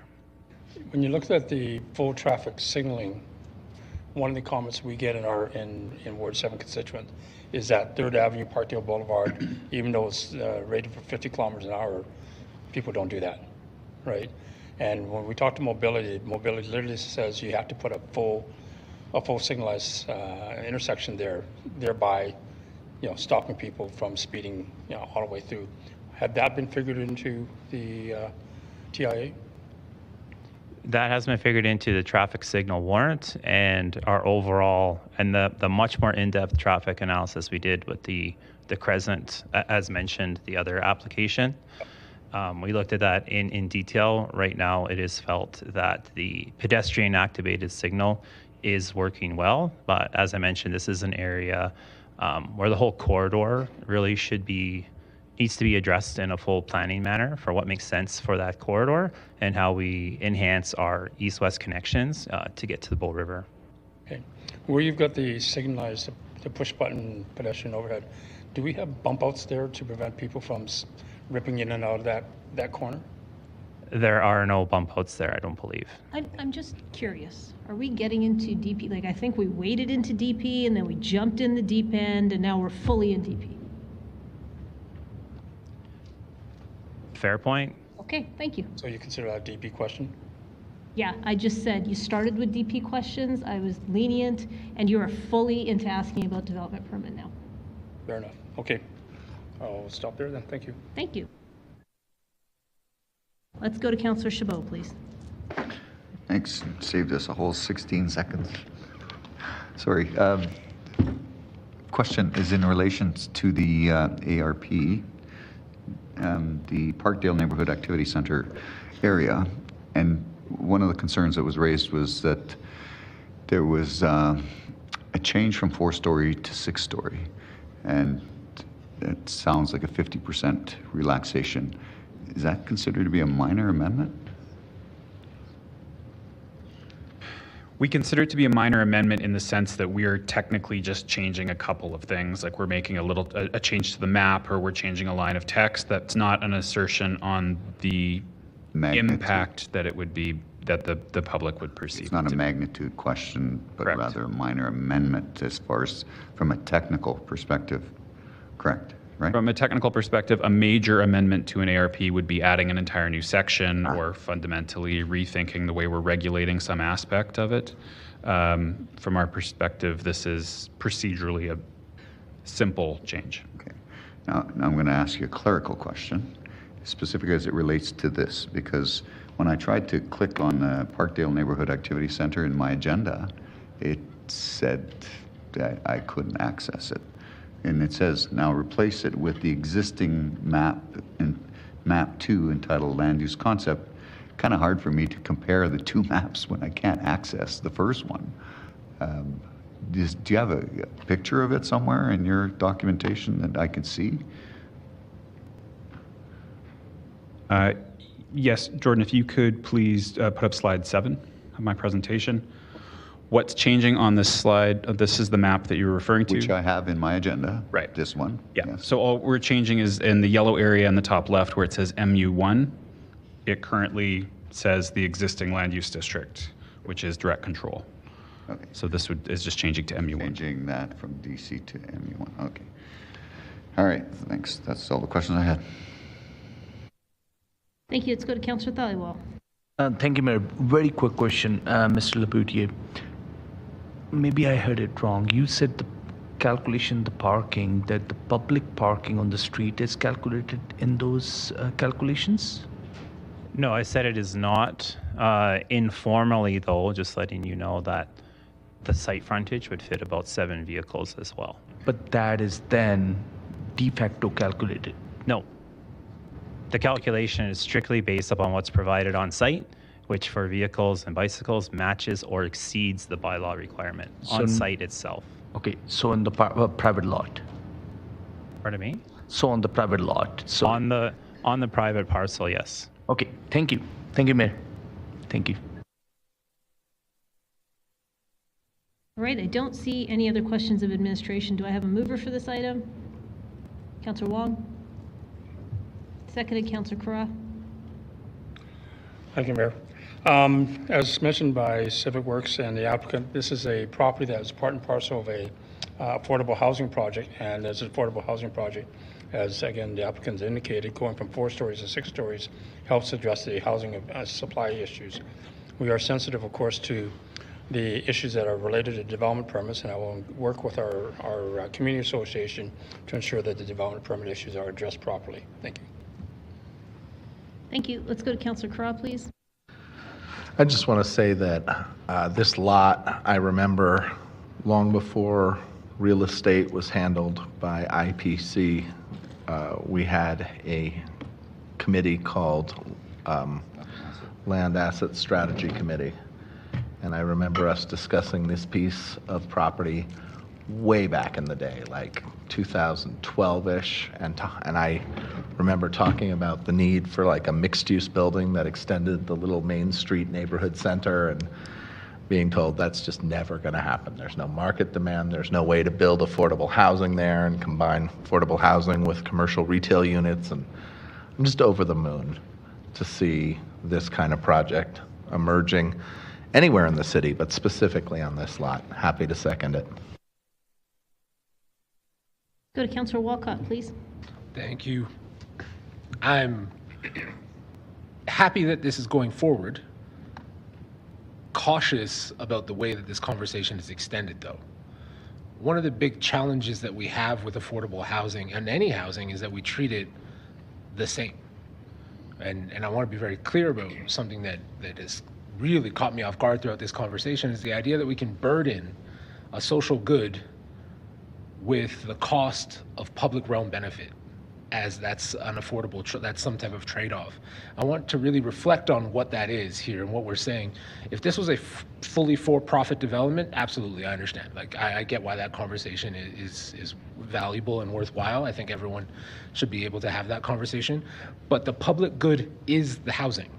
Not just the fact that there's more housing, the public good is that it's affordable housing at scale in an area that has accessibility amongst both a community and, of course, within access to a variety of other features. One of my favorite things about this location is actually the fact that it is just down the street from the river pathway. You know how hard it is for affordable housing to actually get good locations so they have access to high quality amenities? Quite often it's the opposite. Most affordable housing is pushed to the edge of some community to avoid these spaces so that these spaces can be used for profit. And so when we moved this through the non-market land sale policy, this was really exciting. And then to now also hear that there's conversations about how do we actually make sure that Liberty is building additional things above and beyond the housing for our community. I want to recall that what that means is that that cost will not be shared amongst the city. The benefit will be shared amongst community, but the cost will not be shared amongst community. The cost will be shared amongst those who are the most in need of housing, of affordable housing.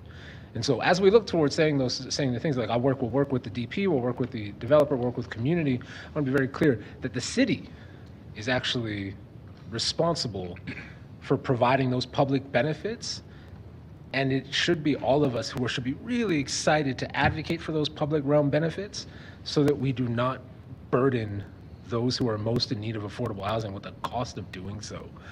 And I just like reading some of the comments that were in the letters. It has to be said and has to be very clear that it's the fact that that housing is there is the public benefit to the community. It cannot further burden affordable housing providers with the cost of doing public realm when that is the responsibility of the city in supporting both that community, but then the residents who will be supported in that house, in those homes. Thank you. Councillor Penner, please. Yeah, thanks. We've had a lot of we've heard a lot about densification belongs on nodes and corridors, and we have a need for affordable housing. And here is an application right before us, and I think much to what Councillor Walcott is talking about, we're trying to eke every little more thing about it. Adding more parking stalls to finish that level, that's at least $500,000 on an affordable housing project. So I think my ask is, as administration and as a council, the work that we need to do in educating community around affordable housing projects is helping people because we can't talk about costs here, but we need to be talking about costs with communities so that communities understand what are the trade-offs and why certain things can't happen, why we can't pave an alleyway, why we can't ask for more parking. And then when we've all sort of landed in the spot where there's this collective rallying cry for affordable housing, that we get really hung up on it. I mean, I looked at this and I read the community opposition, but I'm kind of, I am to some degree sort of shocked that we aren't being a bit more brave in our conversations with community about why we need to get this on the ground and the things that we can't do to burden them. So kudos to the applicant. This is exciting news. And I think having it in a mixed use format where there is opportunity for retail, that live work exists. You're activating an amazing street across from one of our most amazing assets in the city. So, you know, if this wasn't affordable housing, I think we would see the same thing at market. It's just a bonus that it's affordable, and that's great. Thank you. Let's go to Councillor Putmans, please. Yes, I'd like to extend my thanks to the proponents as well for this project, and to Councillor Walcott. Fascinating new idea. I'll just challenge you a little bit and we can finish it offline now because it's utterly inappropriate at this time to get deep into this. Won't enhanced public amenities also be of benefit to the tenants? What is happening? That's it. Sorry, my apologies. All right, let's go to Councillor Wong to close. Thank you, colleagues. When we talked about supporting work with with community development permits, is to address exactly the types of debate questions you're talking about here. Thank you, Councillor Carral, for your going back to history and talking about 2012, because I also remember way back in 1999-2000, we had similar comments about what used to be a park and ride for a bus stop there. And for many, many years that we fenced it off. People say, can we develop it? Can we develop it? And we finally get around to developing it, not only for residential, but also mixed use on the bottom that will add to the community as well. So thank you. With that, we're closed. Thank you. E-scribe to vote, everyone.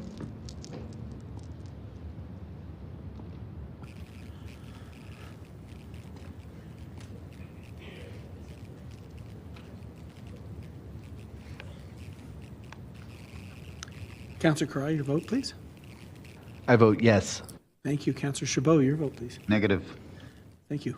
Councillor McLean, your vote, please. Yes. And Councillor Putmans. Yes. Mayor, all the votes are in. Could you display the results, please?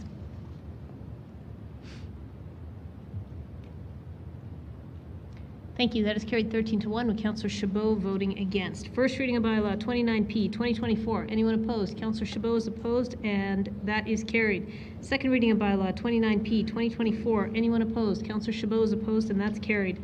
Authorization for third reading of bylaw 29P 2024. Anyone opposed?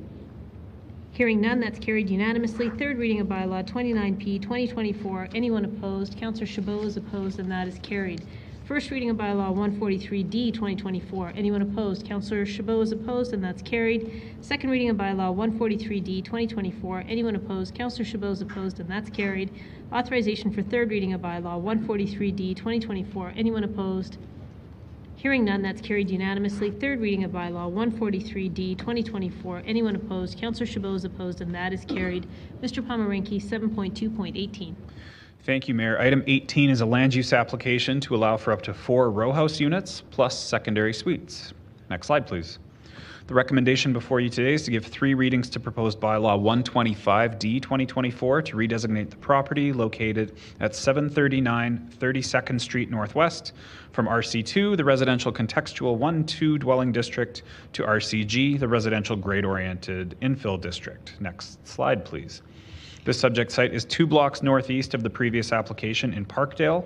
It's a 3-minute walk from the Neighborhood Activity Center and is just down the hill from the Foothills Hospital with easy access to transit. Next slide, please. The subject site is a corner parcel currently developed with a single detached dwelling and detached garage accessed from the rear lane. Next slide, please. Surrounding land uses are predominantly single and semi-detached dwellings with a charter elementary school across the street. There is one other RCG parcel in the community visible at the bottom of the image, and this would be the first in this immediate area. Next slide, please. This application proposes to redesignate the site to RCG, which is a low-density district, which would allow for row houses and townhouses. The maximum building height is 11 meters, and the maximum density would allow for 4 units on the property plus secondary suites. Next slide, please. In closing, this application would allow for a moderate increase in density on a corner parcel next to a school. Calgary Planning Commission supports the application and recommends Council's approval. Thank you. Thank you so much. So we'll open the public hearing. First up is Lee Wang.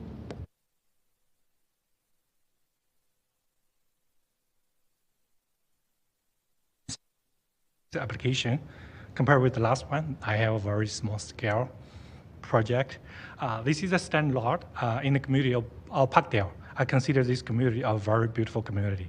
This lot is right by Westmount Elementary School and in very close distance to many amenities, including Boreal Pathway and Parkdale Neighborhood Activity Center, where many business and multi-residential development are located. This site is also within 300 meters of primary transit on 3rd Avenue. We consider this as a perfect spot for young professionals or new residents to call this place home. I enjoy the best beauty along Boreal Pathway this city can offer, which in my mind, one of the best pathway in the city. Most of the concerns we heard are with regard to community character, parking and traffic, etc. With this corner lot, we believe the row house building format is also compatible to surrounding contact. The parking and traffic issue can be properly dealt with at DPBP stage. So we sincerely hope councillors can support this project. I'll be here to answer any questions if you have any. Thank you. Thank you for your presentation. You have a question in the queue from Councillor Wong. Thank you, Mayor. Mr. Wang, we've got a letter on file from the Community Association opposing it. Can you tell us to what extent you engaged the Community Association about this particular development? Through the mayor to Councillor Wang, I'm also Wang. So I attend the planning meeting of the Community Association, and during the meeting we talk about the specific project and many of the concerns they have. So that's my engagement with the Community Association, and we also, of course, engage with the local residents for this specific project. Okay, and we've got opposition to the amount of density that's here. Was there any discussions about mitigating the density? In other words, we've seen a previous application go from RCG to RC2. Was that ever a consideration? Given through the mayor to Councillor Wang, given this lot, a corner lot, we really feel RCG is very appropriate here.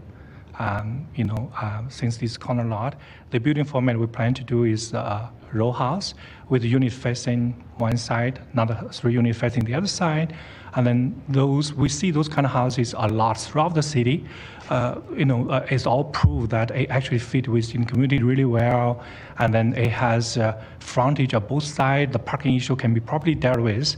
And also, the other thing is this lot, given this corner lot on the north side, there's no other lot on the north side, which the shadowing effect can be properly dealt with. So giving all those considerations, we think the current proposed RCG is appropriate here. And that was shared with the Community Association? I discussed this with the Community Association. The Community Association did not bring up us to consider about RC2 here, because it's already RC2 here. Very good, thank you. Okay, thank you. Thank you. That's all the questions for you in the queue, so thanks very much for joining us today. I understand Vince Walker would like to speak again.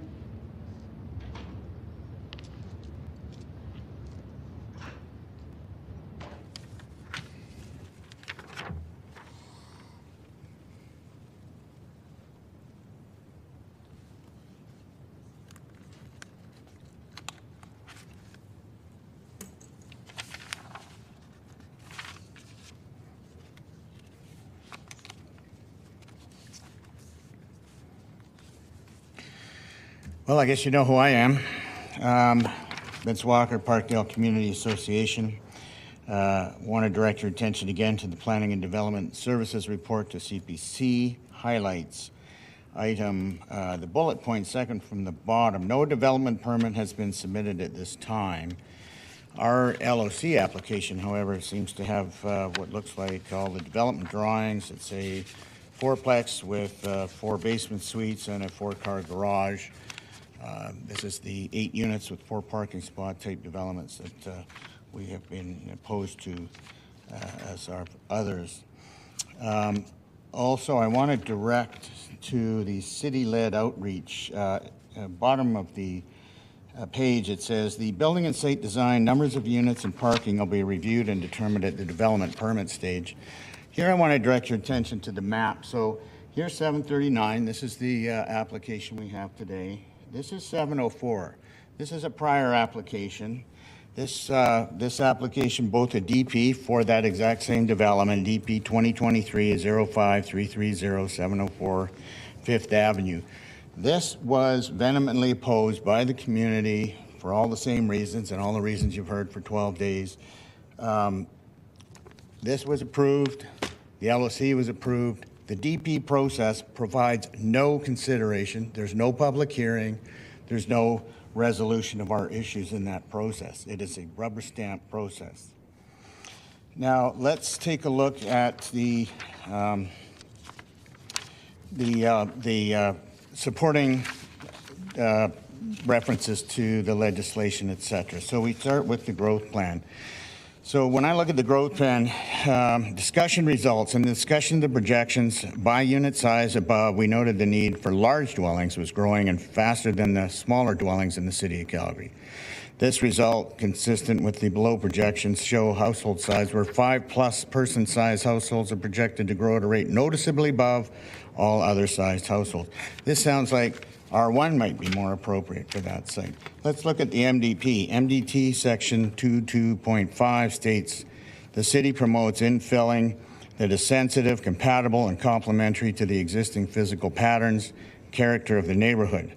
The infill guidelines, key concept is to be responsive to the local context, respect the existing scale and massing, and the privacy of adjacent residences. Let's look at some non-statutory stuff. The Enriching Parkdale Plan of 2015. Here we talk about sensitivity to adjoining properties. Let's talk about where we do densification in our community. These are things we've been working on for decades. What we see, where do we do densification? We've got public lands, we've got our Area P. We do not see little spots all over our community. That is not what we support. So, we'd also have 9 objection letters to this. So when you talk about, the impact on community character, the increased density and traffic, these are the 9 letters from our ward. That's 9 letters from the ward. But let's go to Mayor Gondek's summary of the 52 community meeting, where we are now talking about the greater part of the city. What was heard? Lack of contextual consideration in the application of existing RCG rules. Increasingly seeing 3-story row houses out of context with neighboring properties. Overall massing out of context with neighboring homes and overall street characters. Shadowing. Bins, parking concerns, loss of trees, erosion. The list goes on. You know it well. So when we look at the Parkdale objection, it shows that intensification would be better suited to other areas of the neighborhood, and we have identified those areas. Also, the proposed redesignation is premature, given the status of the South Shaganappi Community's local area plan, which is in progress, not complete. As well, the blanket rezoning, not complete. So there is no planning basis to support upzoning this particular property. RC2 allows a semi-detached with 2 basement suites, which is a 4 times multiple of densification with 1-to-1 parking and no issues. It's also supported by all the same legislations that supported that. I ask you, this is not a Ward 7 concern. Please, again, show that you're listening and just vote no. Thank you. Thank you very much for your presentation. You've got a question from Councillor Chabot. Ms. Walker, thank you for being here and for voicing your concern. So the parking issue you figure is exacerbated by virtue of its proximity to the hospital? We have been challenged with that for decades. And, I don't know if you remember the blanket rezoning presentation I did, but I live on a street that went from 14 houses to 54. And there's not a problem because of 1-to-1. So the 0.5 is a disaster for us. So that's one of your main concerns, of course, is because this potentially could go to 8 units. Well, it actually is suggested that in the LOC, which I know the DP isn't submitted. Right. The massing issue, I don't know what the site context is here as far as the adjacent neighbors. I look at the orientation of this site and it doesn't look like it's going to have significant shadowing issues on adjacent properties, but from a massing perspective, you don't believe that this will be contextually sensitive to the adjacent property? Is that kind of what I understand? Well, I mean, it's a meter higher, right? It's 11 meters instead of 10. You know, to be honest, we are always seeing DPs that have a little extra relaxation on height, and when you look at it, it matters. But if you had to pick one, parking is the number one point. Okay. Any idea on site context on the adjacent neighbors?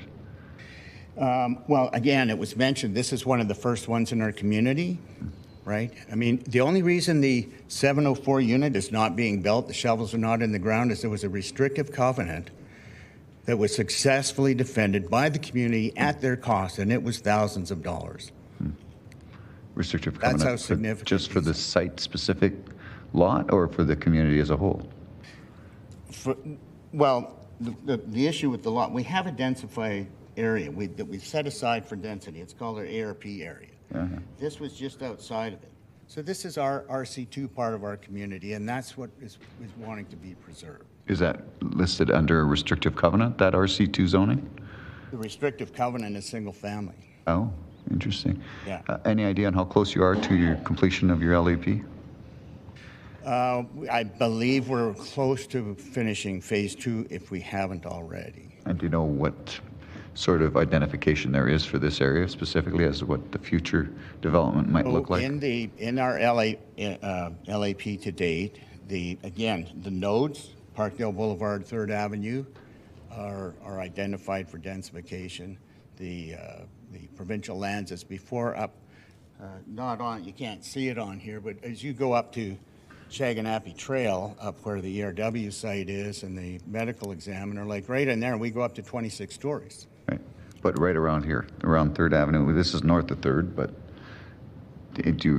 I know it's not before us, but just so I have a sense of where this is going to go in the future. Well, the 3rd Avenue node is slated for density, and as we're seeing, the Liberty Housing Project is part of that. Right. We've also already got development. I mean, we've got the Henry, which is a multi-unit development on 29th Street.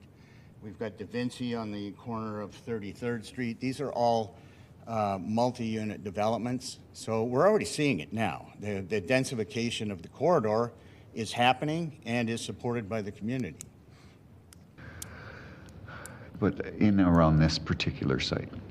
No, this site is this site is area local or community local or whatever the term is for that, and it's the neighborhood local restricted height, right? But I think neighborhood local has been identified as having a base zone of RCG. I asked that question specifically at our South Shaganappy group, and I asked the LAP folks, and I said, it is broadly believed by a lot of communities that area local is RCG. Is that the case? And they said, absolutely not. Interesting. Okay, we'll get very interesting. We'll get clarification from admin. Thank you for your submission. No further questions. Thank you. Councillor Wong, please. Thank you, Mayor. Mr. Walker, thank you for being here again. Directly across the street from this property is a school. Directly across the street from the property is a school, correct? It's an elementary school, correct? It's a charter school. Charter elementary, I believe it is. Yeah. Okay. And there's admin for CBC as well. I'm sorry? There's administration for Calgary Board of Education in that same site. Right, right. Do you know the on-street parking restrictions in and around that block area? I do not. The parking restrictions in Parkdale are varied and many. There are 2-hour and there's permit. There might be some between certain hours. It's done by block face. Right.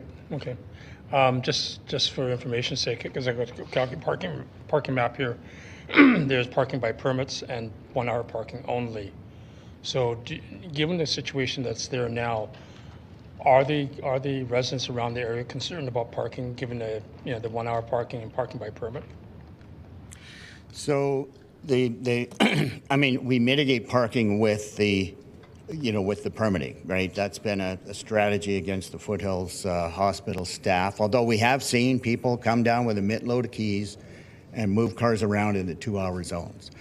But the concern with the parking is creating another 4 people that need a place to park. Right. And now they're in the community, and they may or may not. I don't know the rules if they're allowed to get a permit themselves. And if that's there, then you're just going to run out of frontage. Yeah. And the bottom line is, just because you want people not to take the car to work does not mean that they can't own a car. Yep. Yep. And if you don't give up your own personal parking spot at home, why would you ask everyone else to? I stand to be corrected, but I believe it's if you have the 4 top units are allowed to have parking permits, but the secondary suites are not allowed to have parking permits. So, okay, that's it. Thank you.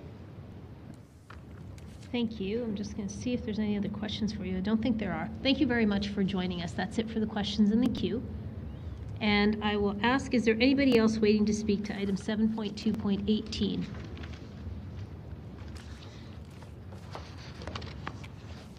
Okay, hearing and seeing no one else, I'm going to close the public hearing on this item. I'm also not seeing any questions for administration. Right. Yes, I do. Councillor Chabot. I just need some understanding around some statements around local area plans. I get it's not before us, but neighborhood local, is that considered RCG as a base zoning for neighborhood local? So we're not proposing a base zoning for neighborhood local at this time. Neighborhood local is the lowest typology we have in our local area plans. We deem that to be appropriate for all of our low density districts right now, RC1, RC2, RCG. Okay. Should those other low density districts go away, then RCG would be the lowest available. Okay, don't we have like neighborhood conservation or something of that nature in some of those LAPs? We have limited, or we have local with a modifier on it, where we're looking at it to be more of a heritage protection area. Like R1 or R2 kind of protection? Perhaps. Okay. That's up for further discussion on each LAP. Okay, thanks. That's all the question I had. Thank you. I don't see any other questions of admin, so can I get a mover for the item, please? Councillor Walcott, please go ahead.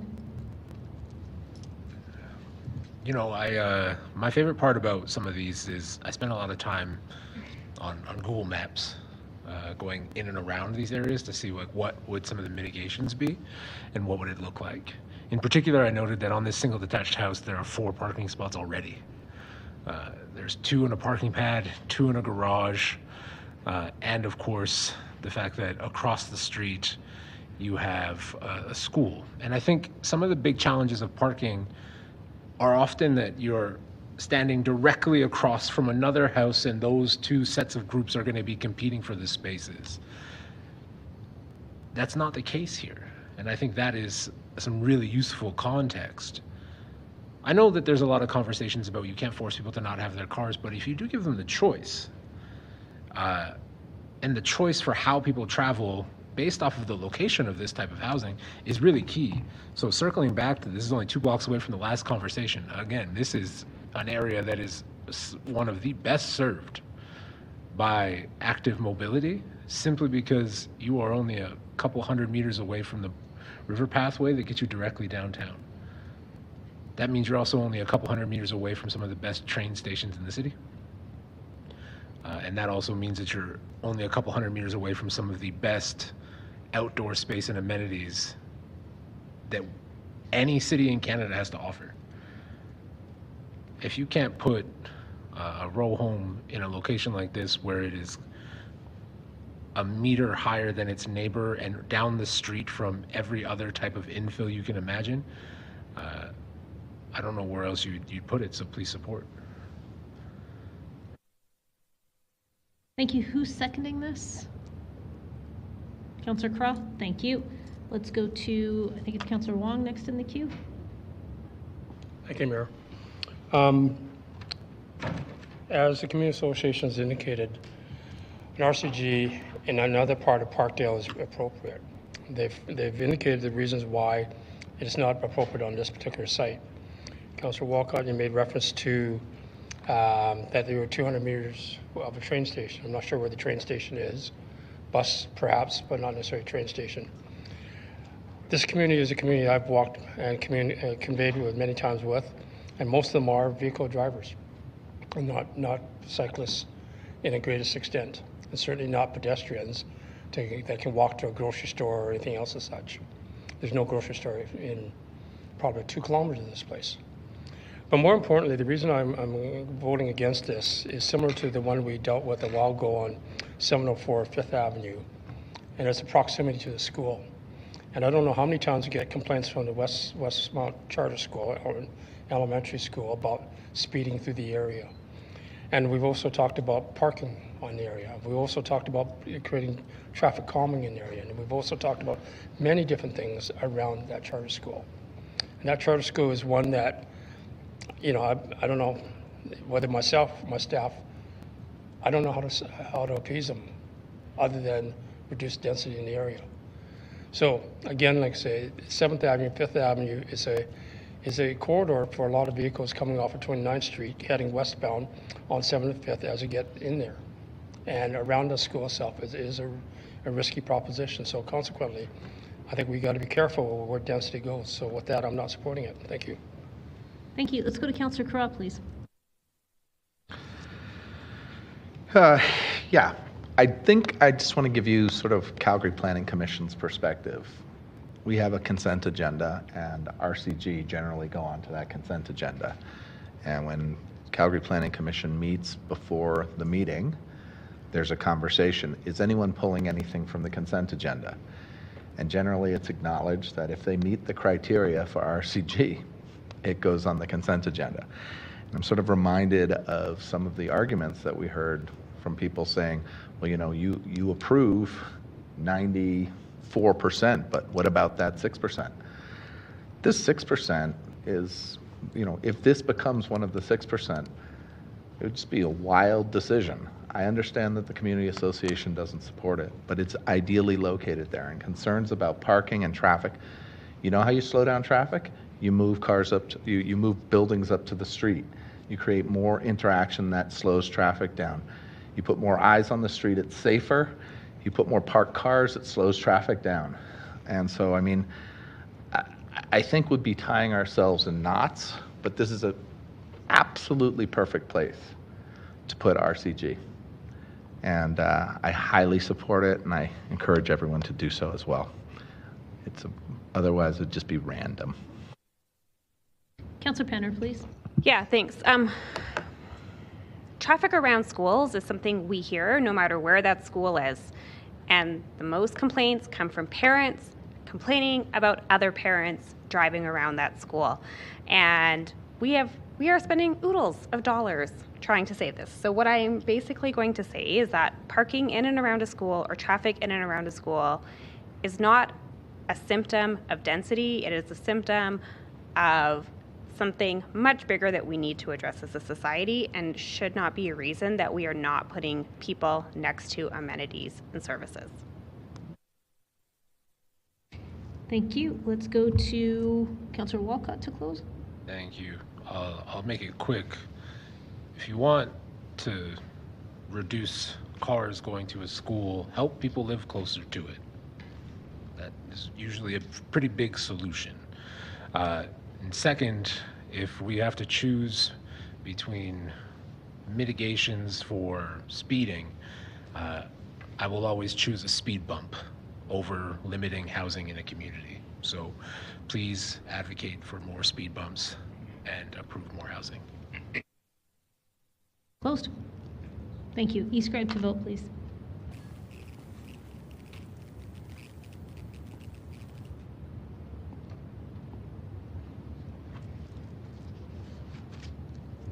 Councillor Prudmans, your vote, please. Yes. Mayor Gondek, all the votes are in. Thank you. Could you display the results, please? That is carried 9-5 with Councillor McLean, Councillor Chu, Councillor Wong, Councillor Sharp, and Councillor Chabot voting against. First reading of bylaw 125D, 2024. Anyone opposed? Sean Chu. Sharp. Councillor Wong, Councillor Chabot, Councillor Chu, Councillor McLean, and Councillor Sharp are opposed, and that is carried. Second reading of bylaw 125D, 2024. Anyone opposed? Same division of councillors is opposed, and that is carried. Authorization for third reading of bylaw 125D, 2024. Anyone opposed?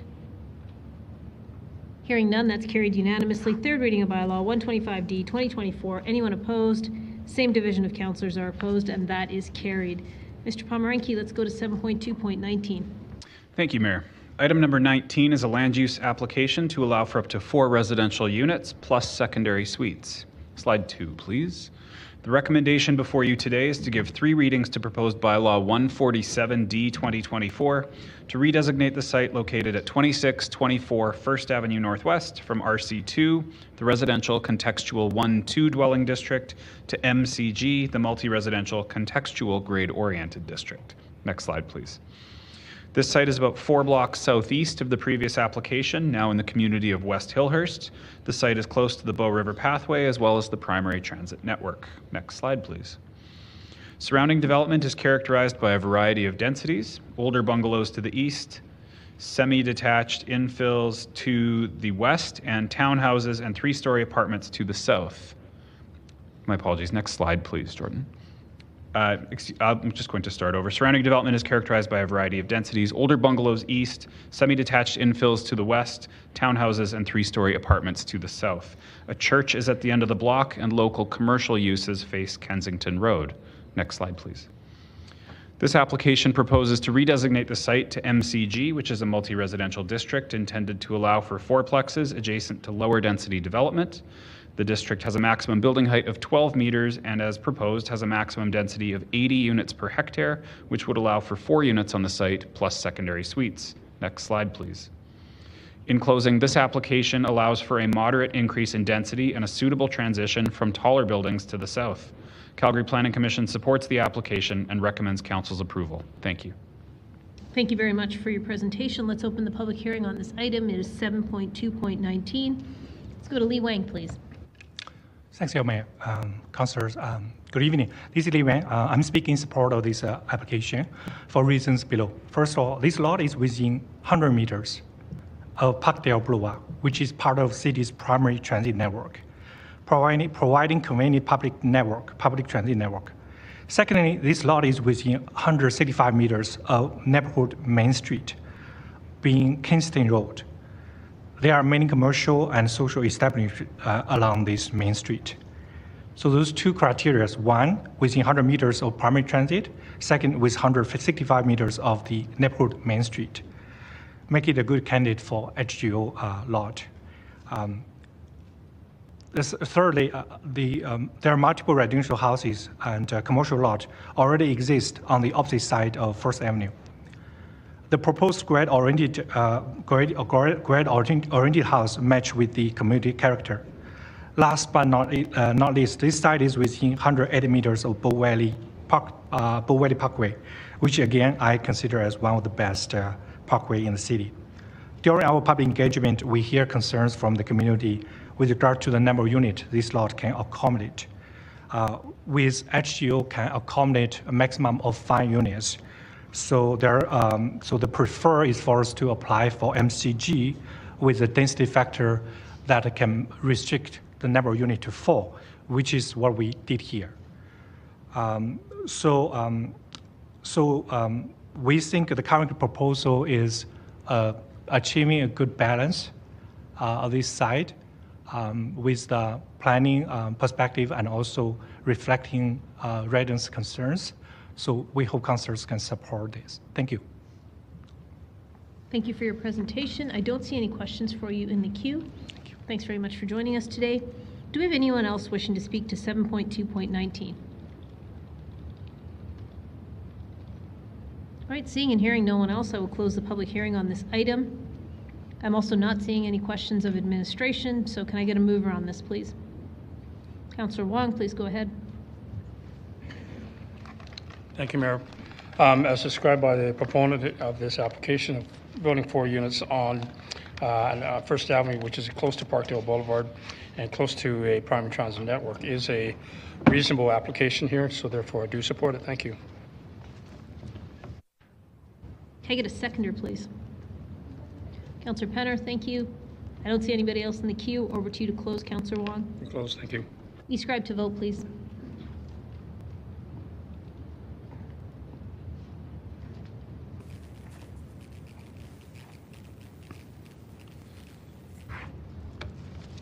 Councillor Pootmans, your vote, please. Yes.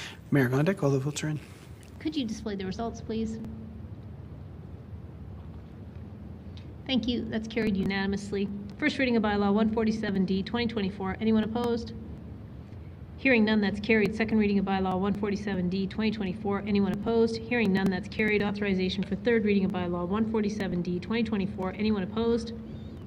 Hearing none, that's carried unanimously. Third reading of bylaw 147D, 2024. Anyone opposed? Hearing none, that is carried. 7.2.20, Mr. Pomeranke. Thank you, Mayor. Item number 20 is a land use application to allow for 4 semi-detached units and 4 secondary suites. Next slide, please. The recommendation before you today is to give 3 readings to proposed bylaw 122D 2024 to redesignate the site located at 2511 3rd Avenue Northwest from RC2 to RCG. Next slide, please.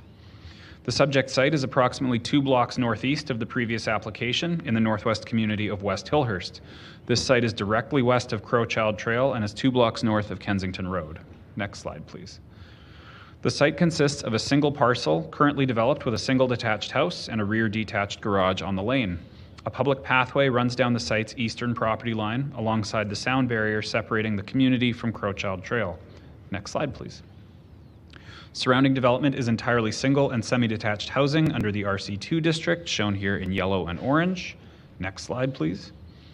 This application proposes to redesignate the site to RCG, which allows for grade-oriented housing, including row houses and townhouses. The district has a maximum height of 11 meters, and under the maximum density would allow for up to 4 units on the subject parcel, plus secondary suites. Administration is currently reviewing a development permit for a large semi-detached building at the front of the parcel and a smaller semi-detached building at the rear of the parcel, with attached rear garages, a total of 4 units and 4 secondary suites. Next slide, please. In closing, this application proposes a moderate increase in density in alignment with the municipal development plan. Calgary Planning Commission supports the application and recommends council's approval. Thank you. Thank you very much for your presentation. Let's open the public hearing on this item. It's 7.2.20. Do we have Jack Model?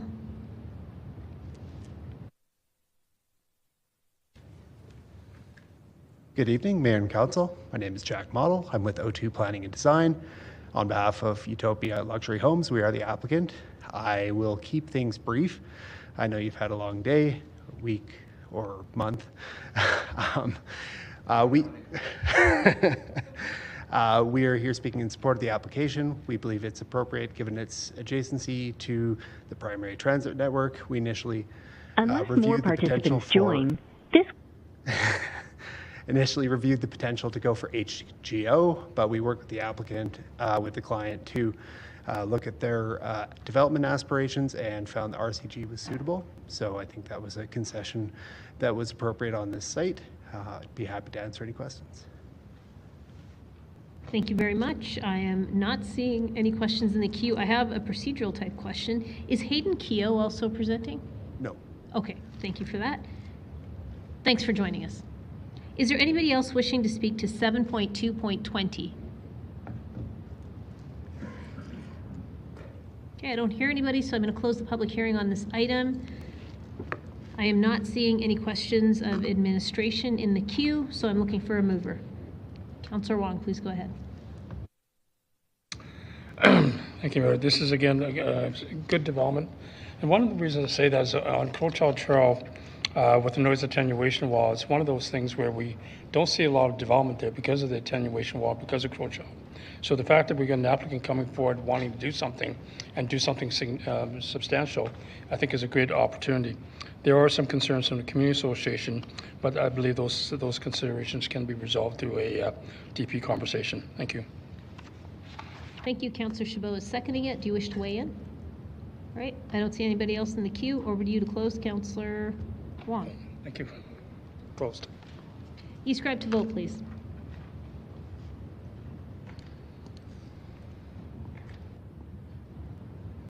Mayor Gondek, all the votes are in. Thank you. Could you display the results, please? That's carried unanimously. First reading of bylaw 122D 2024. Anyone opposed? Hearing none, that's carried. Second reading of bylaw 122D 2024. Anyone opposed? Hearing none, that's carried. Authorization for third reading of bylaw 122D 2024. Anyone opposed? Hearing none, that's carried unanimously. Third reading of bylaw 122D 2024. Anyone opposed? Hearing none, that is carried. We are on to item 7.2.21. It's your last one, Mr. Pomeranke. Yeah, see ya. No, just kidding. Thank you, Mayor. My final item today is number 21, which is a land use amendment to allow for 3-story mixed-use development. Next slide, please.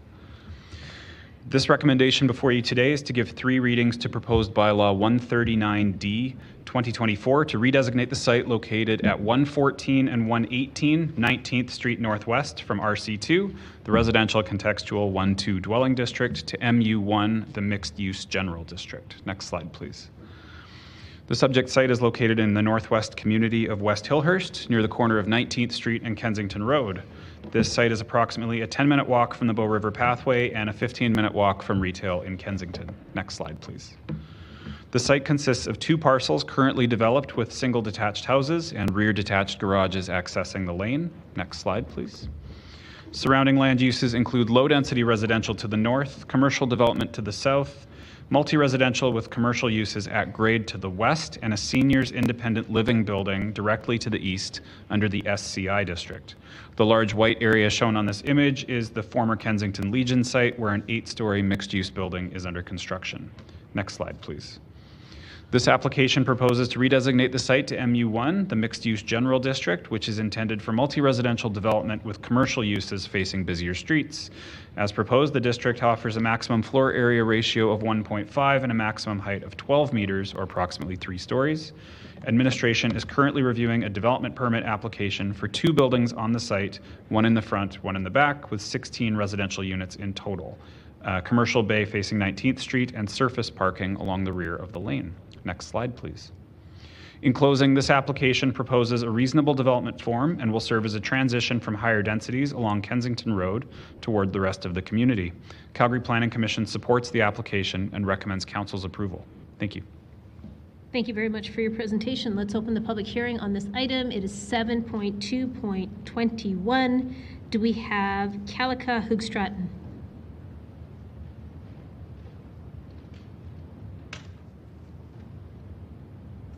Hello, Mayor Gondek and members of council. I'm Kalika Hoogstraten, urban planner with Civic Works. Thank you to the clerks for bringing the slides up. I'm here today representing the applicant team and our developer builder client, Brown Square. Next slide, please. As described by administration, the subject site's well suited for the proposed land use change due to its close proximity to the Kensington Road Northwest Main Street, primary transit network, downtown, SAIT, and its location along the 19th Street growth corridor. The site represents a contribution to the continued evolution of this corridor, which provides convenient access to a variety of services and amenities for everyday life. Next slide, please. The proposed land use change from RC2 to MU1 with a floor area ratio of 1.5 and maximum building height of 12 meters would enable the development vision shown here and included in a submitted development permit application, which is under review by administration. The application envisions 2 courtyard-oriented townhouse-style buildings with a total of 16 dwelling units, a mix of 1 and 3 bedroom units, and 1 neighborhood-serving commercial unit at grade within a 3-story built form. Next slide, please. The project team undertook a meaningful and appropriately scaled outreach process in support of this application.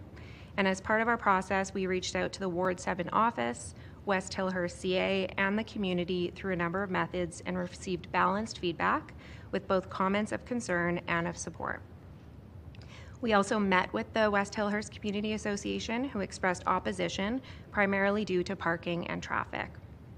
In response to concerns heard from the CA, the project team completed a voluntary transportation impact statement, which found that the anticipated number of vehicle trips generated by this development will not have network operational impacts, The proposed parking supply is bylaw compliant, and active transportation will be further improved thanks to the city's 19th Street Northwest Streetscape Improvement Project and Route Ahead Plan, which identify designated bike lanes adjacent to the site and a future West Bow BRT route on Kensington Road with a stop at 19th Street. The transportation impact statement and a summary of concerns have been shared with the CA and administration through the application process for further review and consideration. And we thank everyone for the thoughtful feedback shared through our outreach process. Next slide, please. In summary, we're really excited about this neighborhood serving typology and think its scale and mix of uses will complement both the existing and future developments along 19th Street. If approved, this site has the potential for 1 small-scale commercial unit and 16 new homes. With this, I'll close and kindly ask for council's support on this application, and we're happy to answer any questions you might have. Thank you very much for your presentation. I don't see any questions for you in the queue, so thanks very much for taking the time to join us today. And let's see if we have anyone else wishing to speak to item 7.2.21. All right, seeing and hearing no one else, I will close the public hearing on this item. I am also not seeing any questions of administration, so I'm looking for a mover, please. Councillor Wong, Councillor Wong, you have questions for admin. Yeah, question admin, and I will move it as well. Just a simple question with regards to the Riley LAP. It is in a work in progress right now. Is there any concern that you see with regards to the Riley LAP and where this is going? In comparing this to the draft plan, or the draft land use plan in the Riley LAP, we see that the Riley LAP would actually encourage a taller building it's in alignment with the building scale modifier, but not necessarily urban form category. The plan itself would suggest that commercial uses are required on 19th Street. The MU1 district, as proposed, does not require commercial uses. However, the development permit, which is in flight, does include those. So it's at a high level, it is aligned. Thank you. And it's only because the Riley LAP is going to come forward within about 6 months for approval. Thank you for that. The last question is for Mr. Boudier. A comment from the Community Association is that this is not on a primary transit network or near a primary transit network. And the Community Associations also had concerns about mobility and mobility assessment for this area. Do you know if one's been done? As a part of the Riley LAP work, we did consult out a mobility kind of plan and prioritization project for the entire area that you may be seeing soon, Councillor Wong, but certainly will come along with the Riley LAP. Okay, thank you. You're right, I haven't seen it yet. Okay. Thank you. With that, Mayor, I would be prepared to move it. Thank you. So, Council, as illustrated by the proponent and on the presentation here, this is a very attractive looking building on the corner of 19th Street, 19th Street and Kensington Road, where we're looking for that type of development where 19th Street could very well be a main street development. This is a start of an opportunity to make that happen. So thank you. I look for your support. Thank you. Councillor Chabot is going to second this. Anything to say? All right. I don't see anybody else in the queue. Over to you to close, Councillor Wong. Thank you. E-scribe to vote, everyone.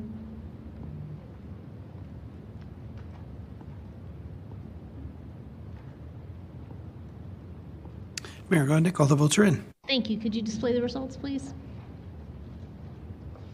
That is carried unanimously. First reading of bylaw 139D 2024. Anyone opposed? Hearing none, that is carried. Second reading of bylaw 139D 2024. Anyone opposed? Hearing none, that's carried. Authorization for third reading of bylaw 139D 2024. Anyone opposed? Hearing none, that's carried unanimously. Third reading of bylaw 139D 2024. Anyone opposed? Hearing none, that is carried. Ms. Walker, welcome. Let's go to item 7.2.22. And Council, as we're starting this, if I can ask, if you could please get your request to speak in before the exact moment where I'm about to wrap something up, that would be great. And if you're moving it, if you could put RTS to move, that would be lovely. Please go ahead. Good evening, everyone. My name is Asia Walker, and I will be presenting the following 5 items. Item 23 is a land use amendment application to allow for grade-oriented housing. Next slide, please. The recommendation before Council is to give 3 readings to proposed bylaw 123D 2024 to redesignate the subject site located at 1239 18th Avenue Northwest from the residential contextual 1-2 dwelling or RC2 district to the residential grade-oriented infill or RCG district. Administration recommends approval of this application. Next slide, please. The subject site is in the northwest community of Capitol Hill. It is approximately 2 blocks north of the SAIT campus and 3 blocks south of Confederation Park. It is approximately a 15-minute walk to the North Hill Shopping Center and just barely within the 600 meters of the SAIT AU Art Jubilee LRT station. Next slide, please. The site is located on the southeast corner of 18th Avenue Northwest and 12th Street Northwest. It is currently developed with a single detached house and a garage accessed from the lane. Next slide, please. Surrounding land use is primarily RC2 and RCG districts. RCG parcels are typically located on corner lots and along 17th and 20th Avenues, which were redesignated through a city-initiated land use amendment process in 2016. Various residential direct control, multi-residential, and commercial districts are found south of the subject site on 16th and 17th Avenues Northwest. Next slide, please. The proposed RCG district accommodates grade-oriented development with a maximum building height of 11 meters and a maximum density of 75 units per hectare. Based on its size, the subject site would accommodate up to 3 dwelling units with 3 secondary suites. Next slide, please. In sum, this application proposes an appropriate range of residential uses supported by the North Hill Community's local area plan and the municipal development plan. Calgary Planning Commission supports the application and recommends council approval. Thank you. Thank you very much for your presentation. Let's open the public hearing on this item. It is 7.2.23. Do we have Devin Klingenberg? Hello, and thank you, Mayor Gondek and councillors. My name is Devin Klingenberg from New Century Design, and I'm the applicant for this land use amendment. We feel that 1239 18th Avenue Northwest is a great lot for RCG zoning. This lot is in close proximity to transit with the Red Line LRT and Max Orange routes within walking distance. The lot is also nearby neighborhood activity centers and parks. State and other schools are also in very close proximity as well. Thank you for the chance to present this application. I'm available to answer any questions. Thank you very much for your presentation. I don't see any questions in the queue for you, so thanks for joining us today. And let's see if we have anyone else wishing to speak to item 7.2.23. Right, seeing and hearing no one else, I will close the public hearing on this item. I am also not seeing any questions of administration, so I am looking for a mover. Councillor Wong, RTS would be fabulous, but please go ahead. I get so distracted looking at my papers. So again, colleagues, this is a good HGO application, largely because it is very close to the University of Calgary, very close to the Banff Trail LRT station, and also close to primary transit network in both Banff Trail as well as in the university's location. So again, I'd ask you to support it. Thank you. Thank you. Can I get a seconder on this, please? Councillor Spencer, thank you very much. Anything to say? No? Okay. No one else in the queue. Over to you to close, Councillor Wong. We're close. Thank you. Thank you. E-scribe to vote, please.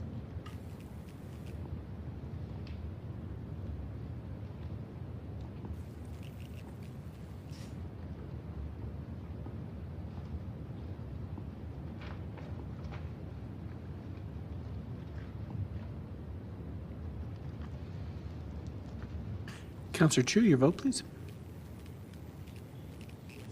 Thank you. Councillor Wyness, your vote, please. Yes. And Councillor Meehan stepped away, so we'll mark her absent. All the votes are in. Mayor Gondek. Thank you. Could you display the results, please?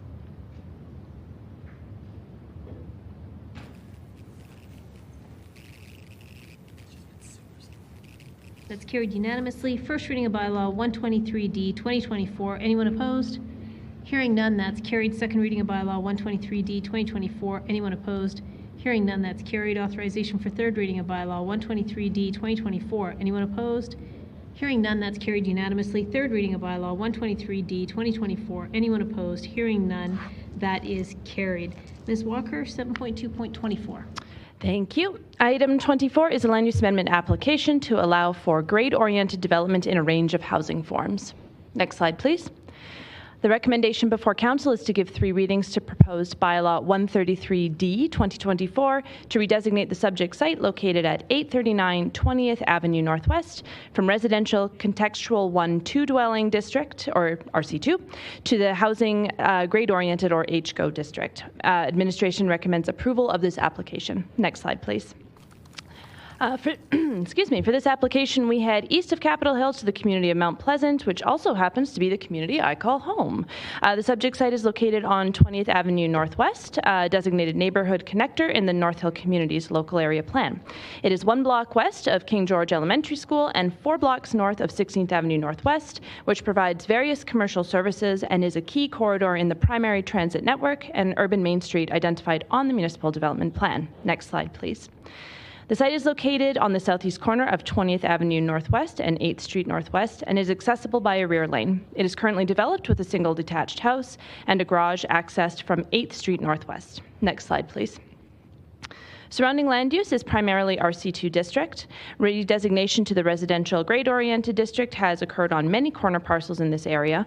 Note this portion of 20th Avenue Northwest was not included in the city-initiated land use amendment in 2016, but RCG and low-scale multi-residential and direct control residential districts have located in this area over time. Next slide, please. The proposed HGO district accommodates grade-oriented development in various housing forms, including row houses and stacked townhouses. The HGO district is permitted in this location as the North Hill Community's local area plan identifies 20th Avenue Northwest as an appropriate location for the HGO district. The district has a maximum building height of 12 meters, and building area is regulated by a maximum floor area ratio of 1.5. To date, no development permit has been submitted for this site. Next slide, please. To close, this application proposes an appropriate range of residential uses and supported by the policies of the MDP and the North Hill Communities LAP. Calgary Planning Commission supports the application and recommends approval. Thank you. Thank you very much for your presentation. Let's open the public hearing on this item. It is 7.2.24. Do we have Devin Klingenberg? Hello, and thank you, Mayor Gondek and councillors. My name is Devin Klingenberg from New Century Design, and I'm the applicant for this land use amendment. We feel that 839 20th Avenue Northwest is a great lot for HGO zoning. This lot is close to transit, with the closest bus stop actually being less than 20 meters away.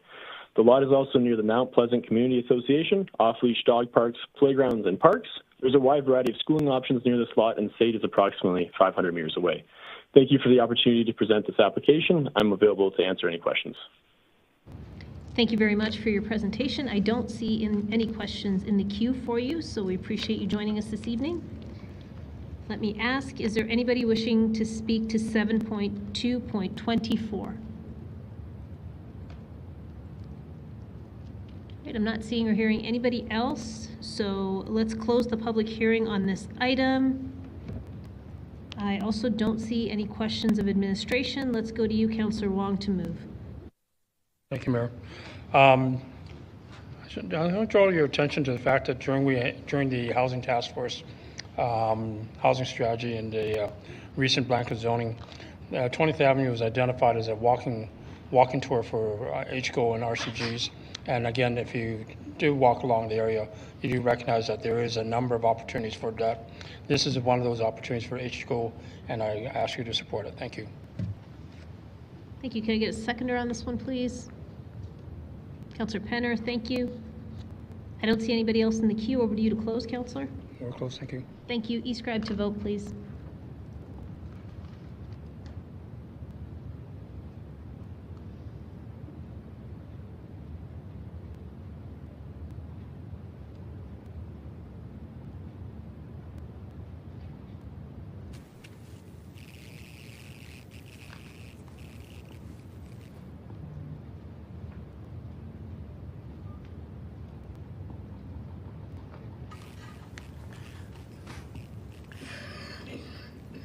Councillor Dhaliwal, your vote, please.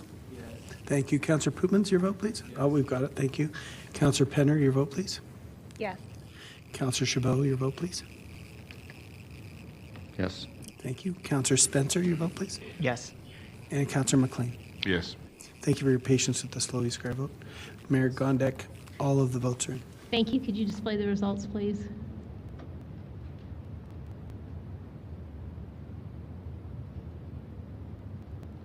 Or you can just tell us. Thank you, Mayor Gondek. That's carried unanimously, 13. Thank you very much. There it is, carried unanimously. Thank you. First reading of bylaw 133D, 2024. Anyone opposed? Hearing none, that is carried. Second reading of bylaw 133D, 2024. Anyone opposed? Hearing none, that's carried. Authorization for third reading of bylaw 133D, 2024. Anyone opposed? Hearing none, that's carried unanimously. Third reading of bylaw 133D, 2024. Anyone opposed? Hearing none, that is carried. Ms. Walker, we're on to 7.2.25. Thank you. Item 25 is a land use amendment application to allow for grade-oriented housing. Next slide, please. The recommendation before Council is to give 3 readings to proposed bylaw 129D 2024 to redesignate the subject site located at 2215 5th Street Northwest from the residential contextual 1-2 dwelling or RC2 district to the residential grade-oriented infill or RCG district. Administration recommends approval of this application. Next slide, please. For this application, we remain in Mount Pleasant. The subject site is 1 block east of the 4th Street Northwest neighborhood Main Street, 2 blocks south of the St. Joseph Elementary School and Junior High, and directly across 22nd Avenue from the Mount Pleasant Community Association outdoor pool and sportsplex. Next slide, please. The site is located on the southwest corner of 22nd Avenue Northwest and 5th Street Northwest and is accessible by a rear lane. It is currently undeveloped except for a couple of magnificent trees that you can see in the slide here. Next slide, please. Surrounding land use is primarily RC2 with several parcels in the area redesignated to RCG district. Various commercial districts are located nearby on 4th Street Northwest, and some low-rise multi-residential districts are also found adjacent to the large special purpose community service or SCS district parcel where the community association is located. Next slide, please. Proposed RCG district accommodates grade-oriented development with a maximum building height of 11 meters, a maximum density of 75 units per hectare. Based on its size, the site can accommodate 4 dwelling units with 4 secondary suites. Next slide, please. The application proposes an appropriate range of residential uses supported by the various policies. Calgary Planning Commission supports the application and recommends Council's approval. Thank you. Thank you very much for your presentation. Let's open the public hearing on this item at 7.2.25. Let's start with Lee Wang, please. Thanks, Mayor. This is Lee Wang. I'm speaking in support of this application. This site is a corner lot located directly south of the Mount Pleasant Park, outdoor pool and community sports center. It is also in close proximity to 3 Main Street, being 4th Street, 60th Avenue, and Central Street. The proposal fully aligns with North Hill Community's local area plan, so we hope councilors can support this. Thank you. Thank you very much for your presentation. I don't see any questions for you in the queue, so thanks for being here. Let's go to Karim Hassan.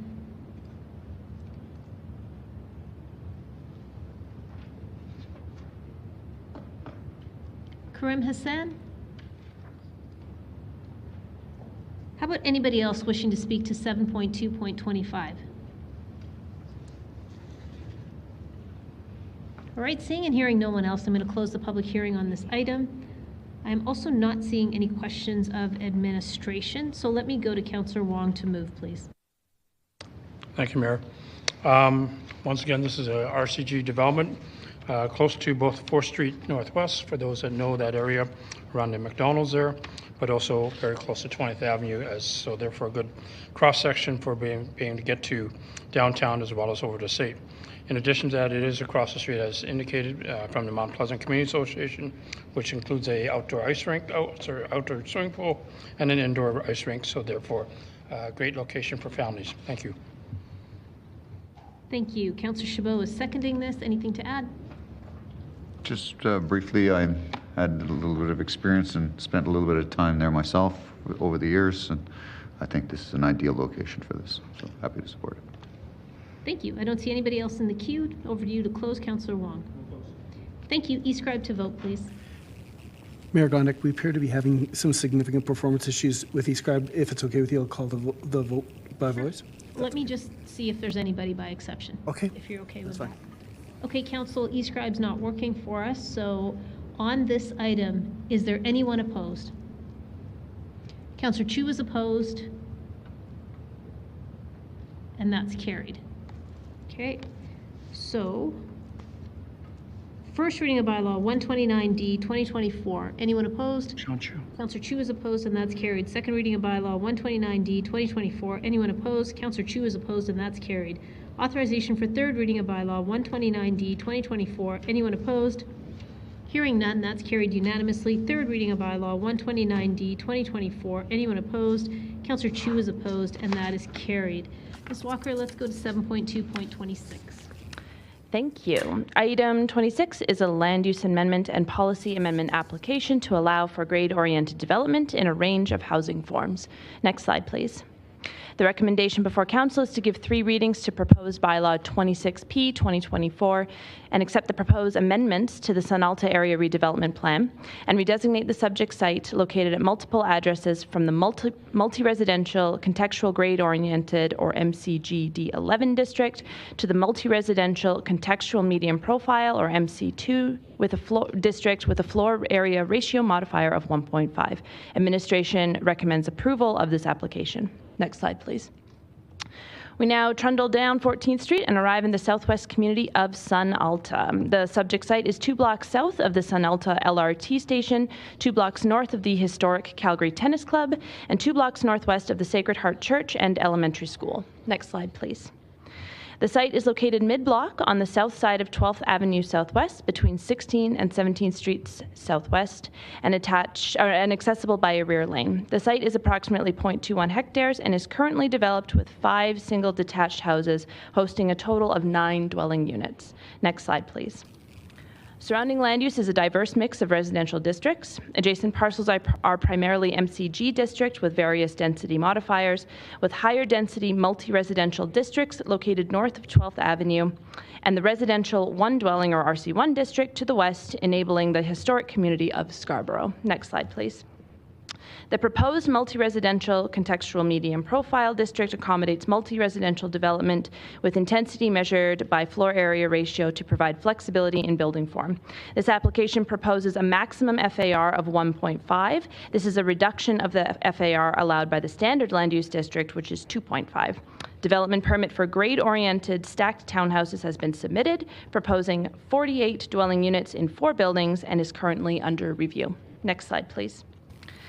The site is within the boundaries of the Sun Alta Area Redevelopment Plan. It is currently classified as medium low-density residential, which is intended to accommodate redevelopment using a variety of housing types to act as a transition between community areas of conservation and higher density areas.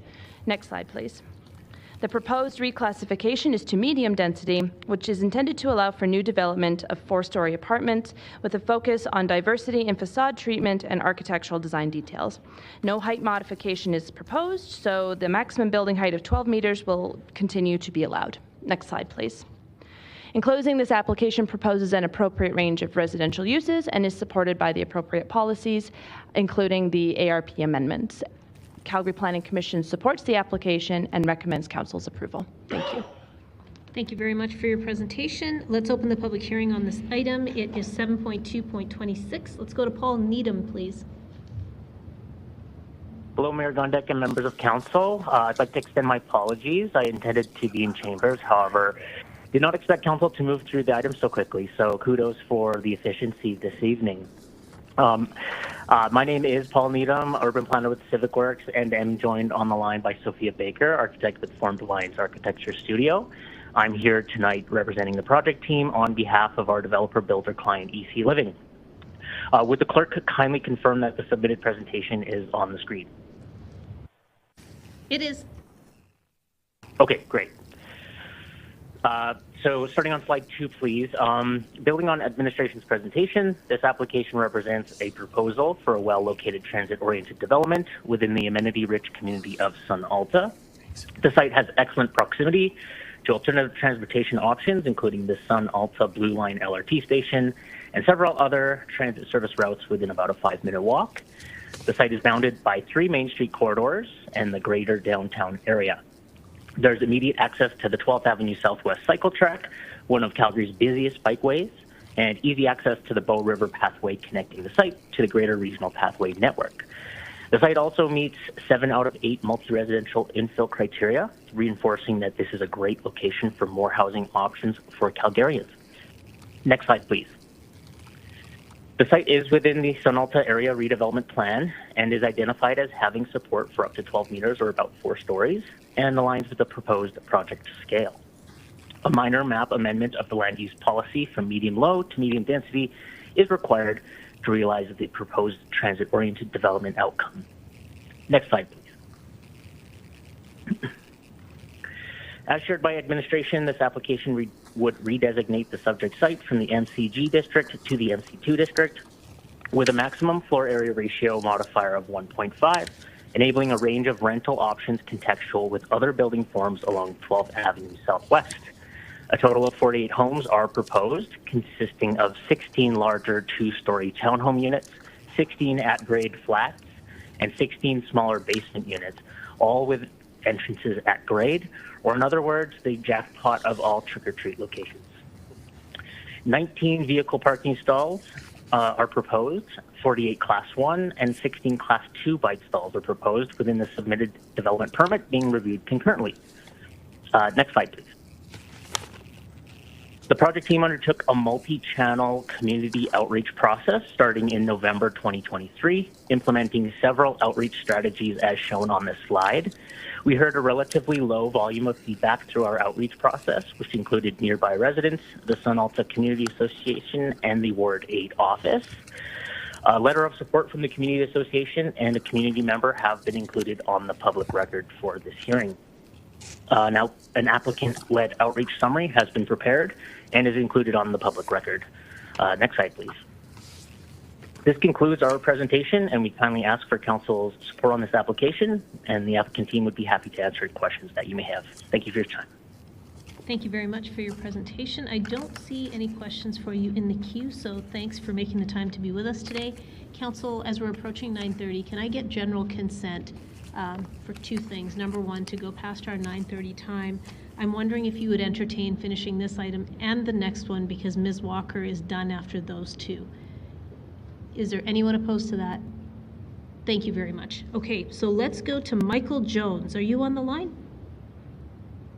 I am. Thank you. You can hear me just fine? Yes, we can. Awesome. All right. Hi, I'm Michael Jones. I'm the president of the Sun Alta Community Association. Just here to voice our support because this is decidedly fine. It's close to the C train. It's right in the cycle track. And thanks to the applicant for being so responsive on the development permit so far. So otherwise, have a good night and bring back the city census. Thank you very much for your presentation. I don't see any questions for you in the queue, so thanks for taking the time to join us. And let me ask, is there anyone else wishing to speak to 7.2.26? Okay, seeing and hearing no one else, I will close the public hearing on this item. I am also not seeing any questions for administration, so I will look for a mover on this item, please. Go ahead, Councillor Walcott. Okay, I know it's late, but let me tell you why you should be excited about seeing more of these in your communities. The big key here in this one that we don't talk about enough, and we hear about it all the time with regards to RCG, is about the basement suites, they're below grade and so on, and what quality of life, et cetera, et cetera. The magic of this particular one here, and I want you to think about when we use the phrase your wage, age, and stage of life, that concept, this structure literally accommodates everyone. It accommodates families, it accommodates lower cost rentals in the basement suite, but it also accommodates at-grade flats, which when we think about what makes the bungalow so appealing to people across the city, that's it. It's one level apartment. That's the structure of the bungalow that makes it so appealing. In one single development, you truly actually have a range of living options that truly accommodates wage, ages, and stages of life. And many people will get startled sometimes by, I think, the 16 meters. They even sometimes will get startled by the fact of what your amenity space looks like. But when you find yourself in a community that has access to so many different amenities, I just want to urge you all to actually get excited about this and try and welcome more of these into your community, because when you hear stories about seniors saying, where will I downsize? The answer is this. This is actually the type of development that they require in the modern housing market for a senior to downsize, etc., let alone the long list of other people who would require accessible units at grade level. So please support. Thank you. Can I get a seconder for this, please? Councillor Spencer, thank you.